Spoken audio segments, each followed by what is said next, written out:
Chapter 14. San Carlos, Chiloe, Osorno in eruption, contemporaneously. San Carlos, Chiloe, Osorno in eruption. Contemporaneously with Aconcagua and Cosaguina, ride to Tsutsao, impenetrable forests, Valdivia, Indians, earthquake, Concepcion, great earthquake, rocks fissured, appearance of the former towns, the sea black and boiling, direction of the vibrations, stones twisted round, great wave, permanent elevation of the land, area of volcanic phenomena, the connection between the elevatory and eruptive forces, cause of earthquakes, slow elevation of mountain chains.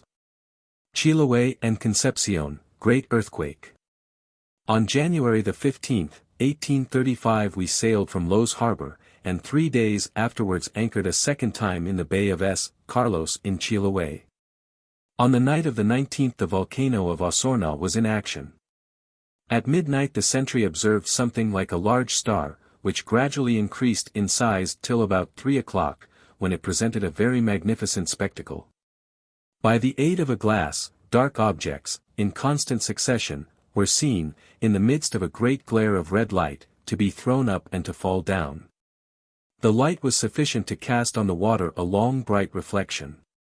Large masses of molten matter seem very commonly to be cast out of the craters in this part of the Cordillera. I was assured that when the Corcovado is in eruption, great masses are projected upwards and are seen to burst in the air, assuming many fantastical forms, such as trees. Their size must be immense, for they can be distinguished from the high land behind S. Carlos, which is no less than 93 miles from the Corcovado. In the morning the volcano became tranquil. I was surprised at hearing afterwards that Aconcagua in Chile, 480 miles northwards, was in action on the same night. And still more surprised to hear that the great eruption of Cosaguina, 2,700 miles north of Aconcagua, accompanied by an earthquake felt over 1,000 miles, also occurred within 6 hours of this same time. This coincidence is the more remarkable, as Cosaguina had been dormant for 26 years, and Aconcagua most rarely shows any signs of action. It is difficult even to conjecture whether this coincidence was accidental, or shows some subterranean connection. If Vesuvius, Etna, and Hekla in Iceland, all three relatively nearer each other than the corresponding points in South America, suddenly burst forth in eruption on the same night, the coincidence would be thought remarkable. But it is far more remarkable in this case, where the three vents fall on the same great mountain chain, and where the vast plains along the entire eastern coast, and the upraised recent shelves along more than 2,000 miles on the western coast, show in how equable and connected a manner the elevatory forces have acted. Captain FitzRoy being anxious that some bearings should be taken on the outer coast of Chiloe, it was planned that Mr. King and myself should ride to Castro, and thence across the island to the Capella de Tsutsao, situated on the west coast. Having hired horses and a guide, we set out on the morning of the 22nd. We had not proceeded far, before we were joined by a woman and 2 boys, who were bent on the same journey. Every one on this road acts on a hail-fellow-well-met fashion. And one may here enjoy the privilege, so rare in South America, of traveling without firearms. At first the country consisted of a succession of hills and valleys. Nearer to Castro it became very level. The road itself is a curious affair. It consists in its whole length, with the exception of very few parts, of great logs of wood, which are either broad and laid longitudinally, or narrow and placed transversely. In summer the road is not very bad, but in winter, when the wood is rendered slippery from rain, traveling is exceedingly difficult. At that time of the year, the ground on each side becomes a morass, and is often overflowed, hence it is necessary that the longitudinal logs should be fastened down by transverse poles, which are pegged on each side into the earth. These pegs render a fall from a horse dangerous, as the chance of alighting on one of them is not small. It is remarkable, however, how active custom has made the kiloton horses. In crossing bad parts, where the logs had been displaced, they skipped from one to the other, almost with the quickness and certainty of a dog. On both hands the road is bordered by the lofty forest trees, with their bases matted together by canes. When occasionally a long reach of this avenue could be beheld, it presented a curious scene of uniformity. The white line of logs, narrowing in perspective, became hidden by the gloomy forest, or terminated in a zigzag which ascended some steep hill. Although the distance from S. Carlos to Castro is only 12 leagues in a straight line, the formation of the road must have been a great labor. I was told that several people had formerly lost their lives in attempting to cross the forest. The first who succeeded was an Indian, who cut his way through the canes in 8 days, and reached S. Carlos. He was rewarded by the Spanish government with a grant of land. During the summer, many of the Indians wander about the forests, but chiefly in the higher parts, where the woods are not quite so thick, in search of the half-wild cattle which live on the leaves of the cane and certain trees. It was one of these huntsmen who by chance discovered, a few years since, an English vessel, which had been wrecked on the outer coast.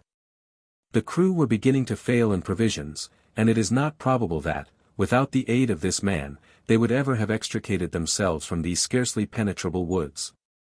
As it was, one seaman died on the march, from fatigue. The Indians in these excursions steer by the sun, so that if there is a continuance of cloudy weather, they cannot travel. The day was beautiful, and the number of trees which were in full flower perfumed the air. Yet even this could hardly dissipate the effect of the gloomy dampness of the forest. Moreover, the many dead trunks that stand like skeletons, never fail to give to these primeval woods a character of solemnity, absent in those of countries long civilized. Shortly after sunset we bivouacked for the night. Our female companion, who was rather good-looking, belonged to one of the most respectable families in Castro. She rode, however, astride, and without shoes or stockings. I was surprised at the total want of pride shown by her and her brother. They brought food with them, but at all our meals sat watching Mr. King and myself whilst eating, till we were fairly shamed into feeding the whole party. The night was cloudless. And while lying in our beds, we enjoyed the sight, and it is a high enjoyment, of the multitude of stars which illumined the darkness of the forest. January 23rd. We rose early in the morning, and reached the pretty quiet town of Castro by 2 o'clock. The old governor had died since our last visit, and a Chileno was acting in his place. We had a letter of introduction to Don Pedro, whom we found exceedingly hospitable and kind, and more disinterested than is usual on this side of the continent. The next day Don Pedro procured us fresh horses, and offered to accompany us himself. We proceeded to the south, generally following the coast, and passing through several hamlets, each with its large barn-like chapel built of wood. At Villapilai, Don Pedro asked the commandant to give us a guide to Tsutsao. The old gentleman offered to come himself, but for a long time nothing would persuade him that 2 Englishmen really wished to go to such an out-of-the-way place as Tsutsao. We were thus accompanied by the 2 greatest aristocrats in the country, as was plainly to be seen in the manner of all the poorer Indians towards them. At Chanchi we struck across the island, following intricate winding paths, sometimes passing through magnificent forests, and sometimes through pretty cleared spots, abounding with corn and potato crops. This undulating woody country, partially cultivated, reminded me of the wilder parts of England, and therefore had to my eye a most fascinating aspect. At Valinco, which is situated on the borders of the lake of Tsutsao, only a few fields were cleared, and all the inhabitants appeared to be Indians. This lake is 12 miles long, and runs in an east and west direction. From local circumstances, the sea breeze blows very regularly during the day, and during the night it falls calm. This has given rise to strange exaggerations, for the phenomenon, as described to us at S. Carlos, was quite a prodigy. The road to Tsutsao was so very bad that we determined to embark in a periagua. The commandant, in the most authoritative manner, ordered 6 Indians to get ready to pull us over, without deigning to tell them whether they would be paid. The periagua is a strange rough boat, but the crew were still stranger. I doubt if 6 uglier little men ever got into a boat together. They pulled, however, very well and cheerfully. The stroke oarsman gabbled Indian, and uttered strange cries, much after the fashion of a pig driver driving his pigs. We started with a light breeze against us, but yet reached the Capella de Tsutsao before it was late. The country on each side of the lake was one unbroken forest. In the same periagua with us a cow was embarked. To get so large an animal into a small boat appears at first a difficulty, but the Indians managed it in a minute. They brought the cow alongside the boat, which was heeled towards her. Then placing 2 oars under her belly, with their ends resting on the gunwale, by the aid of these levers they fairly tumbled the poor beast heels overhead into the bottom of the boat, and then lashed her down with ropes. At Tsutsao we found an uninhabited hovel, which is the residence of the padre when he pays this capella a visit, where, lighting a fire, we cooked our supper, and were very comfortable. The district of Tsutsao is the only inhabited part on the whole west coast of Chiloe. It contains about 30 or 40 Indian families, who are scattered along 4 or 5 miles of the shore. They are very much secluded from the rest of Chiloe, and have scarcely any sort of commerce, except sometimes in a little oil, which they get from seal blubber. They are tolerably dressed in clothes of their own manufacture, and they have plenty to eat. They seemed, however, discontented, yet humble to a degree which it was quite painful to witness. These feelings are, I think, chiefly to be attributed to the harsh and authoritative manner in which they are treated by their rulers. Our companions, although so very civil to us, behaved to the poor Indians as if they had been slaves, rather than free men. They ordered provisions and the use of their horses, without ever condescending to say how much, or indeed whether the owners should be paid at all. In the morning, being left alone with these poor people, we soon ingratiated ourselves by presents of cigars and mate. A lump of white sugar was divided between all present, and tasted with the greatest curiosity. The Indians ended all their complaints by saying, and it is only because we are poor Indians, and know nothing, but it was not so when we had a king. The next day after breakfast we rode a few miles northward to Punta Juantamo. The road lay along a very broad beach, on which, even after so many fine days, a terrible surf was breaking. I was assured that after a heavy gale, the roar can be heard at night even at Castro, a distance of no less than 21 sea miles across a hilly and wooded country. We had some difficulty in reaching the point, owing to the intolerably bad paths, for everywhere in the shade the ground soon becomes a perfect quagmire. The point itself is a bold rocky hill. It is covered by a plant allied, I believe, to bromelia, and called by the inhabitants chapones. In scrambling through the beds, our hands were very much scratched. I was amused by observing the precaution our Indian guide took, in turning up his trousers, thinking that they were more delicate than his own hard skin. This plant bears a fruit, in shape like an artichoke, in which a number of seed vessels are packed. These contain a pleasant sweet pulp, here much esteemed. I saw at Low's Harbor the Kilotans making shishi, or cider, with this fruit. So true is it, as Humboldt remarks, that almost everywhere man finds means of preparing some kind of beverage from the vegetable kingdom. The savages, however, of Tierra del Fuego, and I believe of Australia, have not advanced thus far in the arts. The coast to the north of Punta Juantamo is exceedingly rugged and broken, and is fronted by many breakers, on which the sea is eternally roaring. Mr. King and myself were anxious to return, if it had been possible, on foot along this coast. But even the Indians said it was quite impracticable. We were told that men have crossed by striking directly through the woods from Tsutsao to S. Carlos, but never by the coast. On these expeditions, the Indians carry with them only roasted corn, and of this they eat sparingly twice a day. 26th. Re-embarking in the periagua, we returned across the lake, and then mounted our horses. The whole of Chiloe took advantage of this week of unusually fine weather, to clear the ground by burning. In every direction volumes of smoke were curling upwards. Although the inhabitants were so assiduous in setting fire to every part of the wood, yet I did not see a single fire which they had succeeded in making extensive. We dined with our friend the commandant, and did not reach Castro till after dark. The next morning we started very early. After having ridden for some time, we obtained from the brow of a steep hill an extensive view, and it is a rare thing on this road, of the great forest. Over the horizon of trees, the volcano of Corcovado, and the great flat-topped one to the north, stood out in proud preeminence, scarcely another peak in the long range showed its snowy summit. I hope it will be long before I forget this farewell view of the magnificent Cordillera fronting Chiloe. At night we bivouacked under a cloudless sky, and the next morning reached S. Carlos. We arrived on the right day, for before evening heavy rain commenced. February 4th. Sailed from Chiloe. During the last week I made several short excursions.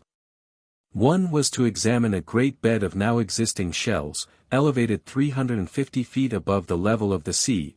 From among these shells, large forest trees were growing. Another ride was to Pichuquiqui. I had with me a guide who knew the country far too well, for he would pertinaciously tell me endless Indian names for every little point, rivulet and creek. In the same manner as in Tierra del Fuego, the Indian language appears singularly well adapted for attaching names to the most trivial features of the land. I believe everyone was glad to say farewell to Chiloe. Yet if we could forget the gloom and ceaseless rain of winter, Chiloe might pass for a charming island. There is also something very attractive in the simplicity and humble politeness of the poor inhabitants. We steered northward along shore, but owing to thick weather did not reach Valdivia till the night of the 8th. The next morning the boat proceeded to the town, which is distant about 10 miles. We followed the course of the river, occasionally passing a few hovels, and patches of ground cleared out of the otherwise unbroken forest, and sometimes meeting a canoe with an Indian family.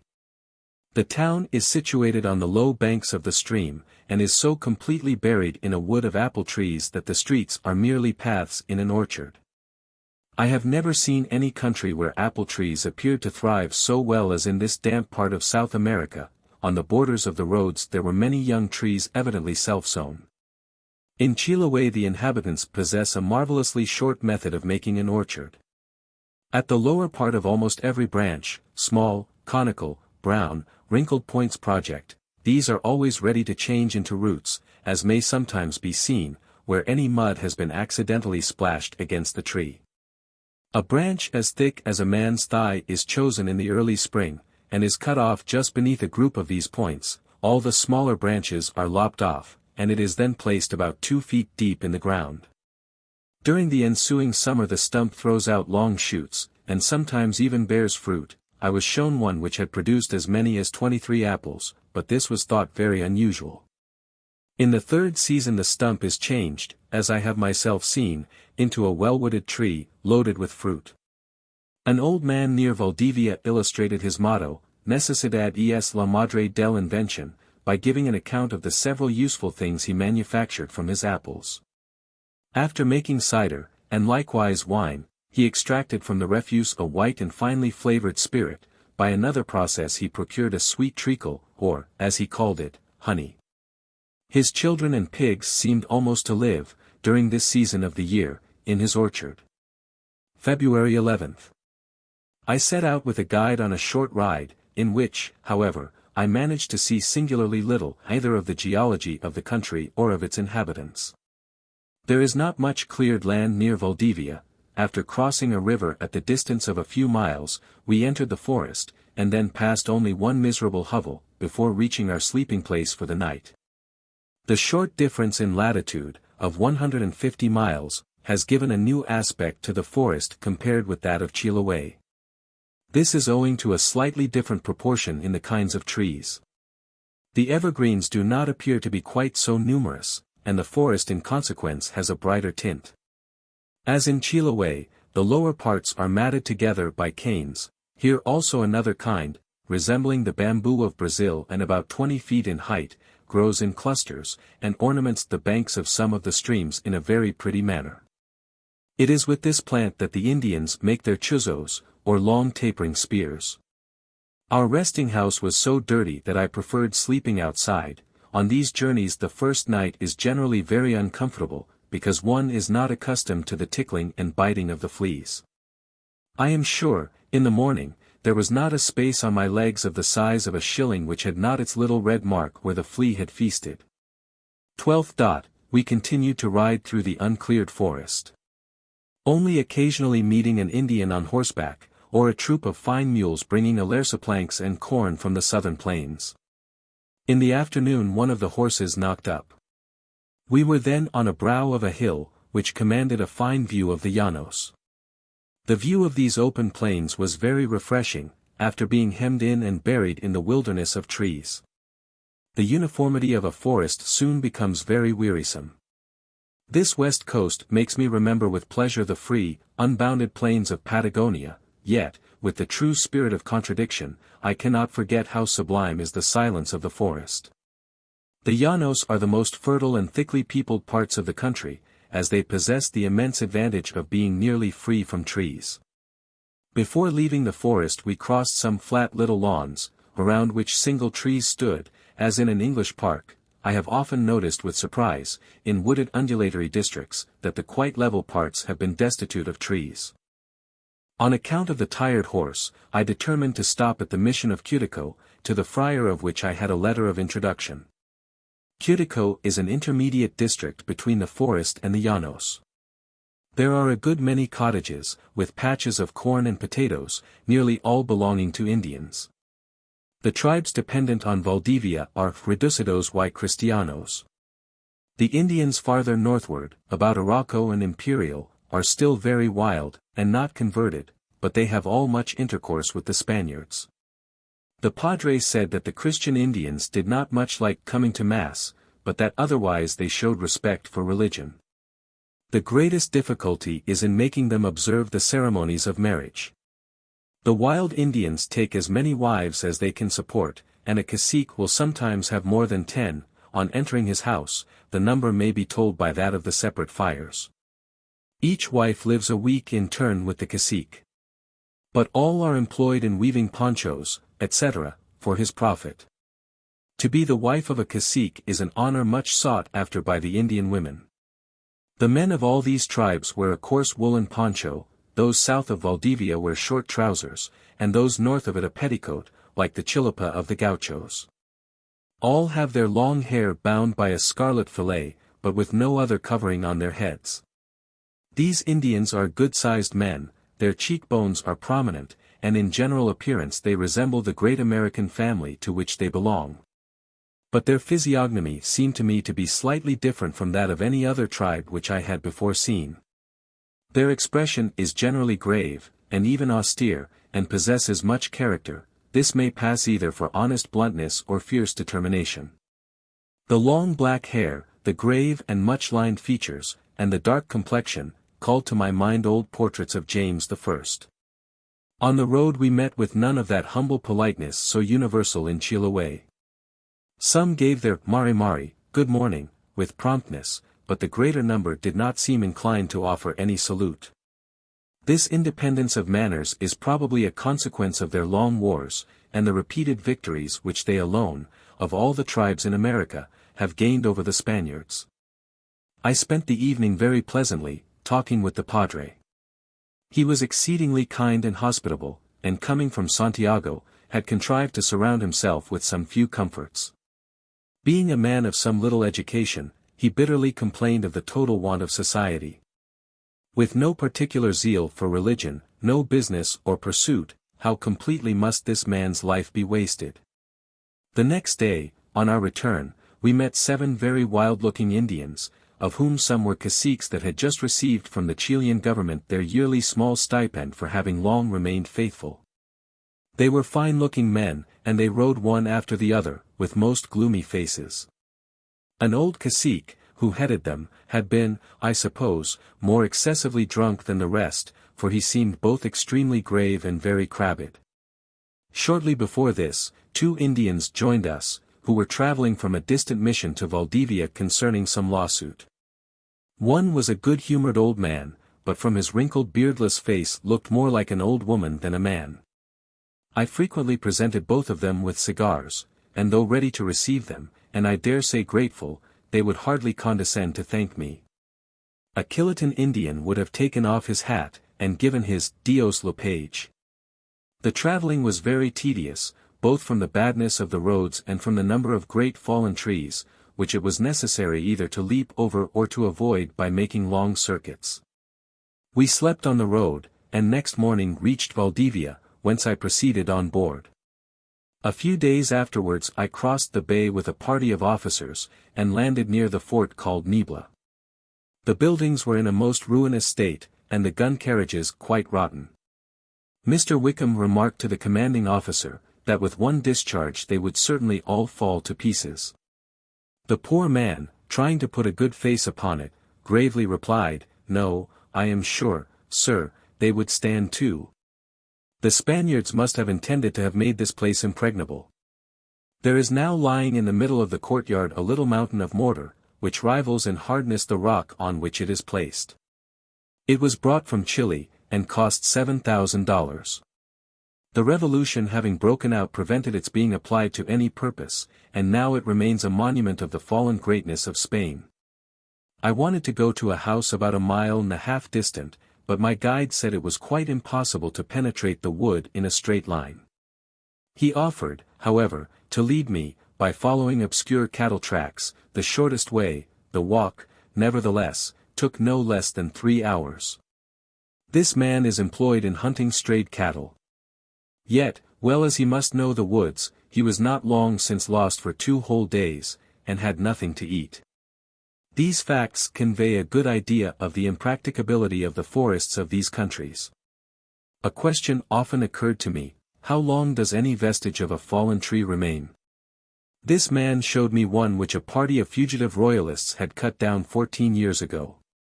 And taking this as a criterion, I should think a bowl 1.5 feet in diameter would in 30 years be changed into a heap of mold.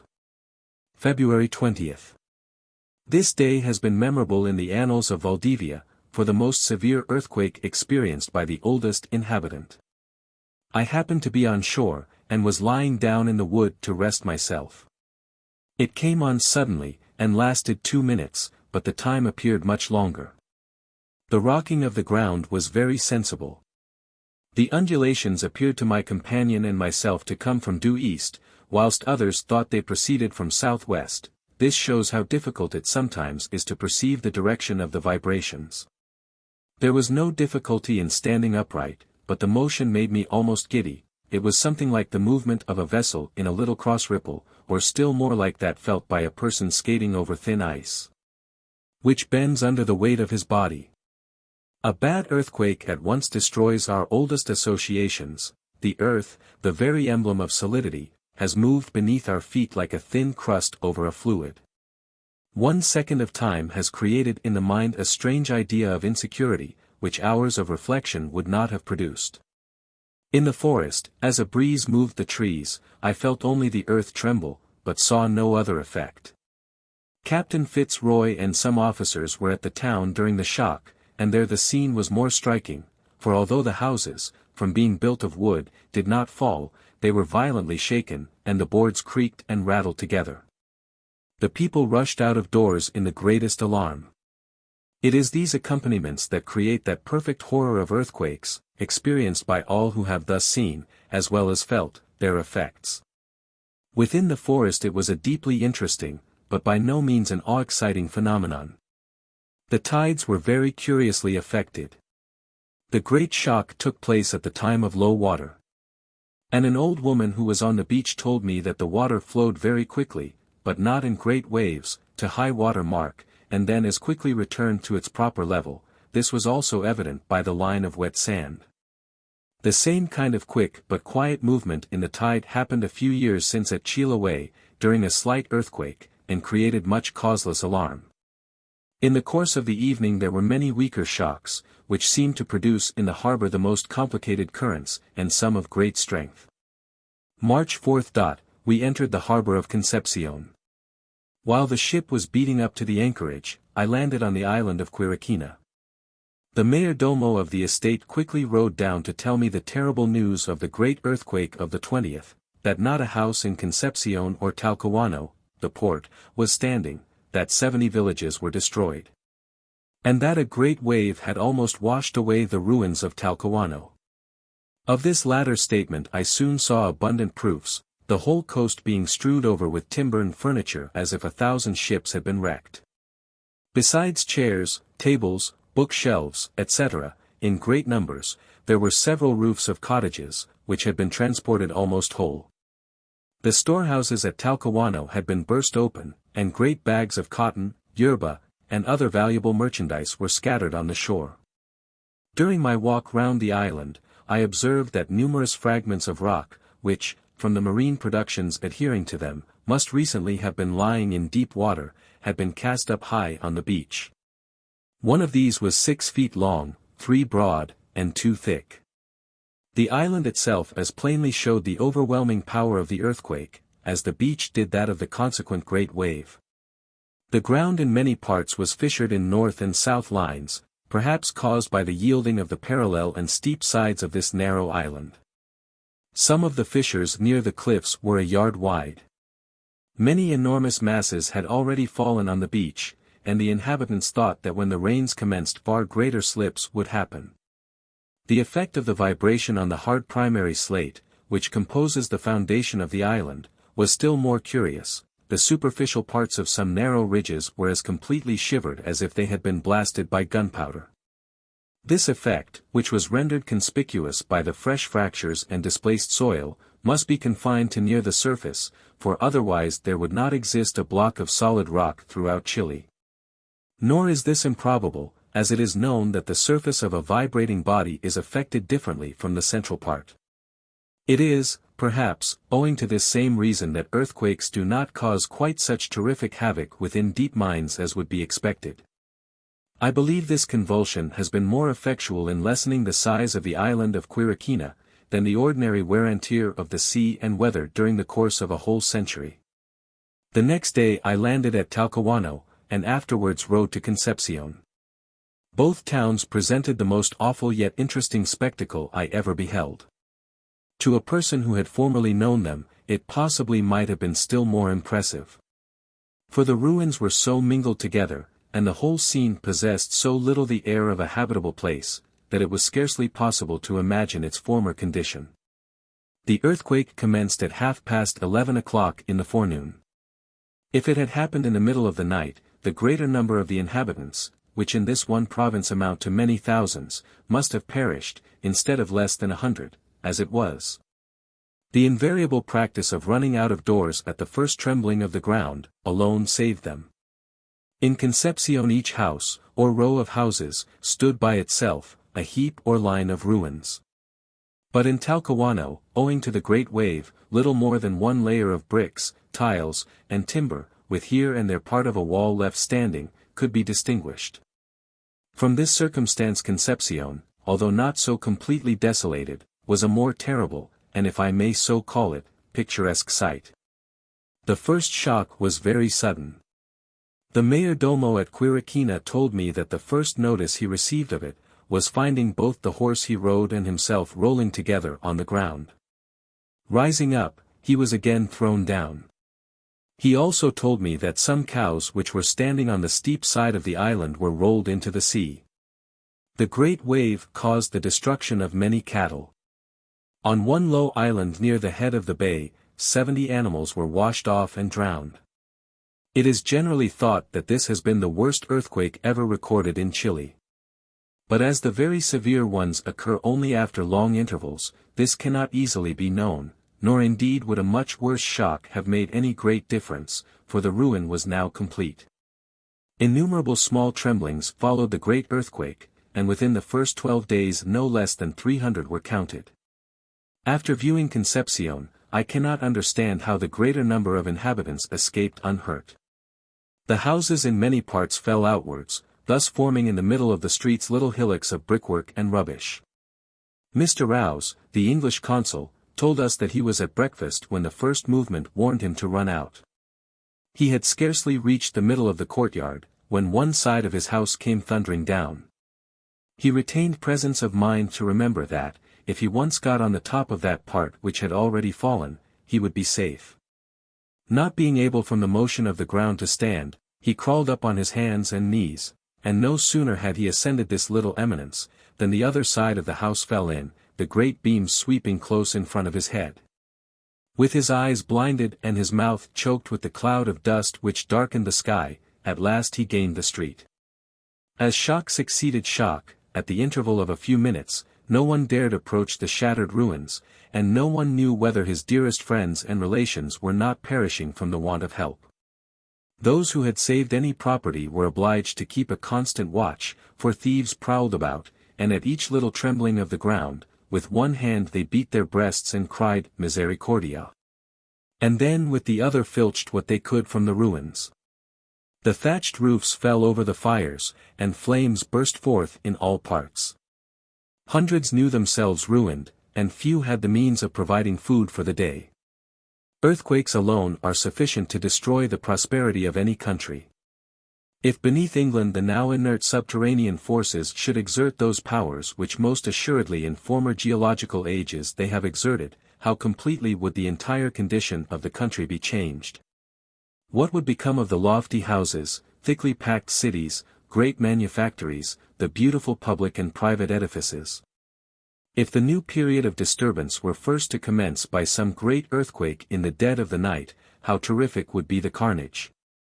England would at once be bankrupt, all papers, records, and accounts would from that moment be lost. Government being unable to collect the taxes, and failing to maintain its authority, the hand of violence and rapine would remain uncontrolled. In every large town famine would go forth, pestilence and death following in its train.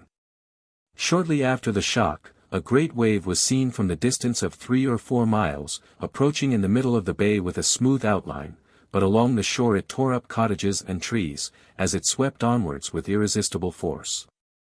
At the head of the bay it broke in a fearful line of white breakers, which rushed up to a height of 23 vertical feet above the highest spring tides.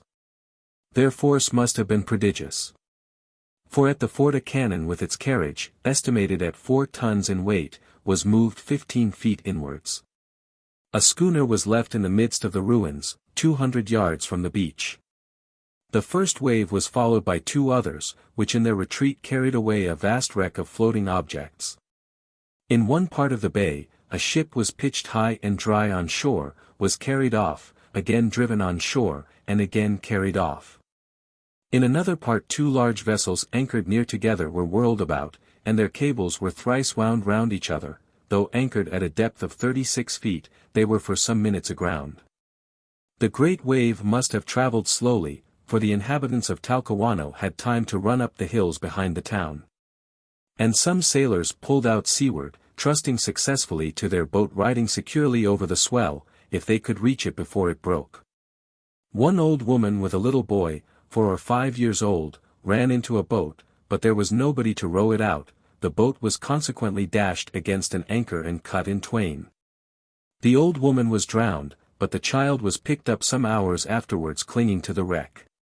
Pools of salt water were still standing amidst the ruins of the houses, and children, making boats with old tables and chairs, appeared as happy as their parents were miserable.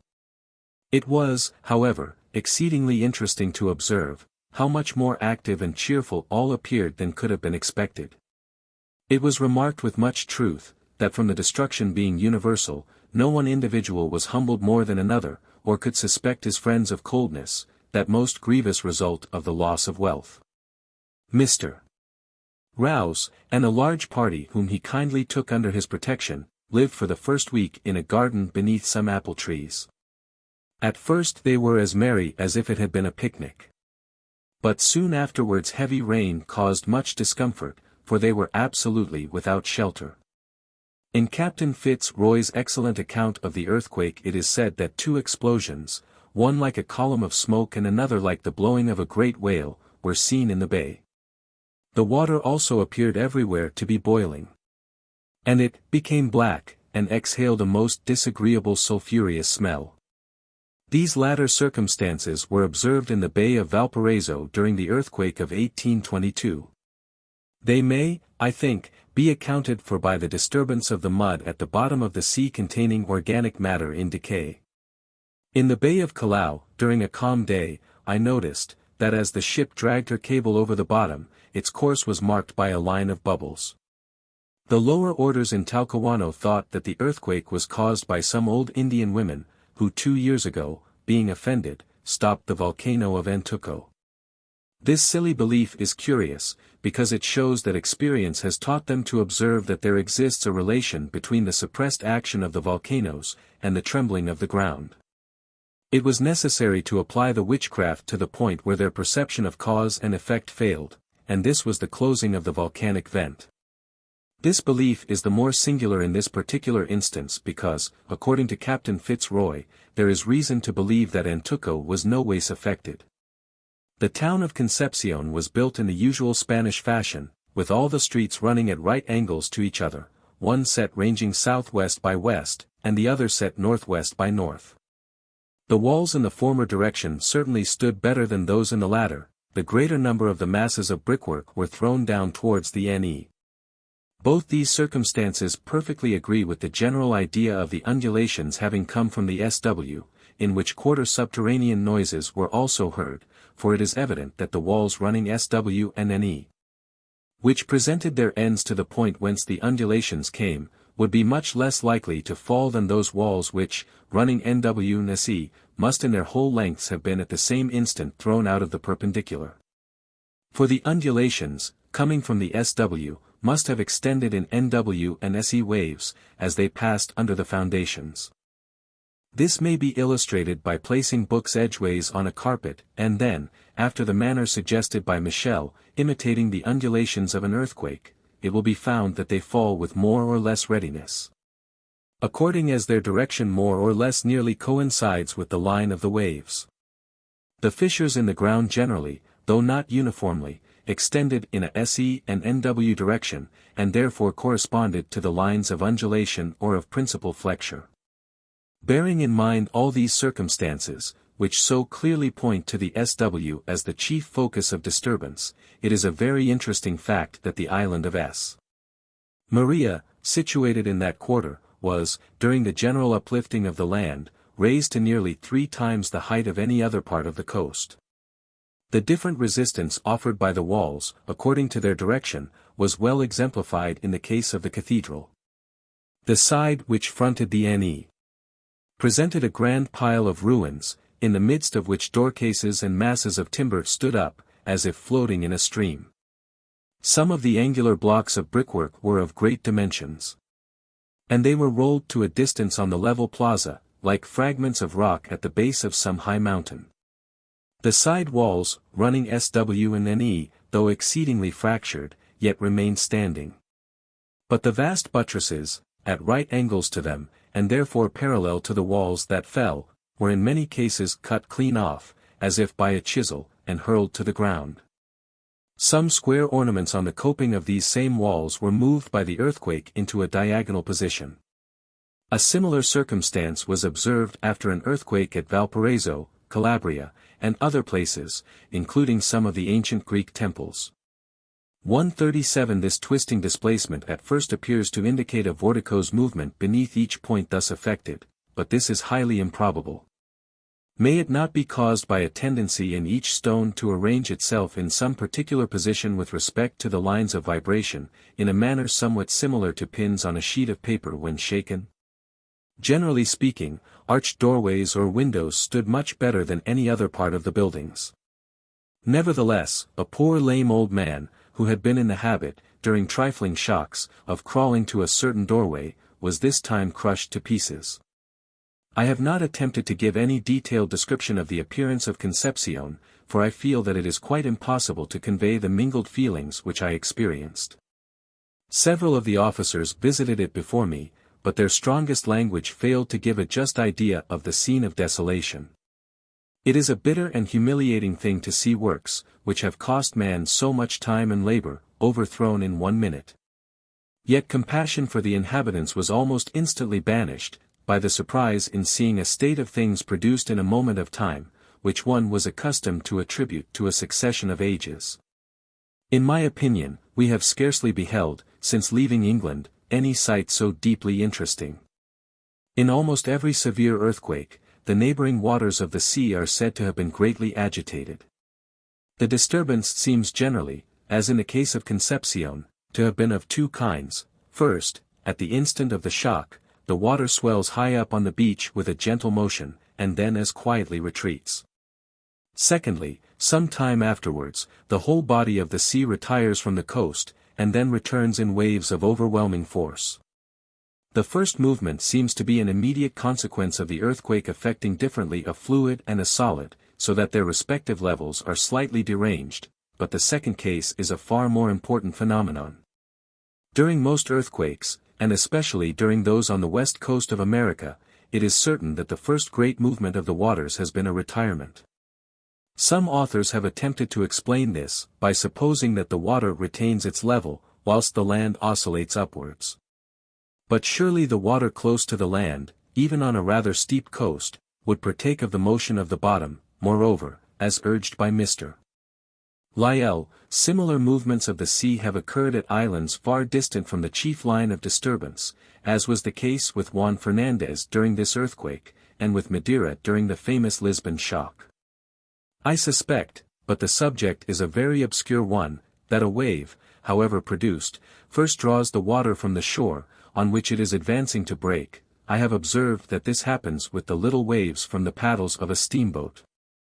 It is remarkable that whilst Talcahuano and Callao, near Lima, both situated at the head of large shallow bays, have suffered during every severe earthquake from great waves, Valparaiso, seated close to the edge of profoundly deep water, has never been overwhelmed, though so often shaken by the severest shocks. From the great wave not immediately following the earthquake, but sometimes after the interval of even half an hour, and from distant islands being affected similarly with the coasts near the focus of the disturbance. It appears that the wave first rises in the offing. And as this is of general occurrence, the cause must be general. I suspect we must look to the line where the less disturbed waters of the deep ocean join the water nearer the coast, which has partaken of the movements of the land, as the place where the great wave is first generated. It would also appear that the wave is larger or smaller, according to the extent of shoal water which has been agitated together with the bottom on which it rested. The most remarkable effect of this earthquake was the permanent elevation of the land. It would probably be far more correct to speak of it as the cause. There can be no doubt that the land round the Bay of Concepcion was upraised 2 or 3 feet. But it deserves notice, that owing to the wave having obliterated the old lines of tidal action on the sloping sandy shores, I could discover no evidence of this fact, except in the united testimony of the inhabitants, that one little rocky shoal, now exposed, was formerly covered with water. At the island of S. Maria, about 30 miles distant, the elevation was greater. On one part, Captain FitzRoy found beds of putrid mussel shells still adhering to the rocks, 10 feet above high water mark. The inhabitants had formerly dived at lower water spring tides for these shells. The elevation of this province is particularly interesting, from its having been the theatre of several other violent earthquakes, and from the vast numbers of seashells scattered over the land, up to a height of certainly 600, and I believe, of 1,000 feet. At Valparaiso, as I have remarked, similar shells are found at the height of 1,300 feet. It is hardly possible to doubt that this great elevation has been effected by successive small uprisings, such as that which accompanied or caused the earthquake of this year, and likewise by an insensibly slow rise, which is certainly in progress on some parts of this coast. The island of Juan Fernandez, 360 miles to the NE, was, at the time of the great shock of the 20th, violently shaken, so that the trees beat against each other, and a volcano burst forth under water close to the shore. These facts are remarkable because this island, during the earthquake of 1751, was then also affected more violently than other places at an equal distance from Concepcion, and this seems to show some subterranean connection between these 2 points. Chiloe, about 340 miles southward of Concepcion, appears to have been shaken more strongly than the intermediate district of Valdivia, where the volcano of Villarica was no ways affected. Whilst in the Cordillera in front of Chiloe 2 of the volcanoes burst forth at the same instant in violent action. These 2 volcanoes, and some neighboring ones, continued for a long time in eruption, and 10 months afterwards were again influenced by an earthquake at Concepcion. Some men cutting wood near the base of one of these volcanoes, did not perceive the shock of the 20th, although the whole surrounding province was then trembling. Here we have an eruption relieving and taking the place of an earthquake, as would have happened at Concepcion, according to the belief of the lower orders, if the volcano at Antuco had not been closed by witchcraft. 2 years and 3/4 afterwards Valdivia and Chiloe were again shaken, more violently than on the 20th, and an island in the Chonos archipelago was permanently elevated more than 8 feet. It will give a better idea of the scale of these phenomena. If, as in the case of the glaciers, we suppose them to have taken place at corresponding distances in Europe, then would the land from the North Sea to the Mediterranean have been violently shaken. And at the same instant of time a large tract of the eastern coast of England would have been permanently elevated, together with some outlying islands. A train of volcanoes on the coast of Holland would have burst forth in action. And an eruption taken place at the bottom of the sea, near the northern extremity of Ireland, and lastly, the ancient vents of Auvergne, Cantal, and Mont d'Or would each have sent up to the sky a dark column of smoke, and have long remained in fierce action. 2 years and 3/4 afterwards, France, from its center to the English Channel, would have been again desolated by an earthquake, and an island permanently upraised in the Mediterranean. The space, from under which volcanic matter on the 20th was actually erupted, is 720 miles in one line, and 400 miles in another line at right angles to the first, hence, in all probability, a subterranean lake of lava is here stretched out, of nearly double the area of the Black Sea. From the intimate and complicated manner in which the elevatory and eruptive forces were shown to be connected during this train of phenomena, we may confidently come to the conclusion that the forces which slowly and by little starts uplift continents, and those which at successive periods pour forth volcanic matter from open orifices, are identical.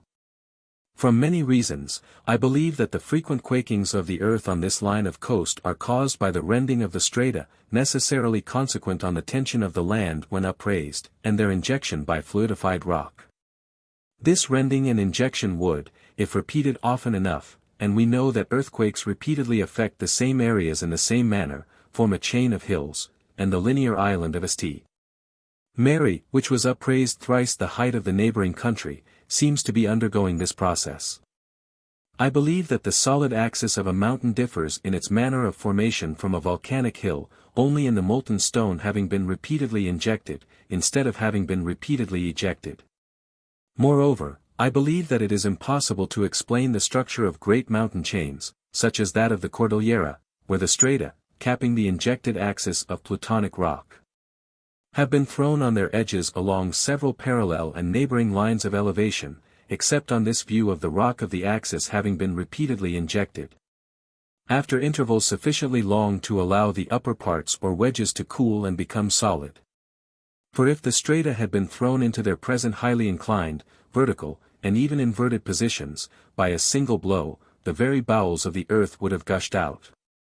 And instead of beholding abrupt mountain axes of rock solidified under great pressure, deluges of lava would have flowed out at innumerable points on every line of elevation. 138.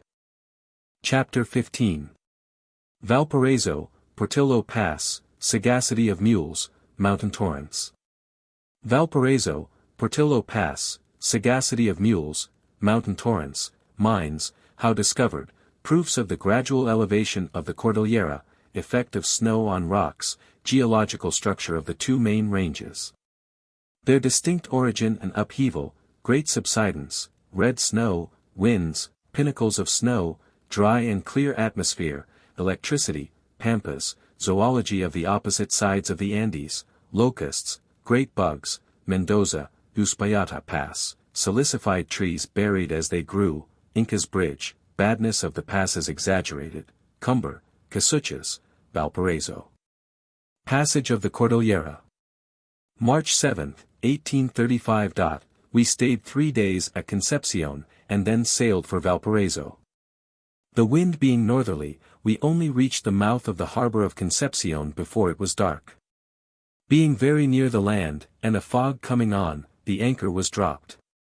Presently a large American whaler appeared close alongside of us, and we heard the Yankee swearing at his men to keep quiet, whilst he listened for the breakers.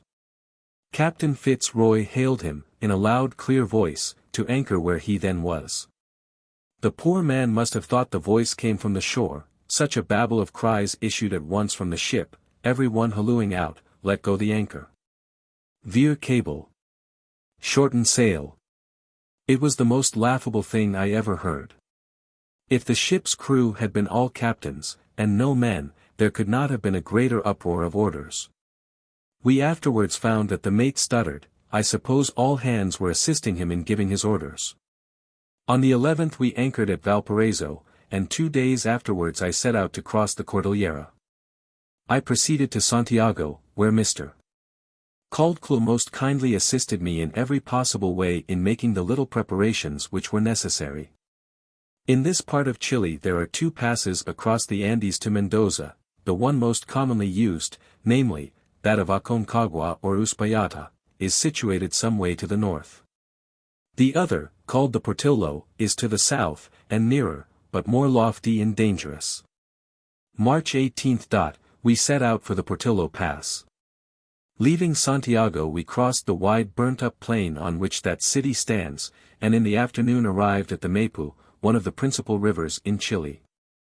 The valley, at the point where it enters the first Cordillera, is bounded on each side by lofty barren mountains, and although not broad, it is very fertile.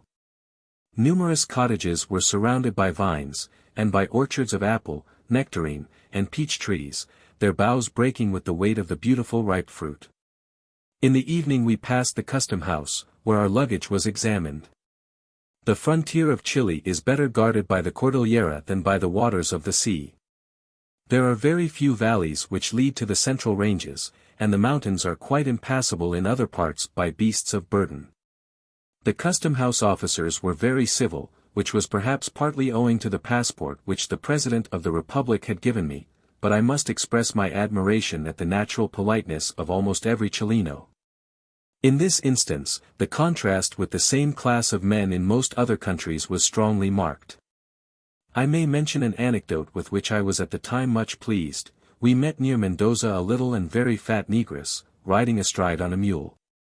She had a goiter so enormous that it was scarcely possible to avoid gazing at her for a moment, but my 2 companions almost instantly, by way of apology, made the common salute of the country by taking off their hats.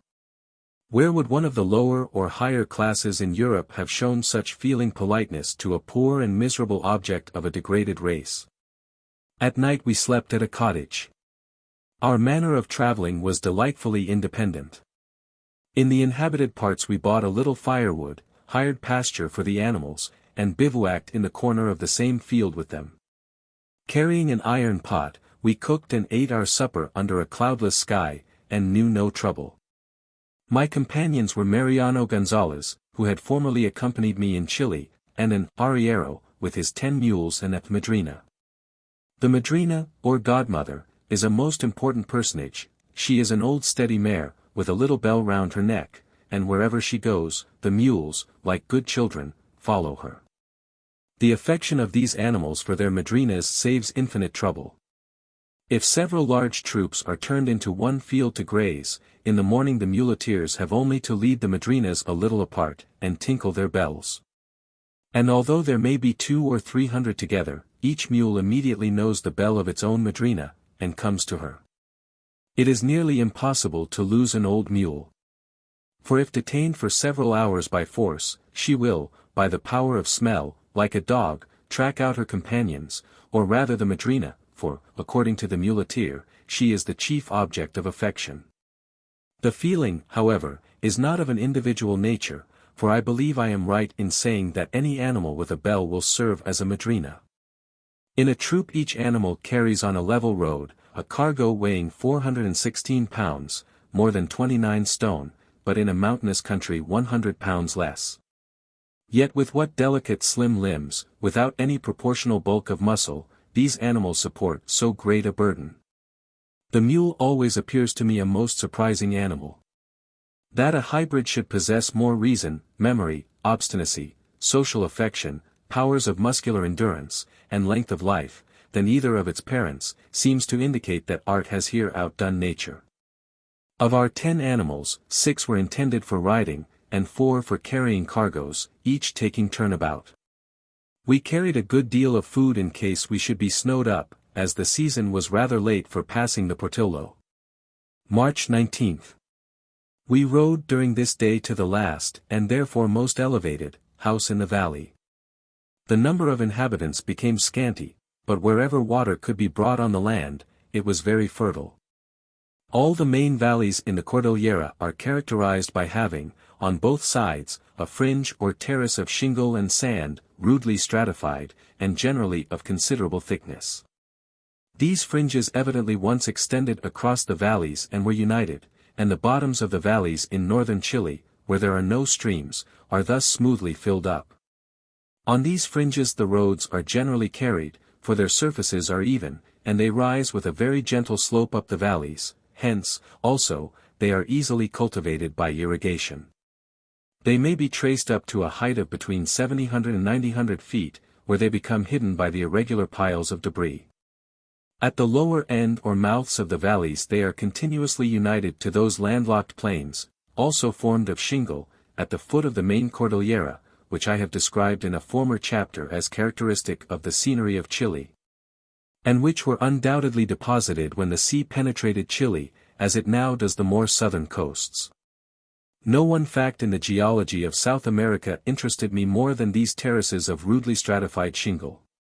They precisely resemble in composition the matter which the torrents in each valley would deposit if they were checked in their course by any cause, such as entering a lake or arm of the sea.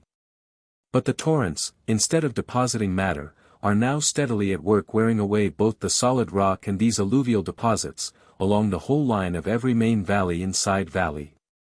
It is impossible here to give the reasons, but I am convinced that the shingle terraces were accumulated, during the gradual elevation of the Cordillera, by the torrents delivering, at successive levels, their detritus on the beach heads of long narrow arms of the sea, first high up the valleys, then lower and lower down as the land slowly rose.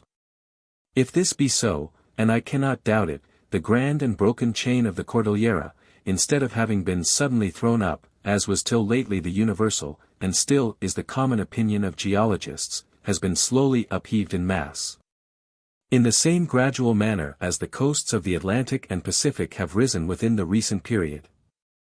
A multitude of facts in the structure of the Cordillera, on this view receive a simple explanation. The rivers which flow in these valleys ought rather to be called mountain-torrents. Their inclination is very great, and their water the color of mud. The roar which the Maipu made, as it rushed over the great rounded fragments, was like that of the sea. Amidst the din of rushing waters, the noise from the stones, as they rattled one over another, was most distinctly audible even from a distance. This rattling noise, night and day, may be heard along the whole course of the torrent. The sound spoke eloquently to the geologist, the thousands and thousands of stones which, striking against each other, made the one dull uniform sound, were all hurrying in one direction. It was like thinking on time, where the minute that now glides past is irrevocable. So was it with these stones, the ocean is their eternity, and each note of that wild music told of one more step towards their destiny. It is not possible for the mind to comprehend, except by a slow process, any effect which is produced by a cause repeated so often that the multiplier itself conveys an idea not more definite than the savage implies when he points to the hairs of his head. As often as I have seen beds of mud, sand, and shingle, accumulated to the thickness of many thousand feet, I have felt inclined to exclaim that causes, such as the present rivers and the present beaches, could never have ground down and produced such masses. But, on the other hand, when listening to the rattling noise of these torrents, and calling to mind that whole races of animals have passed away from the face of the earth, and that during this whole period, night and day, these stones have gone rattling onwards in their course, I have thought to myself, can any mountains, any continent, withstand such waste? In this part of the valley, the mountains on each side were from 300 to 600 or 8,000 feet high, with rounded outlines and steep bare flanks. The general color of the rock was dullish purple, and the stratification very distinct. If the scenery was not beautiful, it was remarkable and grand. We met during the day several herds of cattle, which men were driving down from the higher valleys in the Cordillera. This sign of the approaching winter hurried our steps, more than was convenient for geologising.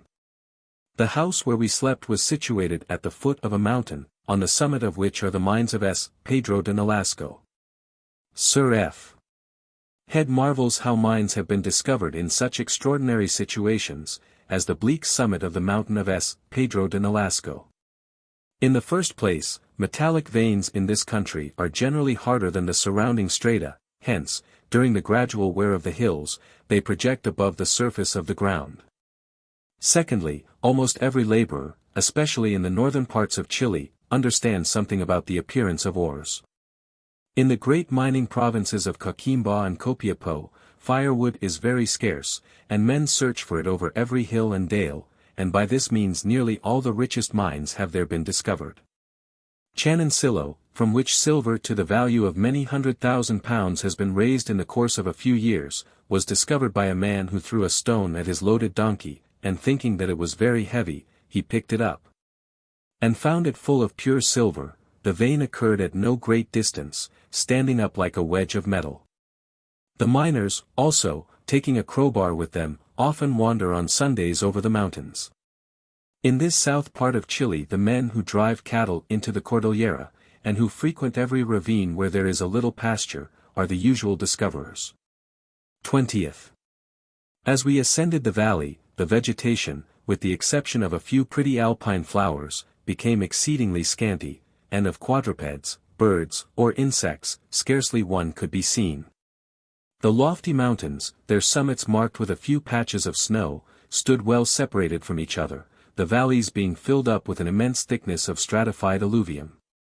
The features in the scenery of the Andes which struck me most, as contrasted with the other mountain chains with which I am acquainted, were, the flat fringes sometimes expanding into narrow plains on each side of the valleys, the bright colors, chiefly red and purple, of the utterly bare and precipitous hills of porphyry, the grand and continuous wall-like dikes, the plainly divided strata which, where nearly vertical, formed the picturesque and wild central pinnacles, but where less inclined, composed the great massive mountains on the outskirts of the range, and lastly, the smooth conical piles of fine and brightly colored detritus, which sloped up at a high angle from the base of the mountains, sometimes to a height of more than 2,000 feet. I frequently observed, both in Tierra del Fuego and within the Andes, that where the rock was covered during the greater part of the year with snow, it was shivered in a very extraordinary manner into small angular fragments. Scoresby 139 has observed the same fact in Spitzbergen. The case appears to me rather obscure, for that part of the mountain which is protected by a mantle of snow must be less subject to repeated and great changes of temperature than any other part. I have sometimes thought that the earth and fragments of stone on the surface were perhaps less effectually removed by slowly percolating snow, water 140 than by rain, and therefore that the appearance of a quicker disintegration of the solid rock under the snow was deceptive. Whatever the cause may be, the quantity of crumbling stone on the Cordillera is very great. Occasionally in the spring great masses of this detritus slide down the mountains, and cover the snowdrifts in the valleys, thus forming natural icehouses. We rode over one, the height of which was far below the limit of perpetual snow. As the evening drew to a close, we reached a singular basin-like plain, called the Valle del Yeso. It was covered by a little dry pasture, and we had the pleasant sight of a herd of cattle amidst the surrounding rocky deserts. The valley takes its name of Yeso from a great bed, I should think at least 2,000 feet thick, of white, and in some parts quite pure, gypsum. We slept with a party of men, who were employed in loading mules with this substance, which is used in the manufacture of wine. We set out early in the morning, 21st, and continued to follow the course of the river, which had become very small, till we arrived at the foot of the ridge that separates the waters flowing into the Pacific and Atlantic Oceans. The road, which as yet had been good with a steady but very gradual ascent, now changed into a steep zigzag track up the great range dividing the republics of Chile and Mendoza. I will here give a very brief sketch of the geology of the several parallel lines forming the Cordillera. Of these lines, there are two considerably higher than the others. Namely, on the Chilean side, the Puquines Ridge, which, where the road crosses it, is 13,210 feet above the sea, and the Portillo Ridge, on the Mendoza side, which is 14,305 feet. The lower beds of the Puquines Ridge, and of the several great lines to the westward of it, are composed of a vast pile, many thousand feet in thickness, of porphyries which have flowed as submarine lavas, alternating with angular and rounded fragments of the same rocks, thrown out of the submarine craters.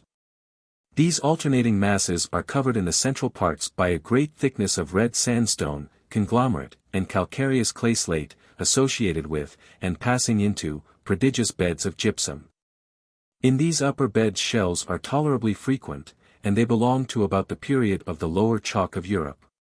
It is an old story, but not the less wonderful, to hear of shells which were once crawling on the bottom of the sea, now standing nearly 14,000 feet above its level. The lower beds in this great pile of strata have been dislocated, baked, crystallized, and almost blended together, through the agency of mountain masses of a peculiar white soda-granitic rock. The other main line, namely, that of the Portillo, is of a totally different formation. It consists chiefly of grand bare pinnacles of a red potash granite, which low down on the western flank are covered by a sandstone, converted by the former heat into a quartz rock. On the quartz there rest beds of a conglomerate several thousand feet in thickness, which have been upheaved by the red granite, and dip at an angle of 45 degrees towards the Puquines line. I was astonished to find that this conglomerate was partly composed of pebbles, derived from the rocks, with their fossil shells, of the Puquines range, and partly of red potash granite, like that of the Portillo. Hence we must conclude that both the Puquines and Portillo ranges were partially upheaved and exposed to wear and tear when the conglomerate was forming. But as the beds of the conglomerate have been thrown off at an angle of 45 degrees by the red Portillo granite, with the underlying sandstone baked by it, we may feel sure that the greater part of the injection and upheaval of the already partially formed Portillo line took place after the accumulation of the conglomerate, and long after the elevation of the Puquines Ridge. So that the Portillo, the loftiest line in this part of the Cordillera, is not so old as the less lofty line of the Puquines. Evidence derived from an inclined stream of lava at the eastern base of the Portillo might be adduced to show that it owes part of its great height to elevations of a still later date. Looking to its earliest origin, the red granite seems to have been injected on an ancient pre-existing line of white granite and mica slate. In most parts, perhaps in all parts, of the Cordillera, it may be concluded that each line has been formed by repeated upheavals and injections, and that the several parallel lines are of different ages. Only thus can we gain time at all sufficient to explain the truly astonishing amount of denudation which these great, though comparatively with most other ranges recent, mountains have suffered. Finally, the shells in the Puquines or oldest ridge prove, as before remarked, that it has been upraised 14,000 feet since a secondary period, which in Europe we are accustomed to consider as far from ancient. But since these shells lived in a moderately deep sea, it can be shown that the area now occupied by the Cordillera must have subsided several thousand feet, in northern Chile as much as 6,000 feet, so as to have allowed that amount of submarine strata to have been heaped on the bed on which the shells lived. The proof is the same with that by which it was shown that, at a much later period since the tertiary shells of Patagonia lived, there must have been there a subsidence of several hundred feet, as well as an ensuing elevation. Daily it is forced home on the mind of the geologist that nothing, not even the wind that blows, is so unstable as the level of the crust of this earth. I will make only one other geological remark. Although the Portillo chain is here higher than the Puquines, the waters, draining the intermediate valleys, have burst through it. The same fact, on a grander scale, has been remarked in the eastern and loftiest line of the Bolivian Cordillera, through which the rivers pass. Analogous facts have also been observed in other quarters of the world. On the supposition of the subsequent and gradual elevation of the Portillo line, this can be understood. For a chain of islets would at first appear, and, as these were lifted up, the tides would be always wearing deeper and broader channels between them. At the present day, even in the most retired sounds on the coast of Tierra del Fuego, the currents in the transverse breaks which connect the longitudinal channels are very strong, so that in one transverse channel even a small vessel under sail was whirled round and round. About noon we began the tedious ascent of the Puquines Ridge, and then for the first time experienced some little difficulty in our respiration. The mules would halt every 50 yards, and after resting for a few seconds the poor willing animals started of their own accord again. The short breathing from the rarefied atmosphere is called by the Chilenos puna. And they have most ridiculous notions concerning its origin. Some say, all the waters here have puna, others that, where there is snow there is puna, and this no doubt is true. The only sensation I experienced was a slight tightness across the head and chest, like that felt on leaving a warm room and running quickly in frosty weather. There was some imagination even in this. For upon finding fossil shells on the highest ridge, I entirely forgot the puna in my delight. Certainly the exertion of walking was extremely great, and the respiration became deep and laborious. I am told that in Potosi, about 13,000 feet above the sea, strangers do not become thoroughly accustomed to the atmosphere for an entire year. The inhabitants all recommend onions for the puna. As this vegetable has sometimes been given in Europe for pectoral complaints, it may possibly be of real service. For my part one found nothing so good as the fossil shells. When about halfway up we met a large party with 70 loaded mules. It was interesting to hear the wild cries of the muleteers, and to watch the long descending string of the animals.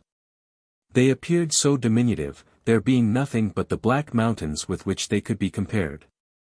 When near the summit, the wind, as generally happens, was impetuous and extremely cold. On each side of the ridge we had to pass over broad bands of perpetual snow, which were now soon to be covered by a fresh layer. When we reached the crest and looked backwards, a glorious view was presented. The atmosphere resplendently clear. The sky in intense blue, the profound valleys, the wild broken forms, the heaps of ruins, piled up during the lapse of ages. The bright-colored rocks, contrasted with the quiet mountains of snow, all these together produced a scene no one could have imagined.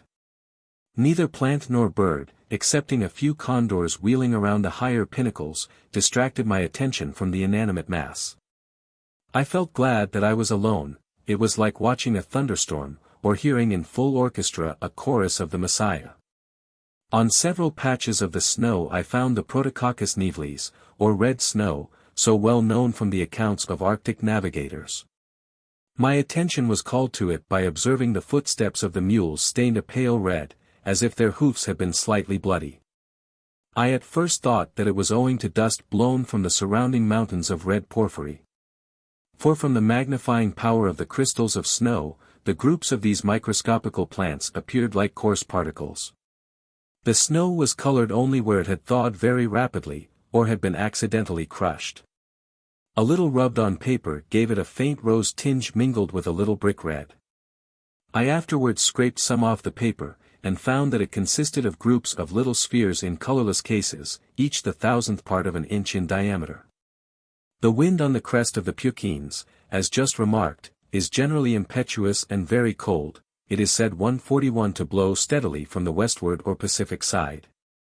As the observations have been chiefly made in summer, this wind must be an upper and return current. The peak of Tenerife, with a less elevation, and situated in lat. 28 degrees, in like manner falls within an upper return stream. At first it appears rather surprising that the trade wind along the northern parts of Chile and on the coast of Peru should blow in so very southerly a direction as it does.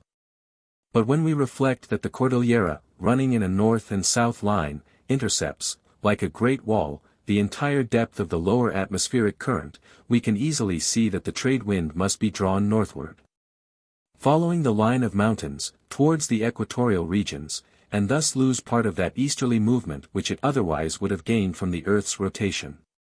At Mendoza, on the eastern foot of the Andes, the climate is said to be subject to long calms, and to frequent though false appearances of gathering rainstorms.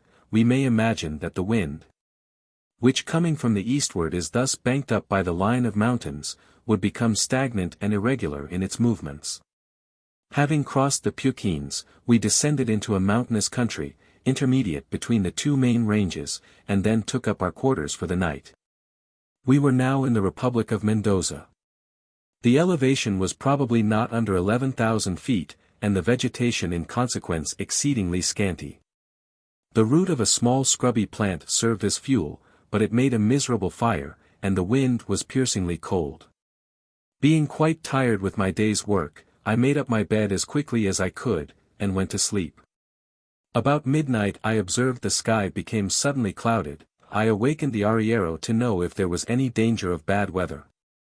But he said that without thunder and lightning there was no risk of a heavy snowstorm. The peril is imminent, and the difficulty of subsequent escape great, to anyone overtaken by bad weather between the two ranges. A certain cave offers the only place of refuge. Mr. Caldclough, who crossed on this same day of the month, was detained there for some time by a heavy fall of snow. Casuchas, or houses of refuge, have not been built in this pass as in that of Uspallata, and therefore, during the autumn, the Portillo is little frequented. I may here remark that within the main Cordillera rain never falls, for during the summer the sky is cloudless, and in winter snowstorms alone occur. At the place where we slept water necessarily boiled, from the diminished pressure of the atmosphere, at a lower temperature than it does in a less lofty country, the case being the converse of that of a Papin's digester. Hence the potatoes, after remaining for some hours in the boiling water, were nearly as hard as ever. The pot was left on the fire all night, and next morning it was boiled again, but yet the potatoes were not cooked. I found out this by overhearing my two companions discussing the cause. They had come to the simple conclusion, that the cursed pot, which was a new one, did not choose to boil potatoes. March 22nd. After eating our potato-less breakfast, we traveled across the intermediate tract to the foot of the Portillo range. In the middle of summer cattle are brought up here to graze. But they had now all been removed, even the greater number of the guanacos had decamped, knowing well that if overtaken here by a snowstorm, they would be caught in a trap. We had a fine view of a mass of mountains called Tupungata, the whole clothed with unbroken snow, in the midst of which there was a blue patch, no doubt a glacier, a circumstance of rare occurrence in these mountains. Now commenced a heavy and long climb, similar to that of the Puquines. Bold conical hills of red granite rose on each hand. In the valleys there were several broad fields of perpetual snow. These frozen masses, during the process of thawing, had in some parts been converted into pinnacles or columns 142 which, as they were high and close together, made it difficult for the cargo mules to pass. On one of these columns of ice a frozen horse was sticking as on a pedestal, but with its hind legs straight up in the air. The animal, I suppose, must have fallen with its head downward into a hole, when the snow was continuous, and afterwards the surrounding parts must have been removed by the thaw. When nearly on the crest of the Portillo, we were enveloped in a falling cloud of minute-frozen spicula. This was very unfortunate, as it continued the whole day, and quite intercepted our view. The pass takes its name of Portillo from a narrow cleft or doorway on the highest ridge, through which the road passes. From this point, on a clear day, those vast plains which uninterruptedly extend to the Atlantic Ocean can be seen. We descended to the upper limit of vegetation, and found good quarters for the night under the shelter of some large fragments of rock. We met here some passengers, who made anxious inquiries about the state of the road. Shortly after it was dark the clouds suddenly cleared away, and the effect was quite magical. The great mountains, bright with the full moon, seemed impending over us on all sides, as over a deep crevice. One morning, very early, I witnessed the same striking effect. As soon as the clouds were dispersed it froze severely. But as there was no wind, we slept very comfortably. The increased brilliancy of the moon and stars at this elevation, owing to the perfect transparency of the atmosphere, was very remarkable. Travelers having observed the difficulty of judging heights and distances amidst lofty mountains, have generally attributed it to the absence of objects of comparison. It appears to me, that it is fully as much owing to the transparency of the air confounding objects at different distances, and likewise partly to the novelty of an unusual degree of fatigue arising from a little exertion. Habit being thus opposed to the evidence of the senses. I am sure that this extreme clearness of the air gives a peculiar character to the landscape, all objects appearing to be brought nearly into one plane, as in a drawing or panorama. The transparency is, I presume, owing to the equable and high state of atmospheric dryness. This dryness was shown by the manner in which woodwork shrank, as I soon found by the trouble my geological hammer gave me. By articles of food, such as bread and sugar, becoming extremely hard, and by the preservation of the skin and parts of the flesh of the beasts which had perished on the road. To the same cause we must attribute the singular facility with which electricity is excited. My flannel waistcoat, when rubbed in the dark, appeared as if it had been washed with phosphorus, every hair on a dog's back crackled. Even the linen sheets, and leathern straps of the saddle, when handled, emitted sparks. March 23. The descent on the eastern side of the Cordillera is much shorter or steeper than on the Pacific side. In other words, the mountains rise more abruptly from the plains than from the alpine country of Chile. A level and brilliantly white sea of clouds was stretched out beneath our feet, shutting out the view of the equally level pampas. We soon entered the band of clouds, and did not again emerge from it that day. About noon, finding pasture for the animals and bushes for firewood at Los Arenales, we stopped for the night. This was near the uppermost limit of bushes, and the elevation, I suppose, was between 7,000 and 8,000 feet. I was much struck with the marked difference between the vegetation of these eastern valleys and those on the Chilean side, yet the climate, as well as the kind of soil, is nearly the same, and the difference of longitude very trifling. The same remark holds good with the quadrupeds, and in a lesser degree with the birds and insects.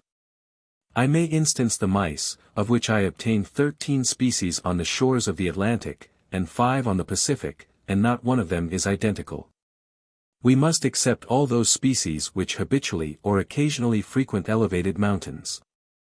And certain birds, which range as far south as the Strait of Magellan. This fact is in perfect accordance with the geological history of the Andes, for these mountains have existed as a great barrier since the present races of animals have appeared. And therefore, unless we suppose the same species to have been created in 2 different places, we ought not to expect any closer similarity between the organic beings on the opposite sides of the Andes than on the opposite shores of the ocean. In both cases, we must leave out of the question those kinds which have been able to cross the barrier, whether of solid rock or salt water. 143. A great number of the plants and animals were absolutely the same as, or most closely allied to, those of Patagonia. We here have the agouti, biscacha, 3 species of armadillo, the ostrich, certain kinds of partridges and other birds, none of which are ever seen in Chile, but are the characteristic animals of the desert plains of Patagonia. We have likewise many of the same, to the eyes of a person who is not a botanist, thorny stunted bushes, withered grass, and dwarf plants. Even the black slowly crawling beetles are closely similar, and some, I believe, on rigorous examination, absolutely identical. It had always been to me a subject of regret that we were unavoidably compelled to give up the ascent of the S.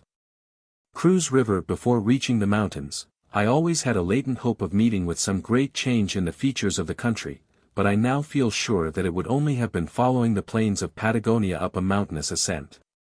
March 24. Early in the morning I climbed up a mountain on one side of the valley, and enjoyed a far extended view over the pampas.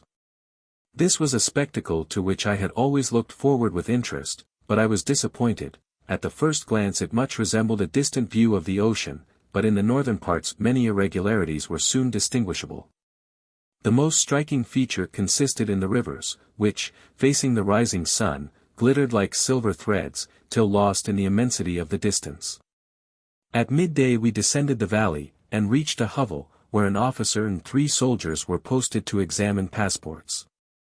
One of these men was a thoroughbred Pampas Indian. He was kept much for the same purpose as a bloodhound, to track out any person who might pass by secretly, either on foot or horseback. Some years ago a passenger endeavored to escape detection by making a long circuit over a neighboring mountain. But this Indian, having by chance crossed his track, followed it for the whole day over dry and very stony hills, till at last he came on his prey hidden in a gully. We here heard that the silvery clouds, which we had admired from the bright region above, had poured down torrents of rain. The valley from this point gradually opened, and the hills became mere water-worn hillocks compared to the giants behind. It then expanded into a gently sloping plain of shingle, covered with low trees and bushes. This talus, although appearing narrow, must be nearly 10 miles wide before it blends into the apparently dead-level pampas. We passed the only house in this neighborhood, the estancia of Chiquillo, and at sunset we pulled up in the first snug corner, and there bivouacked. March 25. I was reminded of the pampas of Buenos Aires, by seeing the disk of the rising sun intersected by an horizon level as that of the ocean. During the night a heavy dew fell, a circumstance which we did not experience within the Cordillera. The road proceeded for some distance due east across a low swamp, then meeting the dry plain, it turned to the north towards Mendoza. The distance is 2 very long days' journey. Our first day's journey was called 14 leagues to Estacado, and the second 17 to Luxon, near Mendoza. The whole distance is over a level desert plain, with not more than 2 or 3 houses.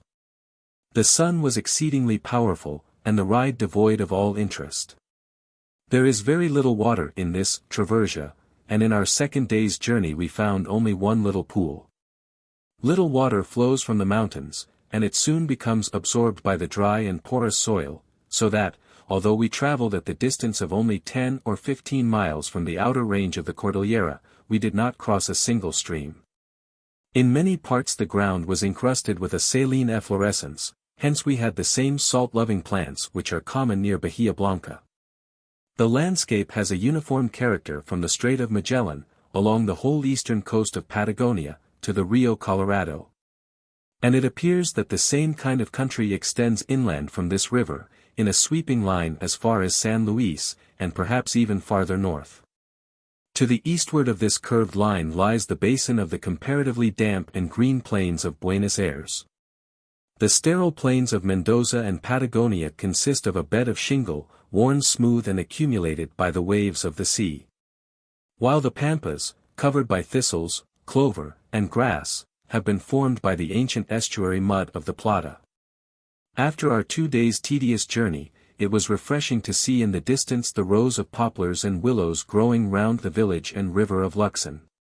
Shortly before we arrived at this place we observed to the south a ragged cloud of a dark reddish-brown color.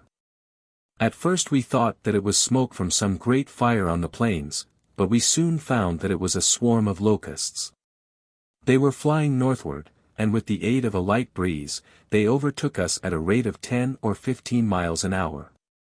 The main body filled the air from a height of 20 feet to that, as it appeared, of 2,000 or 3,000 above the ground.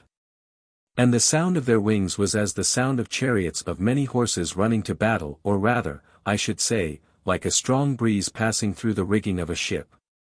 The sky, seen through the advanced guard, appeared like a mezzotinto engraving, but the main body was impervious to sight.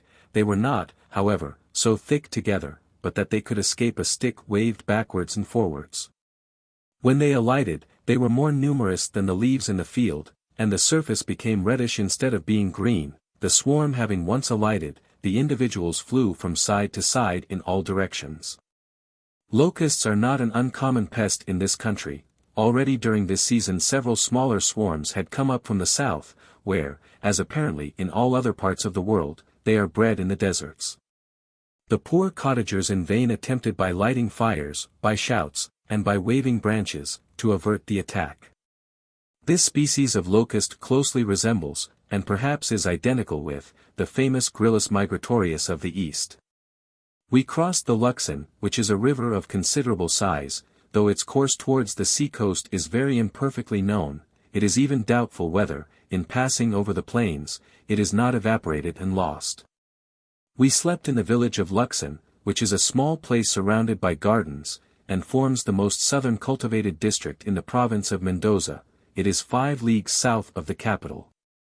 At night I experienced an attack, for it deserves no less a name, of the benchuca, a species of reduvius, the great black bug of the pampas.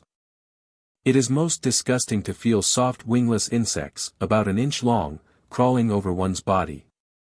Before sucking they are quite thin, but afterwards they become round and bloated with blood, and in this state are easily crushed. One which I caught at Iquique, for they are found in Chile and Peru, was very empty. When placed on a table, and though surrounded by people, if a finger was presented, the bold insect would immediately protrude its sucker, make a charge, and if allowed, draw blood. No pain was caused by the wound. It was curious to watch its body during the act of sucking, as in less than 10 minutes it changed from being as flat as a wafer to a globular form.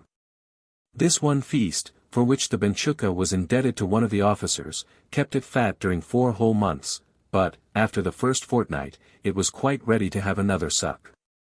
March 27. We rode on to Mendoza. The country was beautifully cultivated, and resembled Chile. This neighborhood is celebrated for its fruit, and certainly nothing could appear more flourishing than the vineyards and the orchards of figs, peaches, and olives.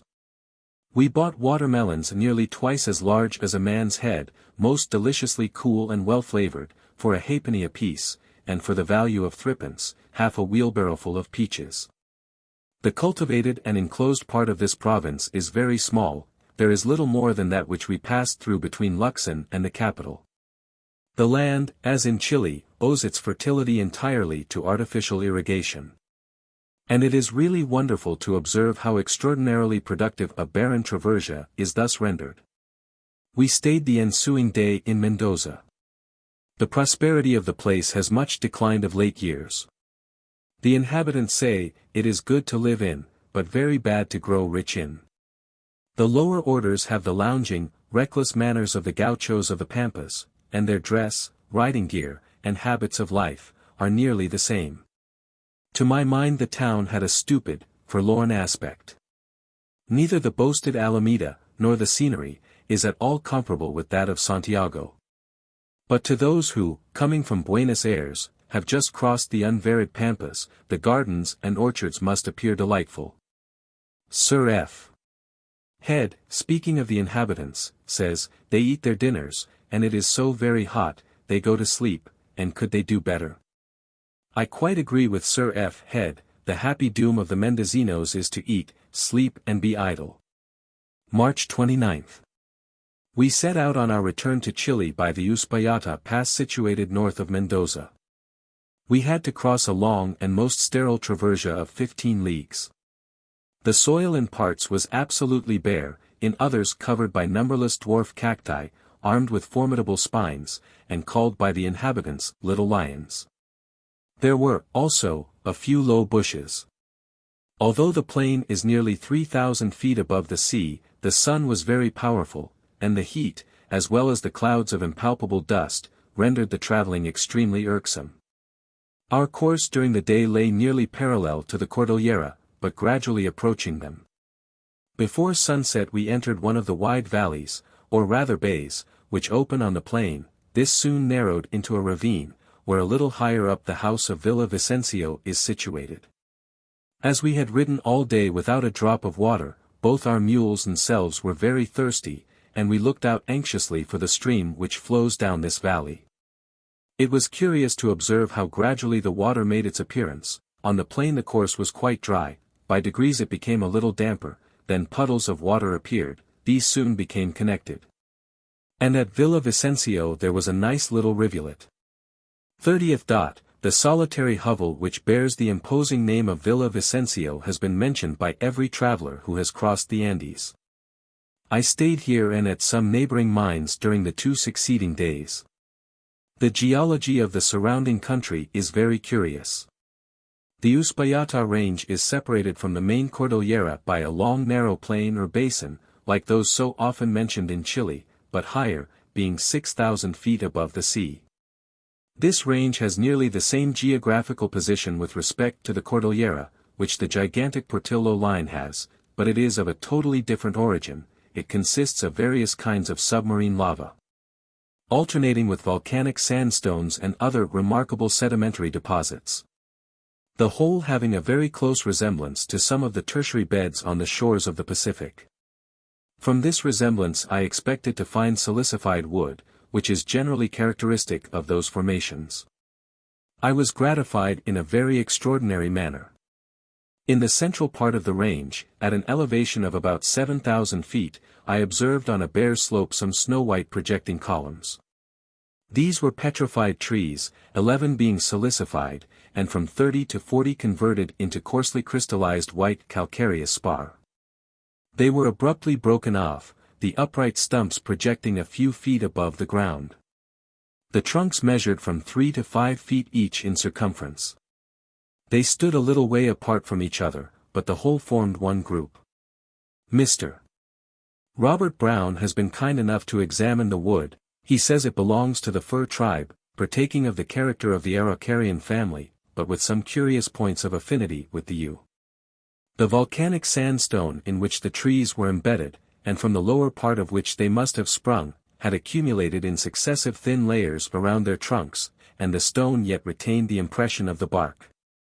It required little geological practice to interpret the marvelous story which this scene at once unfolded, though I confess I was at first so much astonished that I could scarcely believe the plainest evidence. I saw the spot where a cluster of fine trees once waved their branches on the shores of the Atlantic, when that ocean, now driven back 700 miles, came to the foot of the Andes. I saw that they had sprung from a volcanic soil which had been raised above the level of the sea, and that subsequently this dry land, with its upright trees, had been let down into the depths of the ocean. In these depths, the formerly dry land was covered by sedimentary beds, and these again by enormous streams of submarine lava, one such mass attaining the thickness of 1,000 feet. And these deluges of molten stone and aqueous deposits 5 times alternately had been spread out. The ocean which received such thick masses must have been profoundly deep. But again the subterranean forces exerted themselves, and I now beheld the bed of that ocean, forming a chain of mountains more than 7,000 feet in height. Nor had those antagonistic forces been dormant, which are always at work wearing down the surface of the land. The great piles of strata had been intersected by many wide valleys, and the trees, now changed into silex, were exposed projecting from the volcanic soil, now changed into rock, whence formerly, in a green and budding state, they had raised their lofty heads. Now, all is utterly irreclaimable and desert, even the lichen cannot adhere to the stony casts of former trees. Vast, and scarcely comprehensible as such changes must ever appear, yet they have all occurred within a period, recent when compared with the history of the Cordillera. And the Cordillera itself is absolutely modern as compared with many of the fossiliferous strata of Europe and America. April 1.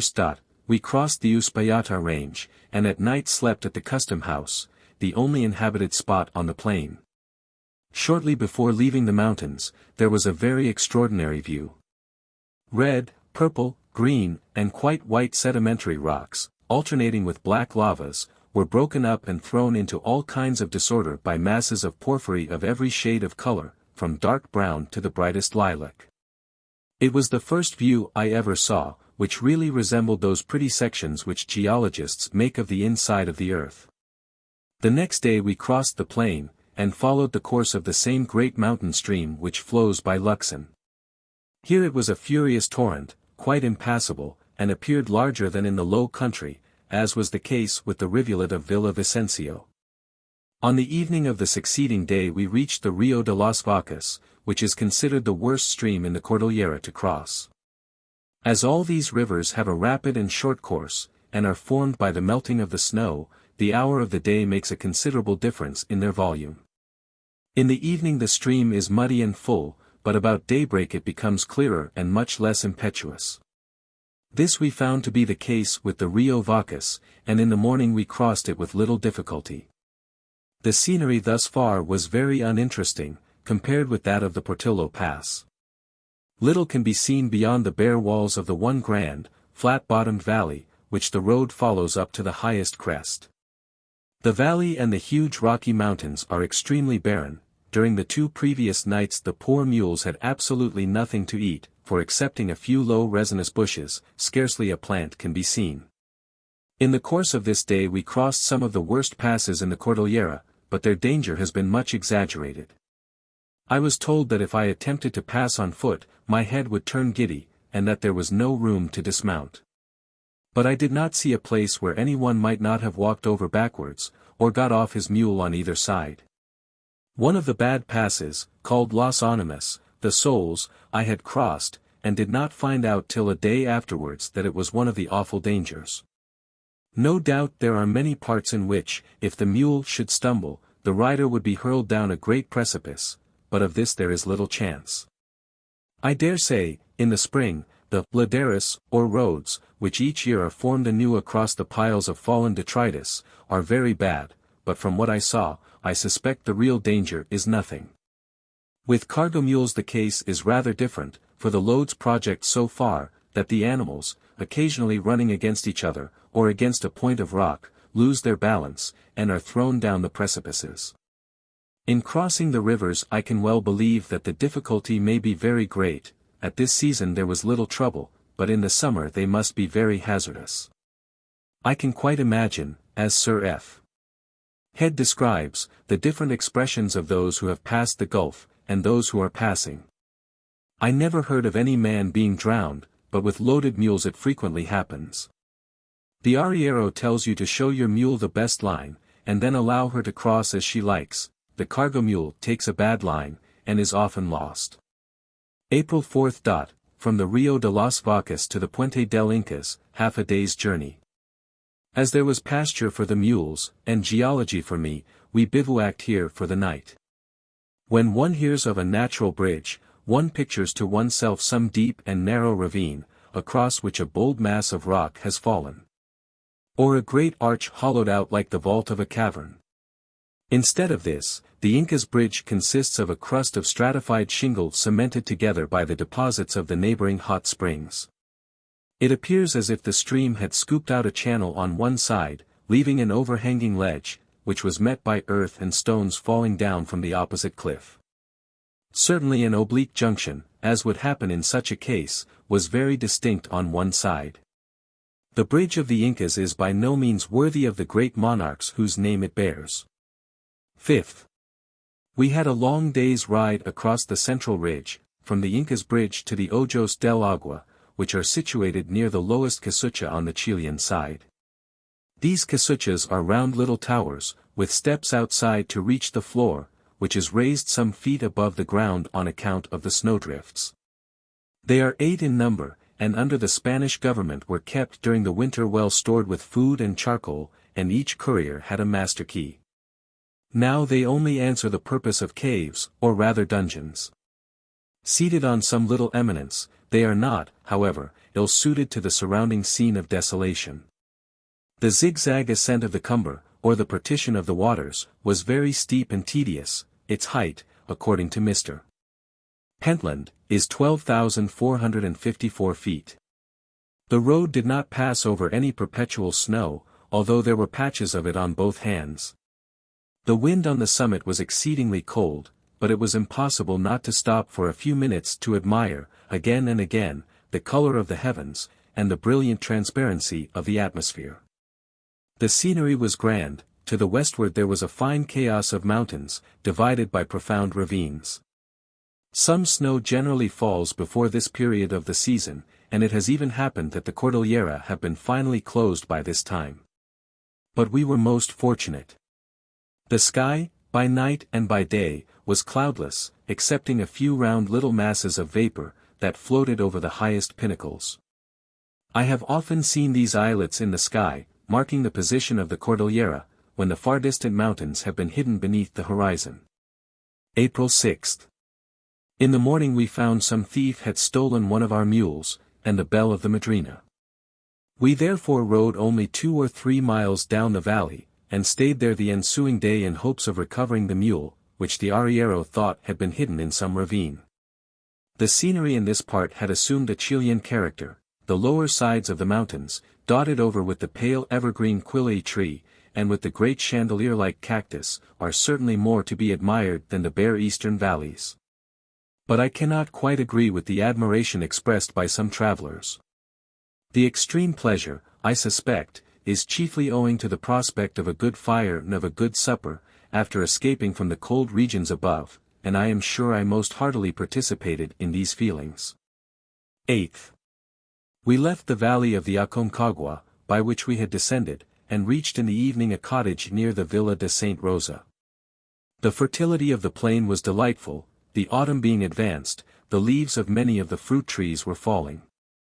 And of the laborers, some were busy in drying figs and peaches on the roofs of their cottages, while others were gathering the grapes from the vineyards. It was a pretty scene. But I missed that pensive stillness which makes the autumn in England indeed the evening of the year. On the 10th we reached Santiago, where I received a very kind and hospitable reception from Mr. Caldclough. My excursion only cost me 24 days, and never did I more deeply enjoy an equal space of time. A few days afterwards I returned to Mr. Corfield's house at Valparaiso. Chapter 16. Coast Road to Coquimbo, Great Loads Carried by the Miners, Coquimbo. Coast Road to Coquimbo, Great Loads Carried by the Miners, Coquimbo, Earthquake, Step-formed terraces, absence of recent deposits, contemporaneousness of the tertiary formations, excursion up the valley, road to Guasco, deserts, valley of Copiapo, rain and earthquakes, hydrophobia, the Despoblado, Indian ruins, probable change of climate, riverbed arched by an earthquake, cold gales of wind, noises from a hill, Iquique, salt alluvium, nitrate of soda, Lima, unhealthy country, ruins of Callao. Overthrown by an earthquake, recent subsidence, elevated shells on San Lorenzo, their decomposition, plain with embedded shells and fragments of pottery, antiquity of the Indian race. Northern Chile and Peru. April 27. I set out on a journey to Coquimbo, and thence through Guasco to Copiapo, where Captain FitzRoy kindly offered to pick me up in the Beagle. The distance in a straight line along the shore northward is only 420 miles, but my mode of traveling made it a very long journey. I bought 4 horses and 2 mules, the latter carrying the luggage on alternate days. The 6 animals together only cost the value of £25 sterling, and at Copiapo I sold them again for 23. We traveled in the same independent manner as before, cooking our own meals, and sleeping in the open air. As we rode towards the Vino del Mar, I took a farewell view of Valparaiso, and admired its picturesque appearance. For geological purposes I made a detour from the high road to the foot of the Bell of Quillota.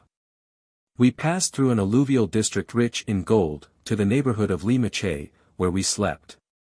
Washing for gold supports the inhabitants of numerous hovels, scattered along the sides of each little rivulet.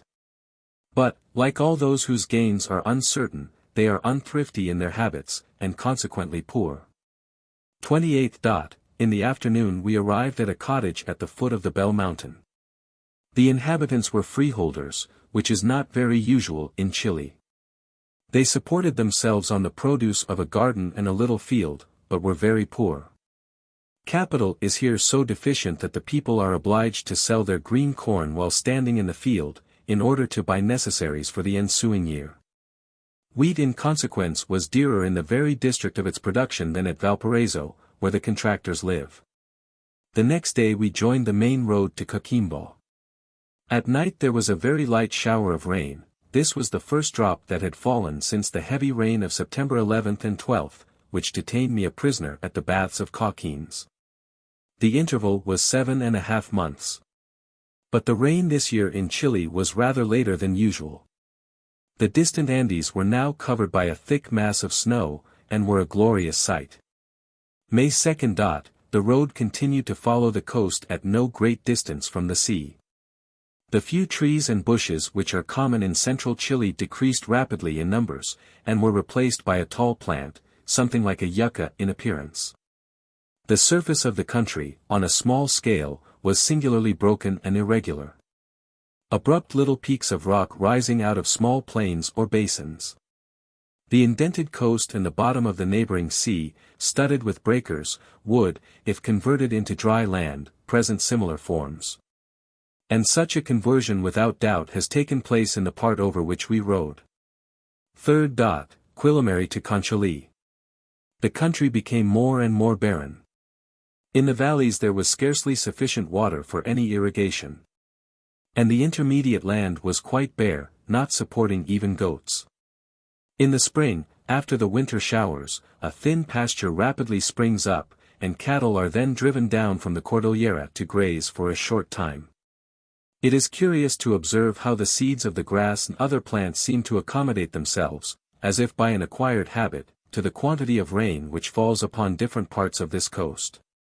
One shower far northward at Coquimbo produces as great an effect on the vegetation, as 2 at Guasco, and 3 or 4 in this district. At Valparaiso a winter so dry as greatly to injure the pasture, would at Guasco produce the most unusual abundance. Proceeding northward, the quantity of rain does not appear to decrease in strict proportion to the latitude. At Chiloe, which is only 67 miles north of Valparaiso, rain is not expected till the end of May. Whereas at Valparaiso some generally falls early in April, the annual quantity is likewise small in proportion to the lateness of the season at which it commences. Fourth. Finding the coast road devoid of interest of any kind, we turned inland towards the mining district and valley of Illapel. This valley, like every other in Chile, is level, broad, and very fertile. It is bordered on each side, either by cliffs of stratified shingle, or by bare rocky mountains. Above the straight line of the uppermost irrigating ditch, all is brown as on a high road, while all below is of as bright a green as verdigris, from the beds of alfalfa, a kind of clover. We proceeded to Los Hornos, another mining district, where the principal hill was drilled with holes, like a great ant's nest. The Chilean miners are a peculiar race of men in their habits. Living for weeks together in the most desolate spots, when they descend to the villages on feast days there is no excess of extravagance into which they do not run. They sometimes gain a considerable sum, and then, like sailors with prize money, they try how soon they can contrive to squander it. They drink excessively, by quantities of clothes, and in a few days return penniless to their miserable abodes, there to work harder than beasts of burden. This thoughtlessness, as with sailors, is evidently the result of a similar manner of life.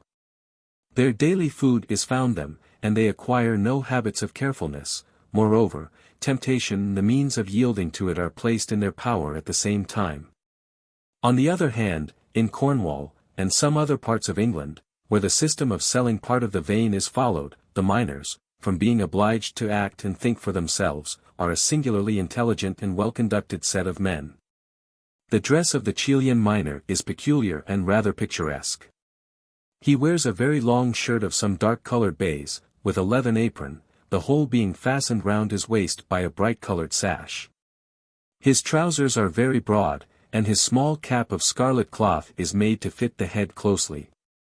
We met a party of these miners in full costume, carrying the body of one of their companions to be buried. They marched at a very quick trot, 4 men supporting the corpse. One set having run as hard as they could for about 200 yards, were relieved by 4 others, who had previously dashed on ahead on horseback. Thus they proceeded, encouraging each other by wild cries. Altogether the scene formed a most strange funeral. We continued traveling northward in a zigzag line, sometimes stopping a day to geologize. The country was so thinly inhabited, and the track so obscure, that we often had difficulty in finding our way. On the 12th I stayed at some mines. The ore in this case was not considered particularly good, but from being abundant it was supposed the mine would sell for about $30,000 or $40,000, that is, £6,000 or £8,000 sterling. Yet it had been bought by one of the English associations for an ounce of gold, 3 pounds, 8s. The ore is yellow parites, which, as I have already remarked, before the arrival of the English was not supposed to contain a particle of copper. On a scale of profits nearly as great as in the above instance, piles of cinders, abounding with minute globules of metallic copper, were purchased. Yet with these advantages, the mining associations, as is well known, contrived to lose immense sums of money. The folly of the greater number of the commissioners and shareholders amounted to infatuation. £1,000 per annum given in some cases to entertain the Chilean authorities, libraries of well-bound geological books, miners brought out for particular metals, as tin, which are not found in Chile. Contracts to supply the miners with milk, in parts where there are no cows, machinery, where it could not possibly be used, and 100 similar arrangements, bore witness to our absurdity, and to this day afford amusement to the natives. Yet there can be no doubt, that the same capital well employed in these mines would have yielded an immense return. A confidential man of business, a practical miner and assayer, would have been all that was required. Captain Head has described the wonderful load which the pyres, truly beasts of burden, carry up from the deepest mines. I confess I thought the account exaggerated, so that I was glad to take an opportunity of weighing one of the loads, which I picked out by hazard. It required considerable exertion on my part, when standing directly over it, to lift it from the ground. The load was considered underweight when found to be 197 pounds. The pyre had carried this up 80 perpendicular yards, part of the way by a steep passage, but the greater part up notched poles, placed in a zigzag line up the shaft. According to the general regulation, the pyre is not allowed to halt for breath, except the mine is 600 feet deep. The average load is considered as rather more than 200 pounds, and I have been assured that one of 300 pounds, 22 stone and a half, by way of a trial has been brought up from the deepest mine. At this time the pyres were bringing up the usual load 12 times in the day, that is 2,400 pounds from 80 yards deep, and they were employed in the intervals in breaking and picking ore. These men, excepting from accidents, are healthy, and appear cheerful. Their bodies are not very muscular. They rarely eat meat once a week, and never oftener, and then only the hard dry charca. Although with a knowledge that the labor was voluntary, it was nevertheless quite revolting to see the state in which they reached the mouth of the mine. Their bodies bent forward, leaning with their arms on the steps, their legs bowed, their muscles quivering, the perspiration streaming from their faces over their breasts, their nostrils distended, the corners of their mouth forcibly drawn back, and the expulsion of their breath most laborious. Each time they draw their breath they utter an articulate cry of "I," which ends in a sound rising from deep in the chest, but shrill like the note of a fife. After staggering to the pile of ore, they emptied the carpaccio. In 2 or 3 seconds recovering their breath, they wiped the sweat from their brows, and apparently quite fresh descended the mine again at a quick pace. This appears to me a wonderful instance of the amount of labor which habit, for it can be nothing else, will enable a man to endure. In the evening, talking with the mayordomo of these mines about the number of foreigners now scattered over the whole country, he told me that, though quite a young man, he remembers when he was a boy at school at Coquimbo, a holiday being given to see the captain of an English ship, who was brought to the city to speak to the governor. He believes that nothing would have induced any boy in the school, himself included, to have gone close to the Englishman. So deeply had they been impressed with an idea of the heresy, contamination, and evil to be derived from contact with such a person.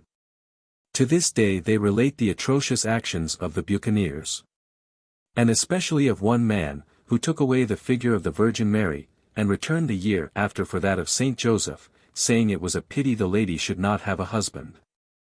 I heard also of an old lady who, at a dinner at Coquimbo, remarked how wonderfully strange it was that she should have lived to dine in the same room with an Englishman.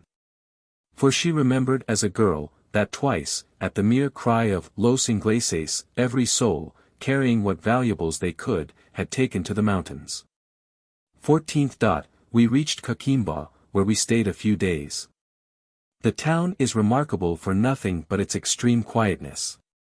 It is said to contain from 600 to 800 inhabitants. On the morning of the 17th it rained lightly, the first time this year, for about 5 hours.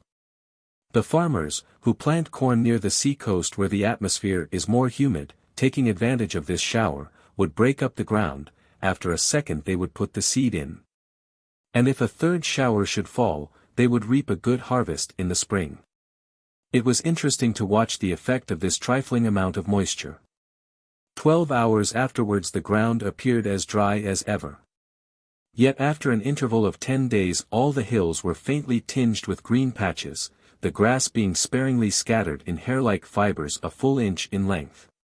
Before this shower every part of the surface was bare as on a high road. In the evening, Captain FitzRoy and myself were dining with Mr. Edwards, an English resident well known for his hospitality by all who have visited Coquimbo, when a sharp earthquake happened. I heard the forthcoming rumble, but from the screams of the ladies, the running of the servants, and the rush of several of the gentlemen to the doorway, I could not distinguish the motion. Some of the women afterwards were crying with terror, and one gentleman said he should not be able to sleep all night, or if he did, it would only be to dream of falling houses. The father of this person had lately lost all his property at Talcahuano, and he himself had only just escaped a falling roof at Valparaiso in 1822. He mentioned a curious coincidence which then happened. He was playing at cards, when a German, one of the party, got up, and said he would never sit in a room in these countries with the doors shut, as, owing to his having done so, he had nearly lost his life at Coquimbo. Accordingly he opened the door, and no sooner had he done this, than he cried out, "Here it comes again," and the famous shock commenced. The whole party escaped. The danger in an earthquake is not from the time lost in opening the door, but from the chance of its becoming jammed by the movement of the walls. It is impossible to be much surprised at the fear which natives and old residents, though some of them known to be men of great command of mind, so generally experience during earthquakes. I think, however, this excess of panic may be partly attributed to a want of habit in governing their fear, as it is not a feeling they are ashamed of. Indeed, the natives do not like to see a person indifferent. I heard of 2 Englishmen who, sleeping in the open air during a smart shock, knowing that there was no danger, did not rise. The natives cried out indignantly, "Look at those heretics, they do not even get out of their beds." I spent some days in examining the step-formed terraces of shingle, first noticed by Captain B. Hall, and believed by Mr. Lyell to have been formed by the sea during the gradual rising of the land. This certainly is the true explanation, for I found numerous shells of existing species on these terraces. 5 narrow, gently sloping, fringe-like terraces rise one behind the other, and where best developed are formed of shingle. They front the bay, and sweep up both sides of the valley. At Guasco, north of Coquimbo, the phenomenon is displayed on a much grander scale, so as to strike with surprise even some of the inhabitants. The terraces are there much broader, and may be called plains. In some parts there are 6 of them, but generally only 5, they run up the valley for 37 miles from the coast. These step-formed terraces or fringes closely resemble those in the valley of S. Cruz, and, except in being on a smaller scale, those great ones along the whole coastline of Patagonia. They have undoubtedly been formed by the denuding power of the sea, during long periods of rest in the gradual elevation of the continent. Shells of many existing species not only lie on the surface of the terraces at Coquimbo, to a height of 250 feet, but are embedded in a friable calcareous rock, which in some places is as much as between 20 and 30 feet in thickness, but is of little extent. These modern beds rest on an ancient tertiary formation containing shells, apparently all extinct. Although I examined so many hundred miles of coast on the Pacific, as well as Atlantic side of the continent, I found no regular strata containing seashells of recent species, excepting at this place, and at a few points northward on the road to Guasco. This fact appears to me highly remarkable. For the explanation generally given by geologists, of the absence in any district of stratified fossiliferous deposits of a given period, namely, that the surface then existed as dry land, is not here applicable. For we know from the shells strewed on the surface and embedded in loose sand or mold, that the land for thousands of miles along both coasts has lately been submerged. The explanation, no doubt, must be sought in the fact, that the whole southern part of the continent has been for a long time slowly rising. And therefore that all matter deposited along shore in shallow water must have been soon brought up and slowly exposed to the wearing action of the sea beach. And it is only in comparatively shallow water that the greater number of marine organic beings can flourish, and in such water it is obviously impossible that strata of any great thickness can accumulate. To show the vast power of the wearing action of sea beaches, we need only appeal to the great cliffs along the present coast of Patagonia, and to the escarpments or ancient sea cliffs at different levels, one above another, on that same line of coast. The old underlying tertiary formation at Coquimbo appears to be of about the same age with several deposits on the coast of Chile, of which that of Navidad is the principal one, and with the great formation of Patagonia.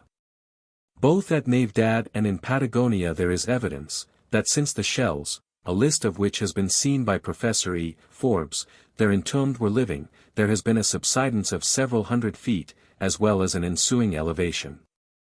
It may naturally be asked how it comes that although no extensive fossiliferous deposits of the recent period, nor of any period intermediate between it and the ancient tertiary epoch, have been preserved on either side of the continent.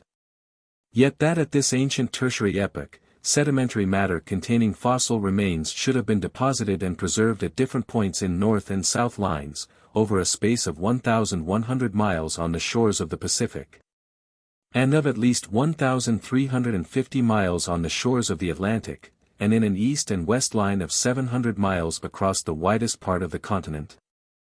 I believe the explanation is not difficult, and that it is perhaps applicable to nearly analogous facts observed in other quarters of the world. Considering the enormous power of denudation which the sea possesses, as shown by numberless facts, it is not probable that a sedimentary deposit, when being upraised, could pass through the ordeal of the beach, so as to be preserved in sufficient masses to last to a distant period, without it were originally of wide extent and of considerable thickness. Now it is impossible on a moderately shallow bottom, which alone is favorable to most living creatures, that a thick and widely extended covering of sediment could be spread out, without the bottom sank down to receive the successive layers. This seems to have actually taken place at about the same period in southern Patagonia and Chile, though these places are 1,000 miles apart.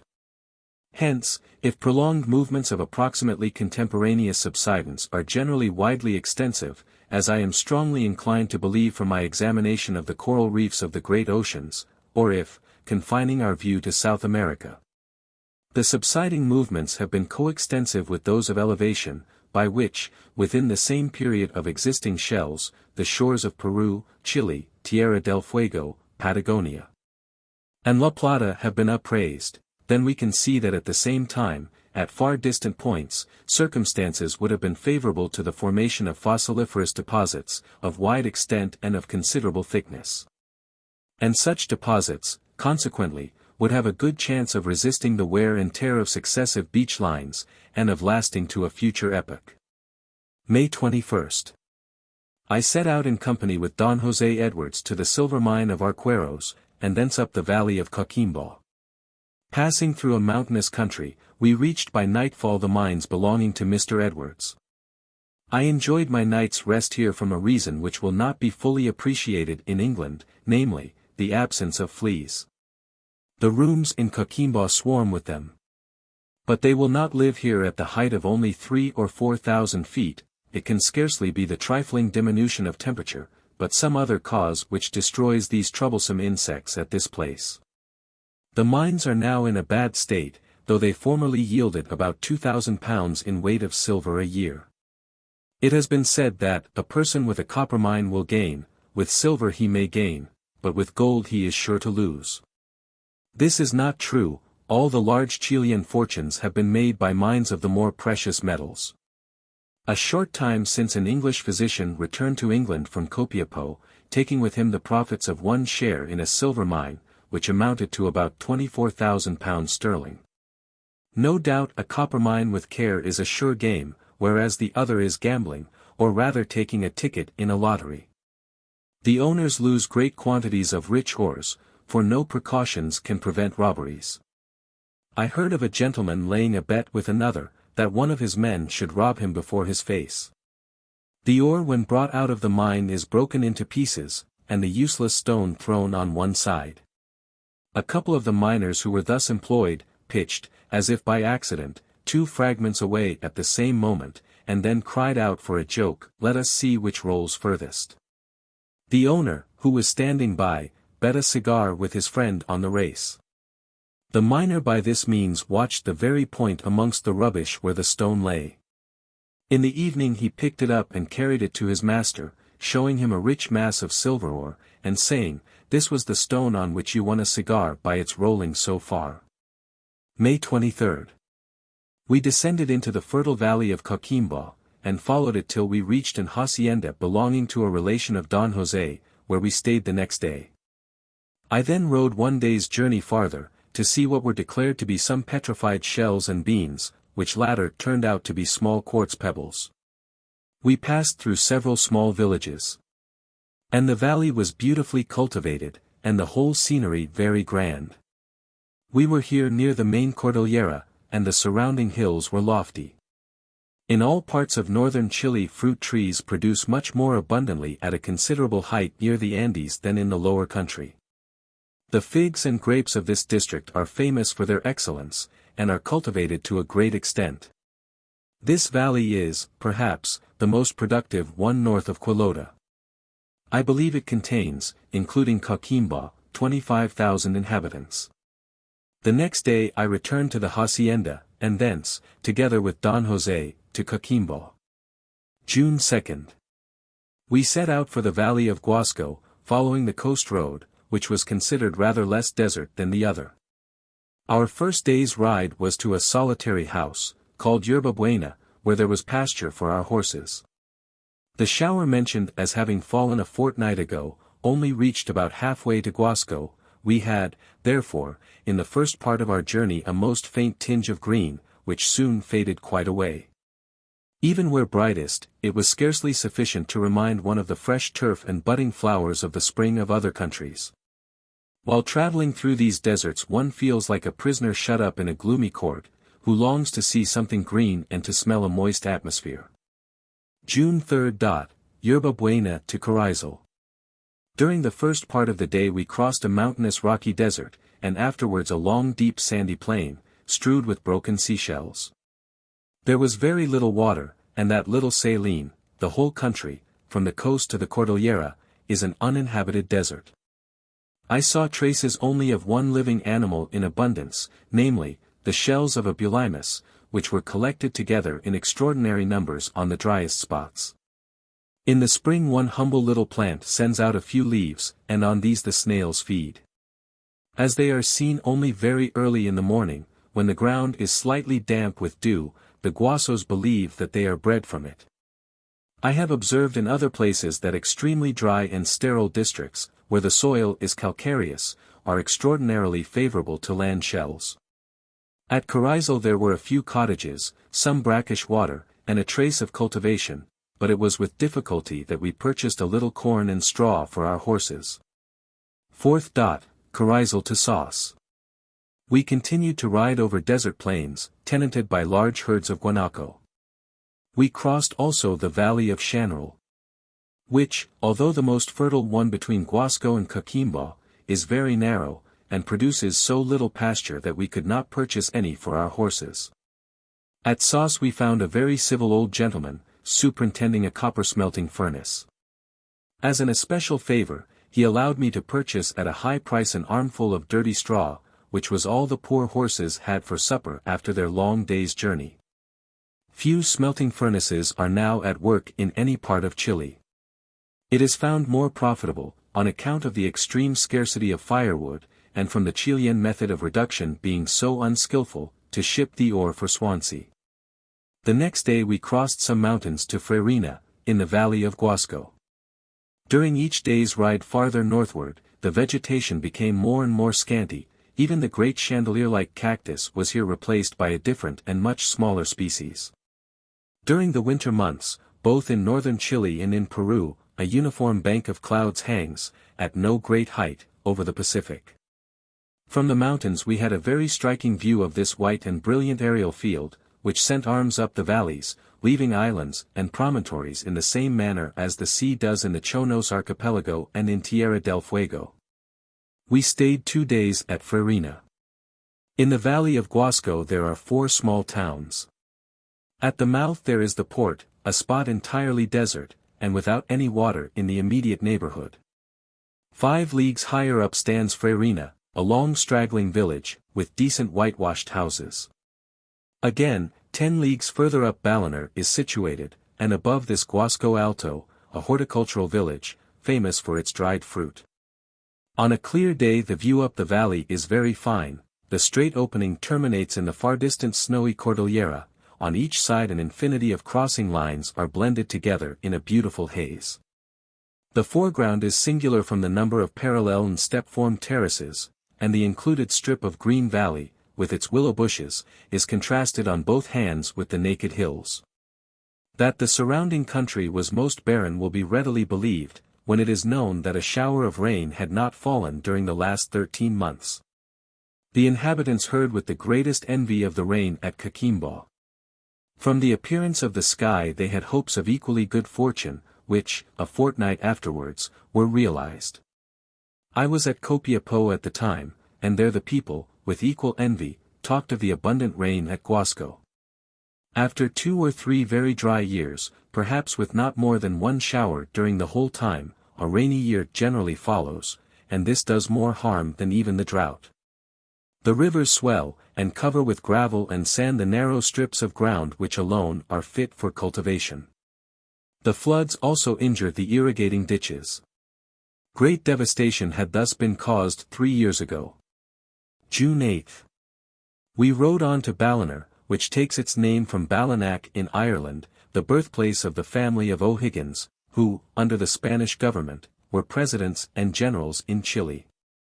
As the Rocky Mountains on each hand were concealed by clouds, the terrace-like plains gave to the valley an appearance like that of Santa Cruz in Patagonia.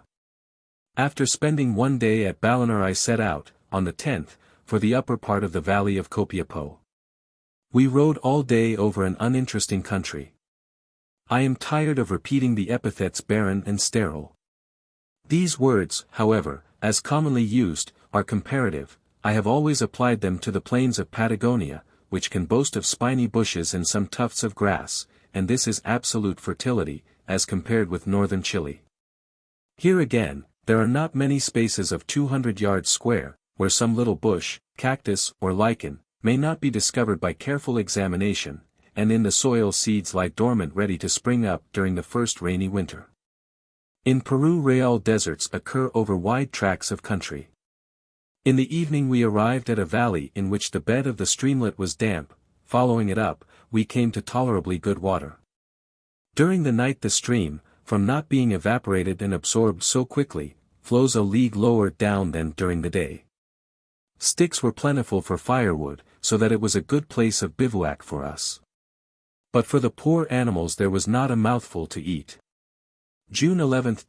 We rode without stopping for 12 hours till we reached an old smelting furnace, where there was water and firewood. But our horses again had nothing to eat, being shut up in an old courtyard. The line of road was hilly, and the distant views interesting from the varied colors of the bare mountains. It was almost a pity to see the sun shining constantly over so useless a country. Such splendid weather ought to have brightened fields and pretty gardens. The next day we reached the valley of Copiapo. I was heartily glad of it. For the whole journey was a continued source of anxiety. It was most disagreeable to hear, whilst eating our own suppers, our horses gnawing the posts to which they were tied, and to have no means of relieving their hunger. To all appearance, however, the animals were quite fresh, and no one could have told that they had eaten nothing for the last 55 hours. I had a letter of introduction to Mr.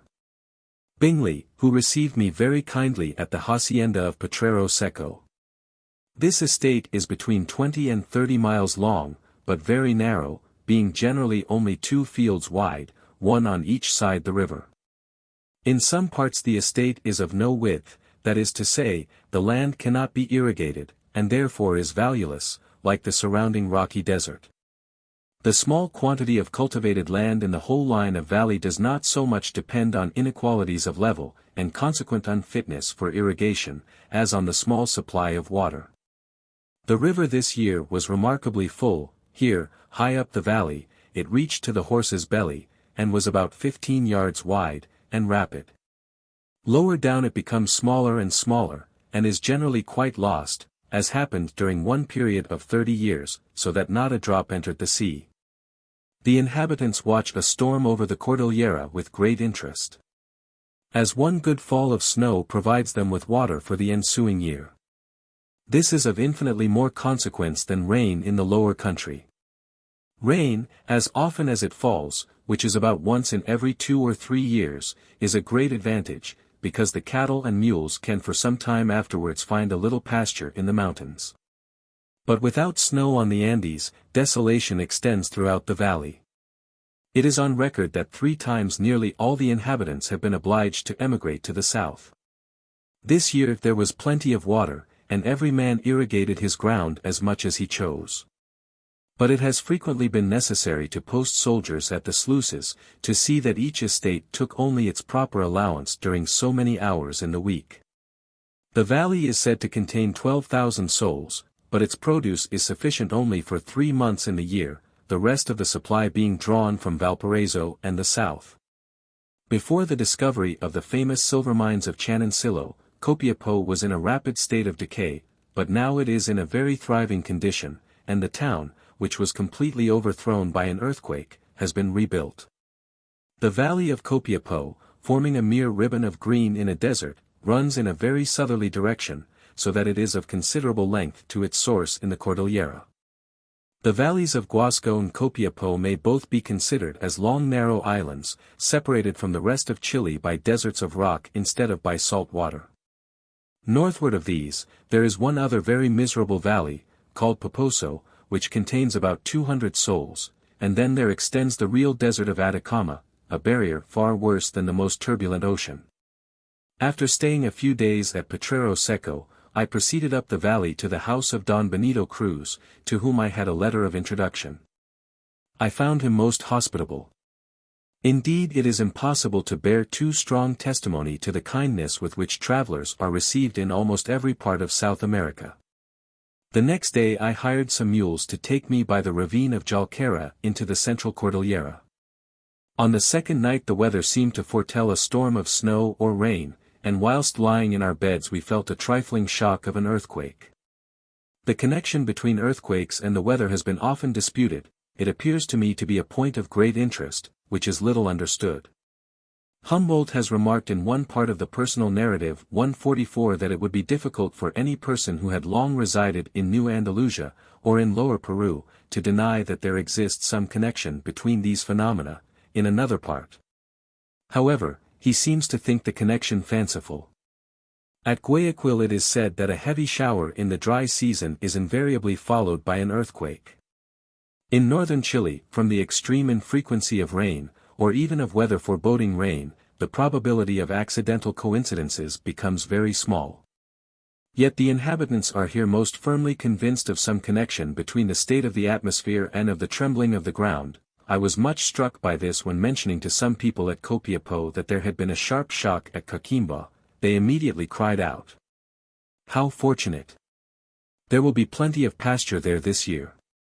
To their minds an earthquake foretold rain as surely as rain foretold abundant pasture.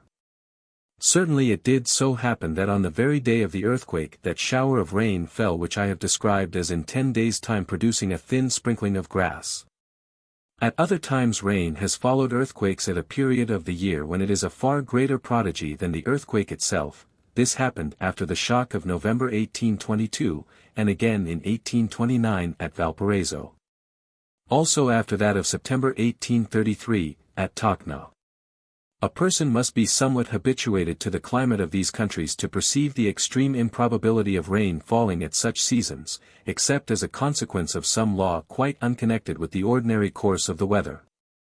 In the cases of great volcanic eruptions, as that of Cosaguina, where torrents of rain fell at a time of the year most unusual for it, and almost unprecedented in Central America, it is not difficult to understand that the volumes of vapor and clouds of ashes might have disturbed the atmospheric equilibrium. Humboldt extends this view to the case of earthquakes unaccompanied by eruptions, but I can hardly conceive it possible that the small quantity of aeriform fluids which then escape from the fissured ground can produce such remarkable effects. There appears much probability in the view first proposed by Mr. P. Scrope, that when the barometer is low, and when rain might naturally be expected to fall, the diminished pressure of the atmosphere over a wide extent of country might well determine the precise day on which the earth, already stretched to the utmost by the subterranean forces, should yield, crack, and consequently tremble. It is, however, doubtful how far this idea will explain the circumstance of torrents of rain falling in the dry season during several days, after an earthquake unaccompanied by an eruption. Such cases seem to bespeak some more intimate connection between the atmospheric and subterranean regions. Finding little of interest in this part of the ravine, we retraced our steps to the house of Don Benito, where I stayed 2 days collecting fossil shells and wood. Great prostrate silicified trunks of trees, embedded in a conglomerate, were extraordinarily numerous. I measured one which was 15 feet in circumference. How surprising it is that every atom of the woody matter in this great cylinder should have been removed and replaced by silex so perfectly that each vessel and pore is preserved. These trees flourished at about the period of our lower chalk, they all belonged to the fir tribe. It was amusing to hear the inhabitants discussing the nature of the fossil shells which I collected, almost in the same terms as were used a century ago in Europe, namely, whether or not they had been thus born by nature. My geological examination of the country generally created a good deal of surprise amongst the Chilenos. It was long before they could be convinced that I was not hunting for mines. This was sometimes troublesome. I found the most ready way of explaining my employment was to ask them how it was that they themselves were not curious concerning earthquakes and volcanoes, why some springs were hot and others cold. Why there were mountains in Chile, and not a hill in La Plata. These bare questions at once satisfied and silenced the greater number. Some, however, like a few in England who are a century behindhand, thought that all such inquiries were useless and impious, and that it was quite sufficient that God had thus made the mountains. An order had recently been issued that all stray dogs should be killed, and we saw many lying dead on the road. A great number had lately gone mad, and several men had been bitten and had died in consequence. On several occasions hydrophobia has prevailed in this valley. It is remarkable thus to find so strange and dreadful a disease appearing time after time in the same isolated spot. It has been remarked that certain villages in England are in like manner much more subject to this visitation than others. Dr. Ananiu states that hydrophobia was first known in South America in 1803, this statement is corroborated by Azara and Aloha having never heard of it in their time. Dr. Ananiu says that it broke out in Central America, and slowly traveled southward. It reached Arequipa in 1807, and it is said that some men there, who had not been bitten, were affected, as were some Negroes, who had eaten a bullock which had died of hydrophobia. At Ica 42 people thus miserably perished.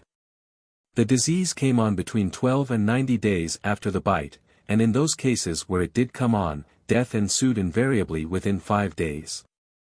After 1808 a long interval ensued without any cases. On inquiry, I did not hear of hydrophobia in Van Diemen's Land, or in Australia, and Burchell says that during the 5 years he was at the Cape of Good Hope, he never heard of an instance of it. Webster asserts that at the Azores hydrophobia has never occurred, and the same assertion has been made with respect to Mauritius and St. Helena. 145 In so strange a disease some information might possibly be gained by considering the circumstances under which it originates in distant climates, for it is improbable that a dog already bitten should have been brought to these distant countries. At night a stranger arrived at the house of Don Benito and asked permission to sleep there.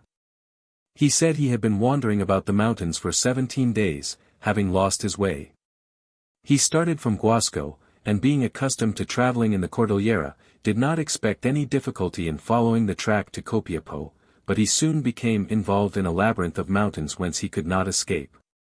Some of his mules had fallen over precipices and he had been in great distress.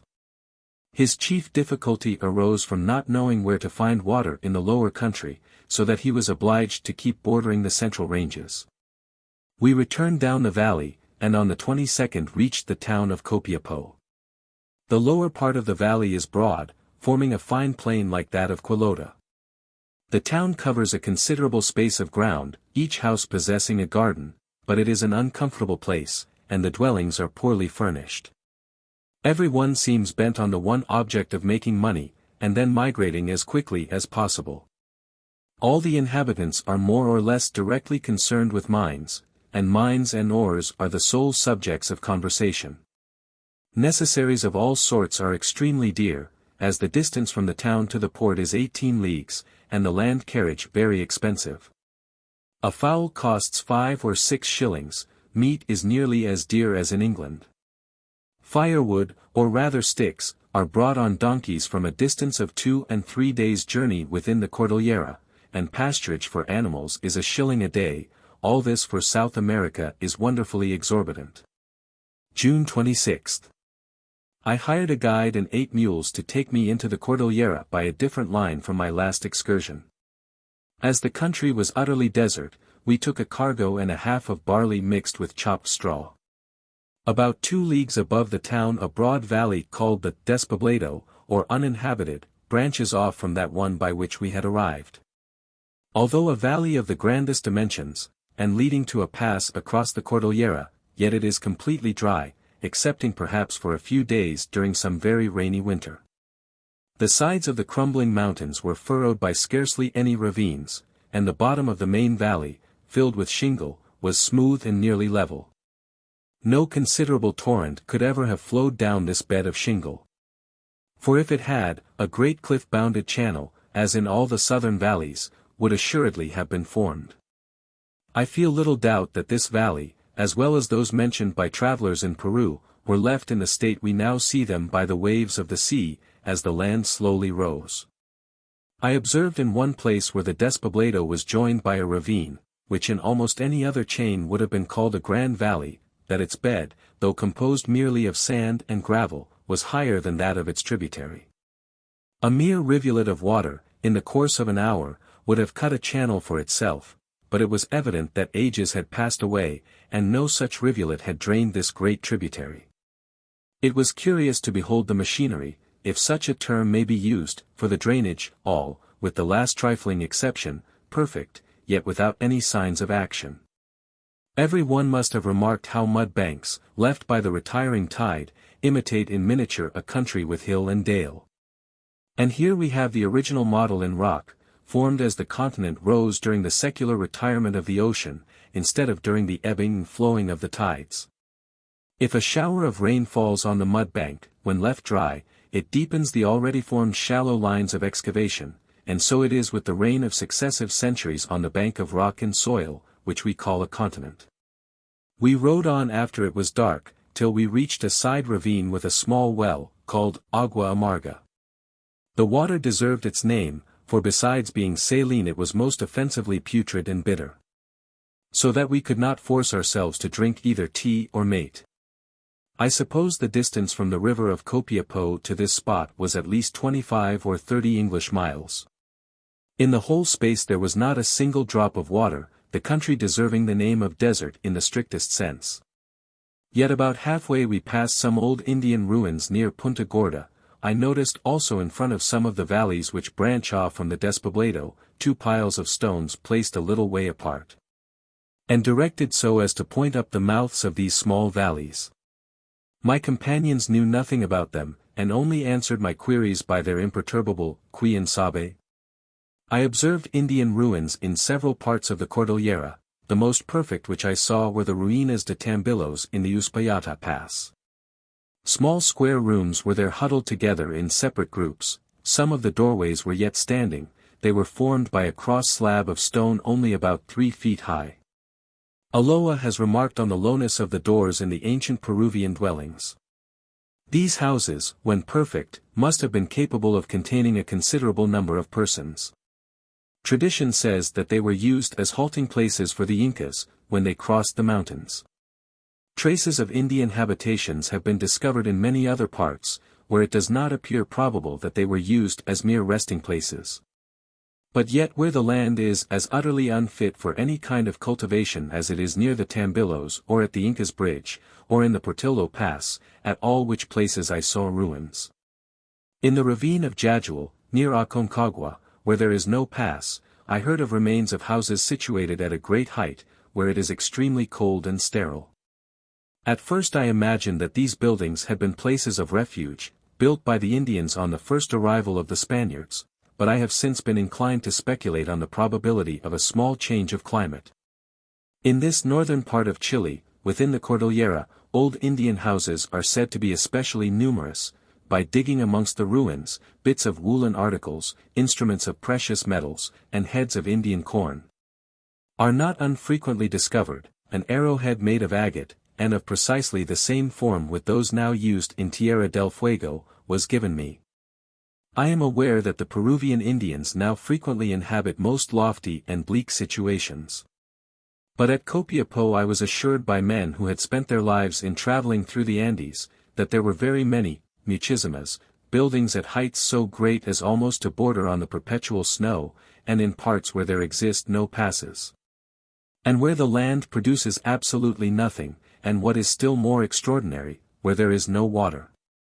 Nevertheless it is the opinion of the people of the country, although they are much puzzled by the circumstance, that, from the appearance of the houses, the Indians must have used them as places of residence.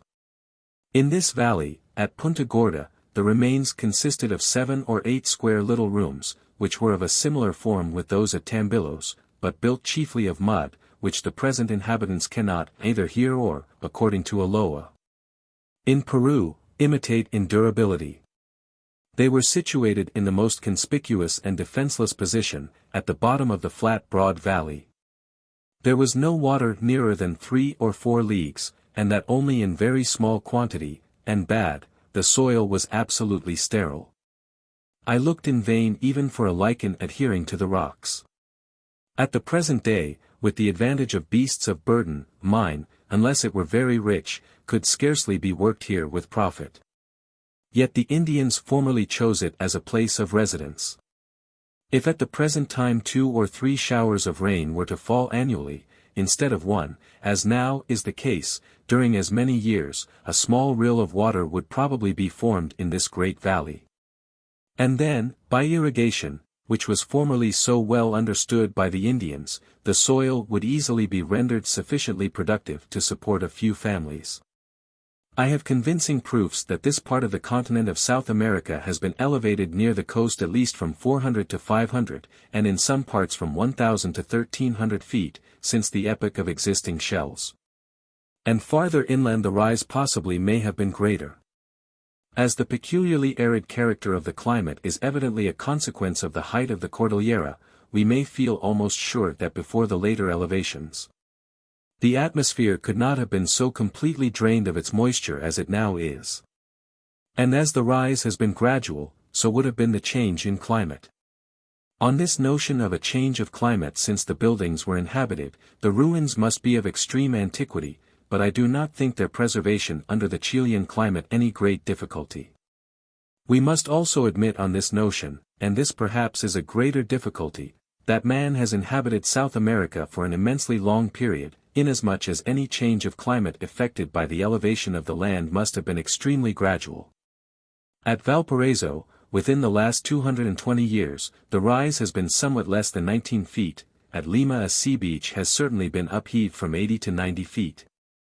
Within the Indio-human period, but such small elevations could have had little power in deflecting the moisture-bringing atmospheric currents. Dr. Lund, however, found human skeletons in the caves of Brazil, the appearance of which induced him to believe that the Indian race has existed during a vast lapse of time in South America. When at Lima, I conversed on these subjects 146 with Mr. Gill, a civil engineer, who had seen much of the interior country. He told me that a conjecture of a change of climate had sometimes crossed his mind.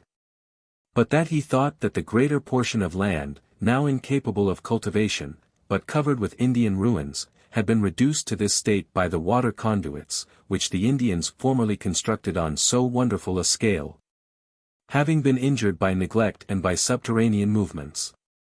I may here mention that the Peruvians actually carried their irrigating streams in tunnels through hills of solid rock. Mr. Gill told me he had been employed professionally to examine one. He found the passage low, narrow, crooked, and not of uniform breadth, but of very considerable length.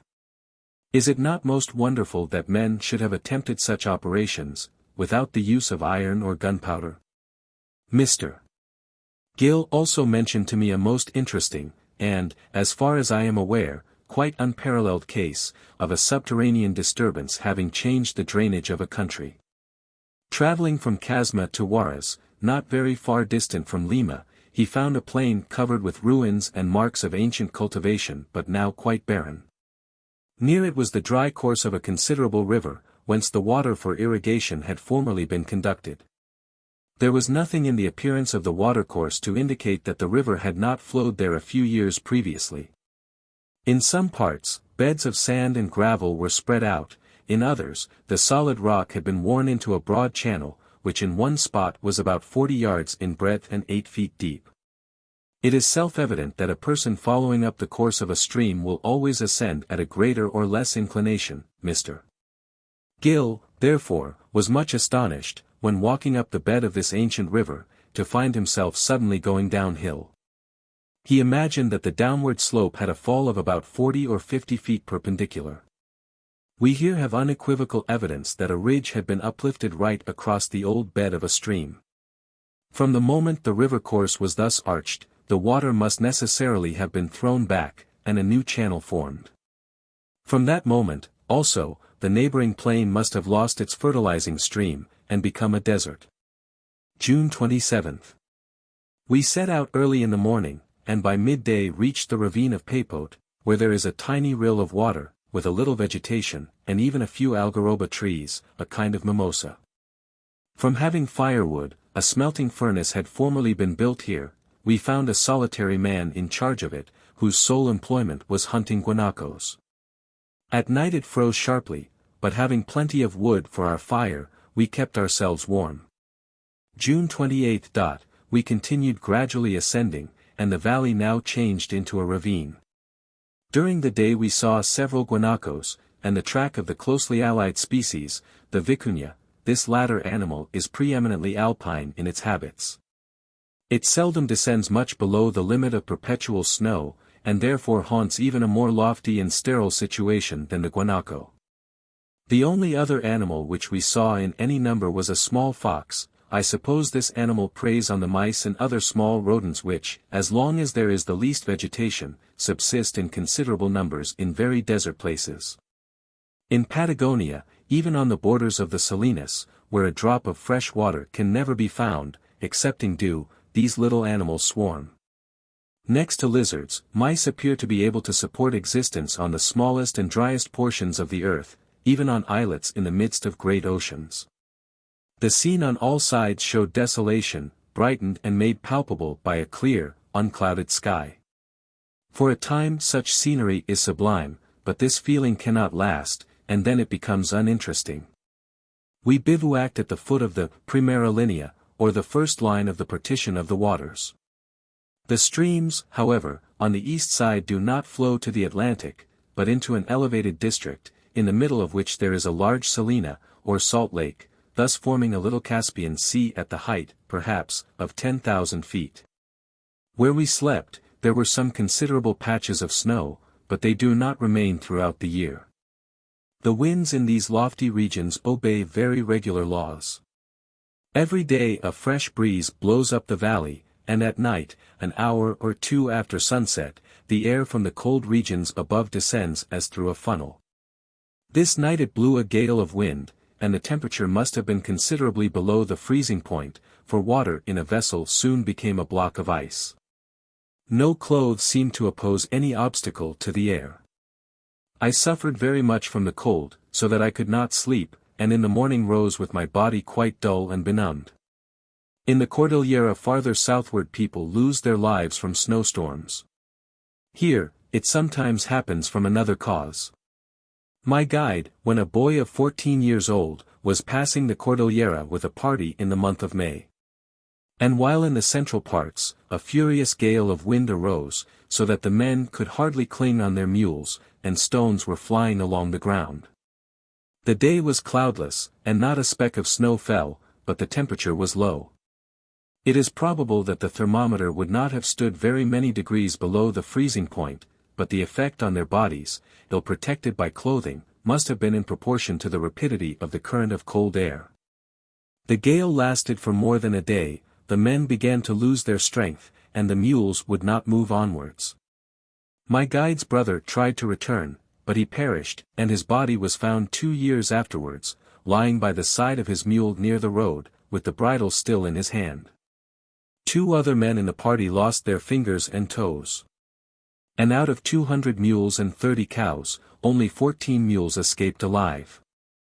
Many years ago the whole of a large party are supposed to have perished from a similar cause, but their bodies to this day have never been discovered.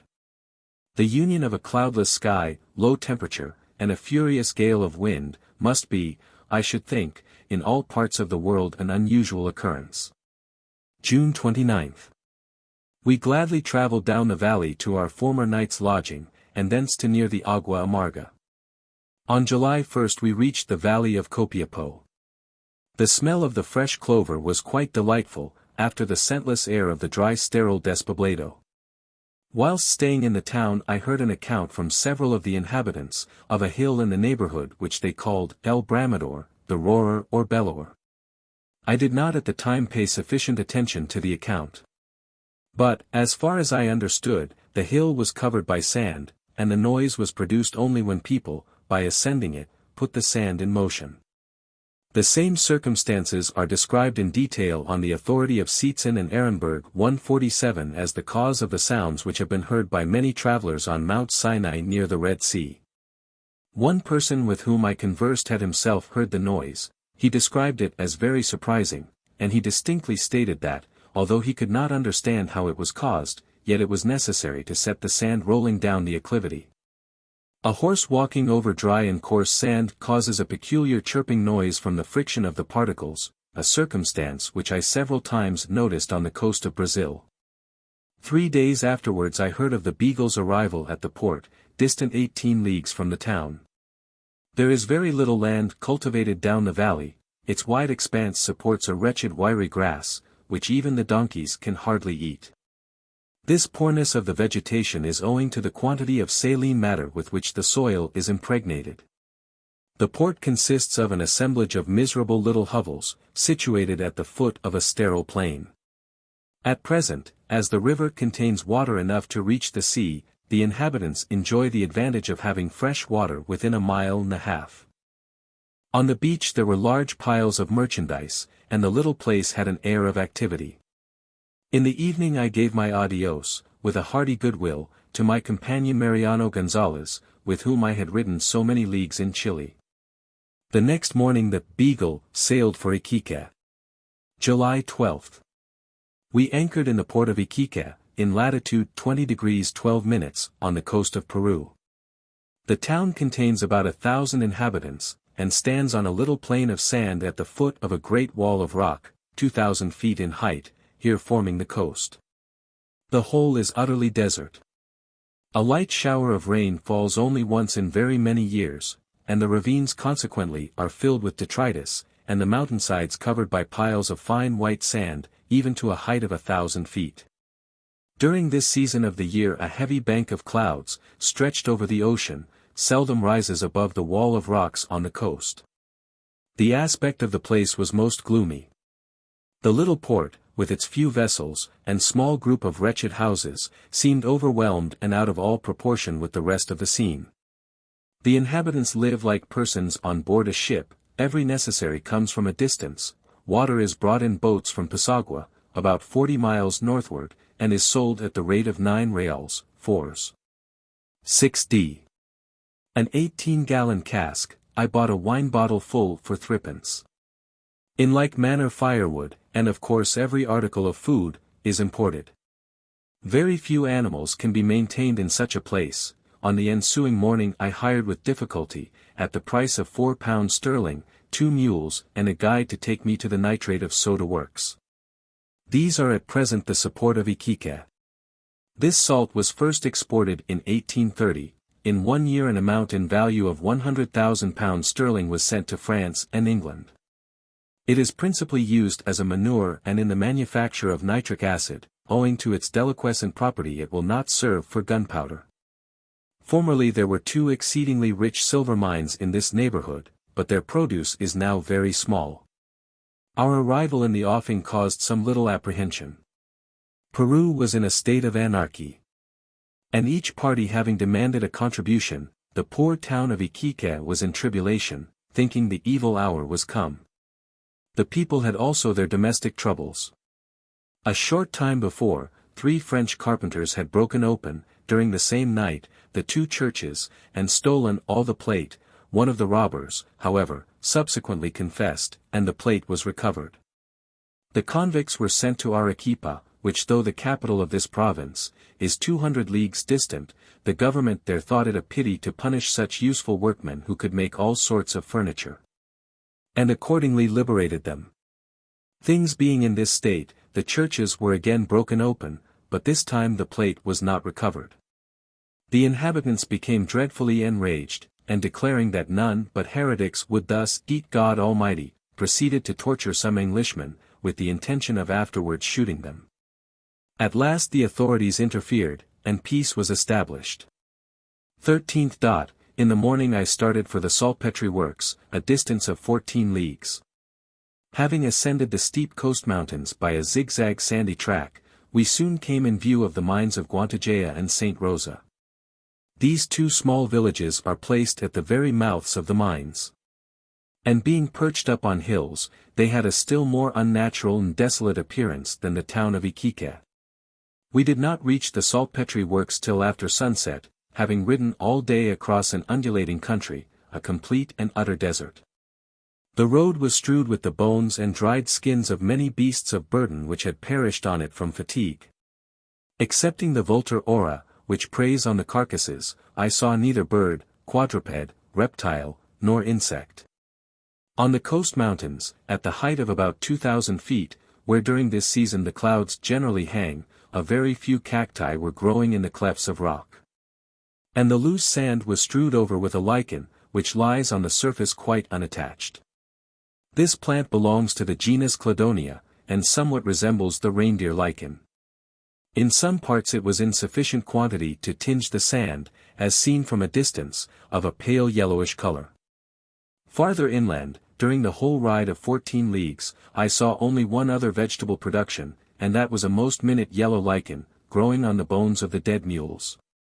This was the first true desert which I had seen. The effect on me was not impressive, but I believe this was owing to my having become gradually accustomed to such scenes, as I rode northward from Valparaiso, through Coquimbo, to Copiapo. The appearance of the country was remarkable, from being covered by a thick crust of common salt, and of a stratified saliferous alluvium, which seems to have been deposited as the land slowly rose above the level of the sea.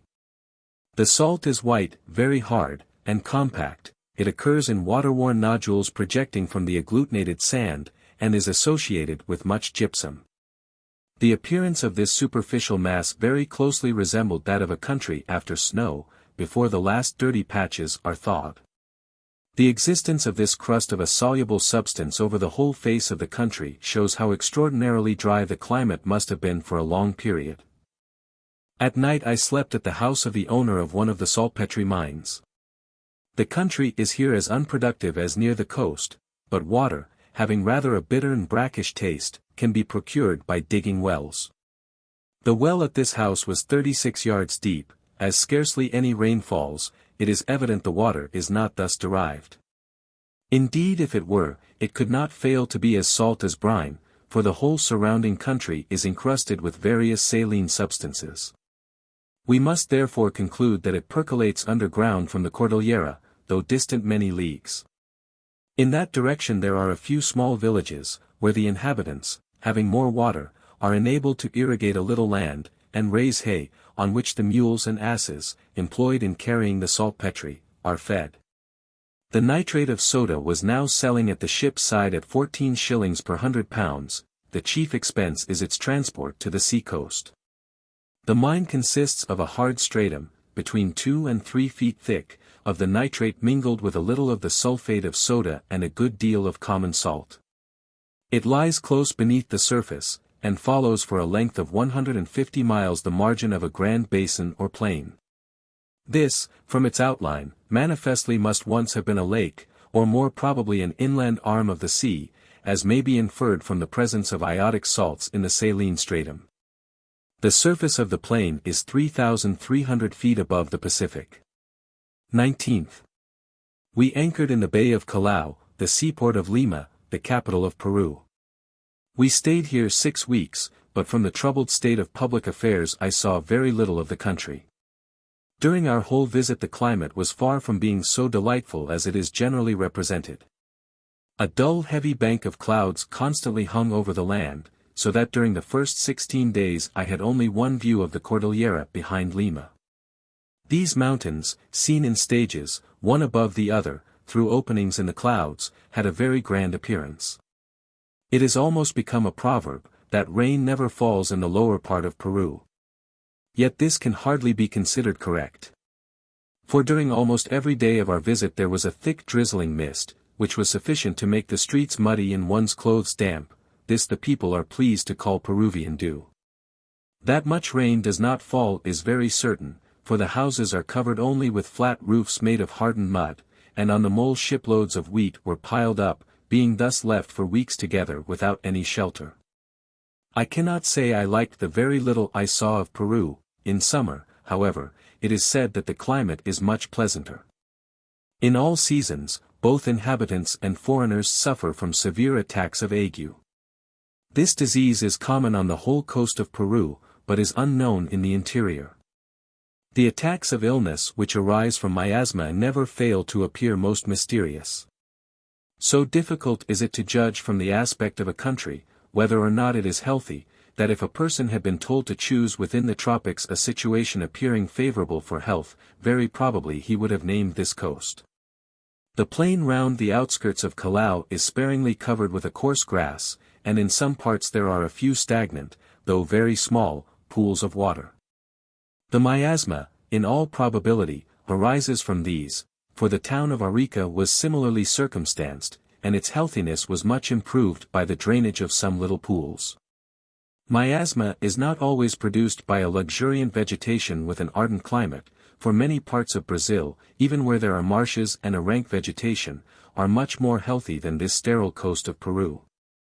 The densest forests in a temperate climate, as in Chiloe, do not seem in the slightest degree to affect the healthy condition of the atmosphere. The island of St. Iago, at the Cape de Verdes, offers another strongly marked instance of a country, which any one would have expected to find most healthy, being very much the contrary. I have described the bare and open plains as supporting, during a few weeks after the rainy season, a thin vegetation, which directly withers away and dries up. At this period the air appears to become quite poisonous. Both natives and foreigners often being affected with violent fevers. On the other hand, the Galapagos Archipelago, in the Pacific, with a similar soil, and periodically subject to the same process of vegetation, is perfectly healthy. Humboldt has observed that under the torrid zone, the smallest marshes are the most dangerous, being surrounded, as at Vera Cruz and Cartagena, with an arid and sandy soil, which raises the temperature of the ambient air. 148 on the coast of Peru, however, the temperature is not hot to any excessive degree, and perhaps in consequence the intermittent fevers are not of the most malignant order. In all unhealthy countries the greatest risk is run by sleeping on shore. Is this owing to the state of the body during sleep, or to a greater abundance of miasma at such times? It appears certain that those who stay on board a vessel, though anchored at only a short distance from the coast, generally suffer less than those actually on shore.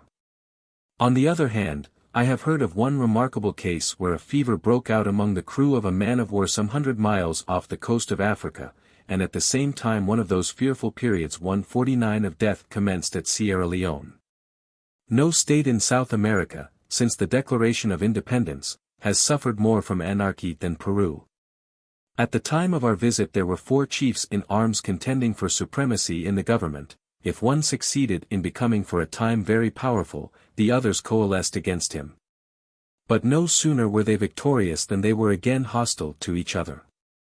The other day, at the anniversary of the independence, High Mass was performed, the President partaking of the sacrament. During the Te Deum Laudamus, instead of each regiment displaying the Peruvian flag, a black one with death's head was unfurled. Imagine a government under which such a scene could be ordered, on such an occasion, to be typical of their determination of fighting to death. This state of affairs happened at a time very unfortunately for me, as I was precluded from taking any excursions much beyond the limits of the town.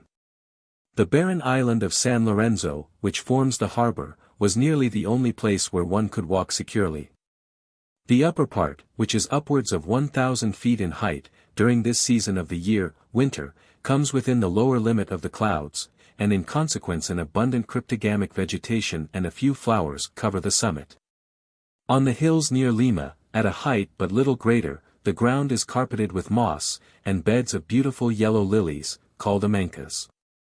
This indicates a very much greater degree of humidity than at a corresponding height at Iquique. Proceeding northward of Lima, the climate becomes damper, till on the banks of the Guayaquil, nearly under the equator, we find the most luxuriant forests. The change, however, from the sterile coast of Peru to that fertile land is described as taking place rather abruptly in the latitude of Cape Blanco, 2 degrees south of Guayaquil. Callao is a filthy, ill-built, small seaport. The inhabitants, both here and at Lima, present every imaginable shade of mixture, between European, Negro, and Indian blood. They appear a depraved, drunken set of people. The atmosphere is loaded with foul smells, and that peculiar one, which may be perceived in almost every town within the tropics, was here very strong. The fortress, which withstood Lord Cochrane's long siege, has an imposing appearance. But the President, during our stay, sold the brass guns, and proceeded to dismantle parts of it. The reason assigned was, that he had not an officer to whom he could trust so important a charge. He himself had good reason for thinking so, as he had obtained the presidentship by rebelling while in charge of this same fortress. After we left South America, he paid the penalty in the usual manner, by being conquered, taken prisoner, and shot. Lima stands on a plain in a valley, formed during the gradual retreat of the sea. It is 7 miles from Callao, and is elevated 500 feet above it, but from the slope being very gradual, the road appears absolutely level. So that when at Lima it is difficult to believe one has ascended even 100 feet, Humboldt has remarked on this singularly deceptive case. Steep barren hills rise like islands from the plain, which is divided, by straight mud walls, into large green fields. In these scarcely a tree grows excepting a few willows, and an occasional clump of bananas and of oranges. The city of Lima is now in a wretched state of decay, the streets are nearly unpaved, and heaps of filth are piled up in all directions, where the black gallinazzos, tame as poultry, pick up bits of carrion. The houses have generally an upper story, built, on account of the earthquakes, of plastered woodwork. But some of the old ones, which are now used by several families, are immensely large, and would rival in suites of apartments the most magnificent in any place. Lima, the city of the kings, must formerly have been a splendid town. The extraordinary number of churches gives it, even at the present day, a peculiar and striking character, especially when viewed from a short distance. One day I went out with some merchants to hunt in the immediate vicinity of the city. Our sport was very poor, but I had an opportunity of seeing the ruins of one of the ancient Indian villages, with its mound like a natural hill in the center. The remains of houses, enclosures, irrigating streams, and burial mounds, scattered over this plain, cannot fail to give one a high idea of the condition and number of the ancient population. When their earthenware, woolen clothes, utensils of elegant forms cut out of the hardest rocks, tools of copper, ornaments of precious stones, palaces, and hydraulic works, are considered, it is impossible not to respect the considerable advance made by them in the arts of civilization. The burial mounds, called huacas, are really stupendous, although in some places they appear to be natural hills encased and modeled. There is also another and very different class of ruins which possesses some interest, namely, those of old Callao, overwhelmed by the great earthquake of 1746, and its accompanying wave. The destruction must have been more complete even than at Talcahuano. Quantities of shingle almost concealed the foundations of the walls, and vast masses of brickwork appear to have been whirled about like pebbles by the retiring waves. It has been stated that the land subsided during this memorable shock. I could not discover any proof of this. Yet it seems far from improbable, for the form of the coast must certainly have undergone some change since the foundation of the old town. As no people in their senses would willingly have chosen for their building place the narrow spit of shingle on which the ruins now stand. Since our voyage, M. Scuti has come to the conclusion, by the comparison of old and modern maps, that the coast both north and south of Lima has certainly subsided. On the island of San Lorenzo there are very satisfactory proofs of elevation within the recent period. This of course is not opposed to the belief of a small sinking of the ground having subsequently taken place. The side of this island fronting the Bay of Callao is worn into 3 obscure terraces, the lower one of which is covered by a bed a mile in length, almost wholly composed of shells of 18 species, now living in the adjoining sea. The height of this bed is 85 feet. Many of the shells are deeply corroded, and have a much older and more decayed appearance than those at the height of 500 or 600 feet on the coast of Chile. These shells are associated with much common salt, a little sulfate of lime, both probably left by the evaporation of the spray, as the land slowly rose, together with sulfate of soda and muriate of lime. They rest on fragments of the underlying sandstone, and are covered by a few inches thick of detritus. The shells higher up on this terrace could be traced scaling off in flakes, and falling into an impalpable powder. And on an upper terrace, at the height of 170 feet, and likewise at some considerably higher points, I found a layer of saline powder of exactly similar appearance, and lying in the same relative position. I have no doubt that this upper layer originally existed as a bed of shells, like that on the 85 feet ledge, but it does not now contain even a trace of organic structure. The powder has been analyzed for me by Mr. T. Reeks. It consists of sulfates and muriates both of lime and soda, with very little carbonate of lime. It is known that common salt and carbonate of lime left in a mass for some time together partly decompose each other. Though this does not happen with small quantities in solution. As the half-decomposed shells in the lower parts are associated with much common salt, together with some of the saline substances composing the upper saline layer, and as these shells are corroded and decayed in a remarkable manner. I strongly suspect that this double decomposition has here taken place. The resultant salts, however, ought to be carbonate of soda and muriate of lime, the latter is present, but not the carbonate of soda. Hence I am led to imagine that by some unexplained means the carbonate of soda becomes changed into the sulfate. It is obvious that the saline layer could not have been preserved in any country in which abundant rain occasionally fell. On the other hand, this very circumstance, which at first sight appears so highly favorable to the long preservation of exposed shells, has probably been the indirect means, through the common salt not having been washed away, of their decomposition and early decay. I was much interested by finding on the terrace, at the height of 85 feet, embedded amidst the shells and much sea-drifted rubbish, some bits of cotton thread, plaited rush, and the head of a stalk of Indian corn. I compared these relics with similar ones taken out of the Huacas, or old Peruvian tombs, and found them identical in appearance. On the mainland in front of San Lorenzo, near Bellavista, there is an extensive and level plain about 100 feet high, of which the lower part is formed of alternating layers of sand and impure clay, together with some gravel, and the surface, to the depth of from 3 to 6 feet, of a reddish loam, containing a few scattered seashells and numerous small fragments of coarse red earthenware, more abundant at certain spots than at others.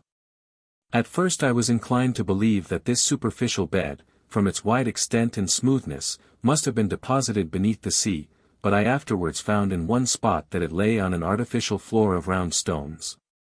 It seems, therefore, most probable that at a period when the land stood at a lower level there was a plain very similar to that now surrounding Callao, which, being protected by a shingle beach, is raised but very little above the level of the sea. On this plain, with its underlying red clay beds, I imagine that the Indians manufactured their earthen vessels. And that, during some violent earthquake, the sea broke over the beach, and converted the plain into a temporary lake, as happened round Callao in 1713 and 1746. The water would then have deposited mud containing fragments of pottery from the quills, more abundant at some spots than at others, and shells from the sea. This bed with fossil earthenware stands at about the same height with the shells on the lower terrace of San Lorenzo, in which the cotton thread and other relics were embedded. Hence we may safely conclude that within the Indo-human period there has been an elevation, as before alluded to, of more than 85 feet. For some little elevation must have been lost by the coast having subsided since the old maps were engraved. At Valparaiso, although in the 220 years before our visit the elevation cannot have exceeded 19 feet, yet subsequently to 1817 there has been a rise, partly insensible and partly by a start during the shock of 1822, of 10 or 11 feet. The antiquity of the Indo-human race here, judging by the 85 feet rise of the land since the relics were embedded, is the more remarkable, as on the coast of Patagonia, when the land stood about the same number of feet lower. The Macrauchenia was a living beast. But as the Patagonian coast is some way distant from the Cordillera, the rising there may have been slower than here. At Bahia Blanca the elevation has been only a few feet since the numerous gigantic quadrupeds were there entombed. And, according to the generally received opinion, when these extinct animals were living man did not exist. But the rising of that part of the coast of Patagonia is perhaps no way connected with the Cordillera, but rather with a line of old volcanic rocks in Banda Oriental, so that it may have been infinitely slower than on the shores of Peru. All these speculations, however, must be vague, for who will pretend to say that there may not have been several periods of subsidence, intercalated between the movements of elevation? For we know that along the whole coast of Patagonia there have certainly been many and long pauses in the upward action of the elevatory forces. Chapter 17. The whole group volcanic, number of craters, leafless bushes. The whole group volcanic, number of craters, leafless bushes, colony at Charles Island, James Island, Salt Lake in crater, natural history of the group, ornithology, curious finches, reptiles, great tortoises, habits of, marine lizard. Feeds on seaweed, terrestrial lizard, burrowing habits, herbivorous, importance of reptiles in the archipelago, fish, shells. Insects, botany, American type of organization, differences in the species or races on different islands, tameness of the birds, fear of man and acquired instinct. September 15. This archipelago consists of 10 principal islands, of which 5 exceed the others in size. They are situated under the equator, and between 500 and 600 miles westward of the coast of America. They are all formed of volcanic rocks. A few fragments of granite curiously glazed and altered by the heat can hardly be considered as an exception. Some of the craters surmounting the larger islands are of immense size, and they rise to a height of between 3,000 and 4,000 feet. Their flanks are studded by innumerable smaller orifices. I scarcely hesitate to affirm that there must be in the whole archipelago at least 2,000 craters. These consist either of lava and scoriae, or of finely stratified, sandstone-like tuff. Most of the latter are beautifully symmetrical. They owe their origin to eruptions of volcanic mud without any lava. It is a remarkable circumstance that every one of the 28 tuff craters which were examined had their southern sides either much lower than the other sides, or quite broken down and removed. As all these craters apparently have been formed when standing in the sea, and as the waves from the trade wind and the swell from the open Pacific here unite their forces on the southern coasts of all the islands. This singular uniformity in the broken state of the craters, composed of the soft and yielding tuff, is easily explained. Considering that these islands are placed directly under the equator, the climate is far from being excessively hot. This seems chiefly caused by the singularly low temperature of the surrounding water, brought here by the great southern polar current. Excepting during one short season very little rain falls, and even then it is irregular. But the clouds generally hang low. Hence, whilst the lower parts of the islands are very sterile, the upper parts, at a height of 1,000 feet and upwards, possess a damp climate and a tolerably luxuriant vegetation.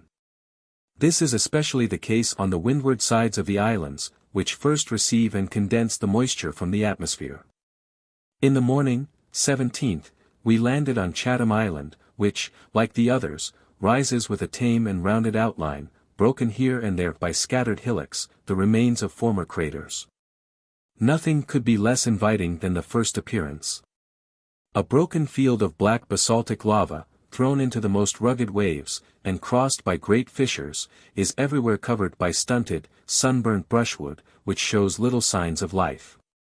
The dry and parched surface, being heated by the noonday sun, gave to the air a close and sultry feeling, like that from a stove. We fancied even that the bushes smelt unpleasantly.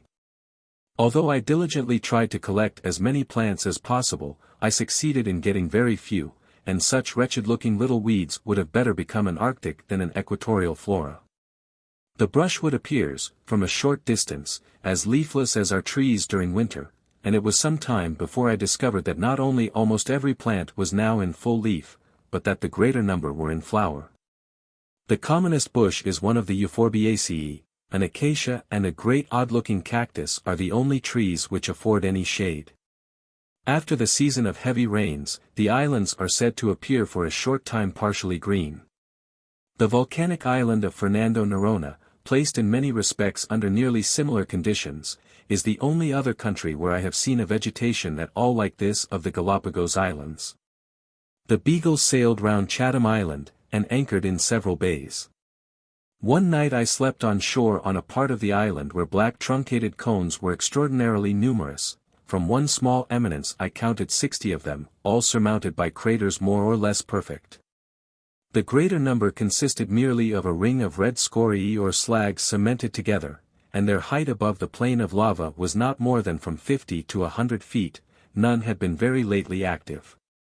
The entire surface of this part of the island seems to have been permeated, like a sieve, by the subterranean vapors. Here and there the lava, whilst soft, has been blown into great bubbles. And in other parts, the tops of caverns similarly formed have fallen in, leaving circular pits with steep sides. From the regular form of the many craters, they gave to the country an artificial appearance, which vividly reminded me of those parts of Staffordshire where the great iron foundries are most numerous. The day was glowing hot, and the scrambling over the rough surface and through the intricate thickets was very fatiguing, but I was well repaid by the strange cyclopean scene. As I was walking along I met 2 large tortoises, each of which must have weighed at least 200 pounds, one was eating a piece of cactus, and as I approached, it stared at me and slowly walked away. The other gave a deep hiss, and drew in its head. These huge reptiles, surrounded by the black lava, the leafless shrubs, and large cacti, seemed to my fancy like some antediluvian animals. The few dull-colored birds cared no more for me than they did for the great tortoises. 23rd. The Beagle proceeded to Charles Island. This archipelago has long been frequented, first by the buccaneers, and latterly by whalers, but it is only within the last 6 years that a small colony has been established here. The inhabitants are between 200 and 300 in number. They are nearly all people of color, who have been banished for political crimes from the Republic of the Equator, of which Quito is the capital. The settlement is placed about 4.5 miles inland, and at a height probably of 1,000 feet. In the first part of the road we passed through leafless thickets, as in Chatham Island. Higher up the woods gradually became greener.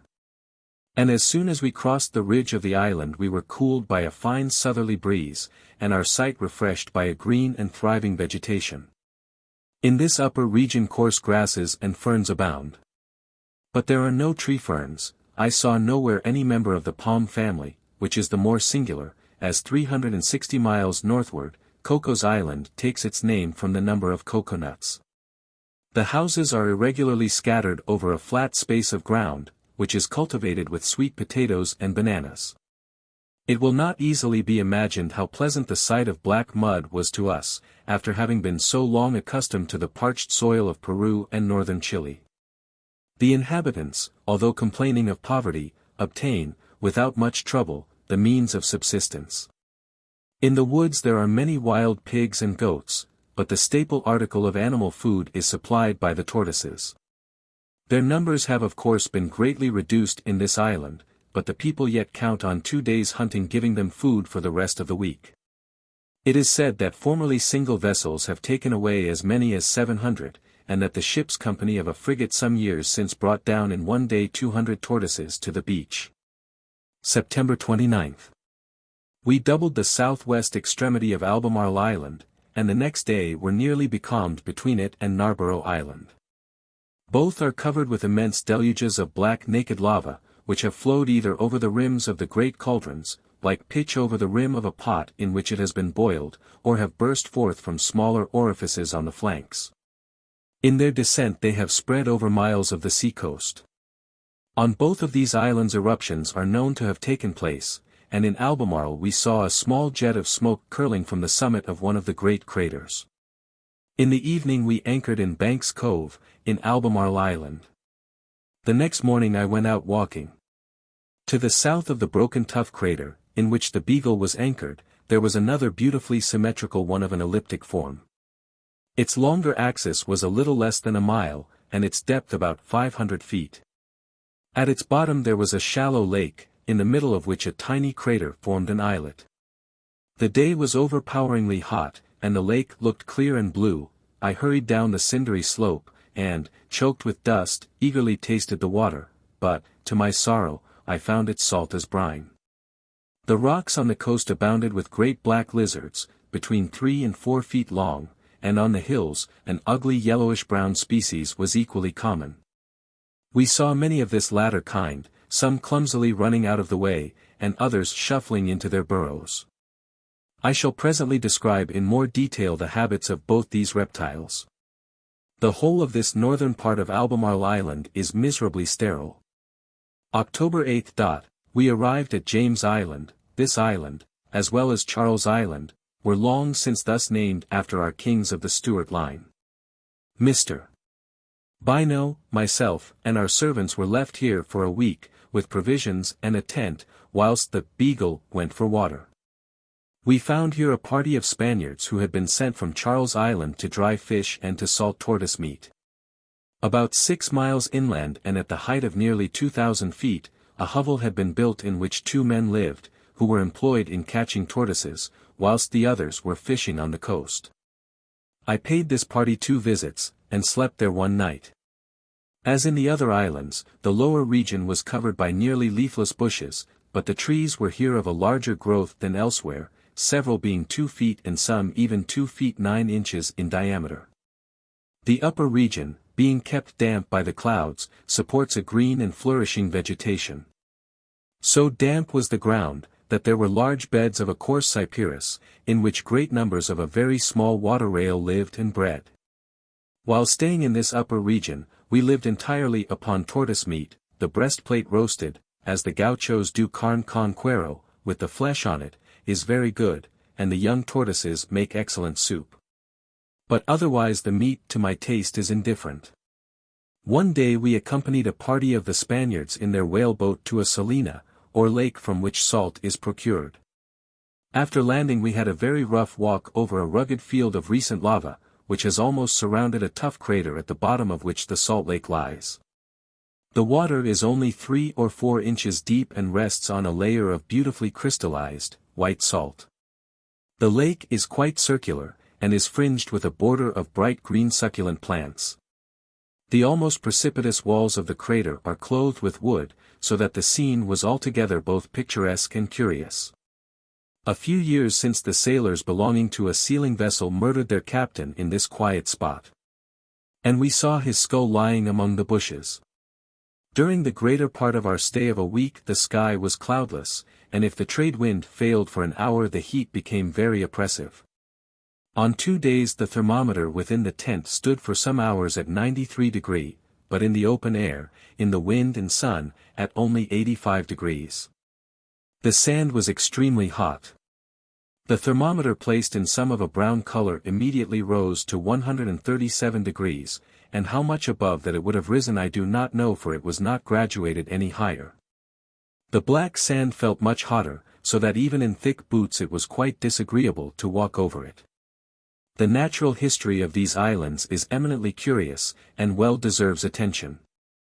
Most of the organic productions are aboriginal creations found nowhere else. There is even a difference between the inhabitants of the different islands. Yet all show a marked relationship with those of America, though separated from that continent by an open space of ocean, between 500 and 600 miles in width.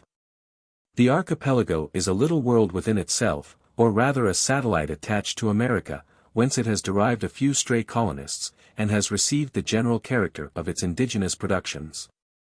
Considering the small size of these islands, we feel the more astonished at the number of their aboriginal beings, and at their confined range. Seeing every height crowned with its crater, and the boundaries of most of the lava streams still distinct, we are led to believe that within a period geologically recent the unbroken ocean was here spread out. Hence, both in space and time, we seem to be brought somewhat near to that great fact, that mystery of mysteries, the first appearance of new beings on this earth. Of terrestrial mammals there is only one which must be considered as indigenous, namely a mouse, Mus galapagoensis, and this is confined, as far as I could ascertain, to Chatham Island, the most easterly island of the group. It belongs, as I am informed by Mr. Waterhouse, to a division of the family of mice characteristic of America. At James Island there is a rat sufficiently distinct from the common kind to have been named and described by Mr. Waterhouse.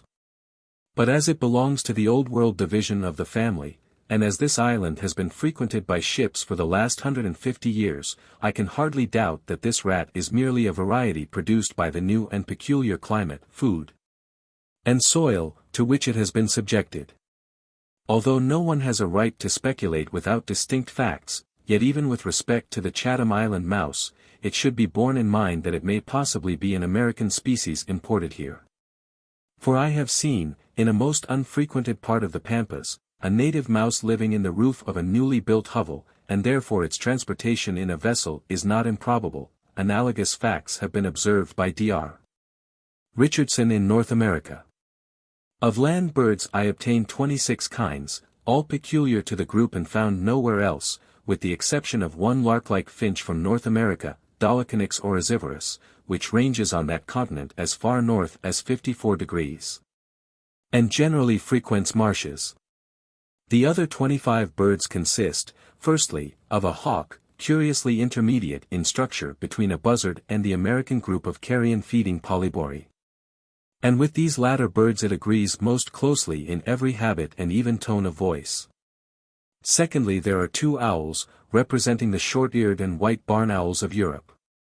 Thirdly, a wren, 3 tyrant flycatchers, 2 of them species of Pyrocephalus, one or both of which would be ranked by some ornithologists as only varieties, and a dove, all analogous to, but distinct from, American species.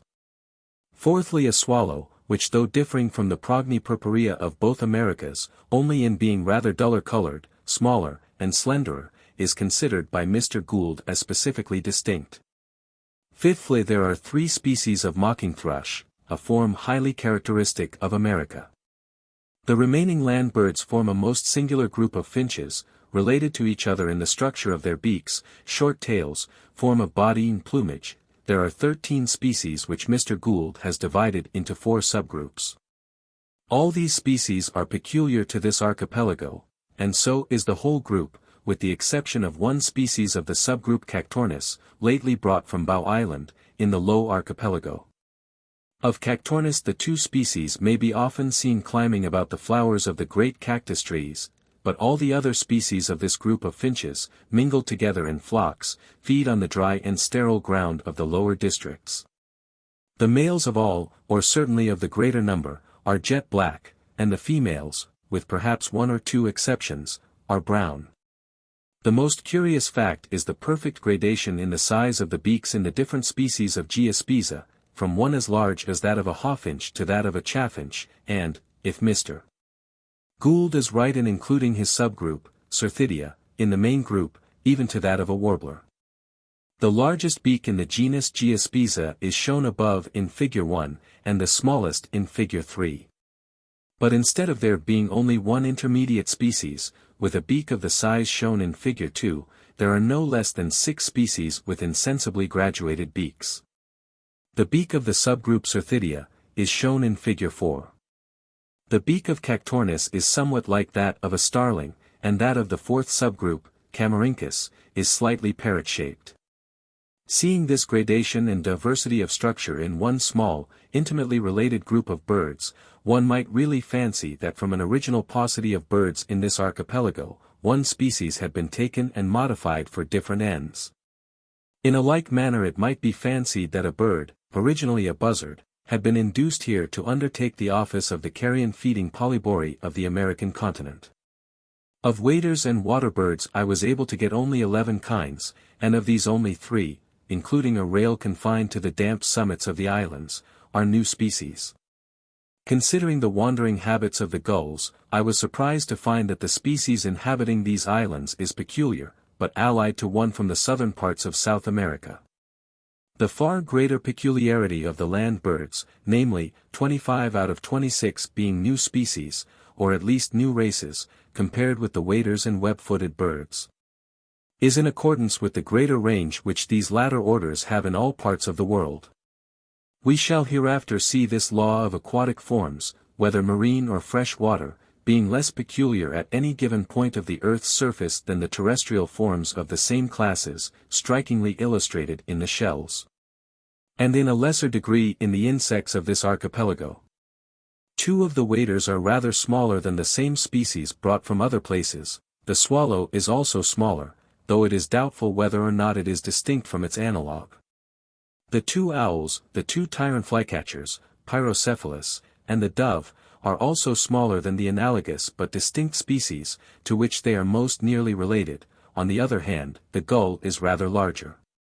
The 2 owls, the swallow, all 3 species of mocking thrush, the dove in its separate colors though not in its whole plumage, the totanus, and the gull, are likewise duskier colored than their analogous species. And in the case of the mocking thrush and totanus, than any other species of the 2 genera. With the exception of a wren with a fine yellow breast, and of a tyrant flycatcher with a scarlet tuft and breast, none of the birds are brilliantly colored, as might have been expected in an equatorial district. Hence it would appear probable that the same causes which here make the immigrants of some species smaller, make most of the peculiar Galapageian species also smaller, as well as very generally more dusky colored. All the plants have a wretched, weedy appearance, and I did not see one beautiful flower. The insects, again, are small-sized and dull-colored, and, as Mr.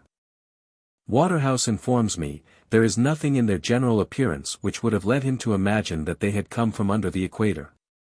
150 The birds, plants, and insects have a desert character, and are not more brilliantly colored than those from southern Patagonia. We may, therefore, conclude that the usual gaudy coloring of the intertropical productions is not related either to the heat or light of those zones, but to some other cause. Perhaps to the conditions of existence being generally favorable to life. We will now turn to the order of reptiles, which gives the most striking character to the zoology of these islands. The species are not numerous, but the numbers of individuals of each species are extraordinarily great.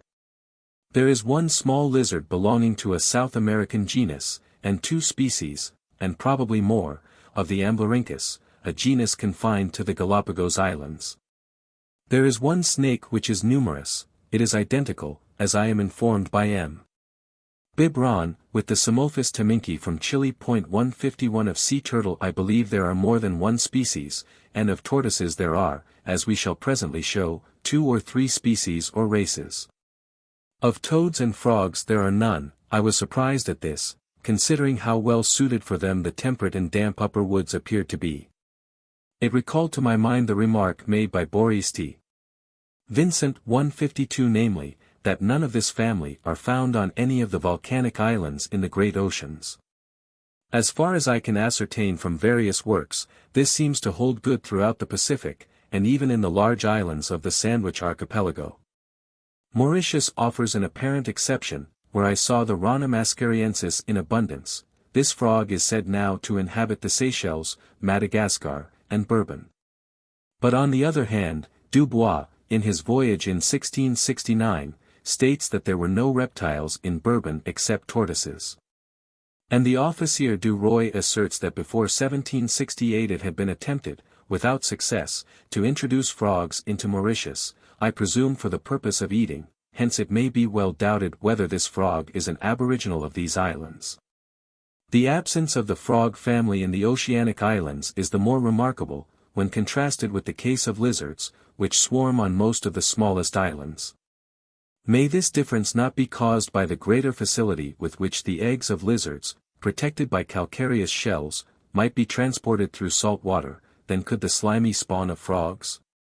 I will first describe the habits of the tortoise, Testudo nigra, formerly called indica, which has been so frequently alluded to. These animals are found, I believe, on all the islands of the archipelago, certainly on the greater number. They frequent in preference the high damp parts, but they likewise live in the lower and arid districts. I have already shown, from the numbers which have been caught in a single day, how very numerous they must be. Some grow to an immense size. Mr. Lawson, an Englishman, and vice-governor of the colony, told us that he had seen several so large that it required 6 or 8 men to lift them from the ground, and that some had afforded as much as 200 pounds of meat. The old males are the largest, the females rarely growing to so great a size. The male can readily be distinguished from the female by the greater length of its tail. The tortoises which live on those islands where there is no water, or in the lower and arid parts of the others, feed chiefly on the succulent cactus. Those which frequent the higher and damp regions eat the leaves of various trees, a kind of berry, called guayavita, which is acid and austere, and likewise a pale green filamentous lichen, Usnera plicata, that hangs from the boughs of the trees. The tortoise is very fond of water, drinking large quantities, and wallowing in the mud. The larger islands alone possess springs, and these are always situated towards the central parts, and at a considerable height. The tortoises, therefore, which frequent the lower districts, when thirsty, are obliged to travel from a long distance. Hence broad and well-beaten paths branch off in every direction from the wells down to the sea-coast. And the Spaniards, by following them up, first discovered the watering places. When I landed at Chatham Island, I could not imagine what animal travelled so methodically along well-chosen tracks. Near the springs it was a curious spectacle to behold many of these huge creatures, one set eagerly travelling onwards with outstretched necks, and another set returning, after having drunk their fill. When the tortoise arrives at the spring, quite regardless of any spectator, he buries his head in the water above his eyes, and greedily swallows great mouthfuls, at the rate of about 10 in a minute. The inhabitants say each animal stays 3 or 4 days in the neighborhood of the water, and then returns to the lower country, but they differed respecting the frequency of these visits.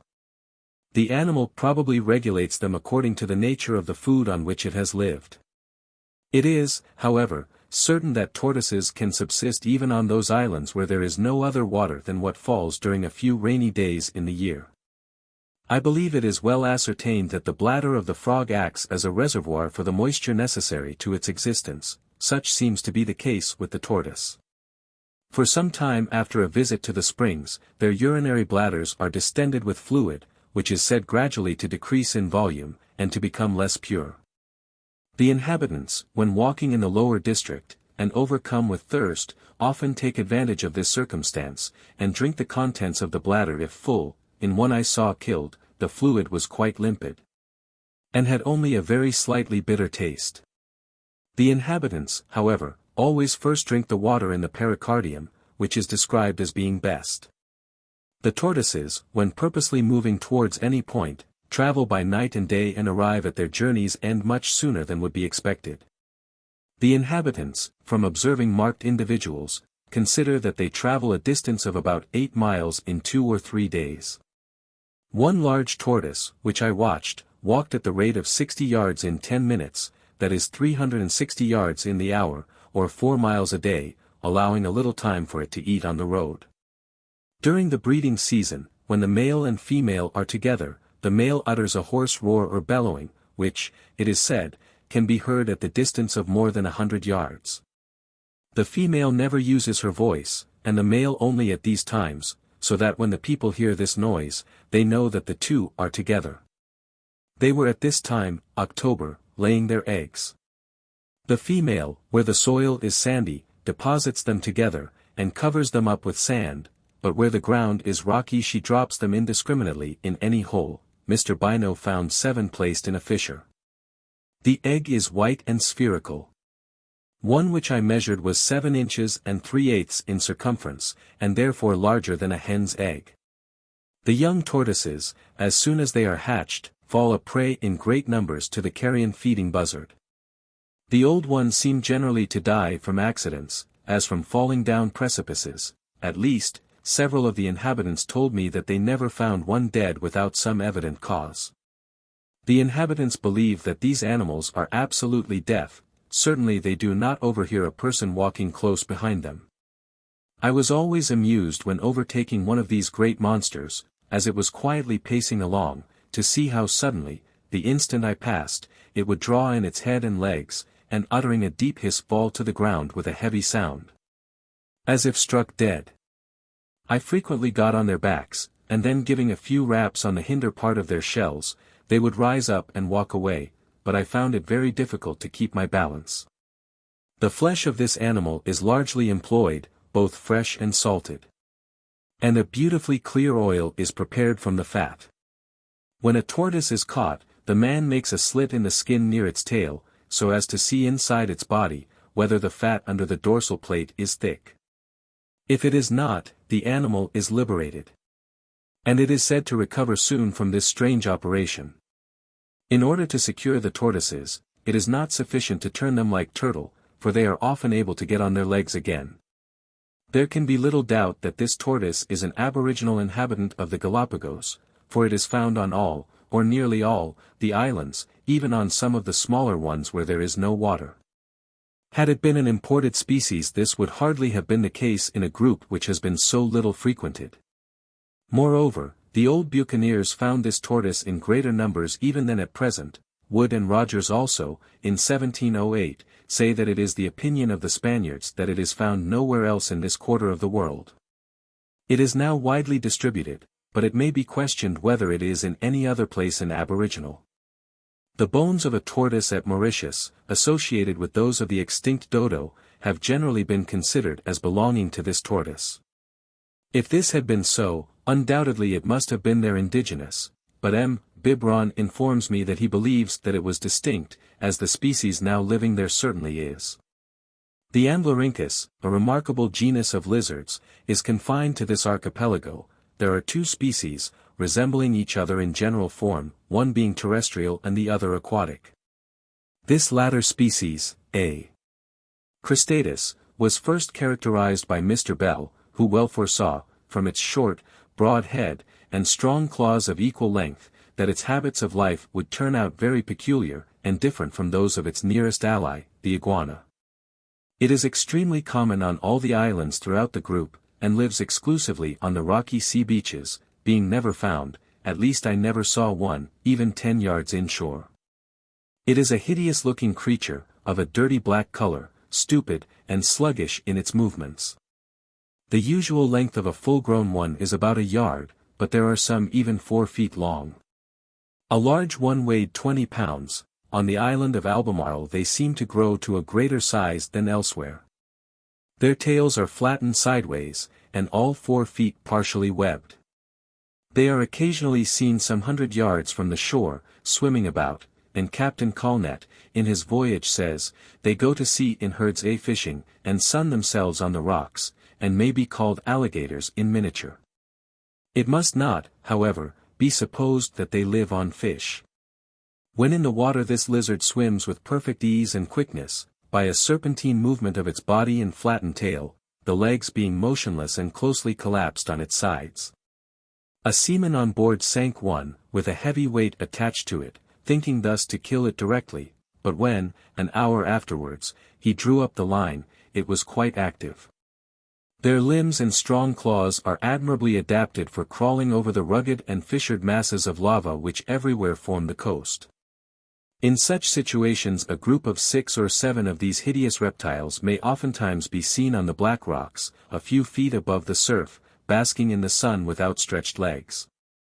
I opened the stomachs of several, and found them largely distended with minced seaweed, ulvae, which grows in thin foliaceous expansions of a bright green or a dull red color. I do not recollect having observed this seaweed in any quantity on the tidal rocks, and I have reason to believe it grows at the bottom of the sea, at some little distance from the coast. If such be the case, the object of these animals occasionally going out to sea is explained. The stomach contained nothing but the seaweed. Mr. Bino, however, found a piece of a crab in one. But this might have got in accidentally, in the same manner as I have seen a caterpillar, in the midst of some lichen, in the paunch of a tortoise. The intestines were large, as in other herbivorous animals. The nature of this lizard's food, as well as the structure of its tail and feet, and the fact of its having been seen voluntarily swimming out at sea, absolutely prove its aquatic habits. Yet there is in this respect one strange anomaly, namely, that when frightened it will not enter the water. Hence it is easy to drive these lizards down to any little point overhanging the sea, where they will sooner allow a person to catch hold of their tails than jump into the water. They do not seem to have any notion of biting. But when much frightened they squirt a drop of fluid from each nostril. I threw one several times as far as I could, into a deep pool left by the retiring tide, but it invariably returned in a direct line to the spot where I stood. It swam near the bottom, with a very graceful and rapid movement, and occasionally aided itself over the uneven ground with its feet. As soon as it arrived near the edge, but still being under water, it tried to conceal itself in the tufts of seaweed, or it entered some crevice. As soon as it thought the danger was past, it crawled out on the dry rocks, and shuffled away as quickly as it could. I several times caught this same lizard, by driving it down to a point, and though possessed of such perfect powers of diving and swimming, nothing would induce it to enter the water. And as often as I threw it in, it returned in the manner above described. Perhaps this singular piece of apparent stupidity may be accounted for by the circumstance that this reptile has no enemy whatever on shore, whereas at sea it must often fall a prey to the numerous sharks. Hence, probably, urged by a fixed and hereditary instinct that the shore is its place of safety, whatever the emergency may be, it there takes refuge. During our visit, in October, I saw extremely few small individuals of this species, and none I should think under a year old. From this circumstance it seems probable that the breeding season had not then commenced. I asked several of the inhabitants if they knew where it laid its eggs. They said that they knew nothing of its propagation, although well acquainted with the eggs of the land kind, a fact, considering how very common this lizard is, not a little extraordinary. We will now turn to the terrestrial species, A. demarlii, with a round tail, and toes without webs. This lizard, instead of being found like the other on all the islands, is confined to the central part of the archipelago, namely to Albemarle, James, Barrington, and Indefatigable Islands. To the southward, in Charles, Hood, and Chatham Islands, and to the northward, in Towers, Bindlows, and Abingdon, I neither saw nor heard of any. It would appear as if it had been created in the center of the archipelago, and thence had been dispersed only to a certain distance. Some of these lizards inhabit the high and damp parts of the islands, but they are much more numerous in the lower and sterile districts near the coast. I cannot give a more forcible proof of their numbers, than by stating that when we were left at James Island, we could not for some time find a spot free from their burrows on which to pitch our single tent. Like their brothers the sea kind, they are ugly animals, of a yellowish-orange beneath, and of a brownish-red color above. From their low facial angle they have a singularly stupid appearance. They are, perhaps, of a rather less size than the marine species, but several of them weighed between 10 and 15 pounds. In their movements they are lazy and half torpid. When not frightened, they slowly crawl along with their tails and bellies dragging on the ground. They often stop, and doze for a minute or two, with closed eyes and hind legs spread out on the parched soil. They inhabit burrows which they sometimes make between fragments of lava, but more generally on level patches of the soft sandstone-like tuff. The holes do not appear to be very deep, and they enter the ground at a small angle. So that when walking over these lizard warrens, the soil is constantly giving way, much to the annoyance of the tired walker. This animal, when making its burrow, works alternately the opposite sides of its body. One front leg for a short time scratches up the soil, and throws it towards the hind foot, which is well placed so as to heave it beyond the mouth of the hole. That side of the body being tired, the other takes up the task, and so on alternately. I watched one for a long time, till half its body was buried. I then walked up and pulled it by the tail. At this it was greatly astonished, and soon shuffled up to see what was the matter. And then stared me in the face, as much as to say, "What made you pull my tail?" They feed by day, and do not wander far from their burrows, if frightened, they rush to them with a most awkward gait. Except when running downhill, they cannot move very fast, apparently from the lateral position of their legs. They are not at all timorous. When attentively watching any one, they curl their tails, and, raising themselves on their front legs, nod their heads vertically, with a quick movement, and try to look very fierce. But in reality they are not at all so. If one just stamps on the ground, down go their tails, and off they shuffle as quickly as they can. I have frequently observed small fly-eating lizards, when watching anything, nod their heads in precisely the same manner, but I do not at all know for what purpose. If this Amblyrhynchus is held and plagued with a stick, it will bite it very severely, but I caught many by the tail, and they never tried to bite me. If two are placed on the ground and held together, they will fight, and bite each other till blood is drawn. The individuals, and they are the greater number, which inhabit the lower country, can scarcely taste a drop of water throughout the year. But they consume much of the succulent cactus, the branches of which are occasionally broken off by the wind. I several times threw a piece to 2 or 3 of them when together. And it was amusing enough to see them trying to seize and carry it away in their mouths, like so many hungry dogs with a bone. They eat very deliberately, but do not chew their food.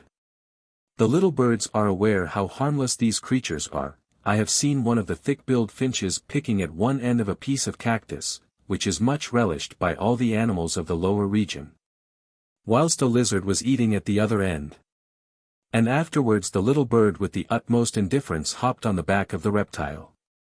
I opened the stomachs of several, and found them full of vegetable fibers and leaves of different trees, especially of an acacia. In the upper region they live chiefly on the acid and astringent berries of the guayavita, under which trees I have seen these lizards and the huge tortoises feeding together. To obtain the acacia leaves they crawl up the low stunted trees. And it is not uncommon to see a pair quietly browsing, whilst seated on a branch several feet above the ground. These lizards, when cooked, yield a white meat, which is liked by those whose stomachs soar above all prejudices. Humboldt has remarked that in intertropical South America all lizards which inhabit dry regions are esteemed delicacies for the table. The inhabitants state that those which inhabit the upper damp parts drink water, but that the others do not, like the tortoises, travel up for it from the lower sterile country. At the time of our visit, the females had within their bodies numerous, large, elongated eggs, which they lay in their burrows. The inhabitants seek them for food.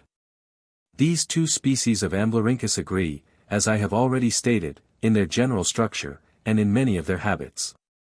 Neither have that rapid movement, so characteristic of the genera Lacerta and Iguana. They are both herbivorous, although the kind of vegetation on which they feed is so very different. Mr. Bell has given the name to the genus from the shortness of the snout. Indeed, the form of the mouth may almost be compared to that of the tortoise. One is led to suppose that this is an adaptation to their herbivorous appetites. It is very interesting thus to find a well-characterized genus, having its marine and terrestrial species, belonging to so confined a portion of the world. The aquatic species is by far the most remarkable, because it is the only existing lizard which lives on marine vegetable productions. As I at first observed, these islands are not so remarkable for the number of the species of reptiles, as for that of the individuals. When we remember the well-beaten paths made by the thousands of huge tortoises, the many turtles, the great warrens of the terrestrial Amblyrhynchus, and the groups of the marine species basking on the coast rocks of every island, we must admit that there is no other quarter of the world where this order replaces the herbivorous mammalia in so extraordinary a manner. The geologist on hearing this will probably refer back in his mind to the secondary epochs, when lizards, some herbivorous, some carnivorous, and of dimensions comparable only with our existing whales, swarmed on the land and in the sea. It is, therefore, worthy of his observation that this archipelago, instead of possessing a humid climate and rank vegetation, cannot be considered otherwise than extremely arid, and, for an equatorial region, remarkably temperate. To finish with the zoology, the 15 kinds of sea fish which I procured here are all new species. They belong to 12 genera, all widely distributed, with the exception of Prionotus, of which the 4 previously known species live on the eastern side of America. Of land shells I collected 16 kinds, and 2 marked varieties, of which, with the exception of 1 helix found at Tahiti, all are peculiar to this archipelago. A single freshwater shell, Paludina, is common to Tahiti and Van Diemen's Land. Mr. Cumming, before our voyage, procured here 90 species of seashells, and this does not include several species not yet specifically examined, of Trachus, Turbo, Monodonta, and Nassa. He has been kind enough to give me the following interesting results. Of the 90 shells, no less than 47 are unknown elsewhere, a wonderful fact, considering how widely distributed seashells generally are. Of the 43 shells found in other parts of the world, 25 inhabit the western coast of America, and of these 8 are distinguishable as varieties. The remaining 18, including 1 variety, were found by Mr. Cumming in the Low Archipelago, and some of them also at the Philippines.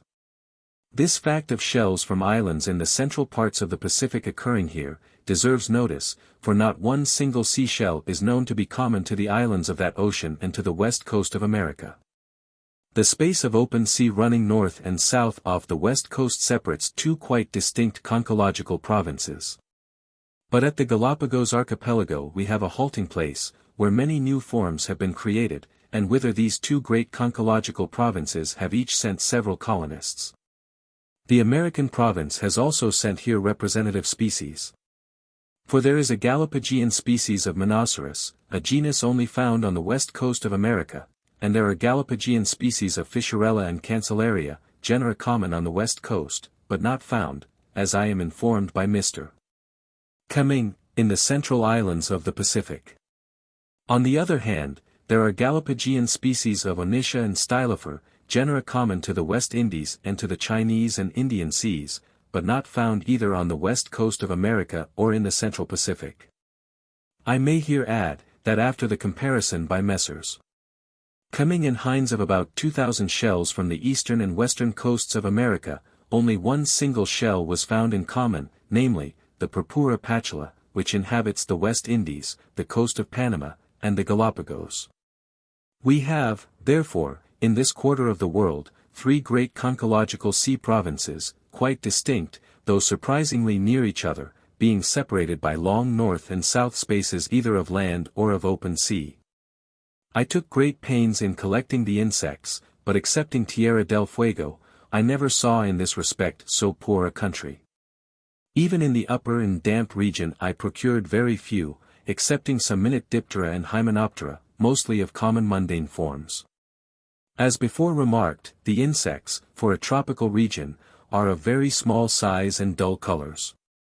Of beetles I collected 25 species, excluding Dermests and Coronetes imported wherever a ship touches.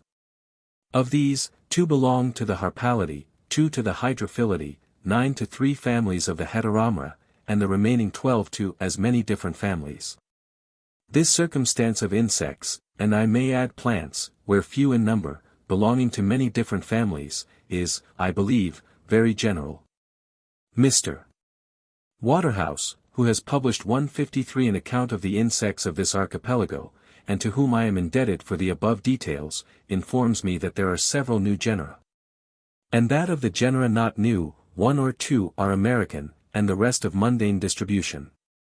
With the exception of a wood-feeding apate, and of 1 or probably 2 water beetles from the American continent, all the species appear to be new. The botany of this group is fully as interesting as the zoology. Dr. J. Hooker will soon publish in the Linnean Transactions a full account of the flora, and I am much indebted to him for the following details. Of flowering plants there are, as far as at present is known, 185 species, and 40 cryptogamic species, making together 225, of this number I was fortunate enough to bring home 193. Of the flowering plants, 100 are new species, and are probably confined to this archipelago. Dr. Hooker conceives that, of the plants not so confined, at least 10 species found near the cultivated ground at Charles Island have been imported. It is, I think, surprising that more American species have not been introduced naturally, considering that the distance is only between 500 and 600 miles from the continent, and that, according to Colnet, page 58, driftwood, bamboos, canes, and the nuts of a palm, are often washed on the southeastern shores. The proportion of 100 flowering plants out of 185, or 175 excluding the imported weeds, being new, is sufficient, I conceive, to make the Galapagos archipelago a distinct botanical province, but this flora is not nearly so peculiar as that of St. Helena, nor, as I am informed by Dr. Hooker, of Juan Fernandez. The peculiarity of the Galapagos flora is best shown in certain families, thus there are 21 species of Compositae, of which 20 are peculiar to this archipelago. These belong to 12 genera, and of these genera no less than 10 are confined to the archipelago. Dr. Hooker informs me that the flora has an undoubted Western American character, nor can he detect in it any affinity with that of the Pacific. If, therefore, we accept the 18 marine, the 1 freshwater, and 1 land shell, which have apparently come here as colonists from the central islands of the Pacific, and likewise the 1 distinct Pacific species of the Galapagos group of finches, we see that this archipelago, though standing in the Pacific Ocean, is zoologically part of America. If this character were owing merely to immigrants from America, there would be little remarkable in it, but we see that a vast majority of all the land animals, and that more than half of the flowering plants, are aboriginal productions. It was most striking to be surrounded by new birds, new reptiles, new shells, new insects, new plants, and yet by innumerable trifling details of structure, and even by the tones of voice and plumage of the birds. To have the temperate plains of Patagonia, or the hot dry deserts of northern Chile, vividly brought before my eyes. Why, on these small points of land, which within a late geological period must have been covered by the ocean, which are formed of basaltic lava, and therefore differ in geological character from the American continent, and which are placed under a peculiar climate, why were their aboriginal inhabitants, associated, I may add, in different proportions both in kind and number from those on the continent, and therefore acting on each other in a different manner, why were they created on American types of organization? It is probable that the islands of the Cape de Verde group resemble, in all their physical conditions, far more closely the Galapagos Islands than these latter physically resemble the coast of America. Yet the aboriginal inhabitants of the two groups are totally unlike. Those of the Cape de Verde Islands bearing the impress of Africa, as the inhabitants of the Galapagos archipelago are stamped with that of America. I have not as yet noticed by far the most remarkable feature in the natural history of this archipelago, it is, that the different islands to a considerable extent are inhabited by a different set of beings. My attention was first called to this fact by the Vice-Governor, Mr. Lawson, declaring that the tortoises differed from the different islands, and that he could with certainty tell from which island any one was brought. I did not for some time pay sufficient attention to this statement, and I had already partially mingled together the collections from 2 of the islands. I never dreamed that islands, about 50 or 60 miles apart, and most of them in sight of each other, formed of precisely the same rocks, placed under a quite similar climate, rising to a nearly equal height, would have been differently tenanted. But we shall soon see that this is the case. It is the fate of most voyagers, no sooner to discover what is most interesting in any locality, than they are hurried from it. But I ought, perhaps, to be thankful that I obtained sufficient materials to establish this most remarkable fact in the distribution of organic beings. The inhabitants, as I have said, state that they can distinguish the tortoises from the different islands, and that they differ not only in size, but in other characters. Captain Porter has described 154 those from Charles and from the nearest island to it, namely, Hood Island, as having their shells in front thick and turned up like a Spanish saddle, whilst the tortoises from James Island are rounder, blacker, and have a better taste when cooked. M. Bibron, moreover, informs me that he has seen what he considers 2 distinct species of tortoise from the Galapagos, but he does not know from which islands.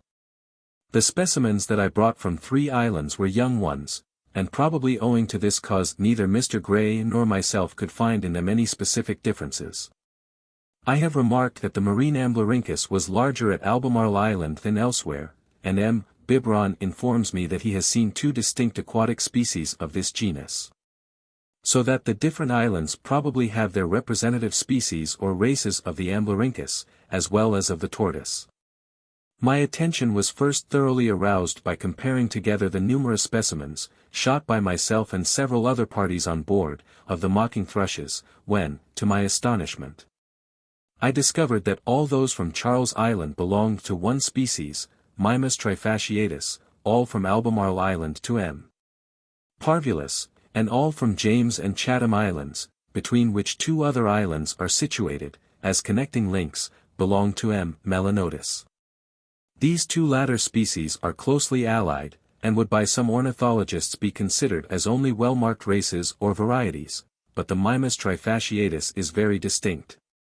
Unfortunately, most of the specimens of the finch tribe were mingled together, but I have strong reasons to suspect that some of the species of the subgroup Geospiza are confined to separate islands. If the different islands have their representatives of Geospiza, it may help to explain the singularly large number of the species of this subgroup in this one small archipelago, and as a probable consequence of their numbers, the perfectly graduated series in the size of their beaks. 2 species of the subgroup Cactornis, and 2 of the Camarhynchus, were procured in the archipelago, and of the numerous specimens of these 2 subgroups shot by 4 collectors at James Island, all were found to belong to one species of each. Whereas the numerous specimens shot either on Chatham or Charles Island, for the 2 sets were mingled together, all belonged to the 2 other species, hence we may feel almost sure that these islands possess their representative species of these 2 subgroups. In land shells this law of distribution does not appear to hold good. In my very small collection of insects, Mr. Waterhouse remarks that of those which were ticketed with their locality, not one was common to any 2 of the islands. If we now turn to the flora, we shall find the aboriginal plants of the different islands wonderfully different. I give all the following results on the high authority of my friend Dr. J. Hooker. I may premise that I indiscriminately collected everything in flower on the different islands, and fortunately kept my collections separate. Too much confidence, however, must not be placed in the proportional results, as the small collections brought home by some other naturalists, though in some respects confirming the results, plainly show that much remains to be done in the botany of this group. The leguminosae, moreover, have as yet been only approximately worked out. Hence we have the truly wonderful fact, that in James Island, of the 38 Galapageian plants, or those found in no other part of the world, 30 are exclusively confined to this one island. And in Albemarle Island, of the 26 aboriginal Galapageian plants, 22 are confined to this one island, that is, only 4 are at present known to grow in the other islands of the archipelago. And so on, as shown in the above table, with the plants from Chatham and Charles Islands. This fact will, perhaps, be rendered even more striking, by giving a few illustrations. Thus, Scalesia, a remarkable arborescent genus of the Compositae, is confined to the archipelago.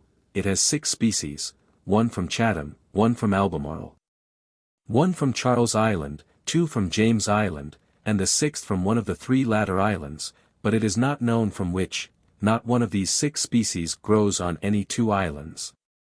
Again, Euphorbia, a mundane or widely distributed genus, has here 8 species, of which 7 are confined to the archipelago, and not one found on any 2 islands. Acalypha and Bereria, both mundane genera, have respectively 6 and 7 species, none of which have the same species on 2 islands, with the exception of one Bereria, which does occur on 2 islands. The species of the Compositae are particularly local, and Dr. Hooker has furnished me with several other most striking illustrations of the difference of the species on the different islands. He remarks that this law of distribution holds good both with those genera confined to the archipelago and those distributed in other quarters of the world. In like manner we have seen that the different islands have their proper species of the mundane genus of tortoise, and of the widely distributed American genus of the mocking thrush, as well as of 2 of the Galapageian subgroups of finches, and almost certainly of the Galapageian genus Amblyrhynchus.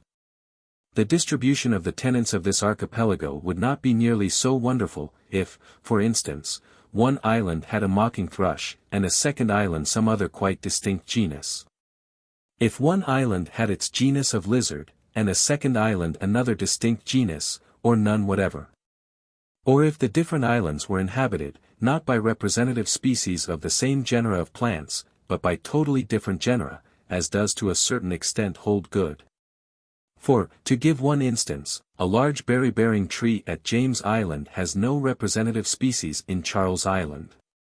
But it is the circumstance that several of the islands possess their own species of the tortoise, mocking thrush, finches, and numerous plants, these species having the same general habits, occupying analogous situations, and obviously filling the same place in the natural economy of this archipelago, that strikes me with wonder. It may be suspected that some of these representative species, at least in the case of the tortoise and of some of the birds, may hereafter prove to be only well-marked races. But this would be of equally great interest to the philosophical naturalist.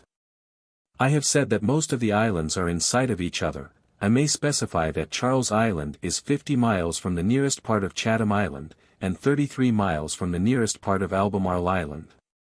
Chatham Island is 60 miles from the nearest part of James Island, but there are two intermediate islands between them which were not visited by me.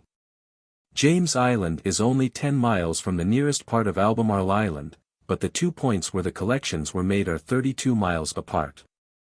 I must repeat, that neither the nature of the soil, nor height of the land, nor the climate, nor the general character of the associated beings, and therefore their action one on another, can differ much in the different islands. If there be any sensible difference in their climates, it must be between the windward group, namely, Charles and Chatham Islands, and that to leeward. But there seems to be no corresponding difference in the productions of these two halves of the archipelago. The only light which I can throw on this remarkable difference in the inhabitants of the different islands is that very strong currents of the sea running in a westerly and WNW direction must separate, as far as transportal by the sea is concerned, the southern islands from the northern ones, and between these northern islands a strong NW current was observed, which must effectually separate James and Albemarle Islands.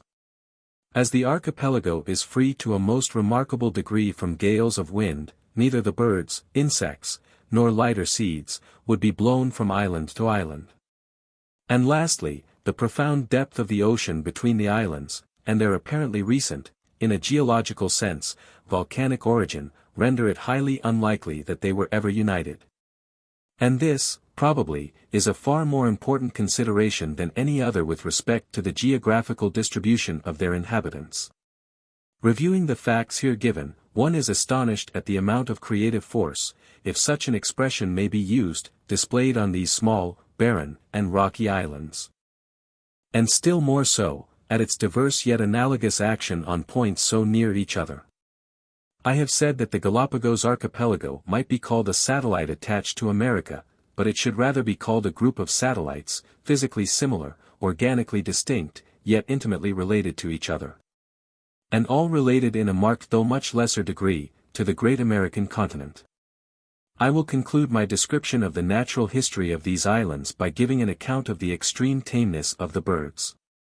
This disposition is common to all the terrestrial species. Namely, to the mocking thrushes, the finches, wrens, tyrant flycatchers, the dove, and carrion buzzard. All of them often approached sufficiently near to be killed with a switch, and sometimes, as I myself tried, with a cap or hat. A gun is here almost superfluous, for with the muzzle I pushed a hawk off the branch of a tree. One day, whilst lying down, a mocking thrush alighted on the edge of a pitcher, made of the shell of a tortoise, which I held in my hand, and began very quietly to sip the water. It allowed me to lift it from the ground whilst seated on the vessel. I often tried, and very nearly succeeded, in catching these birds by their legs.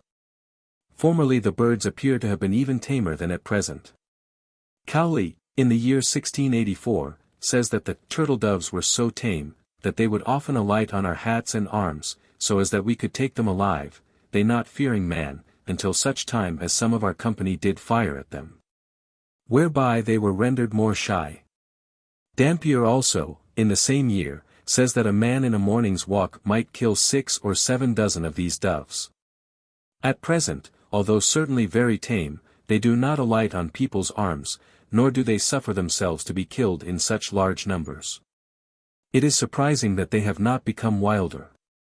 For these islands during the last 150 years have been frequently visited by buccaneers and whalers, and the sailors, wandering through the wood in search of tortoises, always take cruel delight in knocking down the little birds. These birds, although now still more persecuted, do not readily become wild. In Charles Island, which had then been colonized about 6 years, I saw a boy sitting by a well with a switch in his hand, with which he killed the doves and finches as they came to drink. He had already procured a little heap of them for his dinner, and he said that he had constantly been in the habit of waiting by this well for the same purpose.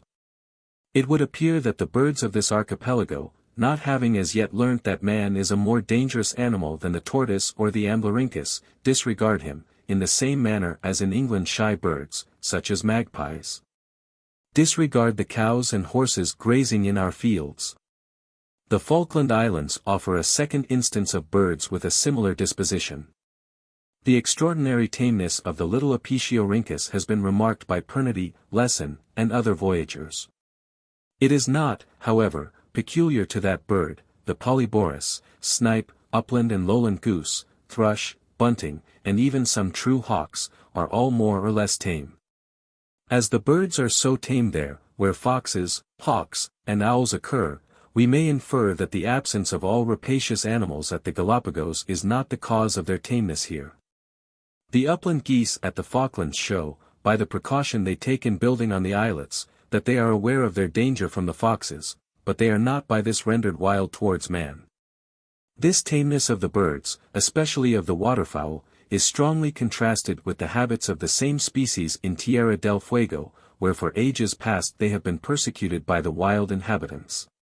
In the Falklands, the sportsman may sometimes kill more of the upland geese in one day than he can carry home, whereas in Tierra del Fuego it is nearly as difficult to kill one as it is in England to shoot the common wild goose. In the time of Pernety, 1763, all the birds there appear to have been much tamer than at present. He states that the Apiciorhynchus would almost perch on his finger, and that with a wand he killed 10 in half an hour. At that period the birds must have been about as tame as they now are at the Galapagos. They appear to have learnt caution more slowly at these latter islands than at the Falklands, where they have had proportionate means of experience. For besides frequent visits from vessels, those islands have been at intervals colonized during the entire period. Even formerly, when all the birds were so tame, it was impossible by Pernety's account to kill the black-necked swan, a bird of passage, which probably brought with it the wisdom learnt in foreign countries. I may add that, according to Dubois, all the birds at Bourbon in 1571–72, with the exception of the flamingos and geese, were so extremely tame, that they could be caught by the hand, or killed in any number with a stick. Again, at Tristan d'Acunha in the Atlantic, Carmichael 155 states that the only 2 land birds, a thrush and a bunting, were so tame as to suffer themselves to be caught with a hand net. From these several facts we may, I think, conclude, first, that the wildness of birds with regard to man is a particular instinct directed against him, and not dependent upon any general degree of caution arising from other sources of danger. Secondly, that it is not acquired by individual birds in a short time, even when much persecuted, but that in the course of successive generations it becomes hereditary.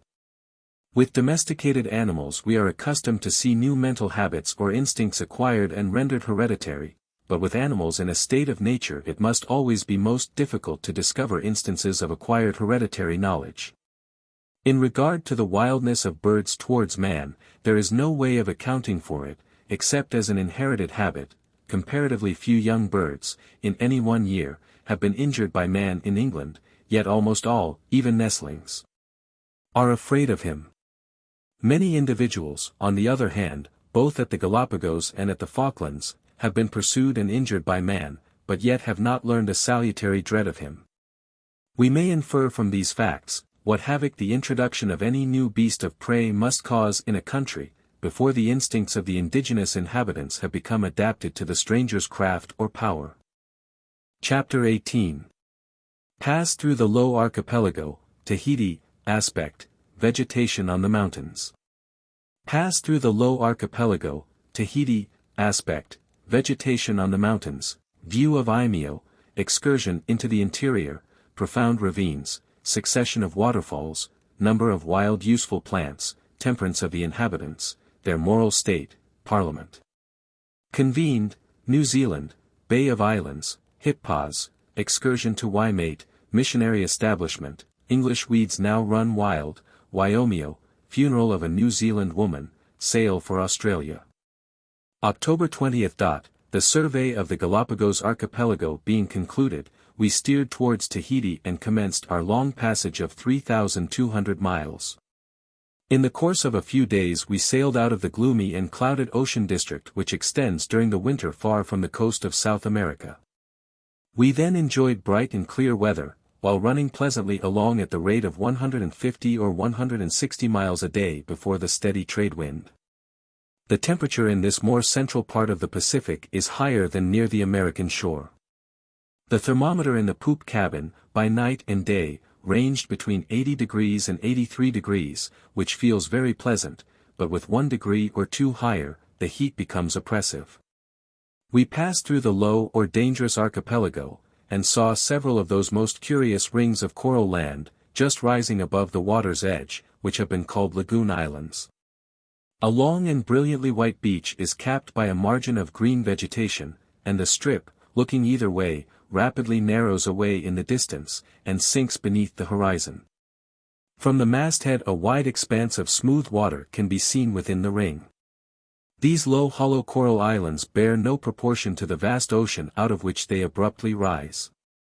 And it seems wonderful that such weak invaders are not overwhelmed by the all-powerful and never-tiring waves of that great sea, miscalled the Pacific. November 15th.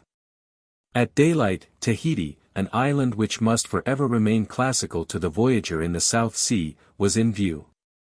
At a distance the appearance was not attractive. The luxuriant vegetation of the lower part could not yet be seen, and as the clouds rolled past, the wildest and most precipitous peaks showed themselves towards the center of the island. As soon as we anchored in Matavai Bay, we were surrounded by canoes.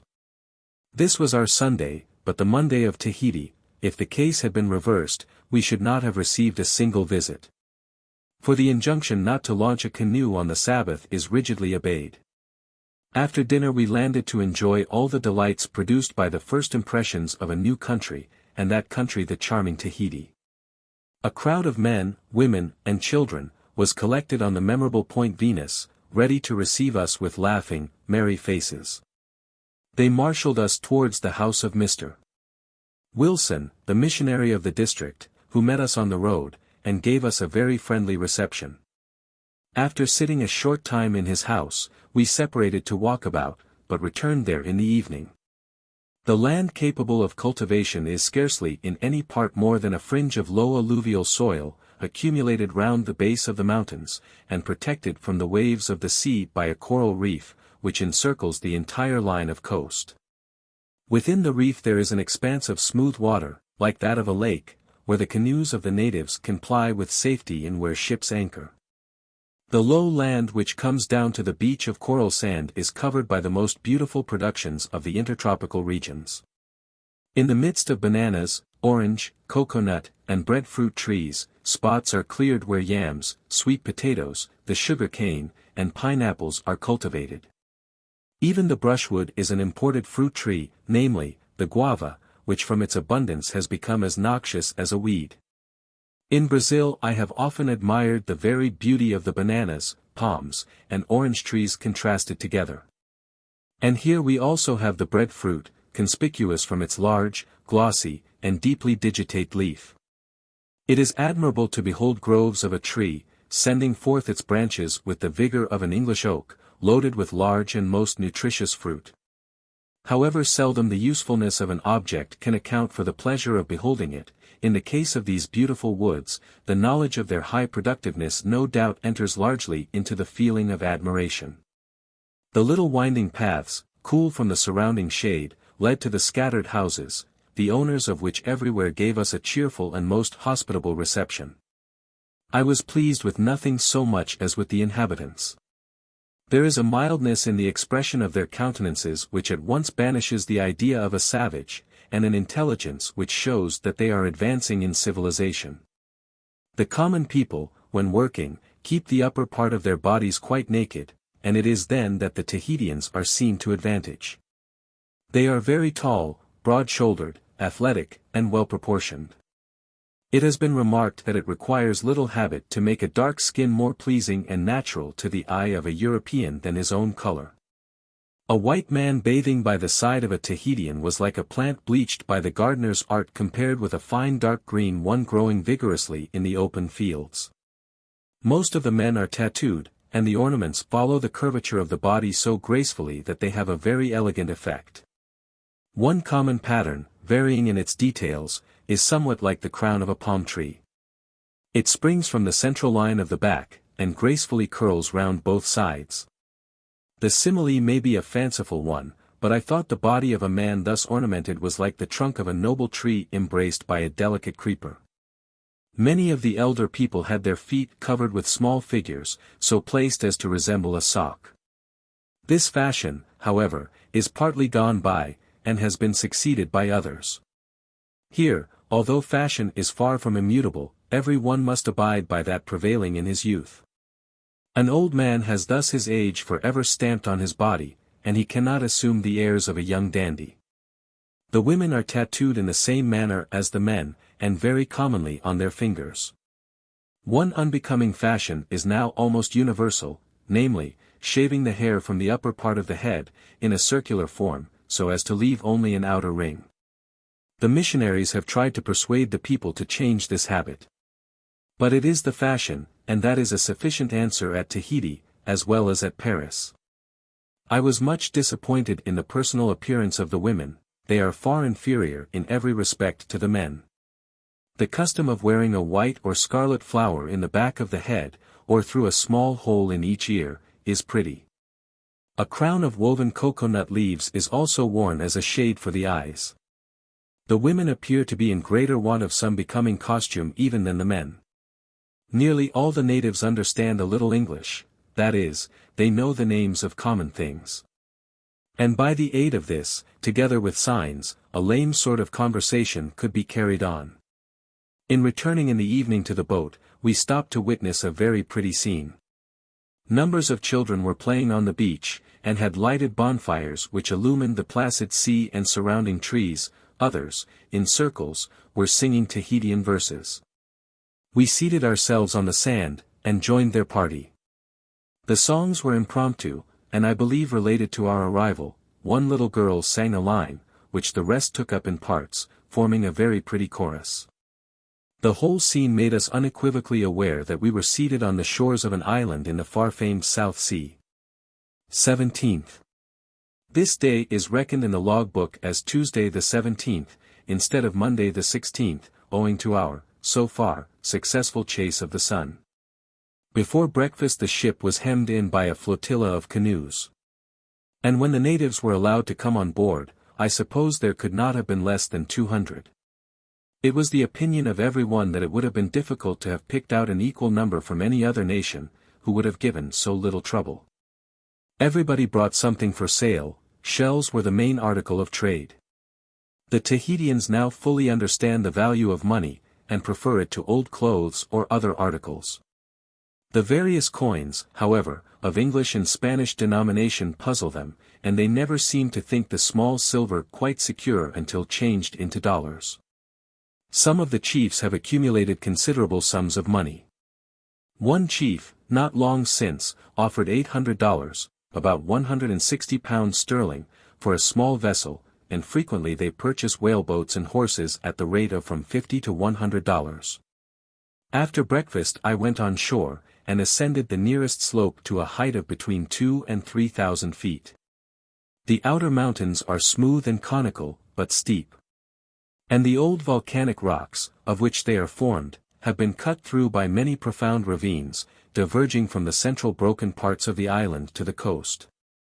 Having crossed the narrow low girt of inhabited and fertile land, I followed a smooth steep ridge between two of the deep ravines. The vegetation was singular, consisting almost exclusively of small dwarf ferns, mingled, higher up, with coarse grass. It was not very dissimilar from that on some of the Welsh hills, and this so close above the orchard of tropical plants on the coast was very surprising. At the highest point which I reached trees again appeared. Of the three zones of comparative luxuriance, the lower one owes its moisture, and therefore fertility, to its flatness, for, being scarcely raised above the level of the sea, the water from the higher land drains away slowly.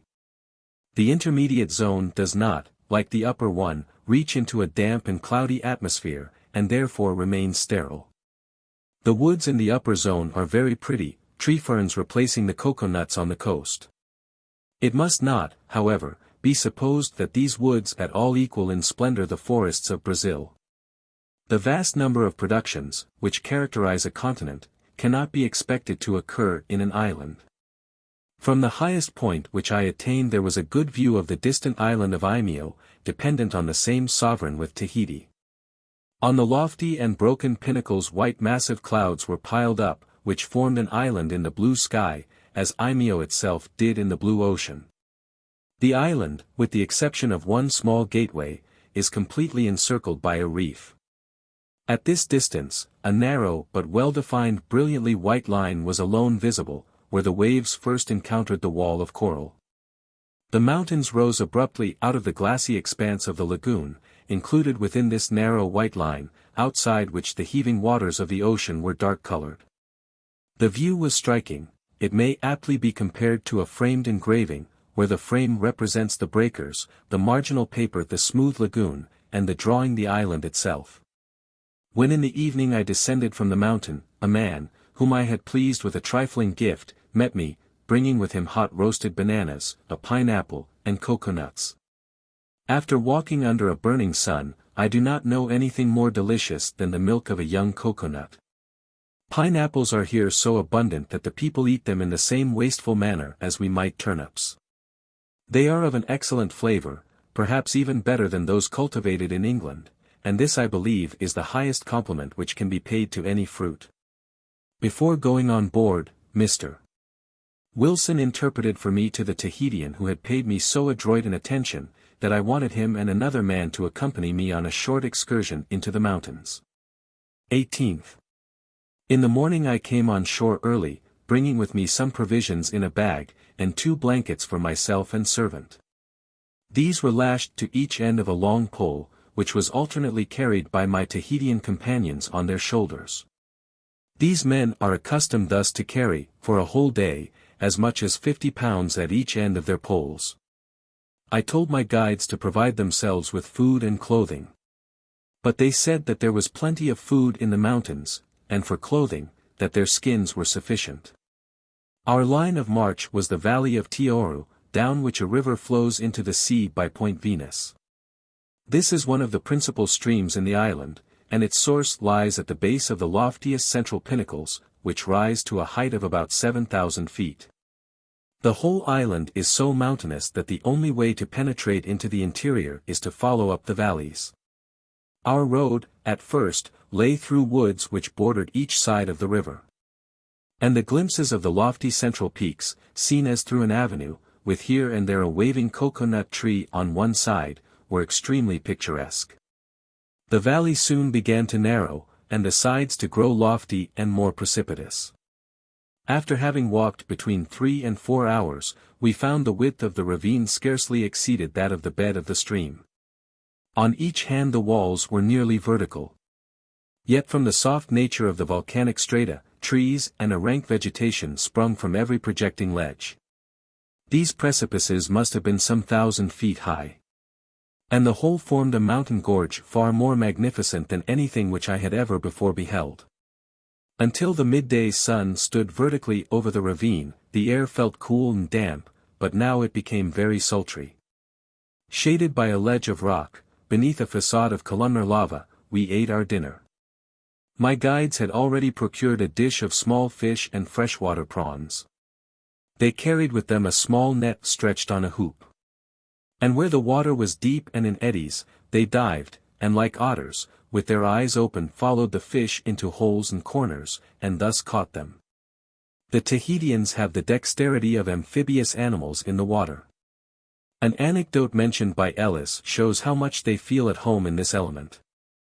When a horse was landing for Pomar in 1817, the slings broke, and it fell into the water. Immediately the natives jumped overboard, and by their cries and vain efforts at assistance almost drowned it. As soon, however, as it reached the shore, the whole population took to flight, and tried to hide themselves from the man-carrying pig, as they christened the horse. A little higher up, the river divided itself into 3 little streams. The 2 northern ones were impracticable, owing to a succession of waterfalls which descended from the jagged summit of the highest mountain. The other to all appearance was equally inaccessible, but we managed to ascend it by a most extraordinary road. The sides of the valley were here nearly precipitous. But, as frequently happens with stratified rocks, small ledges projected, which were thickly covered by wild bananas, liliaceous plants, and other luxuriant productions of the tropics. The Tahitians, by climbing amongst these ledges, searching for fruit, had discovered a track by which the whole precipice could be scaled. The first ascent from the valley was very dangerous. For it was necessary to pass a steeply inclined face of naked rock by the aid of ropes which we brought with us. How any person discovered that this formidable spot was the only point where the side of the mountain was practicable, I cannot imagine. We then cautiously walked along one of the ledges till we came to one of the 3 streams. This ledge formed a flat spot above which a beautiful cascade, some 100 feet in height, poured down its waters, and beneath, another high cascade fell into the main stream in the valley below. From this cool and shady recess we made a circuit to avoid the overhanging waterfall. As before, we followed little projecting ledges, the danger being partly concealed by the thickness of the vegetation. In passing from one of the ledges to another there was a vertical wall of rock. One of the Tahitians, a fine active man, placed the trunk of a tree against this, climbed up it, and then by the aid of crevices reached the summit. He fixed the ropes to a projecting point, and lowered them for our dog and luggage, and then we clambered up ourselves. Beneath the ledge on which the dead tree was placed, the precipice must have been 500 or 600 feet deep. And if the abyss had not been partly concealed by the overhanging ferns and lilies my head would have turned giddy, and nothing should have induced me to have attempted it. We continued to ascend, sometimes along ledges, and sometimes along knife-edged ridges, having on each hand profound ravines. In the Cordillera I have seen mountains on a far grander scale, but for abruptness nothing at all comparable with this. In the evening we reached a flat little spot on the banks of the same stream which we had continued to follow, and which descends in a chain of waterfalls. Here we bivouacked for the night. On each side of the ravine there were great beds of the mountain banana, covered with ripe fruit. Many of these plants were from 20 to 25 feet high, and from 3 to 4 in circumference. By the aid of strips of bark for rope, the stems of bamboos for rafters, and the large leaf of the banana for a thatch, the Tahitians in a few minutes built us an excellent house, and with withered leaves made a soft bed. They then proceeded to make a fire, and cook our evening meal. A light was procured by rubbing a blunt pointed stick in a groove made in another, as if with intention of deepening it, until by the friction the dust became ignited. A peculiarly white and very light wood, the hibiscus tiliaceus, is alone used for this purpose. It is the same which serves for poles to carry any burden, and for the floating outriggers to their canoes. The fire was produced in a few seconds, but to a person who does not understand the art, it requires, as I found, the greatest exertion, but at last, to my great pride, I succeeded in igniting the dust. The gaucho in the Pampas uses a different method. Taking an elastic stick about 18 inches long, he presses one end on his breast, and the other pointed end into a hole in a piece of wood. And then rapidly turns the curved part like a carpenter's centerbit. The Tahitians having made a small fire of sticks, placed a score of stones of about the size of cricket balls, on the burning wood. In about 10 minutes the sticks were consumed, and the stones hot. They had previously folded up in small parcels of leaves, pieces of beef, fish, ripe and unripe bananas, and the tops of the wild arum. These green parcels were laid in a layer between 2 layers of the hot stones, and the whole then covered up with earth, so that no smoke or steam could escape. In about a quarter of an hour the whole was most deliciously cooked. The choice green parcels were now laid on a cloth of banana leaves, and with a coconut shell we drank the cool water of the running stream, and thus we enjoyed our rustic meal. I could not look on the surrounding plants without admiration. On every side were forests of bananas, the fruit of which, though serving for food in various ways, lay in heaps decaying on the ground. In front of us there was an extensive brake of wild sugar cane. And the stream was shaded by the dark green knotted stem of the Ava, so famous in former days for its powerful intoxicating effects. I chewed a piece, and found that it had an acrid and unpleasant taste, which would have induced anyone at once to have pronounced it poisonous. Thanks to the missionaries, this plant now thrives only in these deep ravines, innocuous to every one. Close by I saw the wild arum, the roots of which, when well baked, are good to eat, and the young leaves better than spinach. There was the wild yam, and a liliaceous plant called tea, which grows in abundance, and has a soft brown root, in shape and size like a huge log of wood. This served us for dessert, for it is as sweet as treacle, and with a pleasant taste. There were, moreover, several other wild fruits, and useful vegetables. The little stream, besides its cool water, produced eels and crayfish. I did indeed admire this scene, when I compared it with an uncultivated one in the temperate zones. I felt the force of the remark that man, at least savage man, with his reasoning powers only partly developed, is the child of the tropics. As the evening drew to a close, I strolled beneath the gloomy shade of the bananas up the course of the stream. My walk was soon brought to a close by coming to a waterfall between 200 and 300 feet high. And again above this there was another. I mention all these waterfalls in this one brook to give a general idea of the inclination of the land. In the little recess where the water fell, it did not appear that a breath of wind had ever blown. The thin edges of the great leaves of the banana, damp with spray, were unbroken, instead of being, as is so generally the case, split into 1,000 shreds. From our position, almost suspended on the mountainside, there were glimpses into the depths of the neighboring valleys, and the lofty points of the central mountains, towering up within 60 degrees of the zenith, hid half the evening sky. Thus seated, it was a sublime spectacle to watch the shades of night gradually obscuring the last and highest pinnacles. Before we laid ourselves down to sleep, the elder Tahitian fell on his knees, and with closed eyes repeated a long prayer in his native tongue. He prayed as a Christian should do, with fitting reverence, and without the fear of ridicule or any ostentation of piety. At our meals neither of the men would taste food, without saying beforehand a short grace. Those travelers who think that a Tahitian prays only when the eyes of the missionary are fixed on him, should have slept with us that night on the mountainside. Before morning it rained very heavily. But the good thatch of banana leaves kept us dry. November 19th. At daylight my friends, after their morning prayer, prepared an excellent breakfast in the same manner as in the evening. They themselves certainly partook of it largely. Indeed I never saw any men eat near so much. I suppose such enormously capacious stomachs must be the effect of a large part of their diet consisting of fruit and vegetables which contain, in a given bulk, a comparatively small portion of nutriment. Unwittingly, I was the means of my companions breaking, as I afterwards learned, one of their own laws and resolutions. I took with me a flask of spirits, which they could not refuse to partake of. But as often as they drank a little, they put their fingers before their mouths, and uttered the word missionary. About 2 years ago, although the use of the Ava was prevented, drunkenness from the introduction of spirits became very prevalent. The missionaries prevailed on a few good men who saw that their country was rapidly going to ruin, to join with them in a temperance society. From good sense or shame, all the chiefs and the queen were at last persuaded to join. Immediately a law was passed that no spirits should be allowed to be introduced into the island, and that he who sold and he who bought the forbidden article should be punished by a fine. With remarkable justice, a certain period was allowed for stock in hand to be sold, before the law came into effect.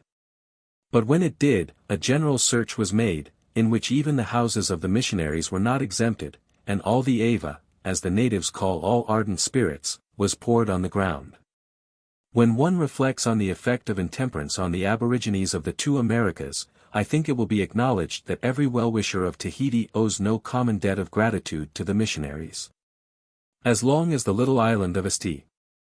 Helena remained under the government of the East India Company, spirits, owing to the great injury they had produced, were not allowed to be imported, but wine was supplied from the Cape of Good Hope. It is rather a striking, and not very gratifying fact, that in the same year that spirits were allowed to be sold in St. Helena, their use was banished from Tahiti by the free will of the people. After breakfast we proceeded on our journey. As my object was merely to see a little of the interior scenery, we returned by another track, which descended into the main valley lower down. For some distance we wound, by a most intricate path, along the side of the mountain which formed the valley. In the less precipitous parts we passed through extensive groves of the wild banana. The Tahitians, with their naked, tattooed bodies, their heads ornamented with flowers, and seen in the dark shade of these groves, would have formed a fine picture of man inhabiting some primeval land. In our descent we followed the line of ridges. These were exceedingly narrow, and for considerable lengths steep as a ladder, but all clothed with vegetation. The extreme care necessary in poising each step rendered the walk fatiguing. I did not cease to wonder at these ravines and precipices. When viewing the country from one of the knife-edged ridges, the point of support was so small that the effect was nearly the same as it must be from a balloon. In this descent we had occasion to use the ropes only once, at the point where we entered the main valley. We slept under the same ledge of rock where we had dined the day before. The night was fine, but from the depth and narrowness of the gorge, profoundly dark. Before actually seeing this country, I found it difficult to understand two facts mentioned by Ellis. Namely, that after the murderous battles of former times, the survivors on the conquered side retired into the mountains, where a handful of men could resist a multitude. Certainly half a dozen men, at the spot where the Tahitian reared the old tree, could easily have repulsed thousands. Secondly, that after the introduction of Christianity, there were wild men who lived in the mountains, and whose retreats were unknown to the more civilized inhabitants. November 20th. In the morning we started early, and reached Matavai at noon. On the road we met a large party of noble athletic men, going for wild bananas. I found that the ship, on account of the difficulty in watering, had moved to the harbor of Papua, to which place I immediately walked. This is a very pretty spot. The cove is surrounded by reefs, and the water as smooth as in a lake. The cultivated ground, with its beautiful productions, interspersed with cottages, comes close down to the water's edge. From the varying accounts which I had read before reaching these islands, I was very anxious to form, from my own observation, a judgment of their moral state, although such judgment would necessarily be very imperfect. First impressions at all times very much depend on one's previously acquired ideas.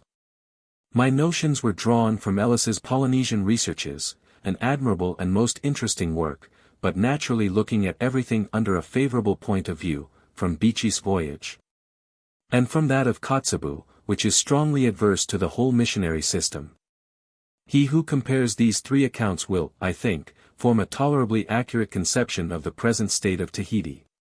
One of my impressions, which I took from the two last authorities, was decidedly incorrect, namely, that the Tahitians had become a gloomy race, and lived in fear of the missionaries.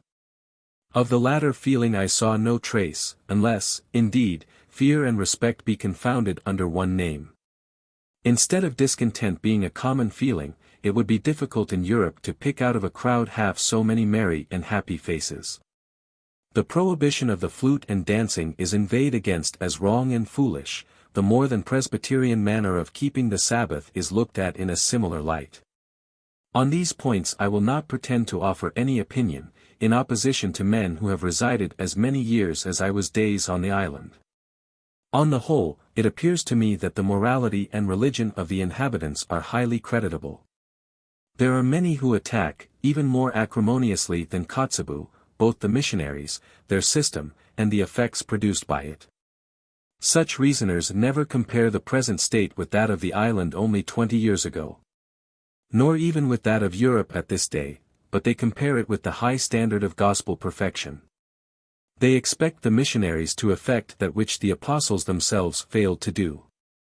Inasmuch as the condition of the people falls short of this high standard, blame is attached to the missionary, instead of credit for that which he has effected. They forget, or will not remember, that human sacrifices, and the power of an idolatrous priesthood, a system of profligacy unparalleled in any other part of the world, infanticide a consequence of that system, bloody wars, where the conquerors spared neither women nor children, that all these have been abolished. And that dishonesty, intemperance, and licentiousness have been greatly reduced by the introduction of Christianity. In a voyager to forget these things is base ingratitude. For should he chance to be at the point of shipwreck on some unknown coast, he will most devoutly pray that the lesson of the missionary may have extended thus far. In point of morality, the virtue of the women, it has been often said, is most open to exception. But before they are blamed too severely, it will be well distinctly to call to mind the scenes described by Captain Cook and Mr. Banks, in which the grandmothers and mothers of the present race played a part. Those who are most severe, should consider how much of the morality of the women in Europe is owing to the system early impressed by mothers on their daughters, and how much in each individual case to the precepts of religion. But it is useless to argue against such reasoners. I believe that, disappointed in not finding the field of licentiousness quite so open as formerly, they will not give credit to a morality which they do not wish to practice, or to a religion which they undervalue, if not despise. Sunday 22nd. The harbour of Papeete, where the Queen resides, may be considered as the capital of the island. It is also the seat of government, and the chief resort of shipping. Captain FitzRoy took a party there this day to hear divine service, first in the Tahitian language, and afterwards in our own. Mr. Pritchard, the leading missionary in the island, performed the service. The chapel consisted of a large airy framework of wood, and it was filled to excess by tidy, clean people, of all ages and both sexes. I was rather disappointed in the apparent degree of attention, but I believe my expectations were raised too high. At all events the appearance was quite equal to that in a country church in England. The singing of the hymns was decidedly very pleasing, but the language from the pulpit, although fluently delivered, did not sound well. A constant repetition of words, like ta-ta-ta, ma-ta-mai, rendered it monotonous. After English service, a party returned on foot to Matavai. It was a pleasant walk, sometimes along the sea beach and sometimes under the shade of the many beautiful trees. About 2 years ago, a small vessel under English colours was plundered by some of the inhabitants of the Low Islands, which were then under the dominion of the Queen of Tahiti. It was believed that the perpetrators were instigated to this act by some indiscreet laws issued by Her Majesty. The British government demanded compensation, which was acceded to, and a sum of nearly $3,000 was agreed to be paid on the 1st of last September. The Commodore at Lima ordered Captain FitzRoy to inquire concerning this debt, and to demand satisfaction if it were not paid. Captain FitzRoy accordingly requested an interview with the Queen Pomar, since famous from the ill treatment she has received from the French. And a parliament was held to consider the question, at which all the principal chiefs of the island and the Queen were assembled. I will not attempt to describe what took place, after the interesting account given by Captain FitzRoy. The money, it appeared, had not been paid, perhaps the alleged reasons were rather equivocal. But otherwise I cannot sufficiently express our general surprise at the extreme good sense, the reasoning powers, moderation, candor, and prompt resolution, which were displayed on all sides. I believe we all left the meeting with a very different opinion of the Tahitians from what we entertained when we entered. The chiefs and people resolved to subscribe and complete the sum which was wanting. Captain FitzRoy urged that it was hard that their private property should be sacrificed for the crimes of distant islanders. They replied that they were grateful for his consideration, but that Pomar was their queen, and that they were determined to help her in this her difficulty. This resolution and its prompt execution, for a book was opened early the next morning, made a perfect conclusion to this very remarkable scene of loyalty and good feeling.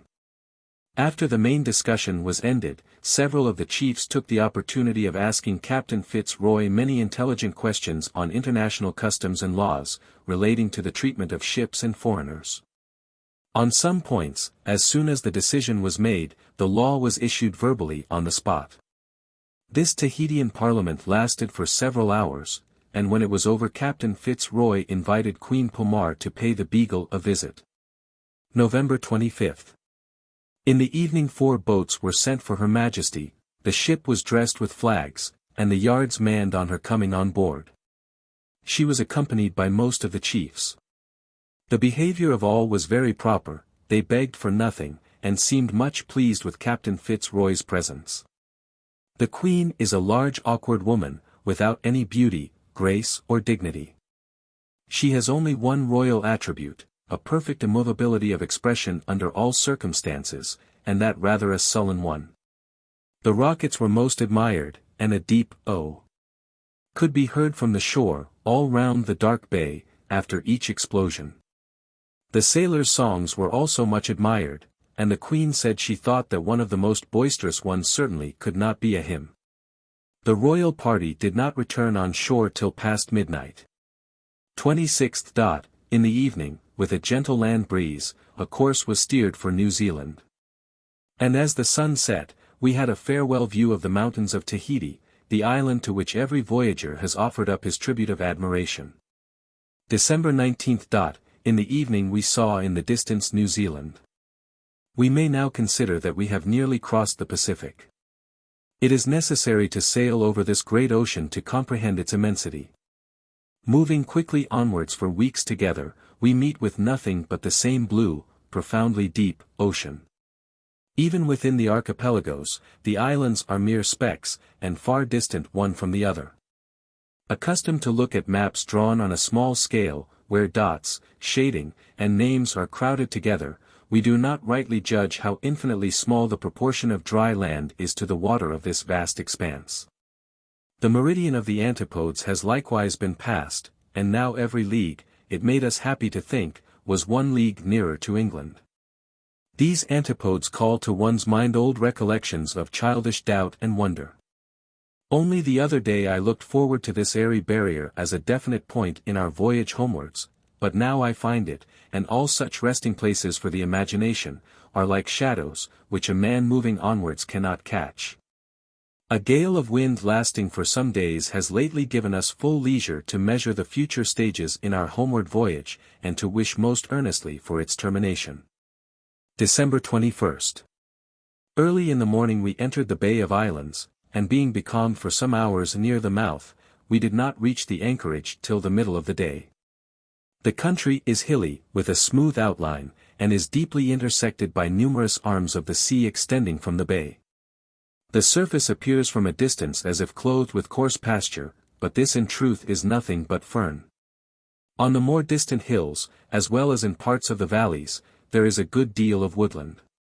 The general tint of the landscape is not a bright green, and it resembles the country a short distance to the south of Concepcion in Chile. In several parts of the bay little villages of square tidy-looking houses are scattered close down to the water's edge. 3 whaling ships were lying at anchor, and a canoe every now and then crossed from shore to shore.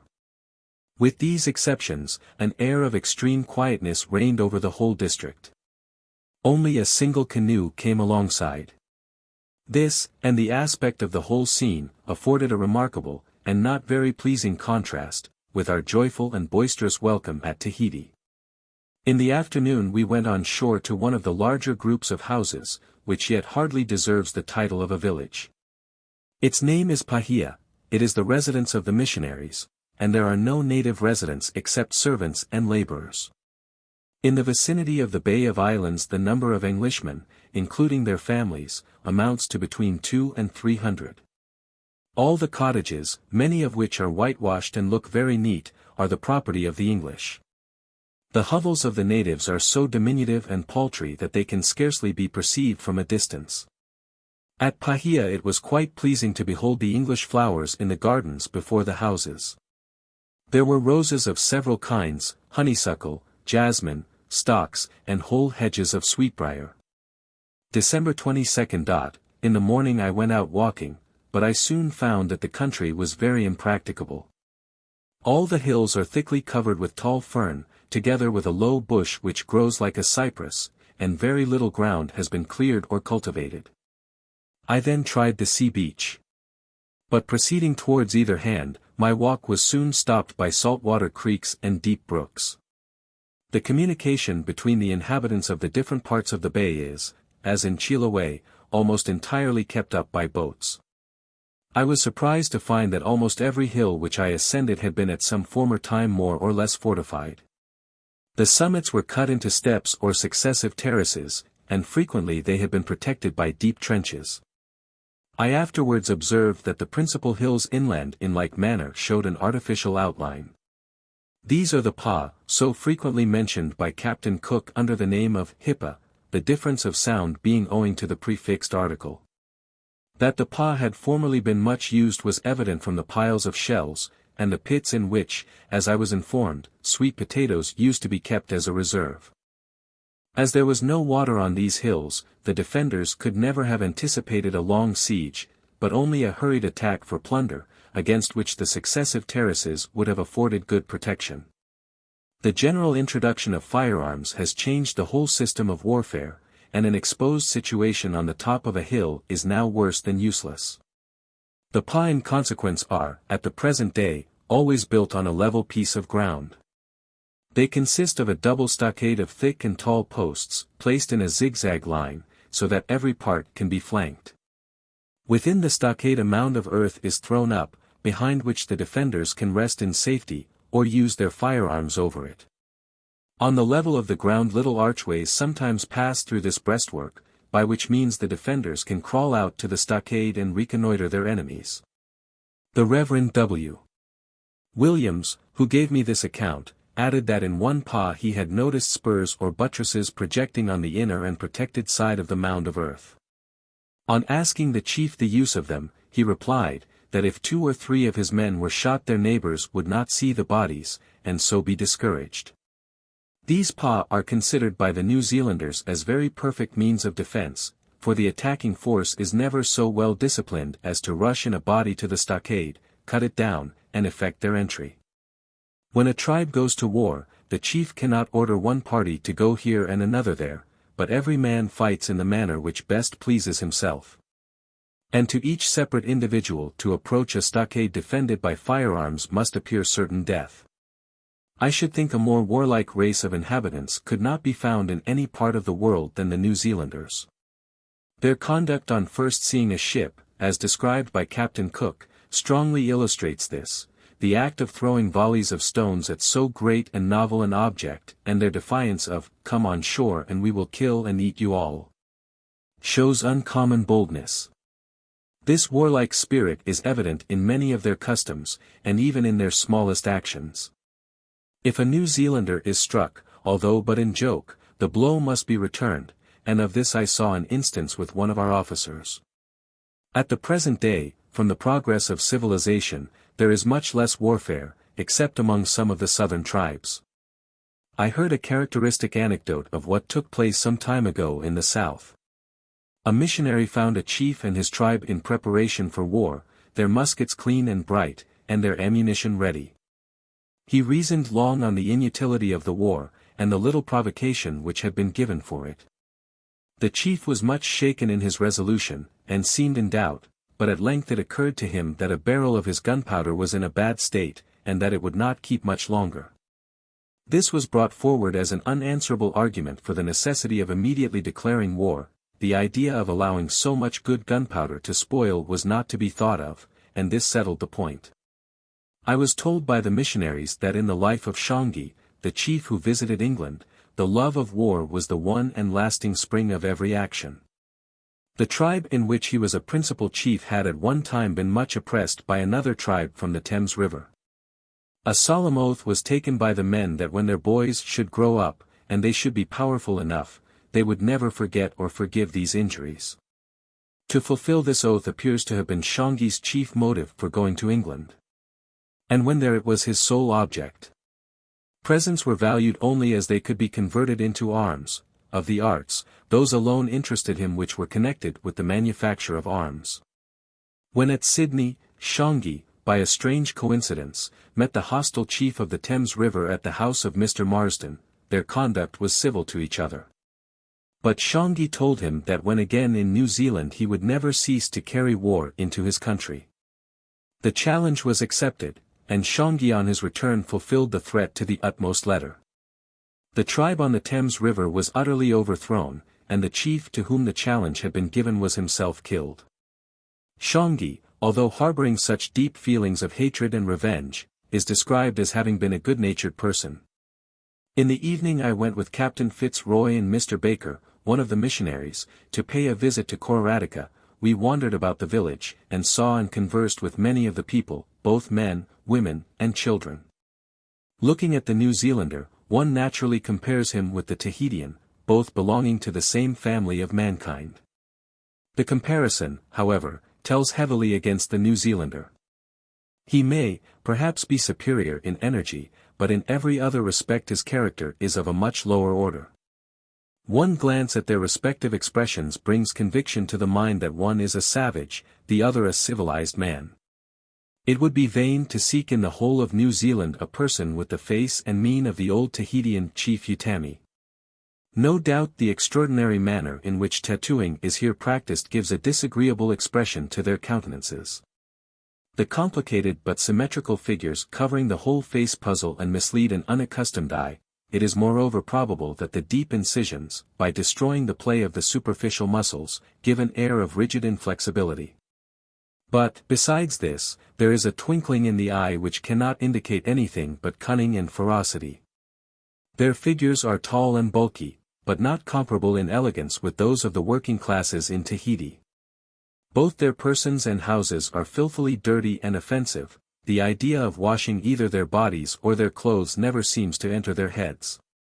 I saw a chief, who was wearing a shirt black and matted with filth, and when asked how it came to be so dirty, he replied, with surprise, "Do not you see it is an old one? Some of the men have shirts. But the common dress is one or two large blankets, generally black with dirt, which are thrown over their shoulders in a very inconvenient and awkward fashion. A few of the principal chiefs have decent suits of English clothes. But these are only worn on great occasions." December 23. At a place called Waimate, about 15 miles from the Bay of Islands, and midway between the eastern and western coasts, the missionaries have purchased some land for agricultural purposes. I had been introduced to the Reverend W. Williams, who, upon my expressing a wish, invited me to pay him a visit there. Mr. Bushby, the British resident, offered to take me in his boat by a creek, where I should see a pretty waterfall, and by which means my walk would be shortened. He likewise procured for me a guide. Upon asking a neighboring chief to recommend a man, the chief himself offered to go. But his ignorance of the value of money was so complete, that at first he asked how many pounds I would give him, but afterwards was well contented with $2. When I showed the chief a very small bundle which I wanted carried, it became absolutely necessary for him to take a slave. These feelings of pride are beginning to wear away. But formerly a leading man would sooner have died than undergone the indignity of carrying the smallest burden. My companion was a light active man, dressed in a dirty blanket, and with his face completely tattooed. He had formerly been a great warrior. He appeared to be on very cordial terms with Mr. Bushby, but at various times they had quarrelled violently. Mr. Bushby remarked that a little quiet irony would frequently silence any one of these natives in their most blustering moments. This chief has come and harangued Mr. Bushby in a hectoring manner, saying, "A great chief, a great man, a friend of mine, has come to pay me a visit.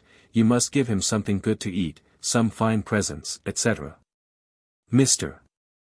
Bushby has allowed him to finish his discourse, and then has quietly replied by some answer such as, "What else shall your slave do for you?"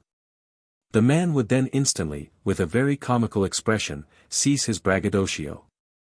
Some time ago Mr. Bushby suffered a far more serious attack.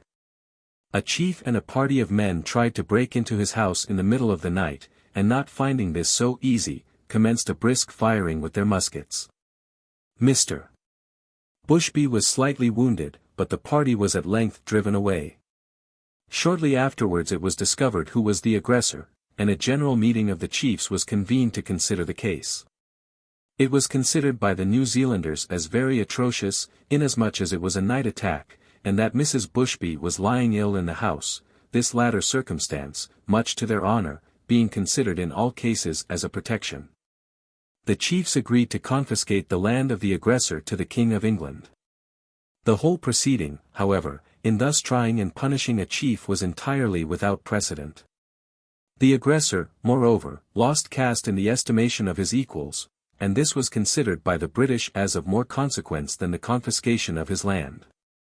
As the boat was shoving off, a second chief stepped into her, who only wanted the amusement of the passage up and down the creek. I never saw a more horrid and ferocious expression than this man had. It immediately struck me I had somewhere seen his likeness. It will be found in Retzsch's outlines to Schiller's Ballad of Fridolin, where two men are pushing Robert into the burning iron furnace. It is the man who has his arm on Robert's breast. Physiognomy here spoke the truth. This chief had been a notorious murderer, and was an arrant coward to boot. At the point where the boat landed, Mr. Bushby accompanied me a few hundred yards on the road. I could not help admiring the cool impudence of the hoary old villain, whom we left lying in the boat, when he shouted to Mr. Bushby, "Do not you stay long, I shall be tired of waiting here." We now commenced our walk. The road lay along a well-beaten path, bordered on each side by the tall fern which covers the whole country. After traveling some miles we came to a little country village, where a few hovels were collected together, and some patches of ground cultivated with potatoes. The introduction of the potato has been the most essential benefit to the island. It is now much more used than any native vegetable. New Zealand is favoured by one great natural advantage, namely, that the inhabitants can never perish from famine. The whole country abounds with fern, and the roots of this plant, if not very palatable, yet contain much nutriment. A native can always subsist on these, and on the shellfish which are abundant on all parts of the sea-coast. The villages are chiefly conspicuous by the platforms which are raised on 4 posts 10 or 12 feet above the ground, and on which the produce of the fields is kept secure from all accidents.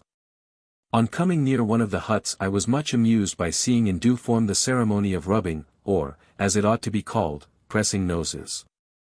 The women, on our first approach, began uttering something in a most dolorous voice.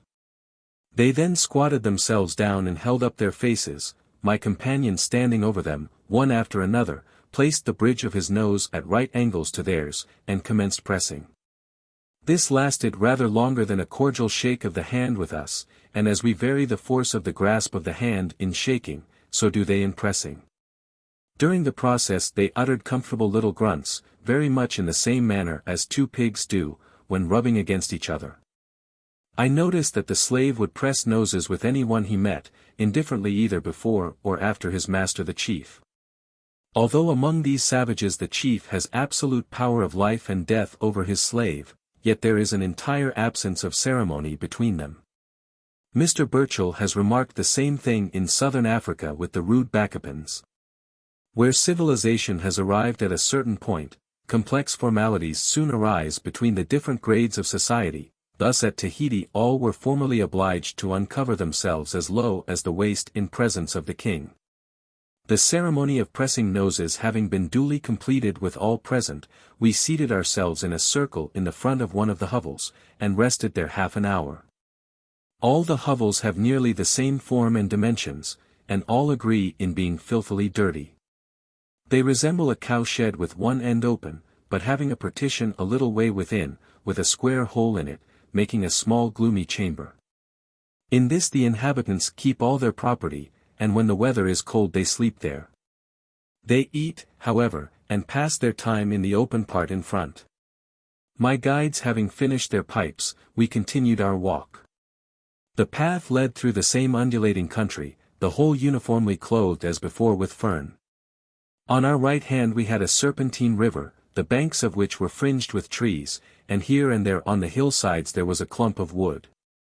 The whole scene, in spite of its green color, had rather a desolate aspect. The sight of so much fern impresses the mind with an idea of sterility. This, however, is not correct, for wherever the fern grows thick and breast-high, the land by tillage becomes productive. Some of the residents think that all this extensive open country originally was covered with forests, and that it has been cleared by fire. It is said, that by digging in the barest spots, lumps of the kind of resin which flows from the kauri pine are frequently found. The natives had an evident motive in clearing the country. For the fern, formerly a staple article of food, flourishes only in the open cleared tracts. The almost entire absence of associated grasses, which forms so remarkable a feature in the vegetation of this island, may perhaps be accounted for by the land having been aboriginally covered with forest trees. The soil is volcanic. In several parts we passed over slaggy lavas, and craters could clearly be distinguished on several of the neighboring hills. Although the scenery is nowhere beautiful, and only occasionally pretty, I enjoyed my walk. I should have enjoyed it more, if my companion, the chief, had not possessed extraordinary conversational powers. I knew only 3 words, good, bad, and yes, and with these I answered all his remarks, without of course having understood one word he said. This, however, was quite sufficient. I was a good listener, an agreeable person, and he never ceased talking to me. At length we reached Waimate. After having passed over so many miles of an uninhabited useless country, the sudden appearance of an English farmhouse, and its well-dressed fields, placed there as if by an enchanter's wand, was exceedingly pleasant. Mr. Williams not being at home, I received in Mr. Davies's house a cordial welcome. After drinking tea with his family party, we took a stroll about the farm. At Waimate there are 3 large houses, where the missionary gentlemen, Messrs. Williams, Davies, and Clark, reside, and near them are the huts of the native laborers. On an adjoining slope fine crops of barley and wheat were standing in full ear, and in another part fields of potatoes and clover. But I cannot attempt to describe all I saw. There were large gardens, with every fruit and vegetable which England produces, and many belonging to a warmer clime. I may instance asparagus, kidney beans, cucumbers, rhubarb, apples, pears, figs, peaches, apricots, grapes, olives, gooseberries, currants, hops, gorse for fences, and English oaks, also many kinds of flowers. Around the farmyard there were stables, a thrashing barn with its winnowing machine, a blacksmith's forge, and on the ground plowshares and other tools. In the middle was that happy mixture of pigs and poultry, lying comfortably together. As in every English farmyard. At the distance of a few hundred yards, where the water of a little rill had been dammed up into a pool, there was a large and substantial watermill. All this is very surprising when it is considered that 5 years ago nothing but the fern flourished here. Moreover, native workmanship, taught by the missionaries, has effected this change. The lesson of the missionary is the enchanter's wand. The house had been built, the windows framed, the fields ploughed, and even the trees grafted, by the New Zealander. At the mill a New Zealander was seen powdered white with flour, like his brother miller in England. When I looked at this whole scene I thought it admirable. It was not merely that England was brought vividly before my mind. Yet, as the evening drew to a close, the domestic sounds, the fields of corn, the distant undulating country with its trees, might well have been mistaken for our fatherland, nor was it the triumphant feeling at seeing what Englishmen could effect, but rather the high hopes thus inspired for the future progress of this fine island. Several young men, redeemed by the missionaries from slavery, were employed on the farm. They were dressed in a shirt, jacket, and trousers, and had a respectable appearance. Judging from one trifling anecdote, I should think they must be honest.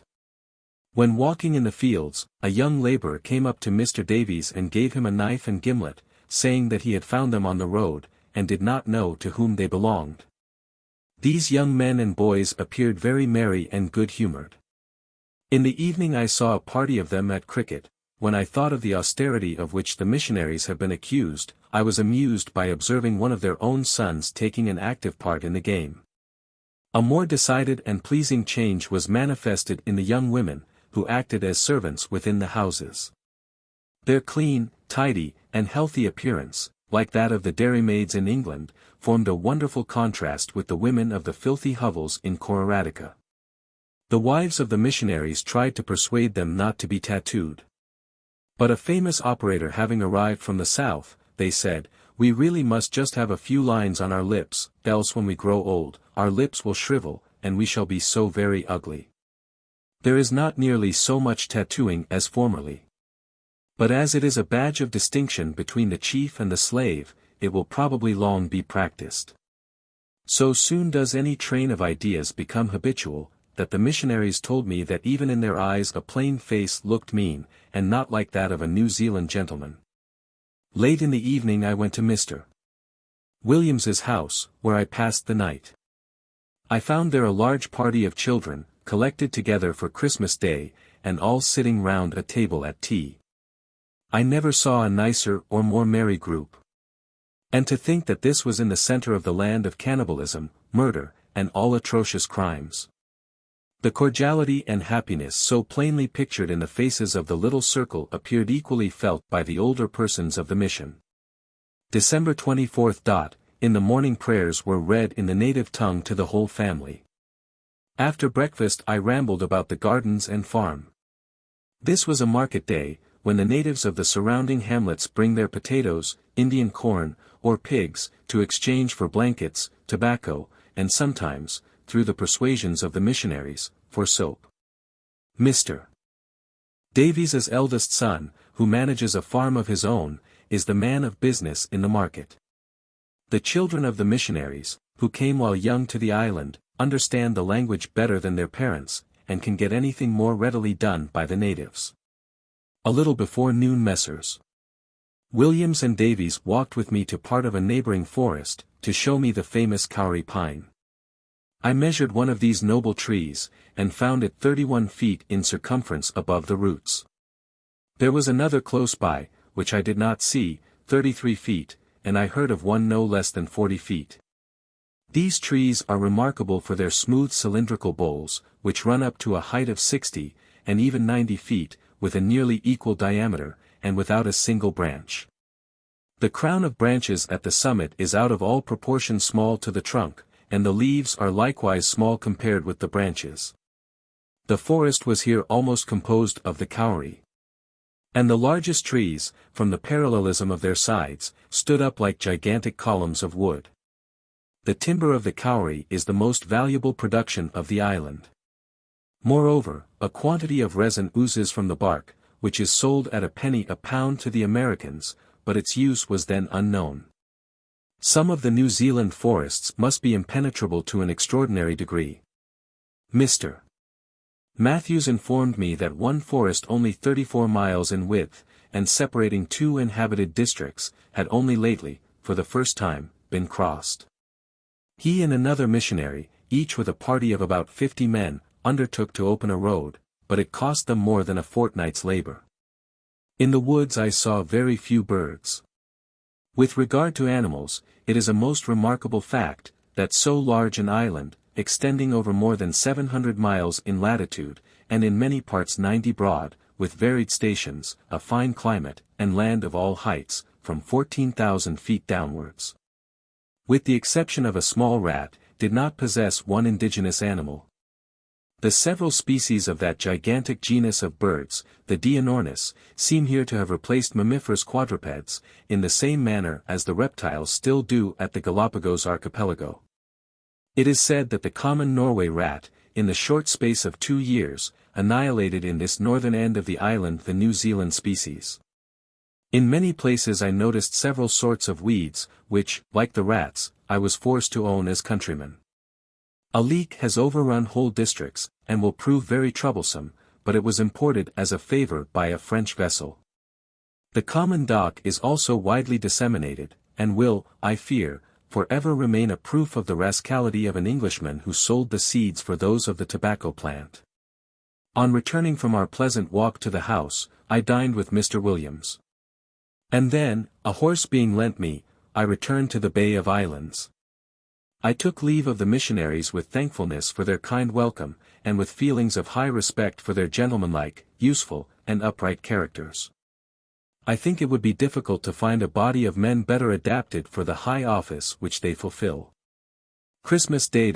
In a few more days the 4th year of our absence from England will be completed. Our first Christmas Day was spent at Plymouth, the second at St. Martin's Cove near Cape Horn, the third at Port Desire in Patagonia. The fourth at anchor in a wild harbour in the peninsula of Tres Montes, this 5th year, and the next, I trust in Providence, will be in England. We attended divine service in the chapel of Bahia. Part of the service being read in English, and part in the native language. Whilst at New Zealand we did not hear of any recent acts of cannibalism, but Mr. Stokes found burnt human bones strewed round a fireplace on a small island near the anchorage, but these remains of a comfortable banquet might have been lying there for several years. It is probable that the moral state of the people will rapidly improve.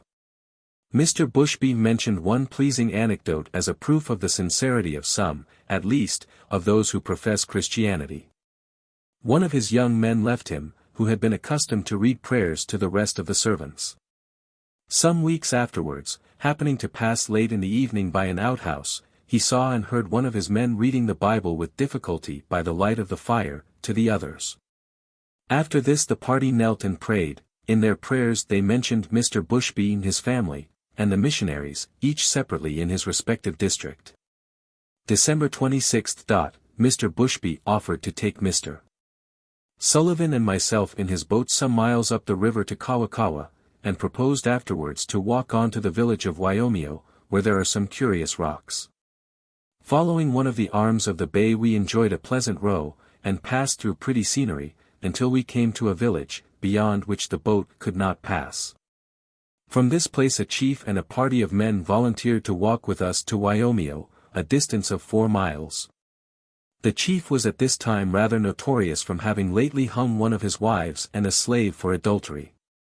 When one of the missionaries remonstrated with him he seemed surprised, and said he thought he was exactly following the English method. Old Shongi, who happened to be in England during the Queen's trial, expressed great disapprobation at the whole proceeding. He said he had 5 wives, and he would rather cut off all their heads than be so much troubled about one. Leaving this village, we crossed over to another, seated on a hillside at a little distance. The daughter of a chief, who was still a heathen, had died there 5 days before. The hovel in which she had expired had been burnt to the ground. Her body, being enclosed between 2 small canoes, was placed upright on the ground, and protected by an enclosure bearing wooden images of their gods. And the whole was painted bright red, so as to be conspicuous from afar. Her gown was fastened to the coffin, and her hair being cut off was cast at its foot. The relatives of the family had torn the flesh of their arms, bodies, and faces, so that they were covered with clotted blood. And the old women looked most filthy, disgusting objects. On the following day some of the officers visited this place, and found the women still howling and cutting themselves. We continued our walk, and soon reached Waimeo. Here there are some singular masses of limestone resembling ruined castles. These rocks have long served for burial places, and in consequence are held too sacred to be approached. One of the young men, however, cried out, "Let us all be brave," and ran on ahead, but when within 100 yards, the whole party thought better of it and stopped short. With perfect indifference, however, they allowed us to examine the whole place. At this village we rested some hours, during which time there was a long discussion with Mr. Bushby, concerning the right of sale of certain lands. One old man, who appeared a perfect genealogist, illustrated the successive possessors by bits of stick driven into the ground. Before leaving the houses a little basketful of roasted sweet potatoes was given to each of our party. And we all, according to the custom, carried them away to eat on the road. I noticed that among the women employed in cooking, there was a man-slave. It must be a humiliating thing for a man in this warlike country to be employed in doing that which is considered as the lowest woman's work. Slaves are not allowed to go to war, but this perhaps can hardly be considered as a hardship. I heard of one poor wretch who, during hostilities, ran away to the opposite party. Being met by 2 men, he was immediately seized. But as they could not agree to whom he should belong, each stood over him with a stone hatchet, and seemed determined that the other at least should not take him away alive. The poor man, almost dead with fright, was only saved by the address of a chief's wife. We afterwards enjoyed a pleasant walk back to the boat, but did not reach the ship till late in the evening. December 30th. In the afternoon we stood out of the Bay of Islands, on our course to Sydney. I believe we were all glad to leave New Zealand. It is not a pleasant place. Amongst the natives there is absent that charming simplicity which is found in Tahiti. And the greater part of the English are the very refuse of society. Neither is the country itself attractive. I look back but to one bright spot, and that is Waimate, with its Christian inhabitants. Chapter 19. Sydney, Excursion to Bathurst, Aspect of the Woods, Party of Natives. Sydney, Excursion to Bathurst, Aspect of the Woods, Party of Natives, Gradual Extinction of the Aborigines, Infection generated by associated men in health, Blue Mountains, View of the Grand Gulf-like valleys, their origin and formation, Bathurst. General civility of the lower orders, state of society, Van Diemen's Land, Hobart Town, Aborigines all banished, Mount Wellington, King George's Sound, cheerless aspect of the country, Bald Head. Calcareous casts of branches of trees, Party of Natives, leave Australia. January 12, 1836. Early in the morning a light air carried us towards the entrance of Port Jackson. Instead of beholding a verdant country, interspersed with fine houses, a straight line of yellowish cliff brought to our minds the coast of Patagonia. A solitary lighthouse, built of white stone, alone told us that we were near a great and populous city. Having entered the harbour, it appears fine and spacious, with cliff-formed shores of horizontally stratified sandstone. The nearly level country is covered with thin scrubby trees, bespeaking the curse of sterility. Proceeding farther inland, the country improves, beautiful villas and nice cottages are here and there scattered along the beach. In the distant stone houses, 2 and 3 stories high, and windmills standing on the edge of a bank, pointed out to us the neighbourhood of the capital of Australia. At last we anchored within Sydney Cove. We found the little basin occupied by many large ships, and surrounded by warehouses. In the evening I walked through the town, and returned full of admiration at the whole scene. It is a most magnificent testimony to the power of the British nation. Here, in a less promising country, scores of years have done many more times more than an equal number of centuries have effected in South America. My first feeling was to congratulate myself that I was born an Englishman. Upon seeing more of the town afterwards, perhaps my admiration fell a little, but yet it is a fine town. The streets are regular, broad, clean, and kept in excellent order. The houses are of a good size, and the shops well furnished. It may be faithfully compared to the large suburbs which stretch out from London and a few other great towns in England. But not even near London or Birmingham is there an appearance of such rapid growth. The number of large houses and other buildings just finished was truly surprising. Nevertheless, every one complained of the high rents and difficulty in procuring a house. Coming from South America, where in the towns every man of property is known, no one thing surprised me more than not being able to ascertain at once to whom this or that carriage belonged. I hired a man and 2 horses to take me to Bathurst, a village about 120 miles in the interior, and the centre of a great pastoral district. By this means I hoped to gain a general idea of the appearance of the country. On the morning of the 16th January, I set out on my excursion.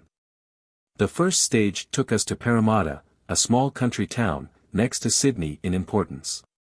The roads were excellent, and made upon the macadam principle, whinstone having been brought for the purpose from the distance of several miles.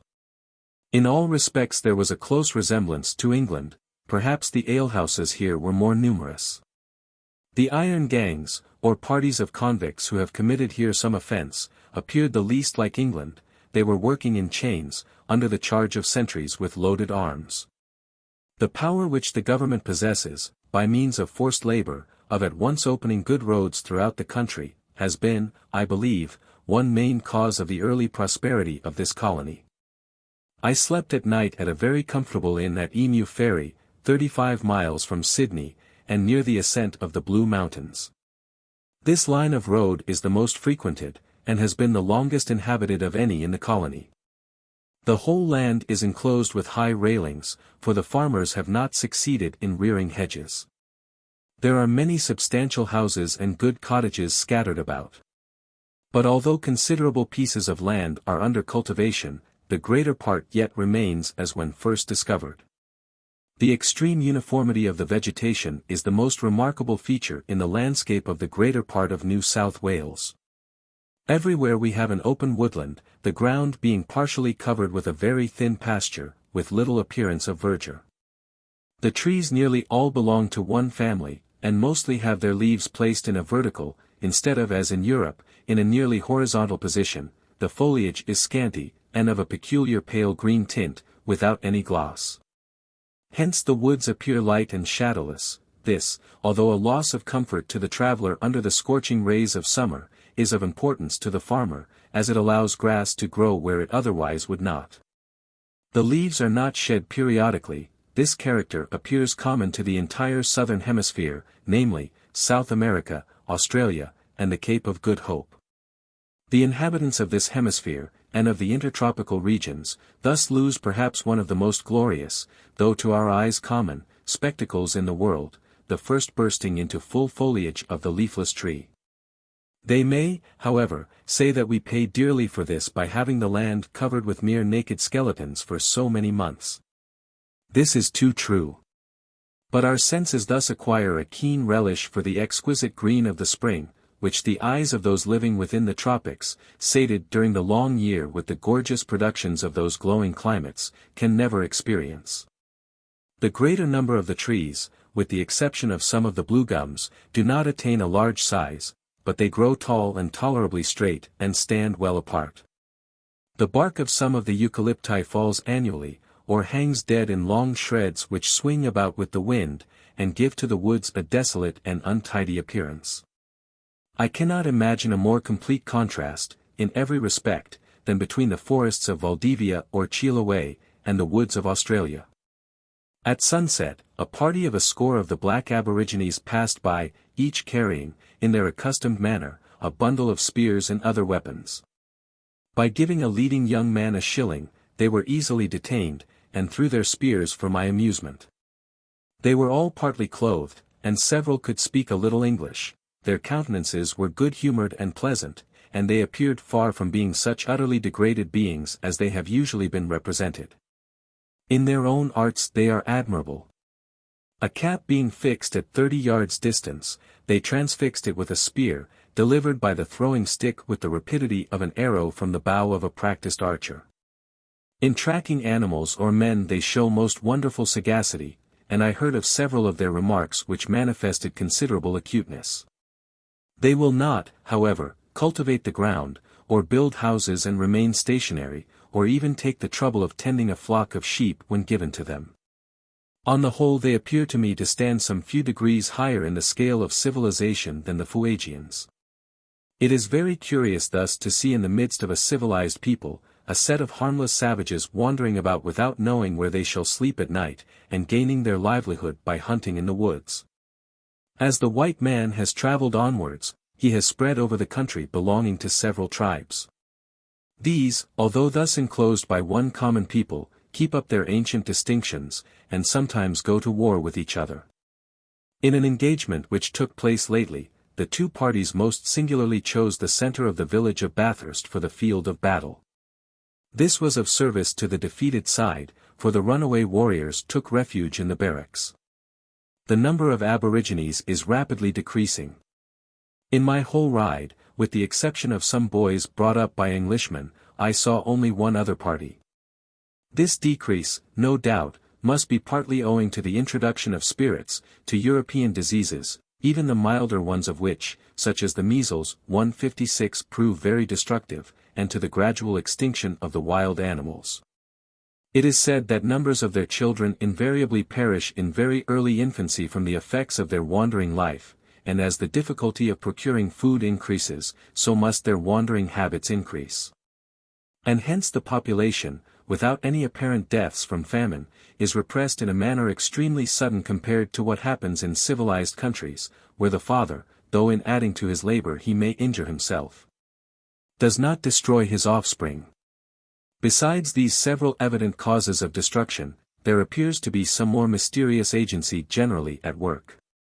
Wherever the European has trod, death seems to pursue the aboriginal. We may look to the wide extent of the Americas, Polynesia, the Cape of Good Hope, and Australia, and we find the same result. Nor is it the white man alone that thus acts the destroyer. The Polynesian of Malay extraction has in parts of the East Indian archipelago thus driven before him the dark-colored native. The varieties of man seem to act on each other in the same way as different species of animals, the stronger always extirpating the weaker. It was melancholy at New Zealand to hear the fine energetic natives saying that they knew the land was doomed to pass from their children. Every one has heard of the inexplicable reduction of the population in the beautiful and healthy island of Tahiti since the date of Captain Cook's voyages, although in that case we might have expected that it would have been increased. For infanticide, which formerly prevailed to so extraordinary a degree, has ceased, profligacy has greatly diminished, and the murderous wars become less frequent. The Reverend J.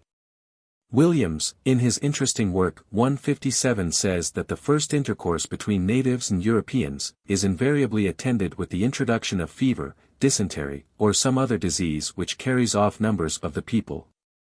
Again he affirms, it is certainly a fact, which cannot be controverted, that most of the diseases which have raged in the islands during my residence there have been introduced by ships. 158 And what renders this fact remarkable is that there might be no appearance of disease among the crew of the ship which conveyed this destructive importation. This statement is not quite so extraordinary as it at first appears. For several cases are on record of the most malignant fevers having broken out, although the parties themselves, who were the cause, were not affected. In the early part of the reign of George III, a prisoner who had been confined in a dungeon was taken in a coach with 4 constables before a magistrate, and although the man himself was not ill, the 4 constables died from a short putrid fever. But the contagion extended to no others. From these facts it would almost appear as if the effluvium of one set of men shut up for some time together was poisonous when inhaled by others, and possibly more so, if the men be of different races. Mysterious as this circumstance appears to be, it is not more surprising than that the body of one's fellow creature, directly after death, and before putrefaction has commenced, should often be of so deleterious a quality that the mere puncture from an instrument used in its dissection should prove fatal. 17th. Early in the morning we passed the Nepean in a ferry boat. The river, although at this spot both broad and deep, had a very small body of running water. Having crossed a low piece of land on the opposite side, we reached the slope of the Blue Mountains. The ascent is not steep, the road having been cut with much care on the side of a sandstone cliff. On the summit an almost level plain extends, which, rising imperceptibly to the westward, at last attains a height of more than 3,000 feet. From so grand a title as Blue Mountains, and from their absolute altitude, I expected to have seen a bold chain of mountains crossing the country. But instead of this, a sloping plain presents merely an inconsiderable front to the low land near the coast. From this first slope the view of the extensive woodland to the east was striking, and the surrounding trees grew bold and lofty. But when once on the sandstone platform, the scenery becomes exceedingly monotonous. Each side of the road is bordered by scrubby trees of the never-failing eucalyptus family. And with the exception of 2 or 3 small inns, there are no houses or cultivated land. The road, moreover, is solitary, the most frequent object being a bullock wagon, piled up with bales of wool. In the middle of the day we baited our horses at a little inn, called the Weatherboard. The country here is elevated 2,800 feet above the sea. About 1.5 miles from this place there is a view exceedingly well worth visiting. Following down a little valley and its tiny rill of water, an immense gulf unexpectedly opens through the trees which border the pathway, at the depth of perhaps 1,500 feet. Walking on a few yards, one stands on the brink of a vast precipice, and below one sees a grand bay or gulf, for I know not what other name to give it, thickly covered with forest. The point of view is situated as if at the head of a bay, the line of cliff diverging on each side, and showing headland behind headland, as on a bold seacoast. These cliffs are composed of horizontal strata of whitish sandstone, and are so absolutely vertical, that in many places a person standing on the edge and throwing down a stone, can see it strike the trees in the abyss below. So unbroken is the line of cliff that in order to reach the foot of the waterfall formed by this little stream, it is said to be necessary to go 16 miles round. About 5 miles distant in front another line of cliff extends, which thus appears completely to encircle the valley, and hence the name of bay is justified, as applied to this grand amphitheatrical depression. If we imagine a winding harbor, with its deep water surrounded by bold cliff-like shores, to be laid dry, and a forest to spring up on its sandy bottom, we should then have the appearance and structure here exhibited. This kind of view was to me quite novel, and extremely magnificent. In the evening we reached the Blackheath. The sandstone plateau has here attained the height of 3,400 feet, and is covered, as before, with the same scrubby woods. From the road there were occasional glimpses into a profound valley of the same character as the one described, but from the steepness and depth of its sides, the bottom was scarcely ever to be seen. The Blackheath is a very comfortable inn, kept by an old soldier, and it reminded me of the small inns in North Wales. 18th. Very early in the morning I walked about 3 miles to see Govet's Leap, a view of a similar character with that near the weatherboard, but perhaps even more stupendous. So early in the day the gulf was filled with a thin blue haze, which, although destroying the general effect of the view, added to the apparent depth at which the forest was stretched out beneath our feet. These valleys, which so long presented an insuperable barrier to the attempts of the most enterprising of the colonists to reach the interior, are most remarkable. Great arm-like bays, expanding at their upper ends, often branch from the main valleys and penetrate the sandstone platform. On the other hand, the platform often sends promontories into the valleys, and even leaves in them great, almost insulated, masses. To descend into some of these valleys, it is necessary to go round 20 miles. And into others, the surveyors have only lately penetrated, and the colonists have not yet been able to drive in their cattle. But the most remarkable feature in their structure is, that although several miles wide at their heads, they generally contract towards their mouths to such a degree as to become impassable. The Surveyor General, Sir T. Mitchell, 159 endeavored in vain, first walking and then by crawling between the great fallen fragments of sandstone, to ascend through the gorge by which the river Gros joins the Nepean. Yet the valley of the Gros in its upper part, as I saw, forms a magnificent level basin some miles in width, and is on all sides surrounded by cliffs, the summits of which are believed to be nowhere less than 3,000 feet above the level of the sea. When cattle are driven into the valley of the Woolgan by a path, which I descended, partly natural and partly made by the owner of the land, they cannot escape. For this valley is in every other part surrounded by perpendicular cliffs, and 8 miles lower down it contracts from an average width of half a mile, to a mere chasm, impassable to man or beast. Sir T.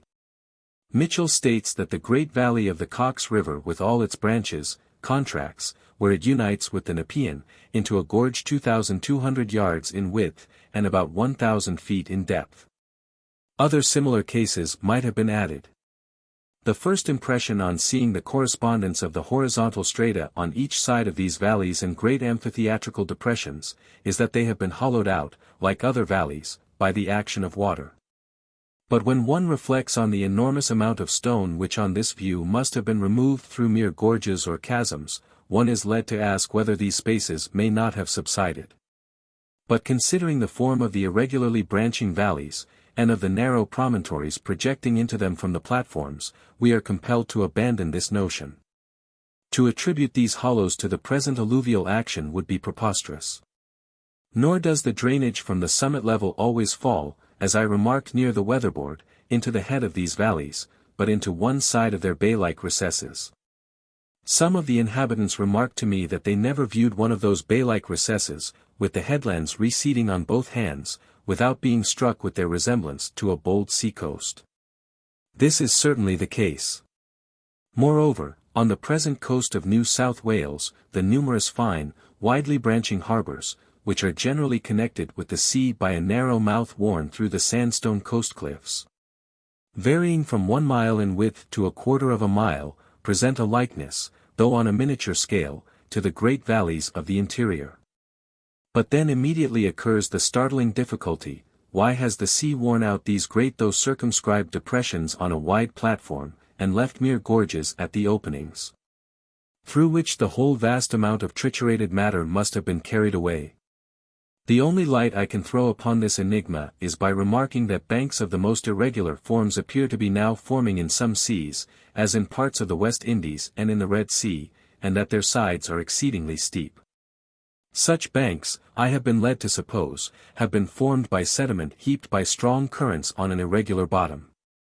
That in some cases the sea, instead of spreading out sediment in a uniform sheet, heaps it round submarine rocks and islands, it is hardly possible to doubt, after examining the charts of the West Indies. And that the waves have power to form high and precipitous cliffs, even in landlocked harbours, I have noticed in many parts of South America. To apply these ideas to the sandstone platforms of New South Wales, I imagine that the strata were heaped by the action of strong currents, and of the undulations of an open sea, on an irregular bottom. And that the valley-like spaces thus left unfilled had their steeply sloping flanks worn into cliffs during a slow elevation of the land, the worn-down sandstone being removed either at the time when the narrow gorges were cut by the retreating sea, or subsequently by alluvial action. Soon after leaving the Blackheath we descended from the sandstone platform by the pass of Mount Victoria. To effect this pass an enormous quantity of stone has been cut through, the design and its manner of execution being worthy of any line of road in England. We now entered upon a country less elevated by nearly 1,000 feet, and consisting of granite. With the change of rock the vegetation improved. The trees were both finer and stood farther apart, and the pasture between them was a little greener and more plentiful. At Hassan's Walls I left the high road, and made a short detour to a farm called Wallerawang, to the superintendent of which I had a letter of introduction from the owner in Sydney. Mr. Brown had the kindness to ask me to stay the ensuing day, which I had much pleasure in doing. This place offers an example of one of the large farming, or rather sheep grazing, establishments of the colony. Cattle and horses are, however, in this case rather more numerous than usual, owing to some of the valleys being swampy and producing a coarser pasture. 2 or 3 flat pieces of ground near the house were cleared and cultivated with corn, which the harvestmen were now reaping, but no more wheat is sown than sufficient for the annual support of the labourers employed on the establishment. The usual number of assigned convict servants here is about 40, but at the present time there were rather more. Although the farm was well stocked with every necessary, there was an apparent absence of comfort. And not one single woman resided here. The sunset of a fine day will generally cast an air of happy contentment on any scene. But here, at this retired farmhouse, the brightest tints on the surrounding woods could not make me forget that 40 hardened, profligate men were ceasing from their daily labours, like the slaves from Africa, yet without their holy claim for compassion. Early on the next morning Mr. Archer, the joint superintendent, had the kindness to take me out kangaroo hunting. We continued riding the greater part of the day, but had very bad sport, not seeing a kangaroo, or even a wild dog. The greyhounds pursued a kangaroo rat into a hollow tree, out of which we dragged it. It is an animal as large as a rabbit, but with the figure of a kangaroo. A few years since this country abounded with wild animals. But now the emu is banished to a long distance, and the kangaroo is become scarce. To both the English greyhound has been highly destructive. It may be long before these animals are altogether exterminated, but their doom is fixed. The aborigines are always anxious to borrow the dogs from the farmhouses, the use of them, the offal when an animal is killed, and some milk from the cows, are the peace offerings of the settlers, who push farther and farther towards the interior. The thoughtless aboriginal, blinded by these trifling advantages, is delighted at the approach of the white man, who seems predestined to inherit the country of his children. Although having poor sport, we enjoyed a pleasant ride. The woodland is generally so open that a person on horseback can gallop through it. It is traversed by a few flat-bottomed valleys, which are green and free from trees. In such spots the scenery was pretty like that of a park.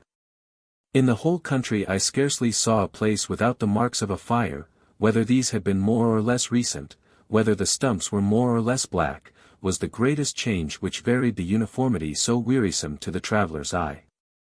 In these woods there are not many birds. I saw, however, some large flocks of the white cockatoo feeding in a cornfield, and a few most beautiful parrots. Crows like our jackdaws were not uncommon, and another bird something like the magpie.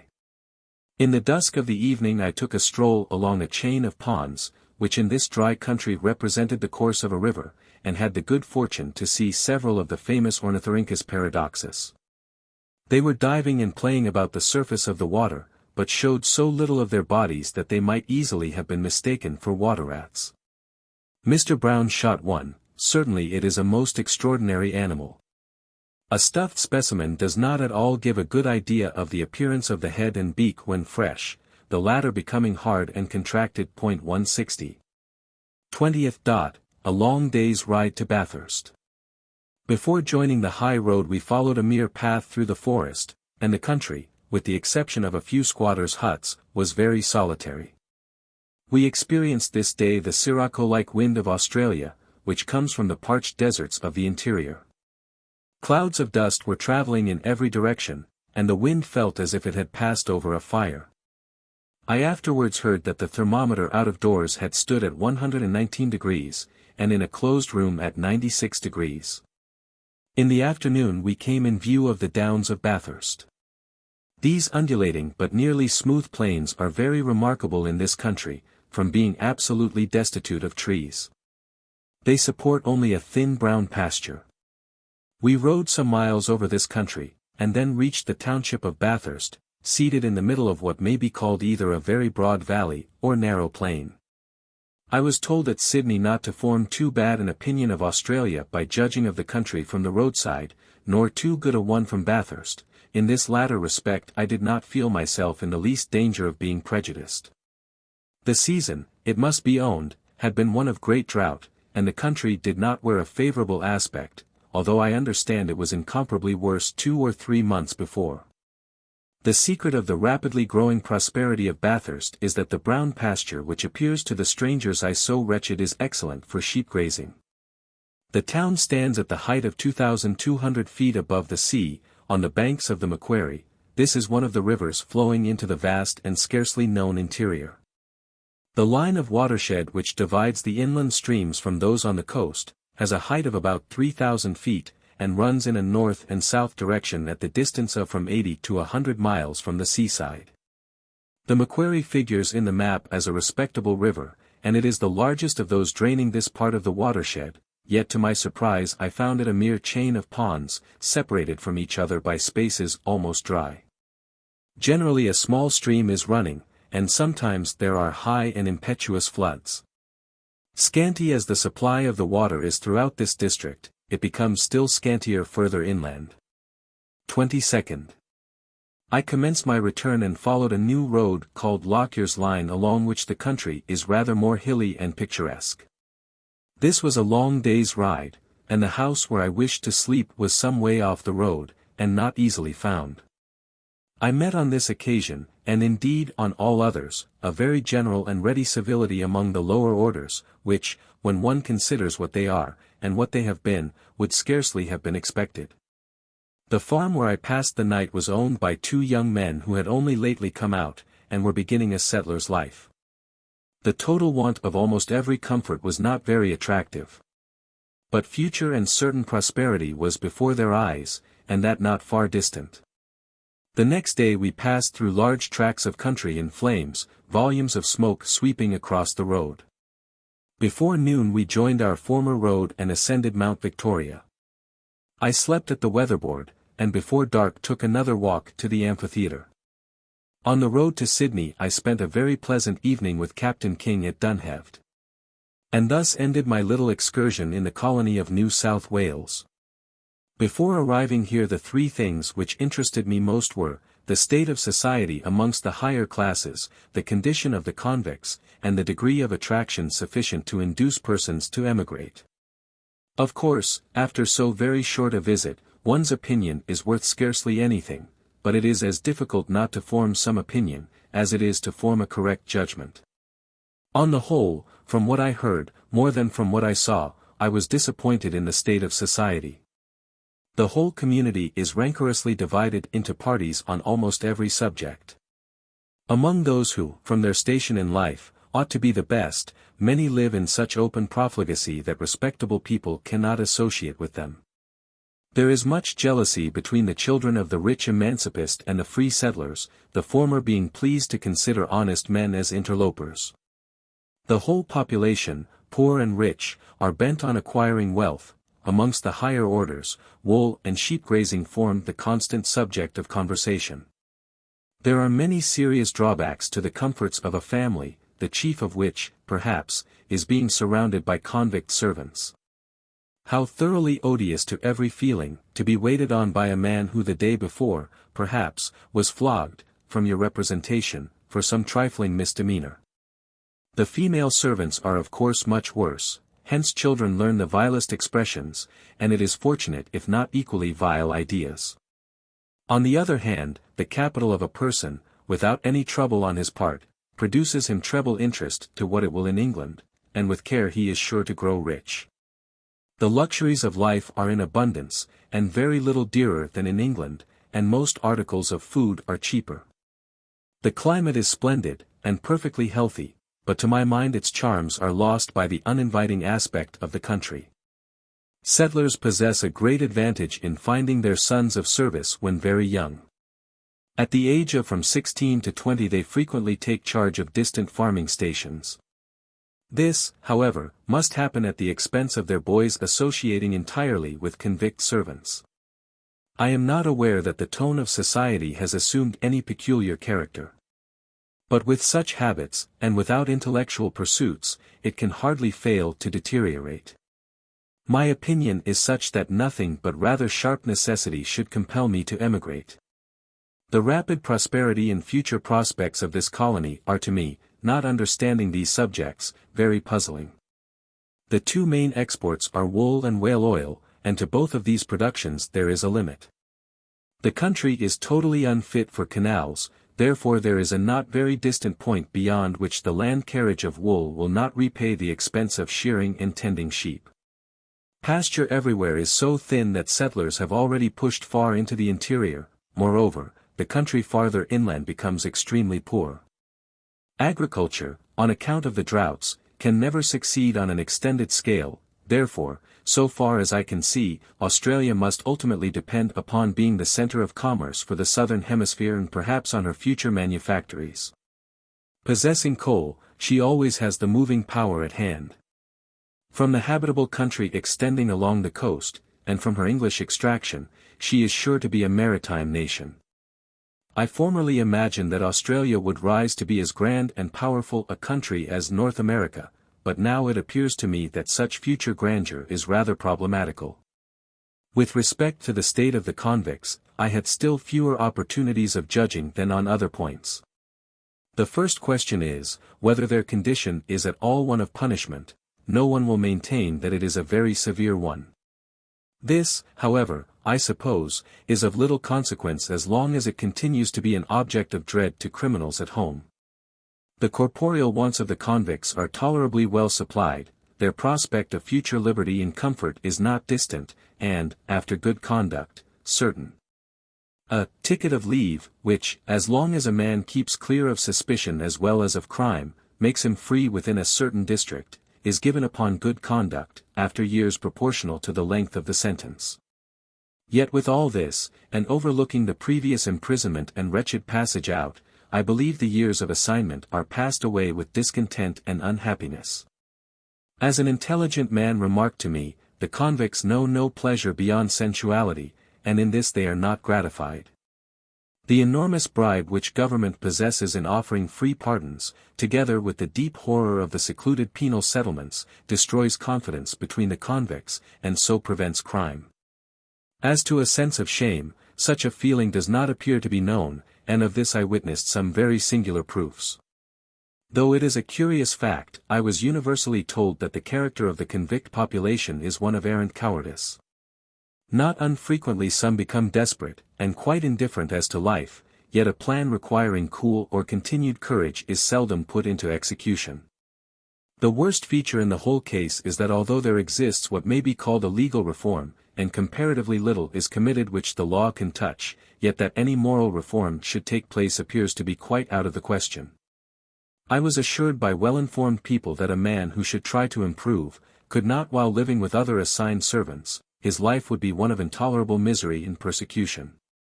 Nor must the contamination of the convict ships and prisons, both here and in England, be forgotten.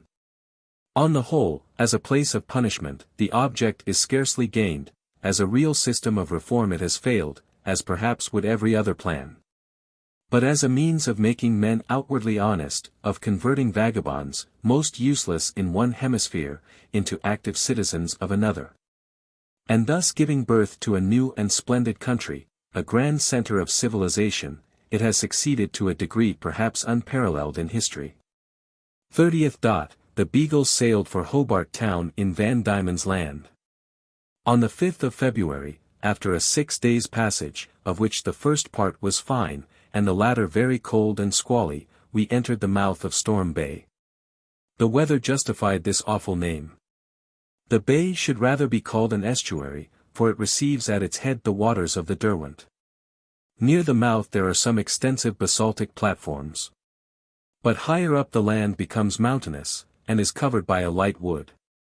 The lower parts of the hills which skirt the bay are cleared, and the bright yellow fields of corn, and dark green ones of potatoes, appear very luxuriant. Late in the evening we anchored in the snug cove on the shores of which stands the capital of Tasmania. The first aspect of the place was very inferior to that of Sydney, the latter might be called a city, this is only a town. It stands at the base of Mount Wellington, a mountain 3,100 feet high, but of little picturesque beauty. From this source, however, it receives a good supply of water. Round the cove there are some fine warehouses and on one side a small fort. Coming from the Spanish settlements, where such magnificent care has generally been paid to the fortifications, the means of defense in these colonies appeared very contemptible. Comparing the town with Sydney, I was chiefly struck with the comparative fewness of the large houses, either built or building. Hobart Town, from the census of 1835, contained 13,826 inhabitants, and the whole of Tasmania 36,505. All the aborigines have been removed to an island in Bass's Straits, so that Van Diemen's Land enjoys the great advantage of being free from a native population. This most cruel step seems to have been quite unavoidable, as the only means of stopping a fearful succession of robberies, burnings, and murders, committed by the blacks, and which sooner or later would have ended in their utter destruction. I fear there is no doubt that this train of evil and its consequences originated in the infamous conduct of some of our countrymen. 30 years is a short period in which to have banished the last aboriginal from his native island, and that island nearly as large as Ireland. The correspondence on this subject which took place between the government at home and that of Van Diemen's Land, is very interesting. Although numbers of natives were shot and taken prisoners in the skirmishing, which was going on at intervals for several years, nothing seems fully to have impressed them with the idea of our overwhelming power, until the whole island, in 1830, was put under martial law, and by proclamation the whole population commanded to assist in one great attempt to secure the entire race. The plan adopted was nearly similar to that of the great hunting matches in India. A line was formed reaching across the island, with the intention of driving the natives into a cul-de-sac on Tasman's peninsula. The attempt failed. The natives, having tied up their dogs, stole during one night through the lines. This is far from surprising, when their practiced senses and usual manner of crawling after wild animals is considered. I have been assured that they can conceal themselves on almost bare ground, in a manner which until witnessed is scarcely credible, their dusky bodies being easily mistaken for the blackened stumps which are scattered all over the country. I was told of a trial between a party of Englishmen and a native, who was to stand in full view on the side of a bare hill. If the Englishmen closed their eyes for less than a minute, he would squat down, and then they were never able to distinguish him from the surrounding stumps. But to return to the hunting match. The natives, understanding this kind of warfare, were terribly alarmed, for they at once perceived the power and numbers of the whites. Shortly afterwards a party of 13 belonging to 2 tribes came in. And, conscious of their unprotected condition, delivered themselves up in despair. Subsequently, by the intrepid exertions of Mr. Robinson, an active and benevolent man, who fearlessly visited by himself the most hostile of the natives, the whole were induced to act in a similar manner. They were then removed to an island, where food and clothes were provided them. Count Strzelecki states 161 that, at the epoch of their deportation in 1835, the number of natives amounted to 210. In 1842, that is after the interval of 7 years, they mustered only 54 individuals. And, while each family of the interior of New South Wales, uncontaminated by contact with the whites, swarms with children, those of Flinders Island had during 8 years an accession of only 14 in number. The Beagle stayed here 10 days, and in this time I made several pleasant little excursions, chiefly with the object of examining the geological structure of the immediate neighborhood. The main points of interest consist, first in some highly fossiliferous strata belonging to the Devonian or Carboniferous period, secondly, in proofs of a late small rise of the land. And lastly, in a solitary and superficial patch of yellowish limestone or travertine, which contains numerous impressions of leaves of trees, together with land shells, not now existing. It is not improbable that this one small quarry includes the only remaining record of the vegetation of Van Diemen's Land during one former epoch. The climate here is damper than in New South Wales, and hence the land is more fertile. Agriculture flourishes, the cultivated fields look well, and the gardens abound with thriving vegetables and fruit trees. Some of the farmhouses, situated in retired spots, had a very attractive appearance. The general aspect of the vegetation is similar to that of Australia, perhaps it is a little more green and cheerful, and the pasture between the trees rather more abundant. One day I took a long walk on the side of the bay opposite to the town. I crossed in a steamboat, 2 of which are constantly plying backwards and forwards. The machinery of one of these vessels was entirely manufactured in this colony, which, from its very foundation, then numbered only 3 in 30 years. Another day I ascended Mount Wellington. I took with me a guide, for I failed in a first attempt, from the thickness of the wood. Our guide, however, was a stupid fellow, and conducted us to the southern and damp side of the mountain, where the vegetation was very luxuriant.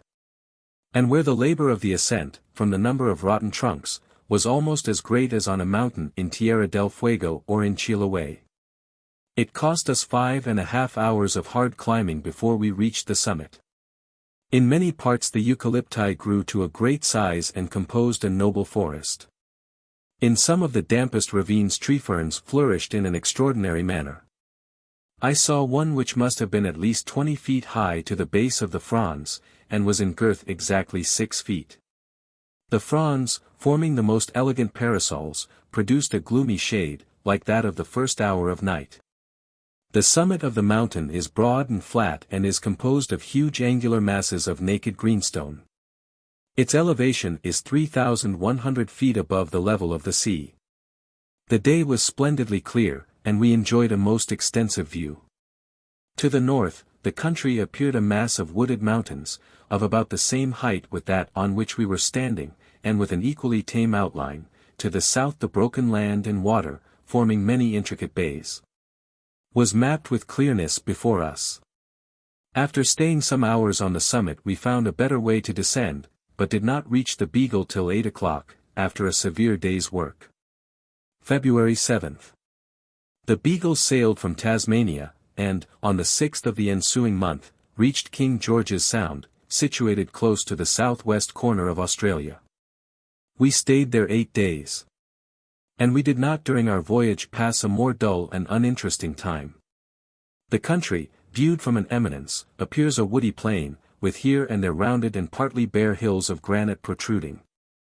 One day I went out with a party, in hopes of seeing a kangaroo hunt, and walked over a good many miles of country. Everywhere we found the soil sandy, and very poor.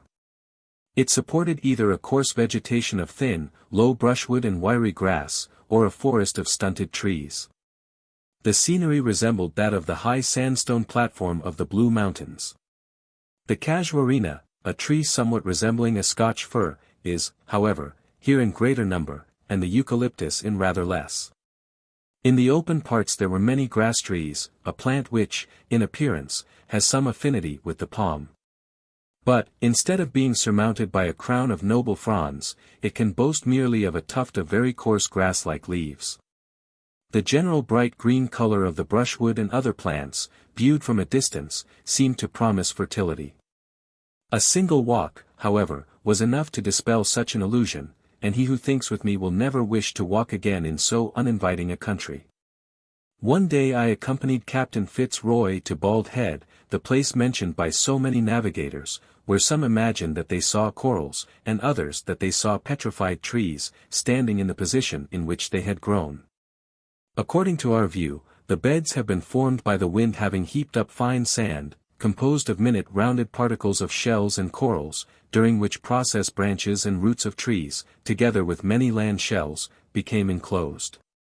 The whole then became consolidated by the percolation of calcareous matter, and the cylindrical cavities left by the decaying of the wood were thus also filled up with a hard pseudostalactitical stone. The weather is now wearing away the softer parts, and in consequence the hard casts of the roots and branches of the trees project above the surface, and, in a singularly deceptive manner, resemble the stumps of a dead thicket.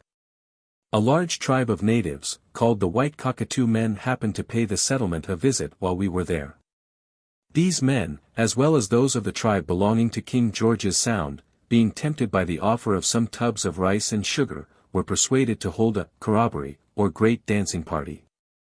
As soon as it grew dark, small fires were lighted, and the men commenced their toilet, which consisted in painting themselves white in spots and lines. As soon as all was ready, large fires were kept blazing, round which the women and children were collected as spectators. The Cockatoo and King George's men formed two distinct parties, and generally danced in answer to each other. The dancing consisted in their running either sideways or in Indian file into an open space, and stamping the ground with great force as they marched together. Their heavy footsteps were accompanied by a kind of grunt, by beating their clubs and spears together, and by various other gesticulations, such as extending their arms and wriggling their bodies. It was a most rude, barbarous scene, and, to our ideas, without any sort of meaning, but we observed that the black women and children watched it with the greatest pleasure. Perhaps these dances originally represented actions, such as wars and victories. There was one called the emu dance, in which each man extended his arm in a bent manner, like the neck of that bird. In another dance, one man imitated the movements of a kangaroo grazing in the woods, whilst a second crawled up and pretended to spear him. When both tribes mingled in the dance, the ground trembled with the heaviness of their steps, and the air resounded with their wild cries. Every one appeared in high spirits, and the group of nearly naked figures, viewed by the light of the blazing fires, all moving in hideous harmony, formed a perfect display of a festival amongst the lowest barbarians. In Tierra del Fuego we have beheld many curious scenes in savage life, but never, I think, one where the natives were in such high spirits, and so perfectly at their ease. After the dancing was over, the whole party formed a great circle on the ground, and the boiled rice and sugar was distributed, to the delight of all. After several tedious delays from clouded weather, on the 14th of March we gladly stood out of King George's Sound on our course to Keeling Island. Farewell, Australia. You are a rising child, and doubtless some day will reign a great princess in the south, but you are too great and ambitious for affection, yet not great enough for respect. I leave your shores without sorrow or regret. Chapter 20. Keeling Island, singular appearance, scanty flora. Keeling Island, singular appearance, scanty flora, transport of seeds, birds and insects, ebbing and flowing springs, fields of dead coral, stones transported in the roots of trees, great crab, stinging corals, coral-eating fish, coral formations, lagoon islands or atolls, depth at which reef-building corals can live, vast areas interspersed with low coral islands, subsidence of their foundations, barrier reefs, fringing reefs, conversion of fringing reefs into barrier reefs, and into atolls, evidence of changes in level, breaches in barrier reefs, Maldiva atolls. Their peculiar structure, dead and submerged reefs, areas of subsidence and elevation, distribution of volcanoes, subsidence slow and vast in amount. April 1st. We arrived in view of the Keeling or Cocos Islands, situated in the Indian Ocean, and about 600 miles distant from the coast of Sumatra. This is one of the lagoon islands, or atolls, of coral formation similar to those in the low archipelago which we passed near. When the ship was in the channel at the entrance, Mr. Leask, an English resident, came off in his boat. The history of the inhabitants of this place, in as few words as possible, is as follows. About 9 years ago, Mr. Hare, a worthless character, brought from the East Indian archipelago a number of Malay slaves, which now, including children, amount to more than 100. Shortly afterwards Captain Ross, who had before visited these islands in his merchant ship, arrived from England, bringing with him his family and goods for settlement. Along with him came Mr. Leask, who had been a mate in his vessel. The Malay slaves soon ran away from the islet on which Mr. Hare was settled, and joined Captain Ross's party. Mr. Hare upon this was ultimately obliged to leave the place. The Malays are now nominally in a state of freedom, and certainly are so as far as regards their personal treatment, but in most other points they are considered as slaves.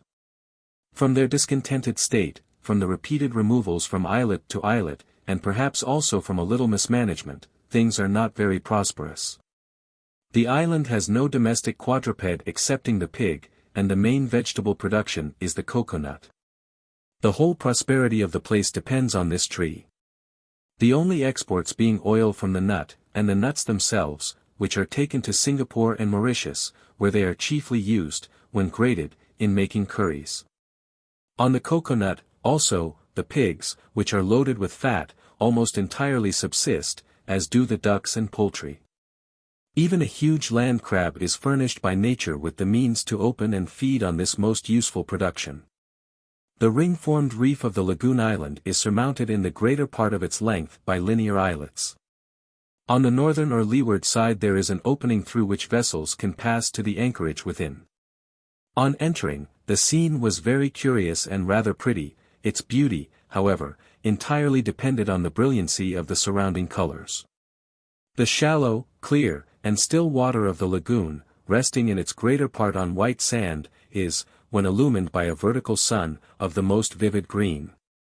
This brilliant expanse, several miles in width, is on all sides divided either by a line of snow-white breakers from the dark heaving waters of the ocean, or from the blue vault of heaven by the strips of land, crowned by the level tops of the coconut trees.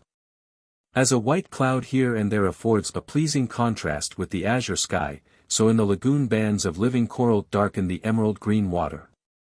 The next morning after anchoring I went on shore on Direction Island. The strip of dry land is only a few hundred yards in width. On the lagoon side there is a white calcareous beach, the radiation from which under this sultry climate was very oppressive. And on the outer coast a solid broad flat of coral rock served to break the violence of the open sea.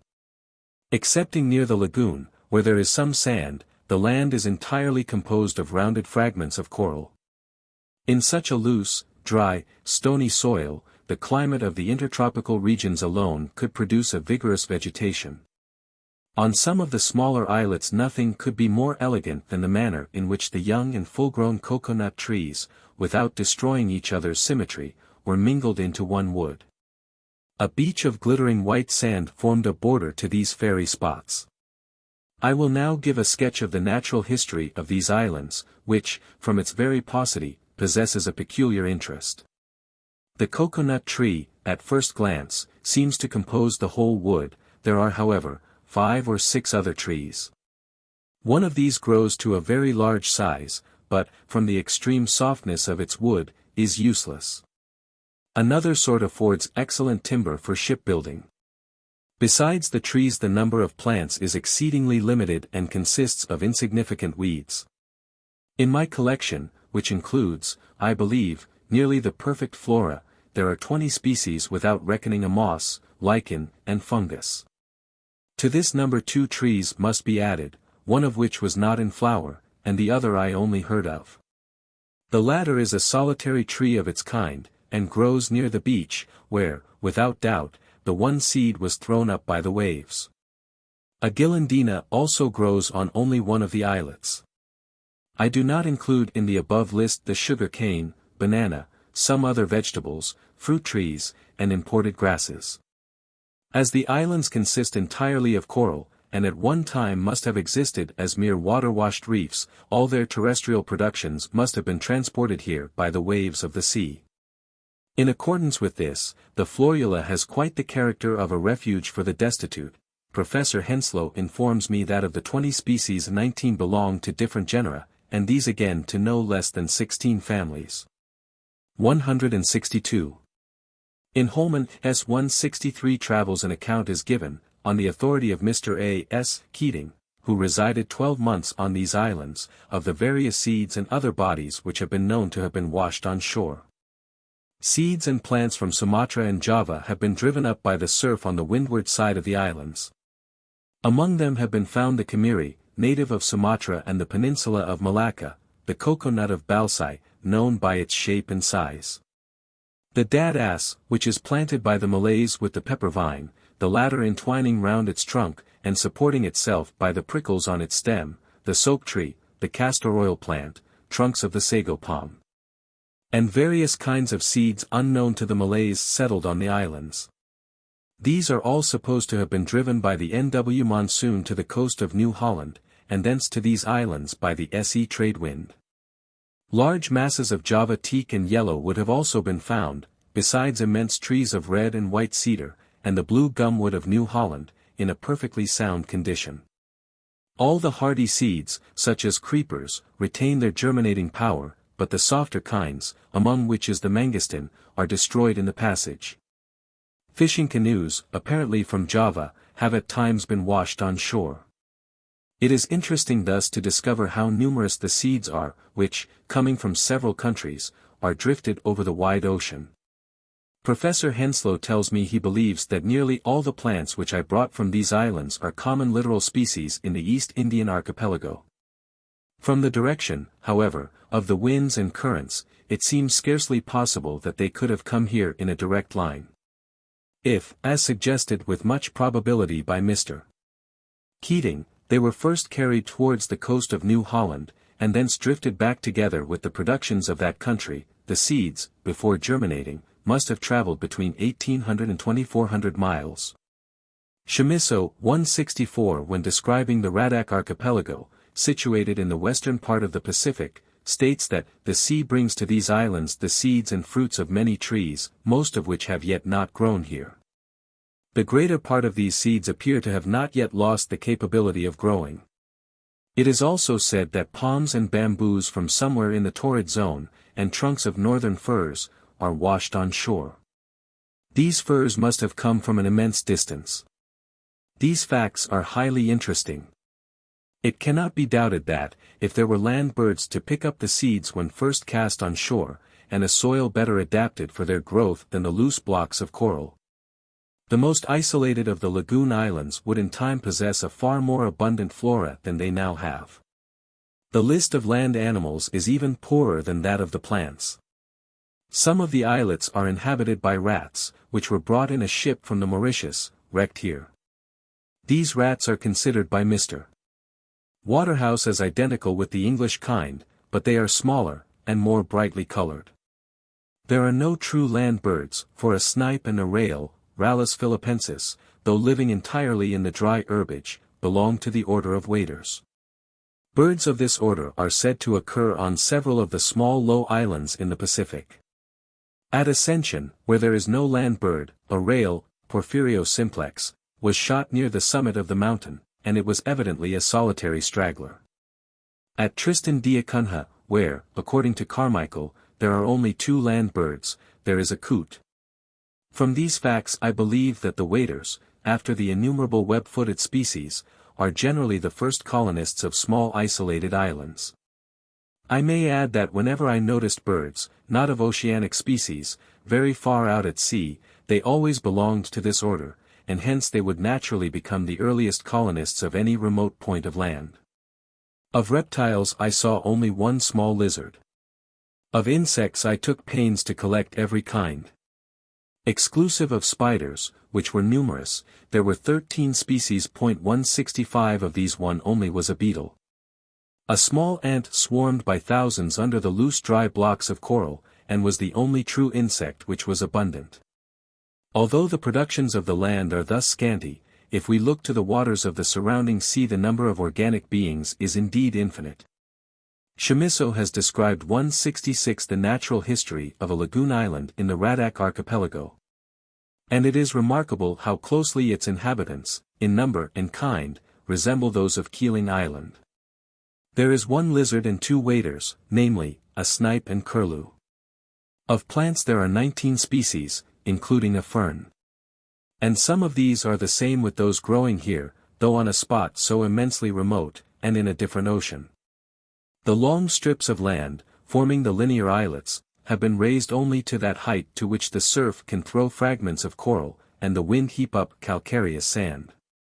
The solid flat of coral rock on the outside, by its breadth, breaks the first violence of the waves, which otherwise, in a day, would sweep away these islets and all their productions.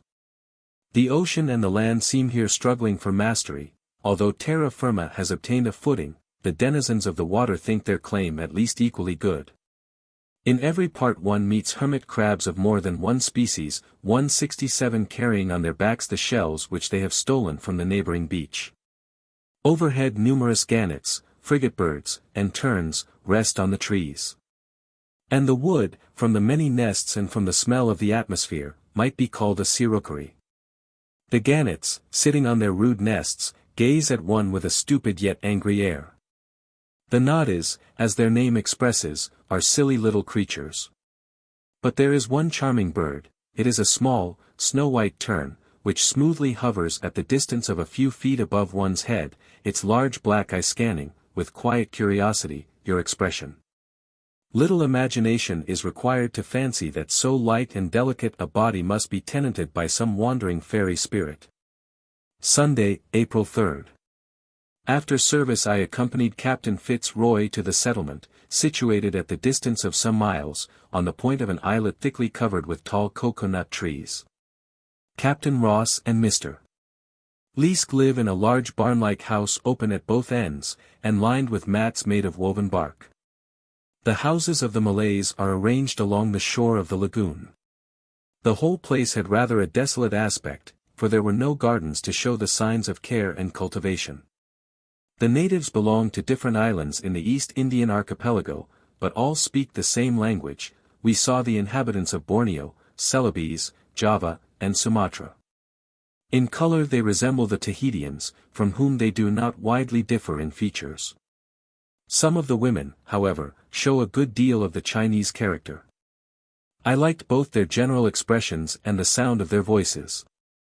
They appeared poor, and their houses were destitute of furniture, but it was evident from the plumpness of the little children, that cocoa-nuts and turtle afford no bad sustenance. On this island the wells are situated from which ships obtain water. At first sight it appears not a little remarkable that the fresh water should regularly ebb and flow with the tides.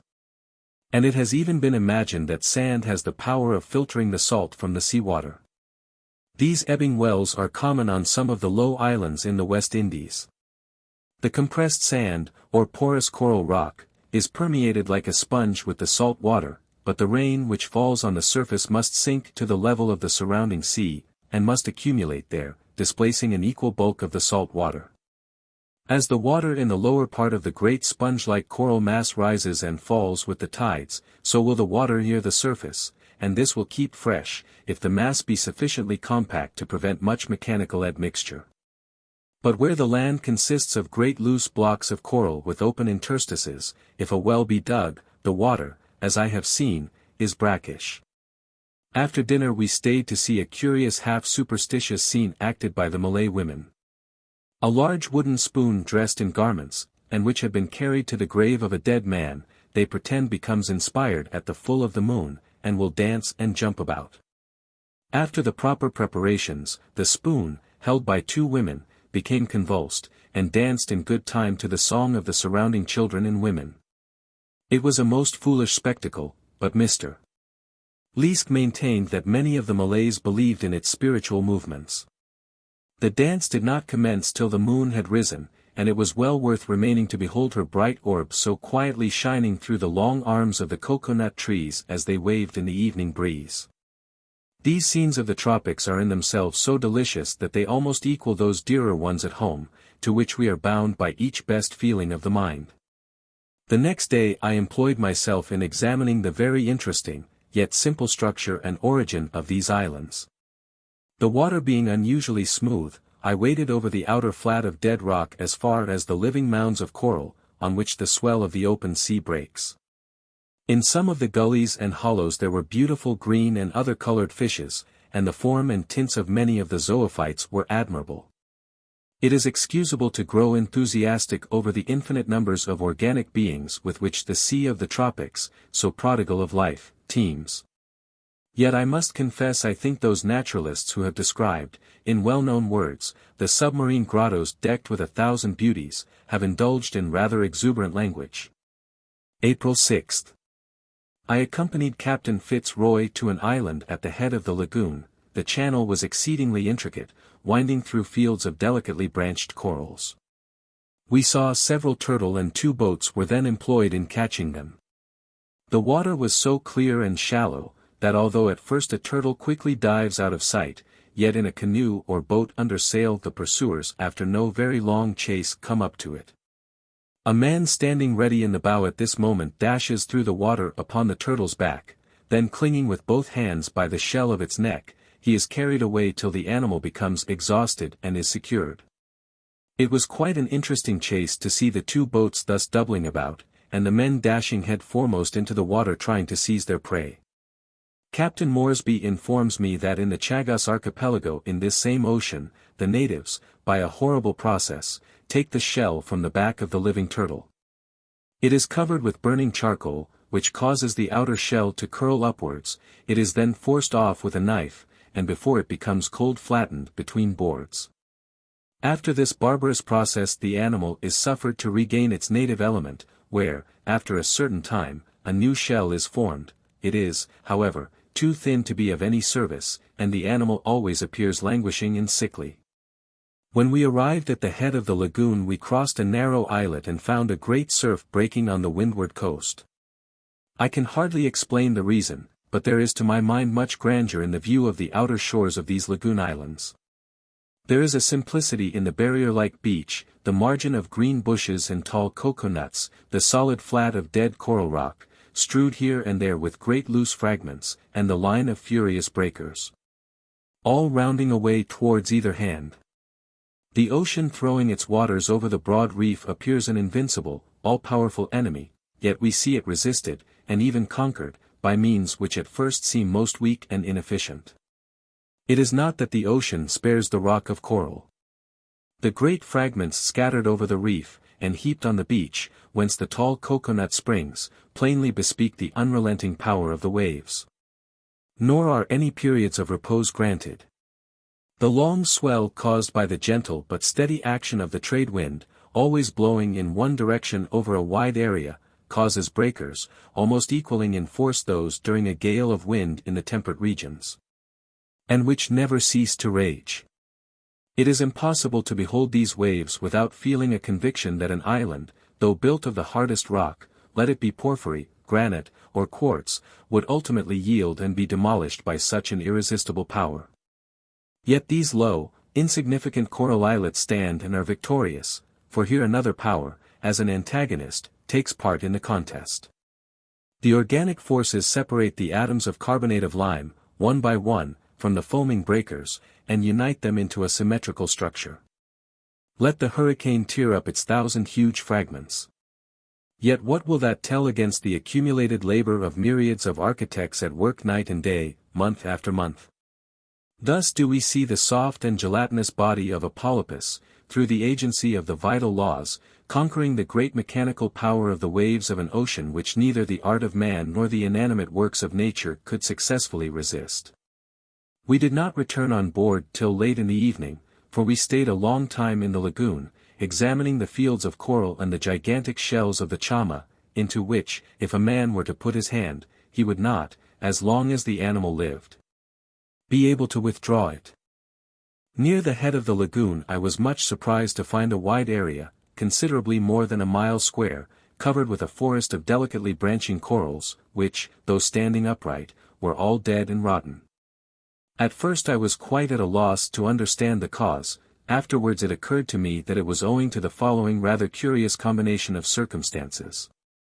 It should, however, first be stated, that corals are not able to survive even a short exposure in the air to the sun's rays, so that their upward limit of growth is determined by that of lowest water at spring tides.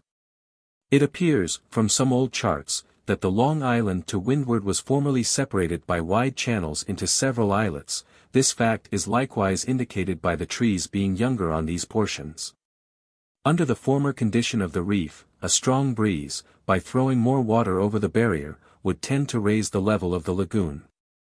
Now it acts in a directly contrary manner. For the water within the lagoon not only is not increased by currents from the outside, but is itself blown outwards by the force of the wind. Hence it is observed that the tide near the head of the lagoon does not rise so high during a strong breeze as it does when it is calm. This difference of level, although no doubt very small, has, I believe, caused the death of those coral groves, which under the former and more open condition of the outer reef had attained the utmost possible limit of upward growth. A few miles north of Keeling there is another small atoll, the lagoon of which is nearly filled up with coral mud. Captain Ross found embedded in the conglomerate on the outer coast a well-rounded fragment of greenstone, rather larger than a man's head. He and the men with him were so much surprised at this, that they brought it away and preserved it as a curiosity. The occurrence of this one stone, where every other particle of matter is calcareous, certainly is very puzzling. The island has scarcely ever been visited, nor is it probable that a ship had been wrecked there. From the absence of any better explanation, I came to the conclusion that it must have come entangled in the roots of some large tree, when, however, I considered the great distance from the nearest land.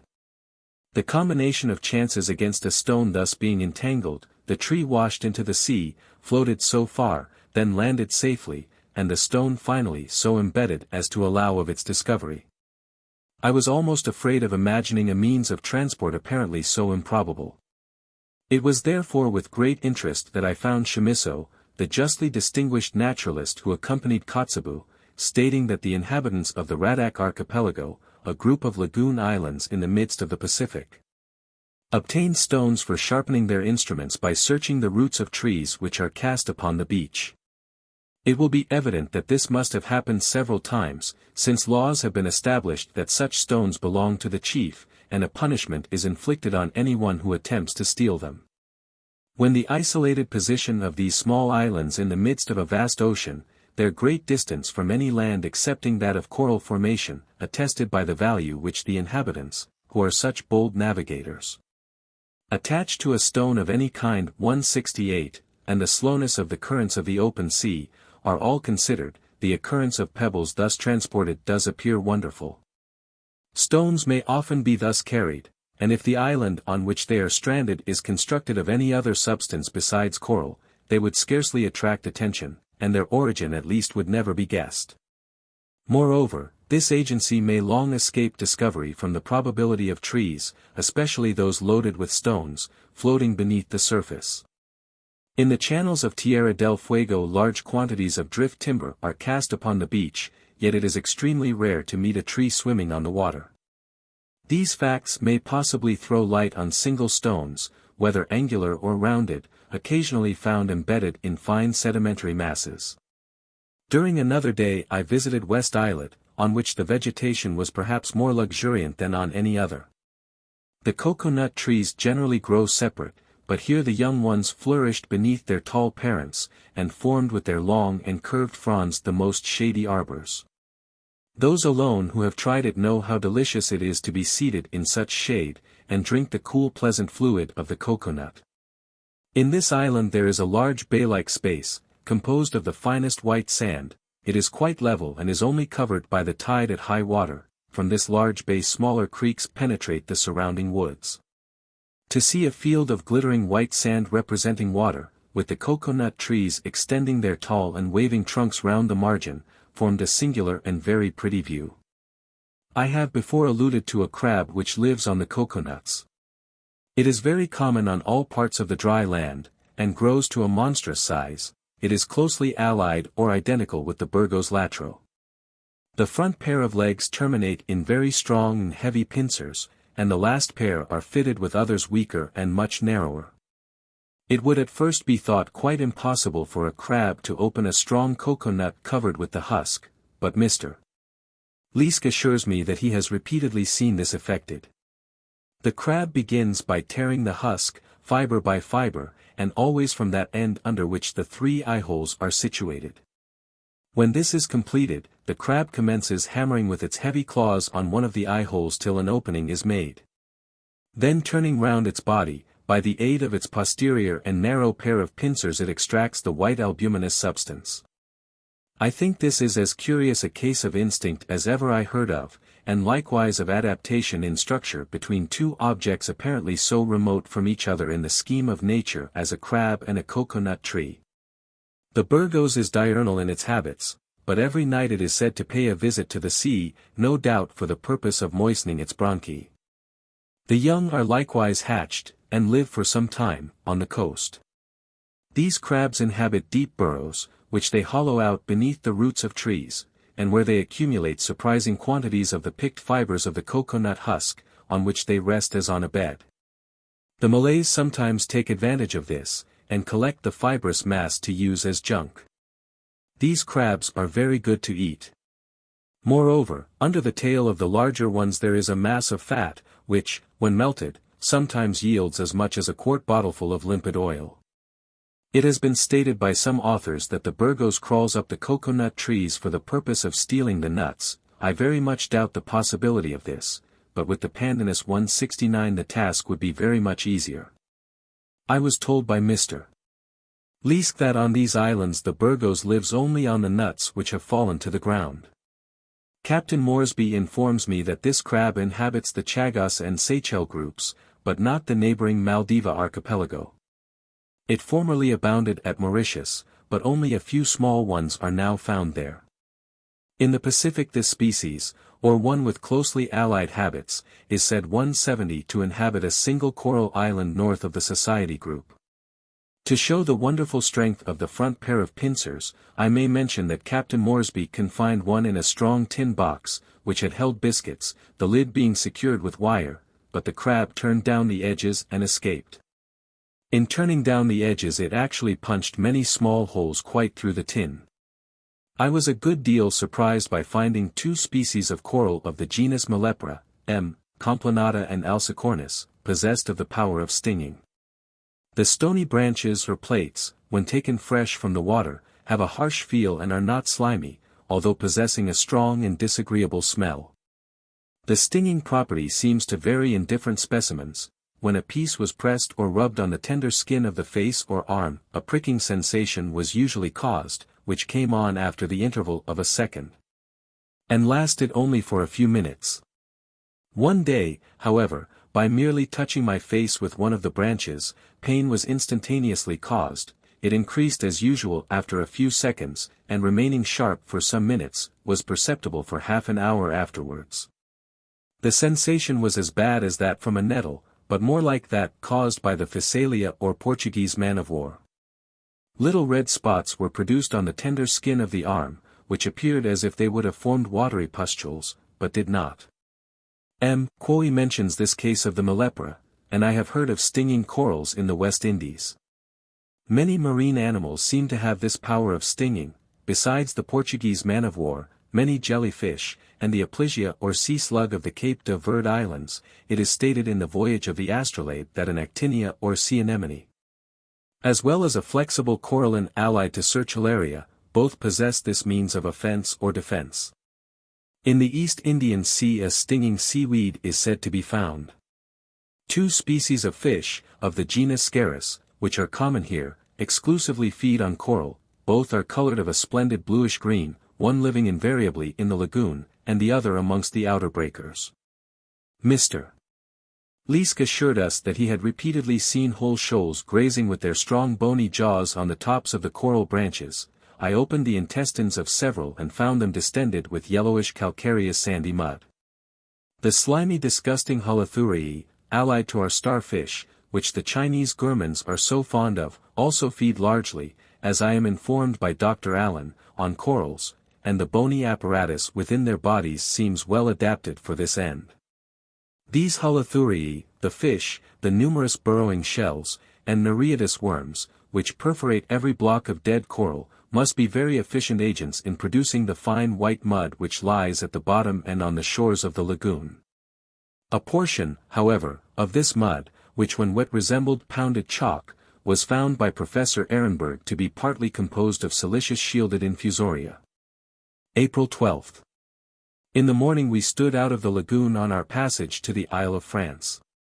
I am glad we have visited these islands. Such formations surely rank high amongst the wonderful objects of this world. Captain FitzRoy found no bottom with a line 7,200 feet in length, at the distance of only 2,200 yards from the shore, hence this island forms a lofty submarine mountain, with sides steeper even than those of the most abrupt volcanic cone. The saucer-shaped summit is nearly 10 miles across.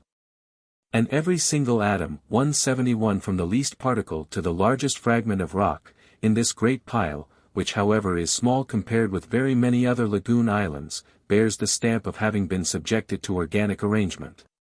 We feel surprise when travelers tell us of the vast dimensions of the pyramids and other great ruins, but how utterly insignificant are the greatest of these. When compared to these mountains of stone accumulated by the agency of various minute and tender animals. This is a wonder which does not at first strike the eye of the body, but, after reflection, the eye of reason. I will now give a very brief account of the three great classes of coral reefs. Namely, atolls, barrier, and fringing reefs, and will explain my views 172 on their formation. Almost every voyager who has crossed the Pacific has expressed his unbounded astonishment at the lagoon islands, or as I shall for the future call them by their Indian name of atolls, and has attempted some explanation. Even as long ago as the year 1605, Pierre de Laval well exclaimed, C'est un merveille de voir chacun de ces atolons, environ d'un grand banc de pierre tout autour, ny un point d'artifice hamine. The accompanying sketch of Whitsunday Island in the Pacific, copied from Captain Beechey's admirable Voyage, gives but a faint idea of the singular aspect of an atoll. It is one of the smallest size, and has its narrow islets united together in a ring. The immensity of the ocean, the fury of the breakers, contrasted with the lowness of the land and the smoothness of the bright green water within the lagoon, can hardly be imagined without having been seen. The earlier voyagers fancied that the coral-building animals instinctively built up their great circles to afford themselves protection in the inner parts. But so far is this from the truth that those massive kinds, to whose growth on the exposed outer shores the very existence of the reef depends, cannot live within the lagoon, where other delicately branching kinds flourish. Moreover, on this view, many species of distinct genera and families are supposed to combine for one end, and of such a combination, not a single instance can be found in the whole of nature. The theory that has been most generally received is that atolls are based on submarine craters. But when we consider the form and size of some, the number, proximity, and relative positions of others, this idea loses its plausible character. Thus Swadiva Atoll is 44 geographical miles in diameter in one line, by 34 miles in another line. Rimsky is 54 by 20 miles across, and it has a strangely sinuous margin. Bow Atoll is 30 miles long, and on an average only 6 in width. Menchikov Atoll consists of 3 atolls united or tied together. This theory, moreover, is totally inapplicable to the northern Maldiva atolls in the Indian Ocean, one of which is 88 miles in length, and between 10 and 20 in breadth, for they are not bounded like ordinary atolls by narrow reefs, but by a vast number of separate little atolls. Other little atolls rising out of the great central lagoon-like spaces. A third and better theory was advanced by Chamisso, who thought that from the corals growing more vigorously where exposed to the open sea, as undoubtedly is the case, the outer edges would grow up from the general foundation before any other part. And that this would account for the ring or cup-shaped structure. But we shall immediately see, that in this, as well as in the crater theory, a most important consideration has been overlooked, namely, on what have the reef-building corals, which cannot live at a great depth, based their massive structures. Numerous soundings were carefully taken by Captain FitzRoy on the steep outside of Keeling Atoll. And it was found that within 10 fathoms the prepared tallow at the bottom of the lead invariably came up marked with the impressions of living corals, but as perfectly clean as if it had been dropped on a carpet of turf. As the depth increased, the impressions became less numerous, but the adhering particles of sand more and more numerous, until at last it was evident that the bottom consisted of a smooth sandy layer. To carry on the analogy of the turf, the blades of grass grew thinner and thinner, till at last the soil was so sterile that nothing sprang from it.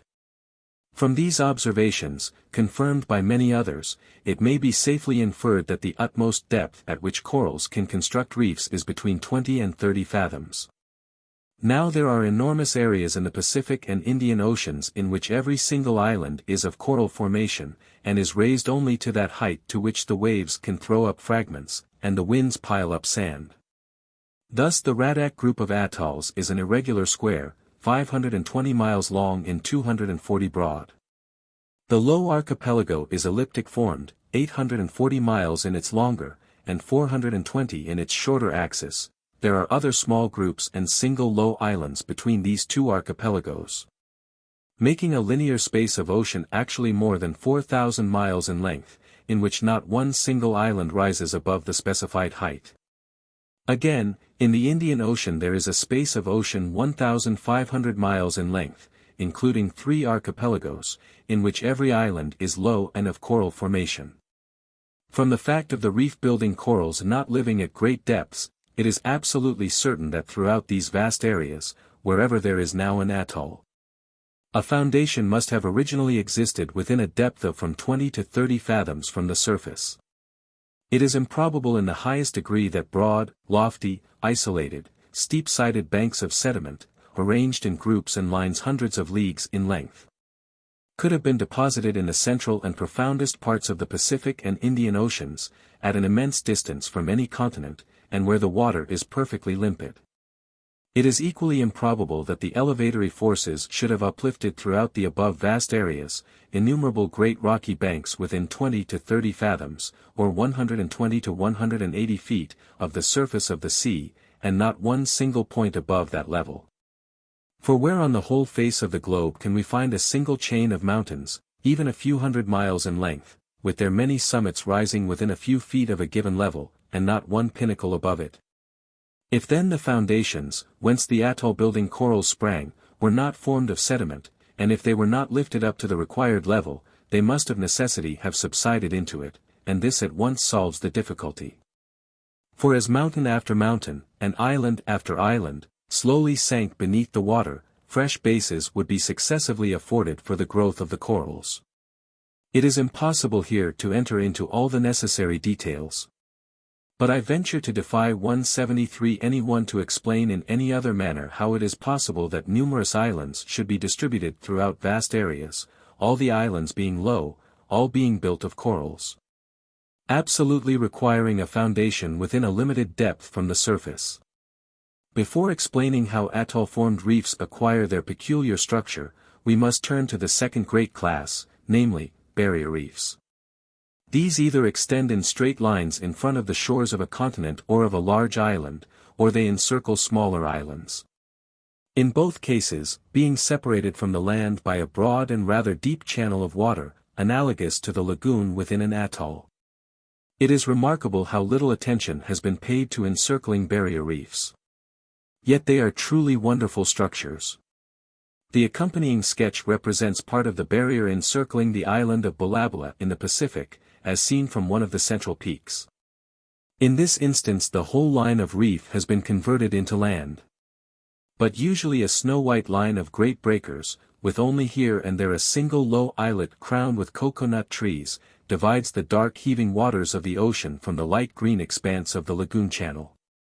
And the quiet waters of this channel generally bathe a fringe of low alluvial soil, loaded with the most beautiful productions of the tropics, and lying at the foot of the wild, abrupt, central mountains.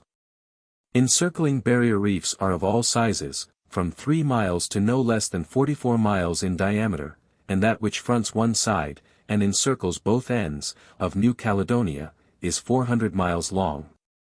Each reef includes 1, 2, or several rocky islands of various heights, and in one instance, even as many as 12 separate islands. The reef runs at a greater or less distance from the included land. In the Society Archipelago generally from 1 to 3 or 4 miles. But at Hogoleu the reef is 20 miles on the southern side, and 14 miles on the opposite or northern side, from the included islands. The depth within the lagoon channel also varies much, from 10 to 30 fathoms may be taken as an average, but at Vanikoro there are spaces no less than 56 fathoms or 336 feet deep.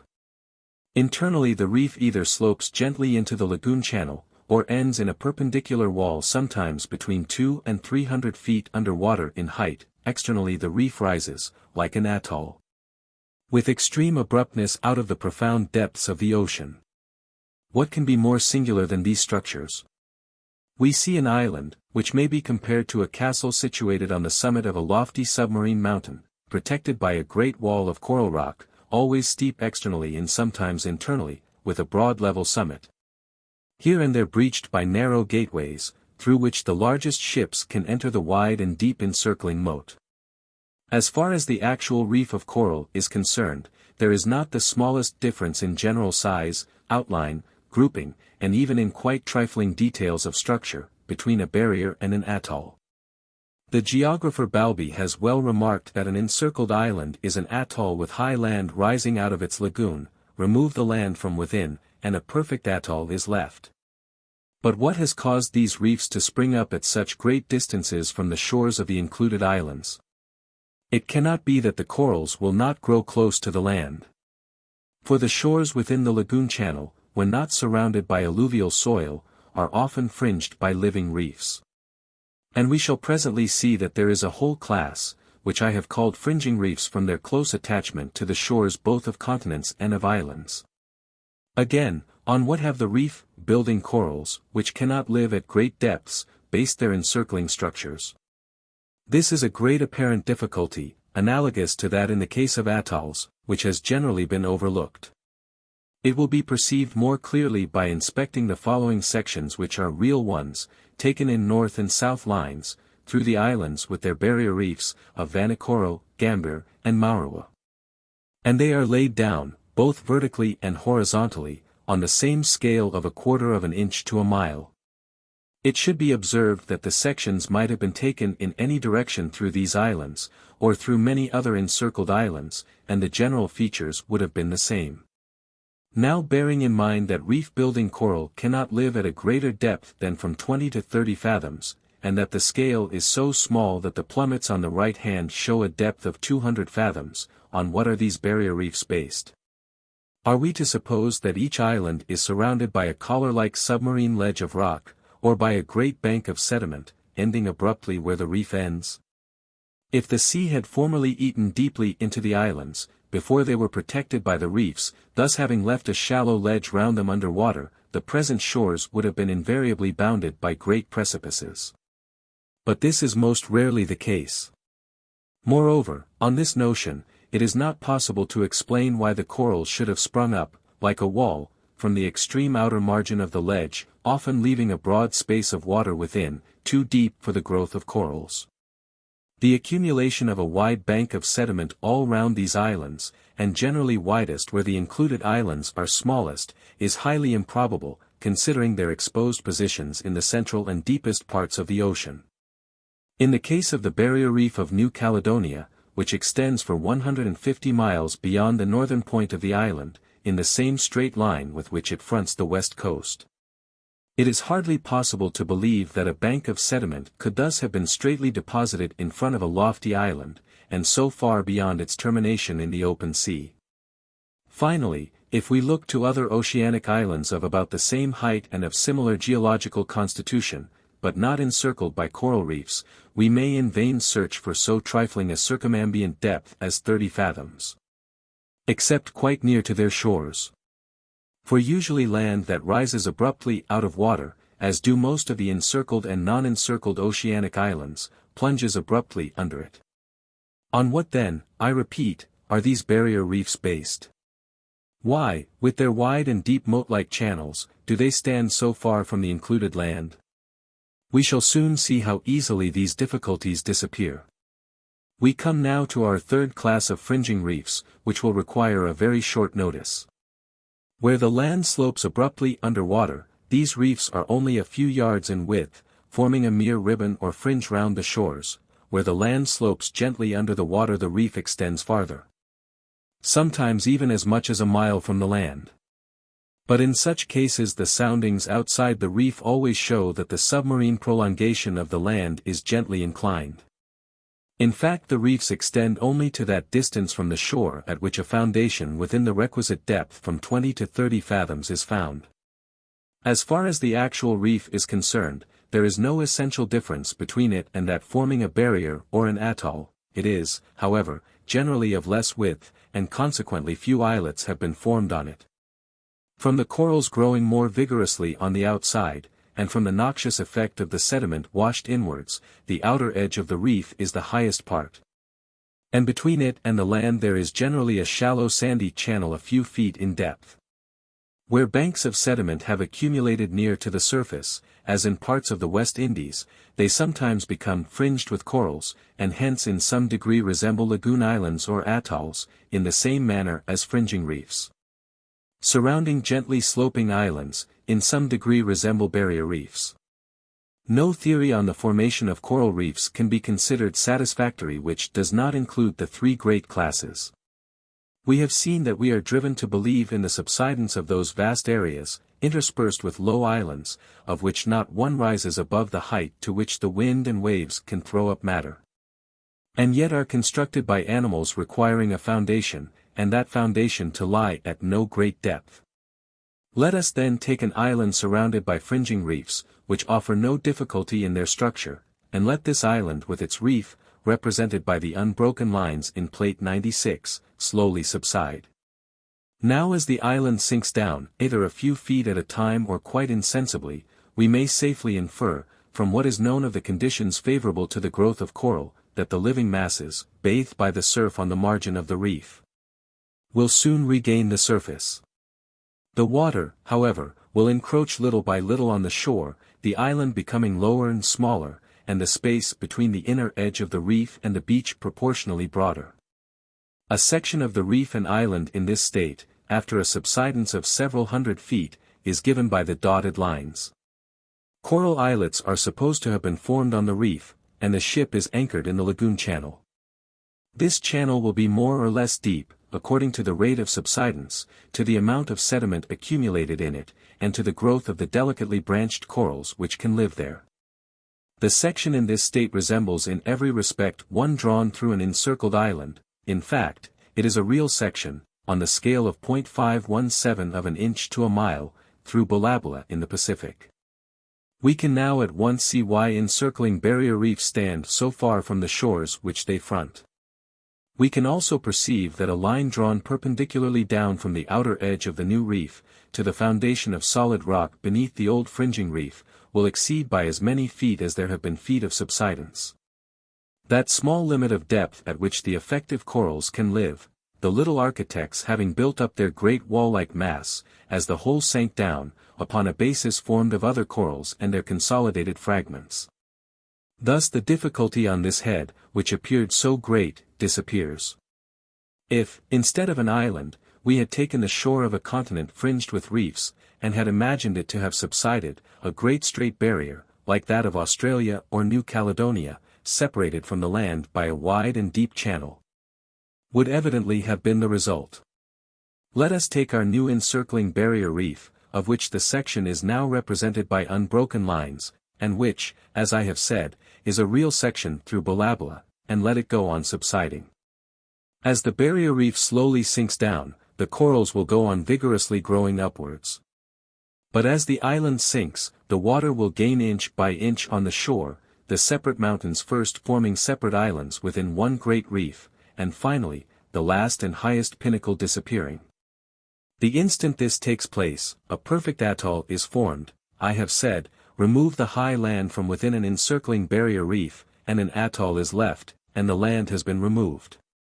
We can now perceive how it comes that atolls, having sprung from encircling barrier reefs, resemble them in general size, form, in the manner in which they are grouped together, and in their arrangement in single or double lines.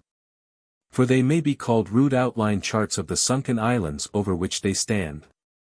We can further see how it arises that the atolls in the Pacific and Indian Oceans extend in lines parallel to the generally prevailing strike of the high islands and great coastlines of those oceans. I venture, therefore, to affirm that on the theory of the upward growth of the corals during the sinking of the land, 174 all the leading features in those wonderful structures, the lagoon islands or atolls, which have so long excited the attention of voyagers, as well as in the no less wonderful barrier reefs, whether encircling small islands or stretching for hundreds of miles along the shores of a continent, are simply explained. It may be asked whether I can offer any direct evidence of the subsidence of barrier reefs or atolls, but it must be borne in mind how difficult it must ever be to detect a movement, the tendency of which is to hide under water the part affected. Nevertheless, at Keeling Atoll I observed on all sides of the lagoon old coconut trees undermined and falling. And in one place the foundation posts of a shed, which the inhabitants asserted had stood 7 years before just above high water mark, but now was daily washed by every tide. On inquiry I found that 3 earthquakes, one of them severe, had been felt here during the last 10 years. At Vanikoro the lagoon channel is remarkably deep, scarcely any alluvial soil has accumulated at the foot of the lofty included mountains. And remarkably few islets have been formed by the heaping of fragments and sand on the wall-like barrier reef. These facts, and some analogous ones, led me to believe that this island must lately have subsided and the reef grown upwards. Here again earthquakes are frequent and very severe. In the Society Archipelago, on the other hand, where the lagoon channels are almost choked up, where much low alluvial land has accumulated, and where in some cases long islets have been formed on the barrier reefs, facts all showing that the islands have not very lately subsided, only feeble shocks are most rarely felt. In these coral formations, where the land and water seem struggling for mastery, it must be ever difficult to decide between the effects of a change in the set of the tides and of a slight subsidence. That many of these reefs and atolls are subject to changes of some kind is certain. On some atolls the islets appear to have increased greatly within a late period, on others they have been partially or wholly washed away. The inhabitants of parts of the Maldiva archipelago know the date of the first formation of some islets. In other parts the corals are now flourishing on water-washed reefs, where holes made for graves attest the former existence of inhabited land. It is difficult to believe in frequent changes in the tidal currents of an open ocean. Whereas we have in the earthquakes recorded by the natives on some atolls, and in the great fissures observed on other atolls, plain evidence of changes and disturbances in progress in the subterranean regions. It is evident, on our theory, that coasts merely fringed by reefs cannot have subsided to any perceptible amount, and therefore they must, since the growth of their corals, either have remained stationary or have been upheaved. Now it is remarkable how generally it can be shown, by the presence of upraised organic remains, that the fringed islands have been elevated, and so far, this is indirect evidence in favor of our theory. I was particularly struck with this fact, when I found, to my surprise, that the descriptions given by MM. Quoy and Gaimard were applicable, not to reefs in general as implied by them, but only to those of the fringing class. My surprise, however, ceased when I afterwards found that, by a strange chance, all the several islands visited by these eminent naturalists could be shown by their own statements to have been elevated within a recent geological era. Not only the grand features in the structure of barrier reefs and of atolls, and of their likeness to each other in form, size, and other characters, are explained on the theory of subsidence, which theory we are independently forced to admit in the very areas in question. From the necessity of finding bases for the corals within the requisite depth, but many details in structure and exceptional cases can thus also be simply explained. I will give only a few instances. In barrier reefs it has long been remarked with surprise that the passages through the reef exactly face valleys in the included land. Even in cases where the reef is separated from the land by a lagoon channel so wide and so much deeper than the actual passage itself, that it seems hardly possible that the very small quantity of water or sediment brought down could injure the corals on the reef. Now, every reef of the fringing class is breached by a narrow gateway in front of the smallest rivulet, even if dry during the greater part of the year, for the mud, sand, or gravel occasionally washed down kills the corals on which it is deposited. Consequently, when an island thus fringed subsides, though most of the narrow gateways will probably become closed by the outward and upward growth of the corals, yet any that are not closed, and some must always be kept open by the sediment and impure water flowing out of the lagoon channel, will still continue to front exactly the upper parts of those valleys at the mouths of which the original basal fringing reef was breached. We can easily see how an island fronted only on one side, or on one side with one end or both ends encircled by barrier reefs, might after long continued subsidence be converted either into a single wall-like reef, or into an atoll with a great straight spur projecting from it, or into 2 or 3 atolls tied together by straight reefs, all of which exceptional cases actually occur. As the reef-building corals require food, are preyed upon by other animals, are killed by sediment, cannot adhere to a loose bottom, and may be easily carried down to a depth whence they cannot spring up again, we need feel no surprise at the reefs both of atolls and barriers becoming in parts imperfect. The Great Barrier of New Caledonia is thus imperfect and broken in many parts. Hence, after long subsidence, this great reef would not produce one great atoll 400 miles in length, but a chain or archipelago of atolls, of very nearly the same dimensions with those in the Maldiva archipelago. Moreover, in an atoll once breached on opposite sides, from the likelihood of the oceanic and tidal currents passing straight through the breaches, it is extremely improbable that the corals, especially during continued subsidence, would ever be able again to unite the rim. If they did not, as the whole sank downwards, one atoll would be divided into 2 or more. In the Maldiva archipelago there are distinct atolls so related to each other in position, and separated by channels either unfathomable or very deep. The channel between Ross and Ari atolls is 150 fathoms. And that between the North and South Nilandu atolls is 200 fathoms in depth, that it is impossible to look at a map of them without believing that they were once more intimately related. And in this same archipelago, Molosmadu atoll is divided by a bifurcating channel from 100 to 132 fathoms in depth, in such a manner that it is scarcely possible to say whether it ought strictly to be called 3 separate atolls, or one great atoll not yet finally divided. I will not enter on many more details, but I must remark that the curious structure of the northern Maldiva atolls receives, taking into consideration the free entrance of the sea through their broken margins, a simple explanation in the upward and outward growth of the corals.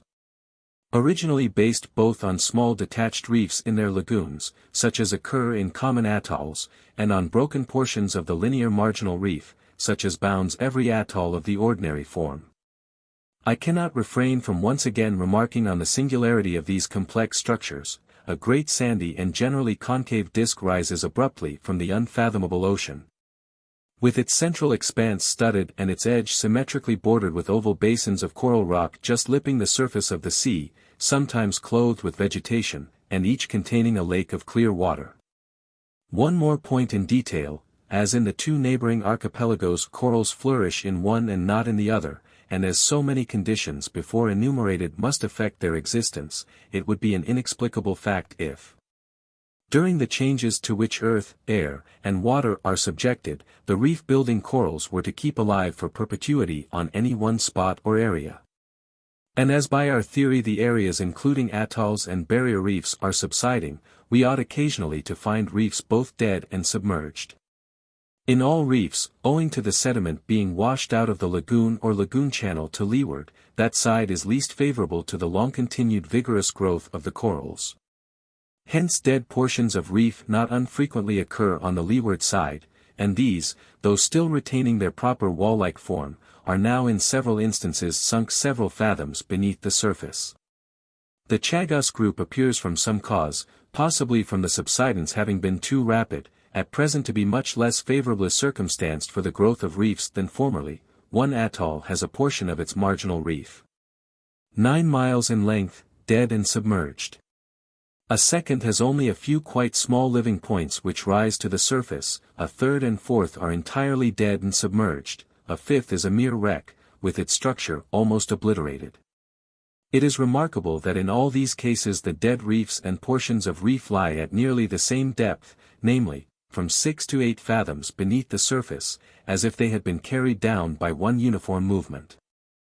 One of these half-drowned atolls, so called by Captain Moresby, to whom I am indebted for much invaluable information, is of vast size, namely, 90 nautical miles across in one direction, and 70 miles in another line.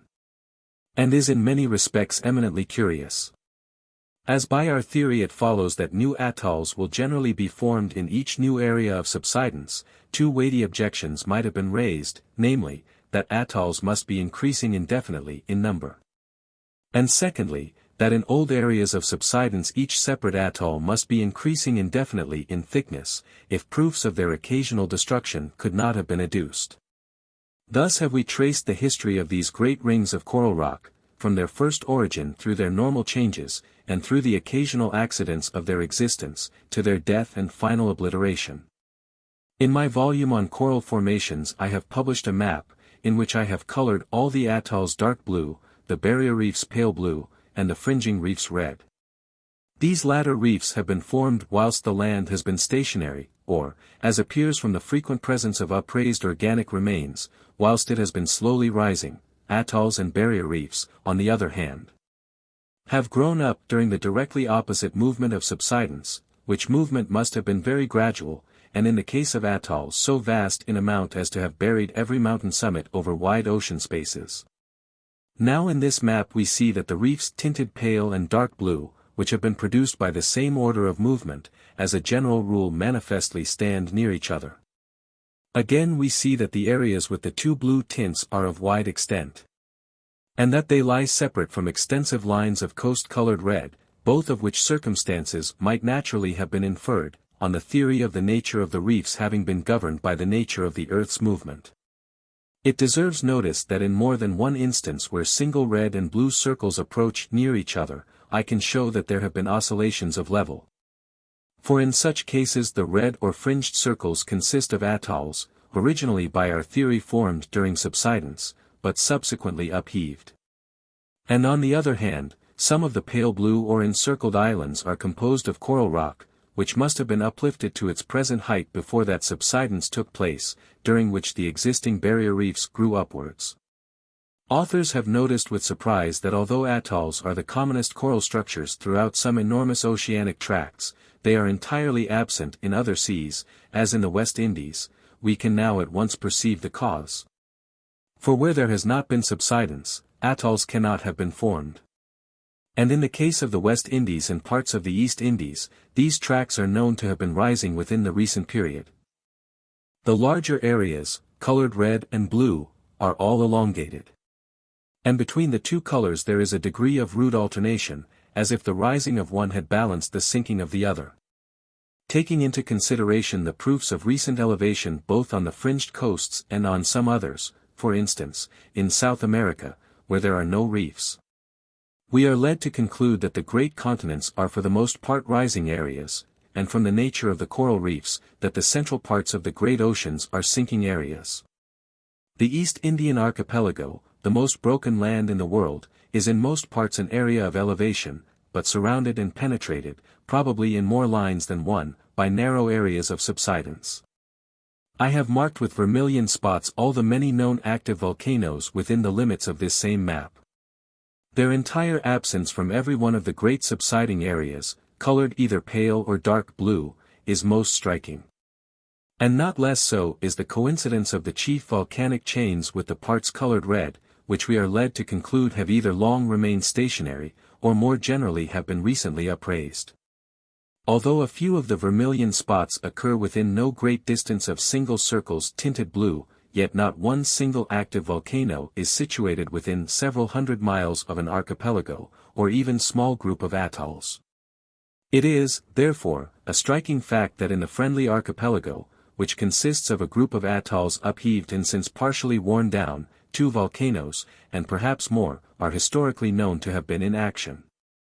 On the other hand, although most of the islands in the Pacific which are encircled by barrier reefs are of volcanic origin, often with the remnants of craters still distinguishable, not one of them is known to have ever been in eruption. Hence in these cases it would appear that volcanoes burst forth into action and become extinguished on the same spots, accordingly as elevatory or subsiding movements prevail there. Numberless facts could be adduced to prove that upraised organic remains are common wherever there are active volcanoes. But until it could be shown that in areas of subsidence volcanoes were either absent or inactive, the inference, however probable in itself, that their distribution depended on the rising or falling of the Earth's surface, would have been hazardous.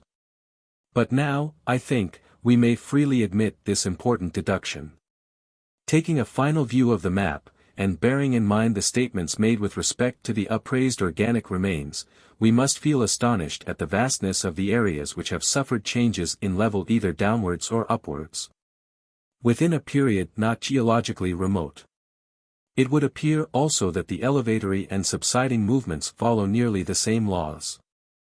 Throughout the spaces interspersed with atolls, where not a single peak of high land has been left above the level of the sea, the sinking must have been immense in amount. The sinking, moreover, whether continuous, or recurrent with intervals sufficiently long for the corals again to bring up their living edifices to the surface, must necessarily have been extremely slow. This conclusion is probably the most important one which can be deduced from the study of coral formations, and it is one which it is difficult to imagine how otherwise could ever have been arrived at.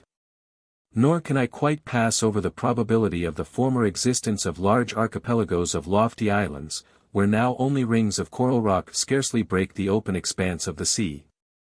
Throwing some light on the distribution of the inhabitants of the other high islands, now left standing so immensely remote from each other in the midst of the great oceans. The reef-constructing corals have indeed reared and preserved wonderful memorials of the subterranean oscillations of level. We see in each barrier reef a proof that the land has there subsided, and in each atoll a monument over an island now lost. We may thus, like unto a geologist who had lived his 10,000 years and kept a record of the passing changes, gain some insight into the great system by which the surface of this globe has been broken up, and land and water interchanged. Chapter 21. Mauritius, beautiful appearance of, great crateriform ring of mountains. Mauritius, beautiful appearance of, great crateriform ring of mountains, Hindus, St.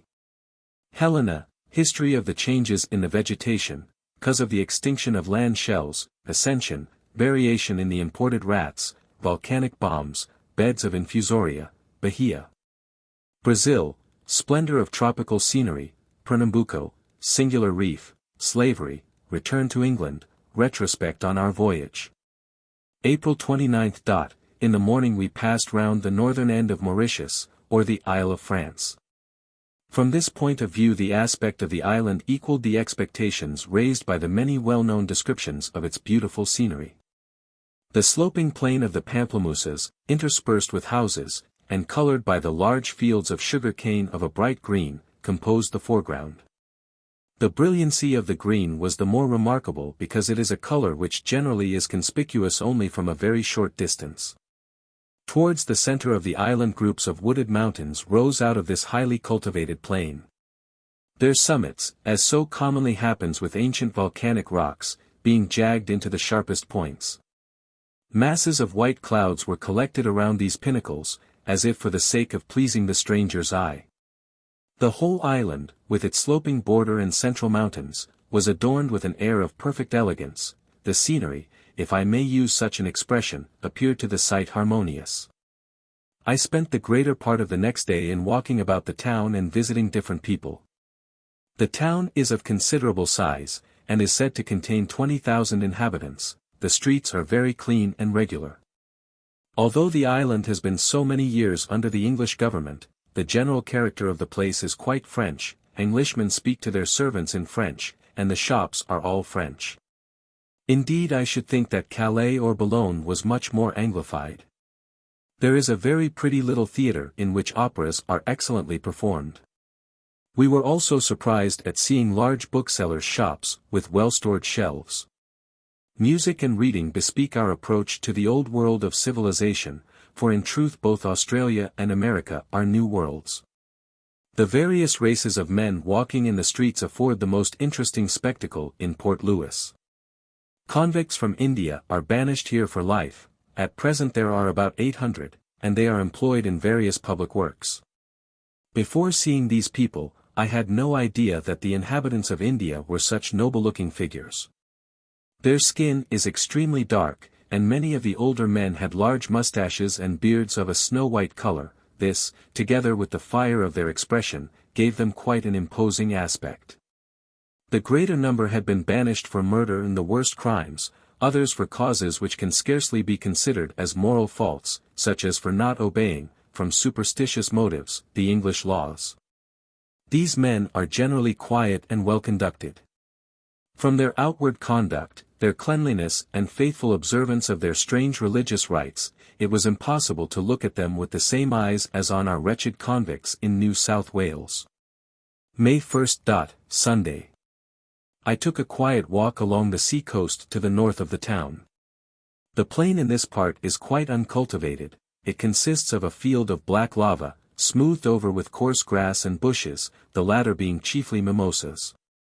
The scenery may be described as intermediate in character between that of the Galapagos and of Tahiti, but this will convey a definite idea to very few persons. It is a very pleasant country, but it has not the charms of Tahiti, or the grandeur of Brazil. The next day I ascended La Pouce, a mountain so called from a thumb-like projection, which rises close behind the town to a height of 2,600 feet. The center of the island consists of a great platform, surrounded by old broken basaltic mountains, with their strata dipping seawards. The central platform, formed of comparatively recent streams of lava, is of an oval shape, 13 geographical miles across in the line of its shorter axis. The exterior bounding mountains come into that class of structures called craters of elevation, which are supposed to have been formed not like ordinary craters, but by a great and sudden upheaval. There appear to me to be insuperable objections to this view. On the other hand, I can hardly believe, in this and in some other cases, that these marginal crateriform mountains are merely the basal remnants of immense volcanoes, of which the summits either have been blown off or swallowed up in subterranean abysses. From our elevated position we enjoyed an excellent view over the island. The country on this side appears pretty well cultivated, being divided into fields and studded with farmhouses. I was however assured that of the whole land not more than half is yet in a productive state. If such be the case, considering the present large export of sugar, this island, at some future period when thickly peopled, will be of great value. Since England has taken possession of it, a period of only 25 years, the export of sugar is said to have increased 75-fold. One great cause of its prosperity is the excellent state of the roads. In the neighboring Isle of Bourbon, which remains under the French government, the roads are still in the same miserable state as they were here only a few years ago. Although the French residents must have largely profited by the increased prosperity of their island, yet the English government is far from popular. 3rd. In the evening Captain Lloyd, the Surveyor General, so well known from his examination of the Isthmus of Panama, invited Mr. Stokes and myself to his country house, which is situated on the edge of Wilhelm Plains, and about 6 miles from the port. We stayed at this delightful place 2 days, standing nearly 800 feet above the sea. The air was cool and fresh, and on every side there were delightful walks. Close by a grand ravine has been worn to a depth of about 500 feet through the slightly inclined streams of lava, which have flowed from the central platform.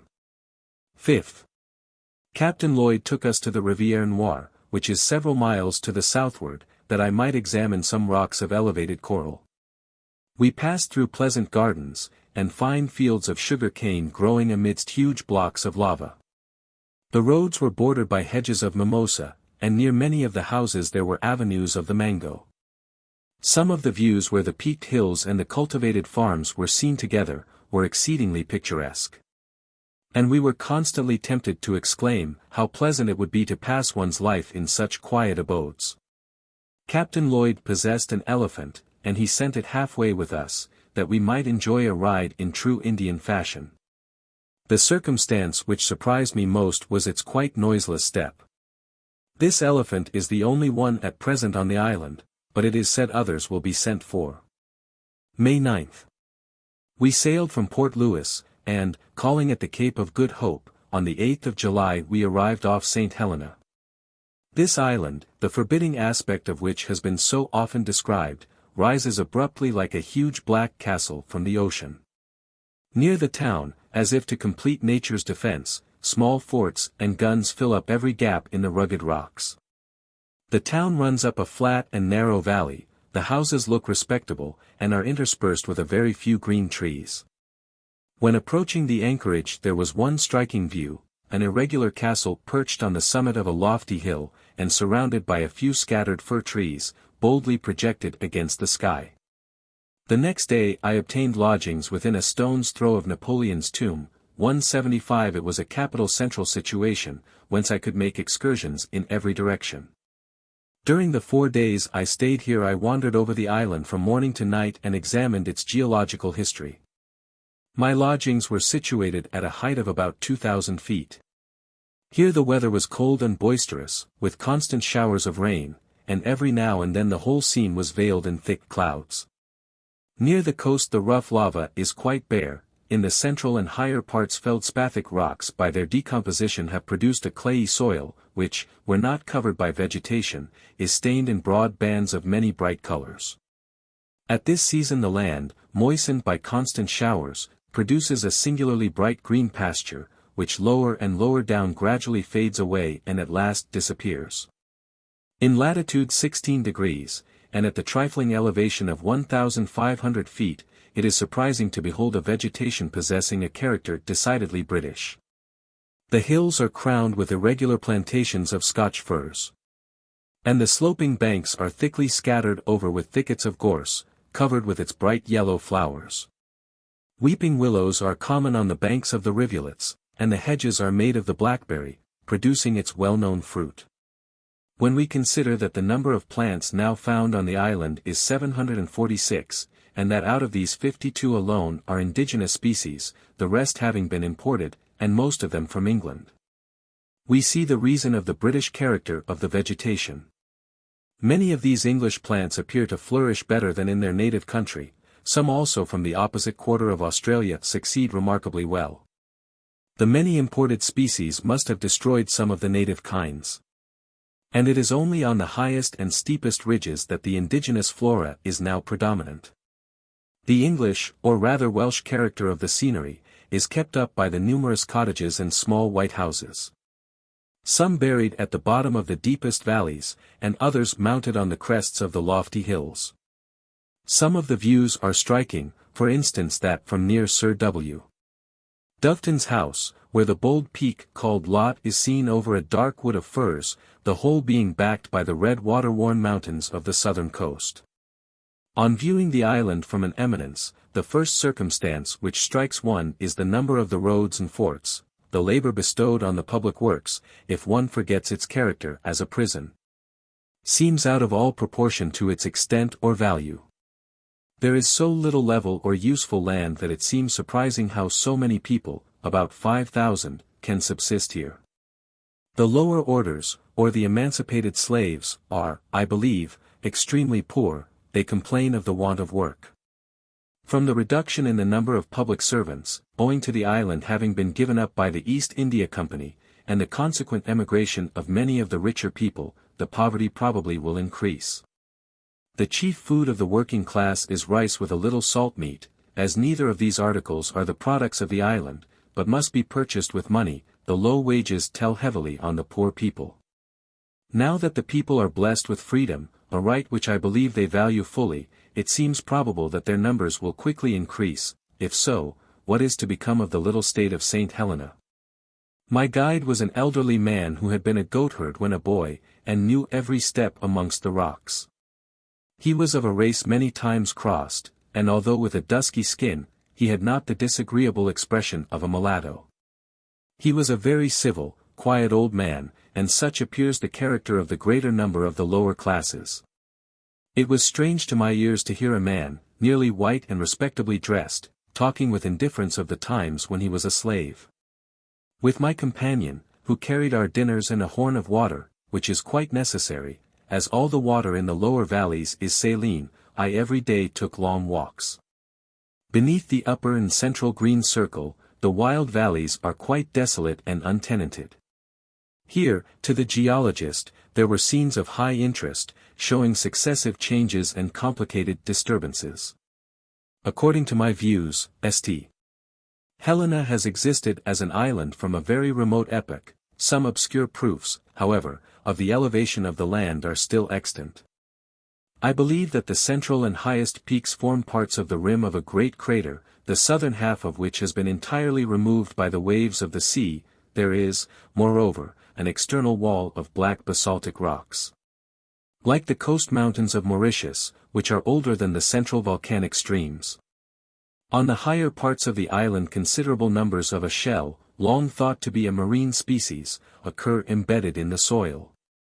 It proves to be a cochlagena, or land shell of a very peculiar form. 176 with it I found 6 other kinds. And in another spot an 8th species. It is remarkable that none of them are now found living.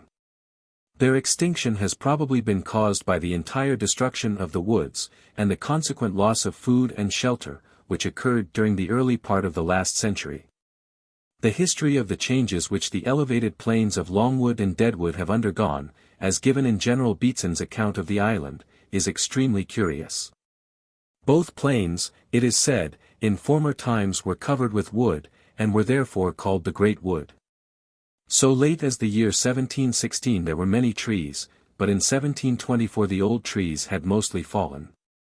And as goats and hogs had been suffered to range about, all the young trees had been killed. It appears also from the official records that the trees were unexpectedly, some years afterwards, succeeded by a wire grass which spread over the whole surface.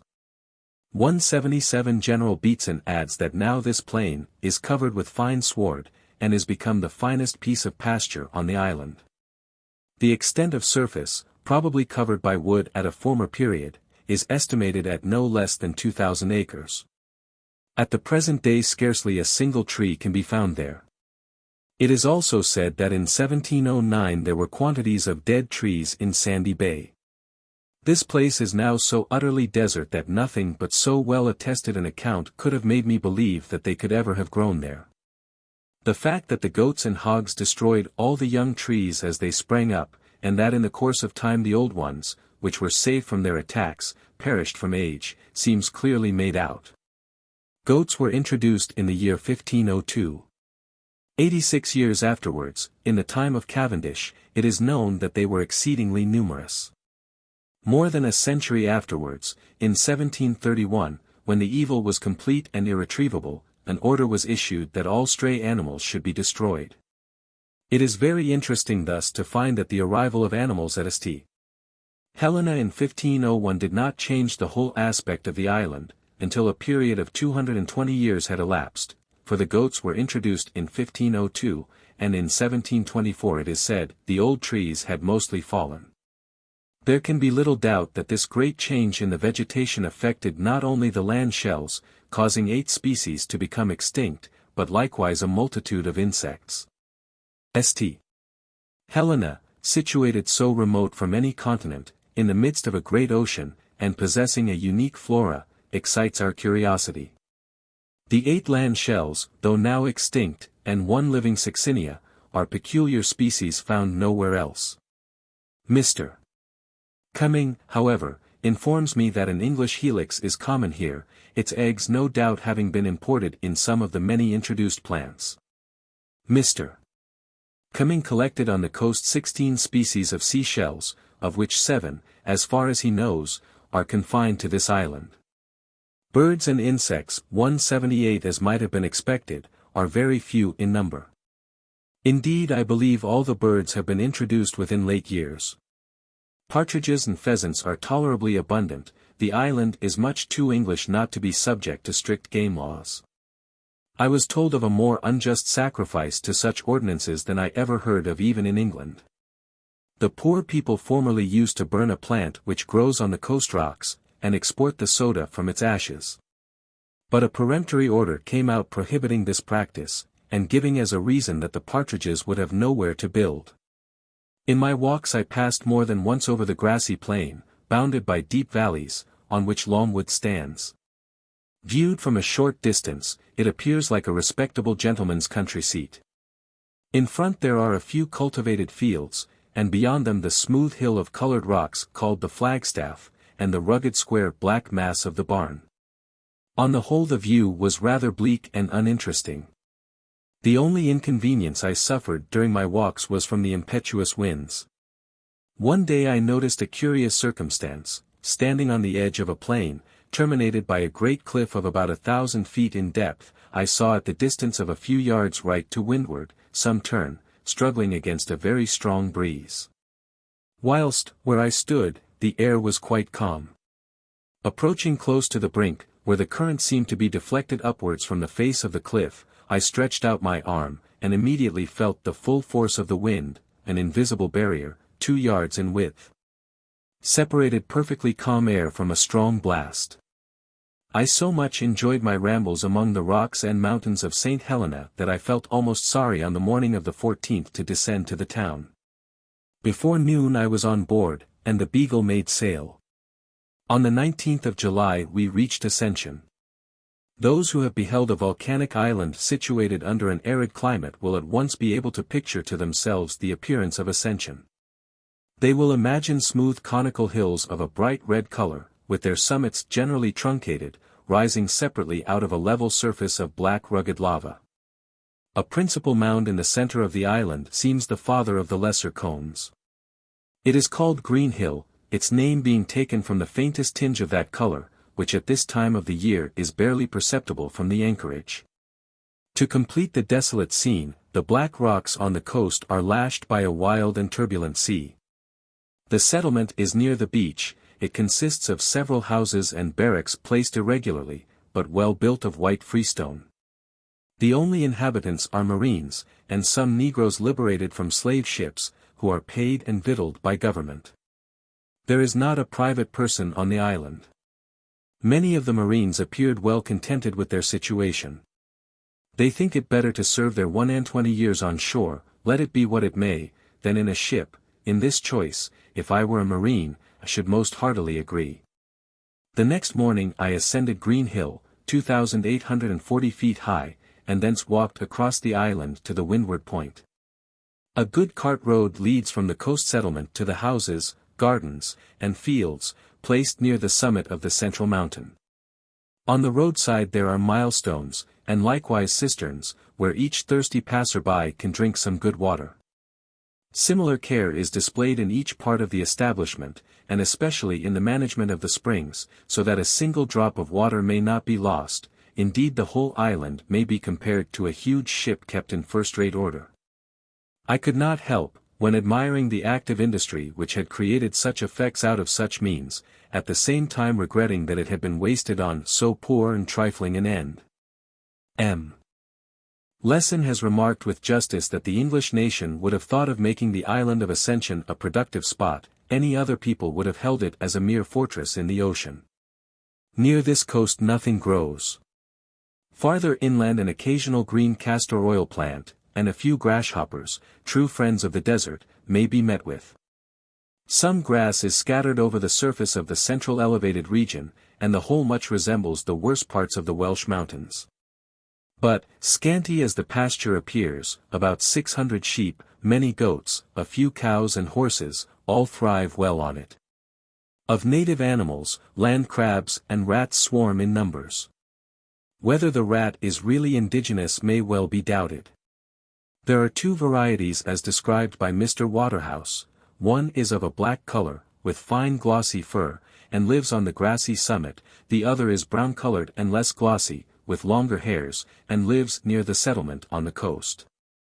Both these varieties are 1/3 smaller than the common black rat, M. ratus, and they differ from it both in the color and character of their fur, but in no other essential respect. I can hardly doubt that these rats, like the common mouse, which has also run wild, have been imported, and, as at the Galapagos, have varied from the effect of the new conditions to which they have been exposed, hence the variety on the summit of the island differs from that on the coast.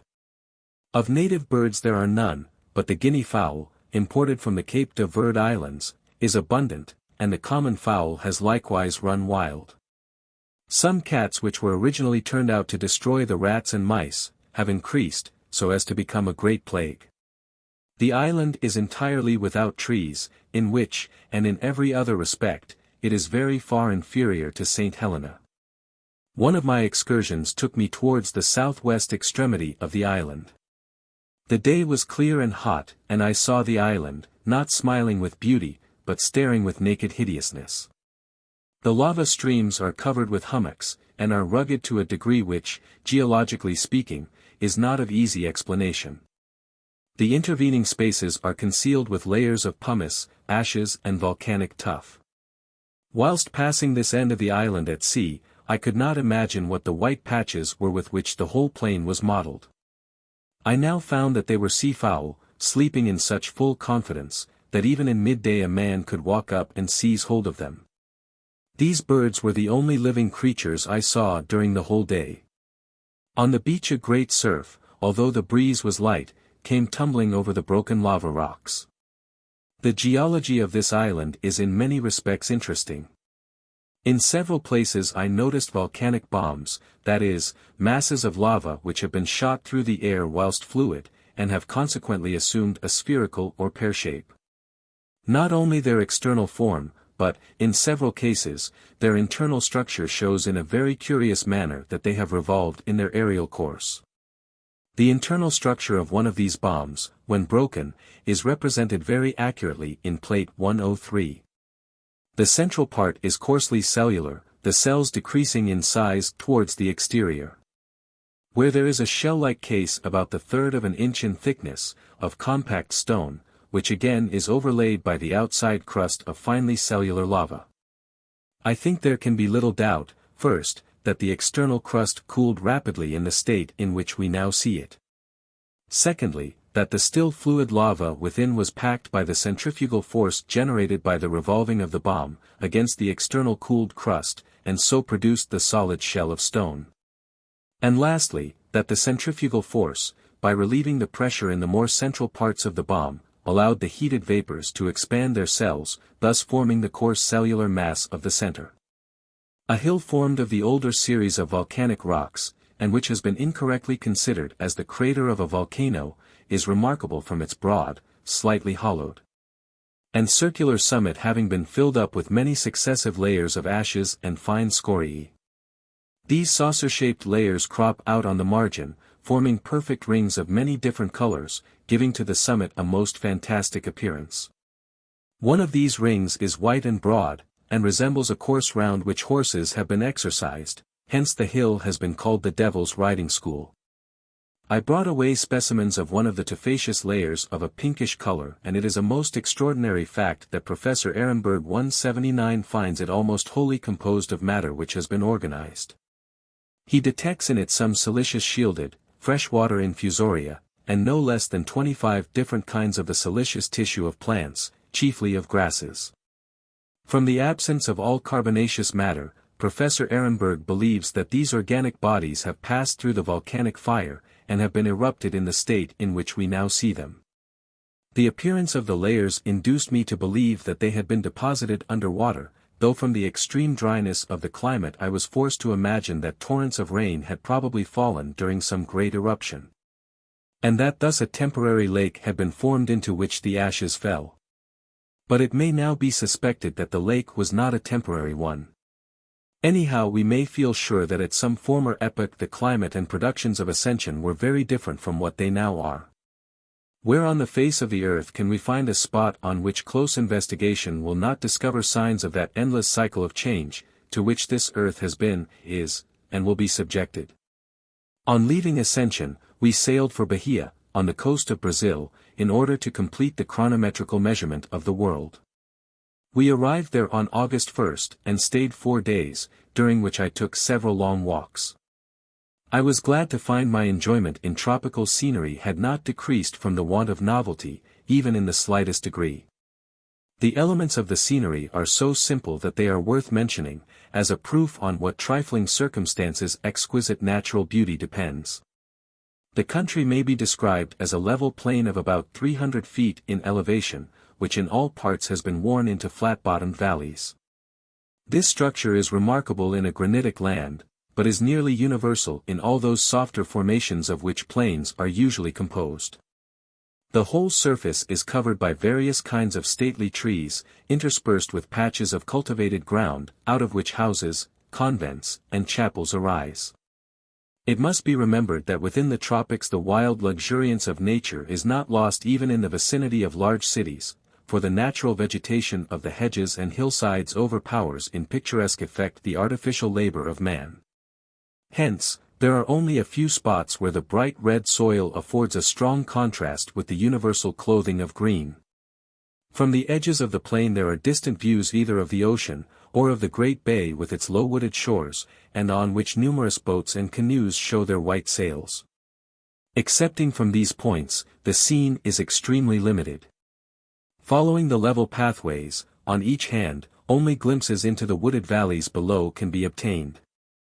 The houses, I may add, and especially the sacred edifices, are built in a peculiar and rather fantastic style of architecture. They are all whitewashed, so that when illumined by the brilliant sun of midday, and as seen against the pale blue sky of the horizon, they stand out more like shadows than real buildings. Such are the elements of the scenery, but it is a hopeless attempt to paint the general effect.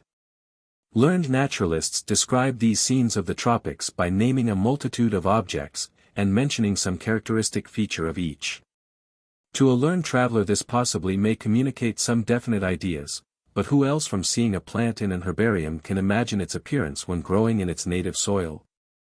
Who from seeing choice plants in a hothouse can magnify some into the dimensions of forest trees, and crowd others into an entangled jungle? Who when examining in the cabinet of the entomologist the gay exotic butterflies, and singular cicadas, will associate with these lifeless objects the ceaseless harsh music of the latter and the lazy flight of the former?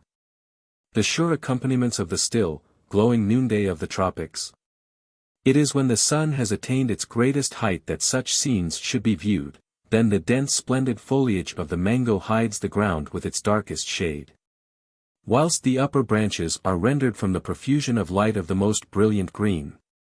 In the temperate zones the case is different, the vegetation there is not so dark or so rich, and hence the rays of the declining sun, tinged of a red, purple, or bright yellow color, add most to the beauties of those climes. When quietly walking along the shady pathways, and admiring each successive view, I wish to find language to express my ideas. Epithet after epithet was found too weak to convey to those who have not visited the intertropical regions the sensation of delight which the mind experiences. I have said that the plants in a hothouse fail to communicate a just idea of the vegetation, yet I must recur to it. The land is one great wild, untidy, luxuriant hothouse, made by nature for herself, but taken possession of by man, who has studded it with gay houses and formal gardens. How great would be the desire in every admirer of nature to behold, if such were possible, the scenery of another planet. Yet to every person in Europe, it may be truly said, that at the distance of only a few degrees from his native soil the glories of another world are open to him. In my last walk I stopped again and again to gaze on these beauties, and endeavored to fix in my mind for ever an impression which at the time I knew sooner or later must fail. The form of the orange tree, the coconut, the palm, the mango, the tree fern, the banana, will remain clear and separate.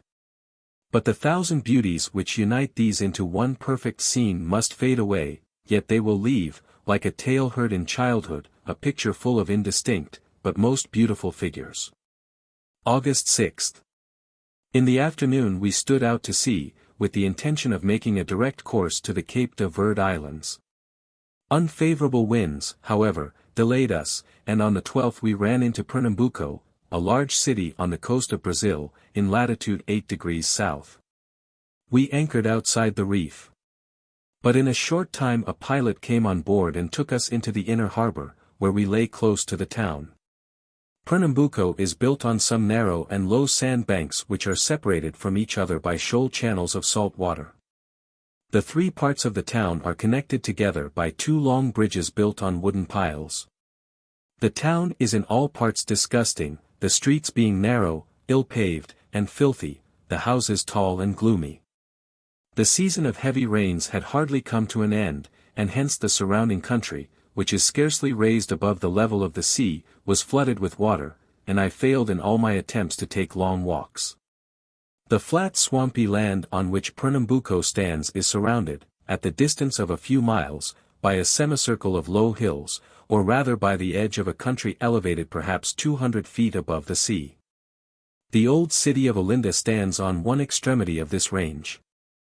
One day I took a canoe, and proceeded up one of the channels to visit it. I found the old town from its situation both sweeter and cleaner than that of Pernambuco. I must here commemorate what happened for the first time during our nearly 5 years' wandering, namely, having met with a want of politeness. I was refused in a sullen manner at 2 different houses, and obtained with difficulty from a third, permission to pass through their gardens to an uncultivated hill, for the purpose of viewing the country. I feel glad that this happened in the land of the Brazilians, for I bear them no good will, a land also of slavery, and therefore of moral debasement. A Spaniard would have felt ashamed at the very thought of refusing such a request, or of behaving to a stranger with rudeness. The channel by which we went to and returned from Olinda was bordered on each side by mangroves, which sprang like a miniature forest out of the greasy mud banks. The bright green color of these bushes always reminded me of the rank grass in a churchyard. Both are nourished by putrid exhalations, the one speaks of death past, and the other too often of death to come. The most curious object which I saw in this neighborhood was the reef that forms the harbor. I doubt whether in the whole world any other natural structure has so artificial an appearance. 180 it runs for a length of several miles in an absolutely straight line, parallel to and not far distant from the shore. It varies in width from 30 to 60 yards, and its surface is level and smooth. It is composed of obscurely stratified hard sandstone. At high water the waves break over it, at low water its summit is left dry, and it might then be mistaken for a breakwater erected by Cyclopean workmen. On this coast the currents of the sea tend to throw up in front of the land long spits and bars of loose sand, and on one of these part of the town of Pernambuco stands. In former times a long spit of this nature seems to have become consolidated by the percolation of calcareous matter, and afterwards to have been gradually upheaved. The outer and loose parts during this process having been worn away by the action of the sea, and the solid nucleus left as we now see it. Although night and day the waves of the open Atlantic, turbid with sediment, are driven against the steep outside edges of this wall of stone, yet the oldest pilots know of no tradition of any change in its appearance. This durability is much the most curious fact in its history. It is due to a tough layer, a few inches thick, of calcareous matter, wholly formed by the successive growth and death of the small shells of serpulae, together with some few barnacles and nulliparii. These nulliparii, which are hard, very simply organized sea plants, play an analogous and important part in protecting the upper surfaces of coral reefs, behind and within the breakers, where the true corals, during the outward growth of the mass, become killed by exposure to the sun and air. These insignificant organic beings, especially the serpulae, have done good service to the people of Pernambuco. For without their protective aid the bar of sandstone would inevitably have been long ago worn away, and without the bar, there would have been no harbor. On the 19th of August we finally left the shores of Brazil. I thank God, I shall never again visit a slave country. To this day, if I hear a distant scream, it recalls with painful vividness my feelings, when passing a house near Pernambuco, I heard the most pitiable moans, and could not but suspect that some poor slave was being tortured. Yet knew that I was as powerless as a child even to remonstrate. I suspected that these moans were from a tortured slave, for I was told that this was the case in another instance. Near Rio de Janeiro I lived opposite to an old lady, who kept screws to crush the fingers of her female slaves. I have stayed in a house where a young household mulatto, daily and hourly, was reviled, beaten, and persecuted enough to break the spirit of the lowest animal. I have seen a little boy, 6 or 7 years old, struck thrice with a horsewhip, before I could interfere, on his naked head, for having handed me a glass of water not quite clean. I saw his father tremble at a mere glance from his master's eye. These latter cruelties were witnessed by me in a Spanish colony, in which it has always been said that slaves are better treated than by the Portuguese, English, or other European nations. I have seen at Rio de Janeiro a powerful Negro afraid to ward off a blow directed, as he thought, at his face. I was present when a kind-hearted man was on the point of separating forever the men, women, and little children of a large number of families who had long lived together. I will not even allude to the many heart-sickening atrocities which I authentically heard of. Nor would I have mentioned the above revolting details, had I not met with several people, so blinded by the constitutional gaiety of the Negro as to speak of slavery as a tolerable evil. Such people have generally visited at the houses of the upper classes, where the domestic slaves are usually well treated, and they have not, like myself, lived amongst the lower classes. Such inquirers will ask slaves about their condition. They forget that the slave must indeed be dull who does not calculate on the chance of his answer reaching his master's ears. It is argued that self-interest will prevent excessive cruelty. As if self-interest protected our domestic animals, which are far less likely than degraded slaves to stir up the rage of their savage masters. It is an argument long since protested against with noble feeling, and strikingly exemplified, by the ever-illustrious Humboldt. It is often attempted to palliate slavery by comparing the state of slaves with our poorer countrymen. If the misery of our poor be caused not by the laws of nature, but by our institutions, great is our sin. But how this bears on slavery, I cannot see, as well might the use of the thumbscrew be defended in one land, by showing that men in another land suffered from some dreadful disease. Those who look tenderly at the slave owner, and with a cold heart at the slave, never seem to put themselves into the position of the latter. What a cheerless prospect, with not even a hope of change. Picture to yourself the chance, ever hanging over you, of your wife and your little children, those objects which nature urges even the slave to call his own, being torn from you and sold like beasts to the first bidder. And these deeds are done and palliated by men who profess to love their neighbors as themselves, who believe in God, and pray that His will be done on earth. It makes one's blood boil, yet heart tremble, to think that we Englishmen and our American descendants, with their boastful cry of liberty, have been and are so guilty. But it is a consolation to reflect, that we at least have made a greater sacrifice than ever made by any nation, to expiate our sin. On the last day of August we anchored for the second time at Porto Praya in the Cape de Verde archipelago. Thence we proceeded to the Azores, where we stayed 6 days. On the 2nd of October we made the shores of England, and at Falmouth I left the Beagle, having lived on board the good little vessel nearly 5 years. Our voyage having come to an end, I will take a short retrospect of the advantages and disadvantages, the pains and pleasures, of our circumnavigation of the world. If a person asked my advice, before undertaking a long voyage, my answer would depend upon his possessing a decided taste for some branch of knowledge, which could by this means be advanced. No doubt it is a high satisfaction to behold various countries and the many races of mankind, but the pleasures gained at the time do not counterbalance the evils. It is necessary to look forward to a harvest, however distant that may be, when some fruit will be reaped, some good effected. Many of the losses which must be experienced are obvious. Such as that of the society of every old friend, and of the sight of those places with which every dearest remembrance is so intimately connected.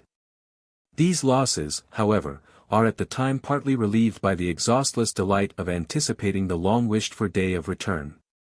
If, as poets say, life is a dream, I am sure in a voyage these are the visions which best serve to pass away the long night. Other losses, although not at first felt, tell heavily after a period. These are the want of room, of seclusion, of rest. The jading feeling of constant hurry, the privation of small luxuries, the loss of domestic society and even of music and the other pleasures of imagination. When such trifles are mentioned, it is evident that the real grievances, excepting from accidents, of a sea life are at an end. The short space of 60 years has made an astonishing difference in the facility of distant navigation. Even in the time of Cook, a man who left his fireside for such expeditions underwent severe privations. A yacht now, with every luxury of life, can circumnavigate the globe.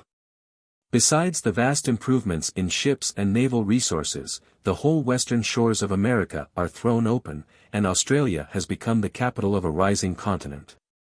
How different are the circumstances to a man shipwrecked at the present day in the Pacific, to what they were in the time of Cook. Since his voyage a hemisphere has been added to the civilized world. If a person suffer much from seasickness, let him weigh it heavily in the balance. I speak from experience, it is no trifling evil, cured in a week. If, on the other hand, he take pleasure in naval tactics, he will assuredly have full scope for his taste. But it must be borne in mind how large a proportion of the time, during a long voyage, is spent on the water, as compared with the days in harbor. And what are the boasted glories of the illimitable ocean? A tedious waste, a desert of water, as the Arabian calls it. No doubt there are some delightful scenes. A moonlight night, with the clear heavens and the dark glittering sea, and the white sails filled by the soft air of a gently blowing trade wind, a dead calm, with the heaving surface polished like a mirror. And all still except the occasional flapping of the canvas.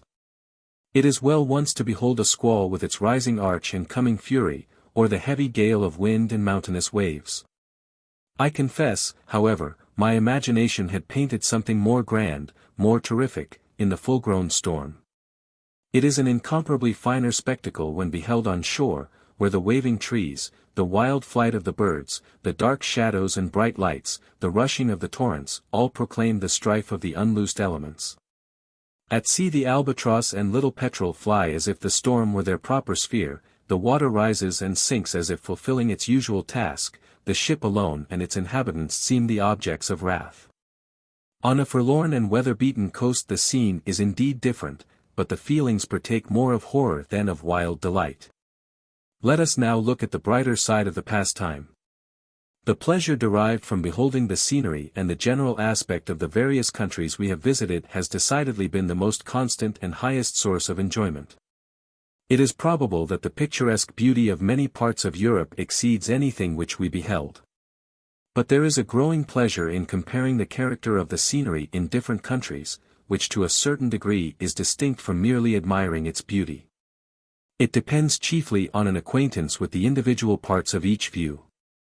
I am strongly induced to believe that as in music, the person who understands every note will, if he also possesses a proper taste, more thoroughly enjoy the whole. So he who examines each part of a fine view may also thoroughly comprehend the full and combined effect. Hence, a traveler should be a botanist, for in all views plants form the chief embellishment. Group masses of naked rock even in the wildest forms, and they may for a time afford a sublime spectacle, but they will soon grow monotonous. Paint them with bright and varied colors, as in northern Chile, they will become fantastic. Clothe them with vegetation, they must form a decent, if not a beautiful picture. When I say that the scenery of parts of Europe is probably superior to anything which we beheld, I accept, as a class by itself, that of the intertropical zones. The two classes cannot be compared together. But I have already often enlarged on the grandeur of those regions. As the force of impressions generally depends on preconceived ideas, I may add that mine were taken from the vivid descriptions in the personal narrative of Humboldt, which far exceed in merit anything else which I have read. Yet with these high-wrought ideas, my feelings were far from partaking of a tinge of disappointment on my first and final landing on the shores of Brazil. Among the scenes which are deeply impressed on my mind, none exceed in sublimity the primeval forests undefaced by the hand of man. Whether those of Brazil, where the powers of life are predominant, or those of Tierra del Fuego, where death and decay prevail. Both are temples filled with the varied productions of the God of nature. No one can stand in these solitudes unmoved, and not feel that there is more in man than the mere breath of his body. In calling up images of the past, I find that the plains of Patagonia frequently cross before my eyes, yet these plains are pronounced by all wretched and useless. They can be described only by negative characters. Without habitations, without water, without trees, without mountains, they support merely a few dwarf plants. Why, then, and the case is not peculiar to myself, have these arid wastes taken so firm a hold on my memory? Why have not the still more level, the greener and more fertile pampas, which are serviceable to mankind, produced an equal impression? I can scarcely analyze these feelings, but it must be partly owing to the free scope given to the imagination. The plains of Patagonia are boundless, for they are scarcely passable, and hence unknown. They bear the stamp of having lasted, as they are now, for ages, and there appears no limit to their duration through future time. If, as the ancients supposed, the flat earth was surrounded by an impassable breadth of water, or by deserts heated to an intolerable excess, who would not look at these last boundaries to man's knowledge with deep but ill-defined sensations? Lastly, of natural scenery, the views from lofty mountains, though certainly in one sense not beautiful, are very memorable. When looking down from the highest crest of the Cordillera, the mind, undisturbed by minute details, was filled with the stupendous dimensions of the surrounding masses. Of individual objects, perhaps nothing is more certain to create astonishment than the first sight in his native haunt of a barbarian, of man in his lowest and most savage state. One's mind hurries back over past centuries, and then asks, could our progenitors have been men like these, men, whose very signs and expressions are less intelligible to us than those of the domesticated animals? Men, who do not possess the instinct of those animals, nor yet appear to boast of human reason, or at least of arts consequent on that reason. I do not believe it is possible to describe or paint the difference between savage and civilized man. It is the difference between a wild and tame animal, and part of the interest in beholding a savage is the same which would lead everyone to desire to see the lion in his desert, the tiger tearing his prey in the jungle, or the rhinoceros wandering over the wild plains of Africa. Among the other most remarkable spectacles which we have beheld, may be ranked the Southern Cross, the Cloud of Magellan, and the other constellations of the Southern Hemisphere, the waterspout, the glacier leading its blue stream of ice. Overhanging the sea in a bold precipice, a lagoon island raised by the reef-building corals, an active volcano, and the overwhelming effects of a violent earthquake. These latter phenomena, perhaps, possess for me a peculiar interest, from their intimate connection with the geological structure of the world. The earthquake, however, must be to everyone a most impressive event. The earth, considered from our earliest childhood as the type of solidity, has oscillated like a thin crust beneath our feet. And in seeing the labored works of man in a moment overthrown, we feel the insignificance of his boasted power. It has been said that the love of the chase is an inherent delight in man, a relic of an instinctive passion. If so, I am sure the pleasure of living in the open air, with the sky for a roof and the ground for a table, is part of the same feeling. It is the savage returning to his wild and native habits. I always look back to our boat cruises, and my land journeys, when through unfrequented countries, with an extreme delight, which no scenes of civilization could have created. I do not doubt that every traveler must remember the glowing sense of happiness which he experienced when he first breathed in a foreign clime where the civilized man had seldom or never trod. There are several other sources of enjoyment in a long voyage which are of a more reasonable nature. The map of the world ceases to be a blank, it becomes a picture full of the most varied and animated figures. Each part assumes its proper dimensions. Continents are not looked at in the light of islands, or islands considered as mere specks, which are, in truth, larger than many kingdoms of Europe. Africa, or North and South America, are well-sounding names, and easily pronounced. But it is not until having sailed for weeks along small portions of their shores, that one is thoroughly convinced what vast spaces on our immense world these names imply. From seeing the present state, it is impossible not to look forward with high expectations to the future progress of nearly an entire hemisphere. The march of improvement, consequent on the introduction of Christianity throughout the South Sea, probably stands by itself in the records of history. It is the more striking when we remember that only 60 years since, Cook, whose excellent judgment none will dispute, could foresee no prospect of a change. Yet these changes have now been effected by the philanthropic spirit of the British nation. In the same quarter of the globe Australia is rising, or indeed may be said to have risen, into a grand centre of civilization, which, at some not very remote period, will rule as empress over the southern hemisphere. It is impossible for an Englishman to behold these distant colonies without a high pride and satisfaction. To hoist the British flag seems to draw with it as a certain consequence, wealth, prosperity, and civilization. In conclusion, it appears to me that nothing can be more improving to a young naturalist than a journey in distant countries. It both sharpens and partly allays that wanton craving, which, as Sir J. Herschel remarks, a man experiences although every corporeal sense be fully satisfied. The excitement from the novelty of objects, and the chance of success, stimulate him to increased activity. Moreover, as a number of isolated facts soon become uninteresting, the habit of comparison leads to generalization. On the other hand, as the traveler stays but a short time in each place, his descriptions must generally consist of mere sketches, instead of detailed observations. Hence arises, as I have found to my cost, a constant tendency to fill up the wide gaps of knowledge by inaccurate and superficial hypotheses. But I have too deeply enjoyed the voyage, not to recommend any naturalist, although he must not expect to be so fortunate in his companions as I have been, to take all chances, and to start, on travels by land if possible, if otherwise, on a long voyage. He may feel assured he will meet with no difficulties or dangers, excepting in rare cases, nearly so bad as he beforehand anticipates.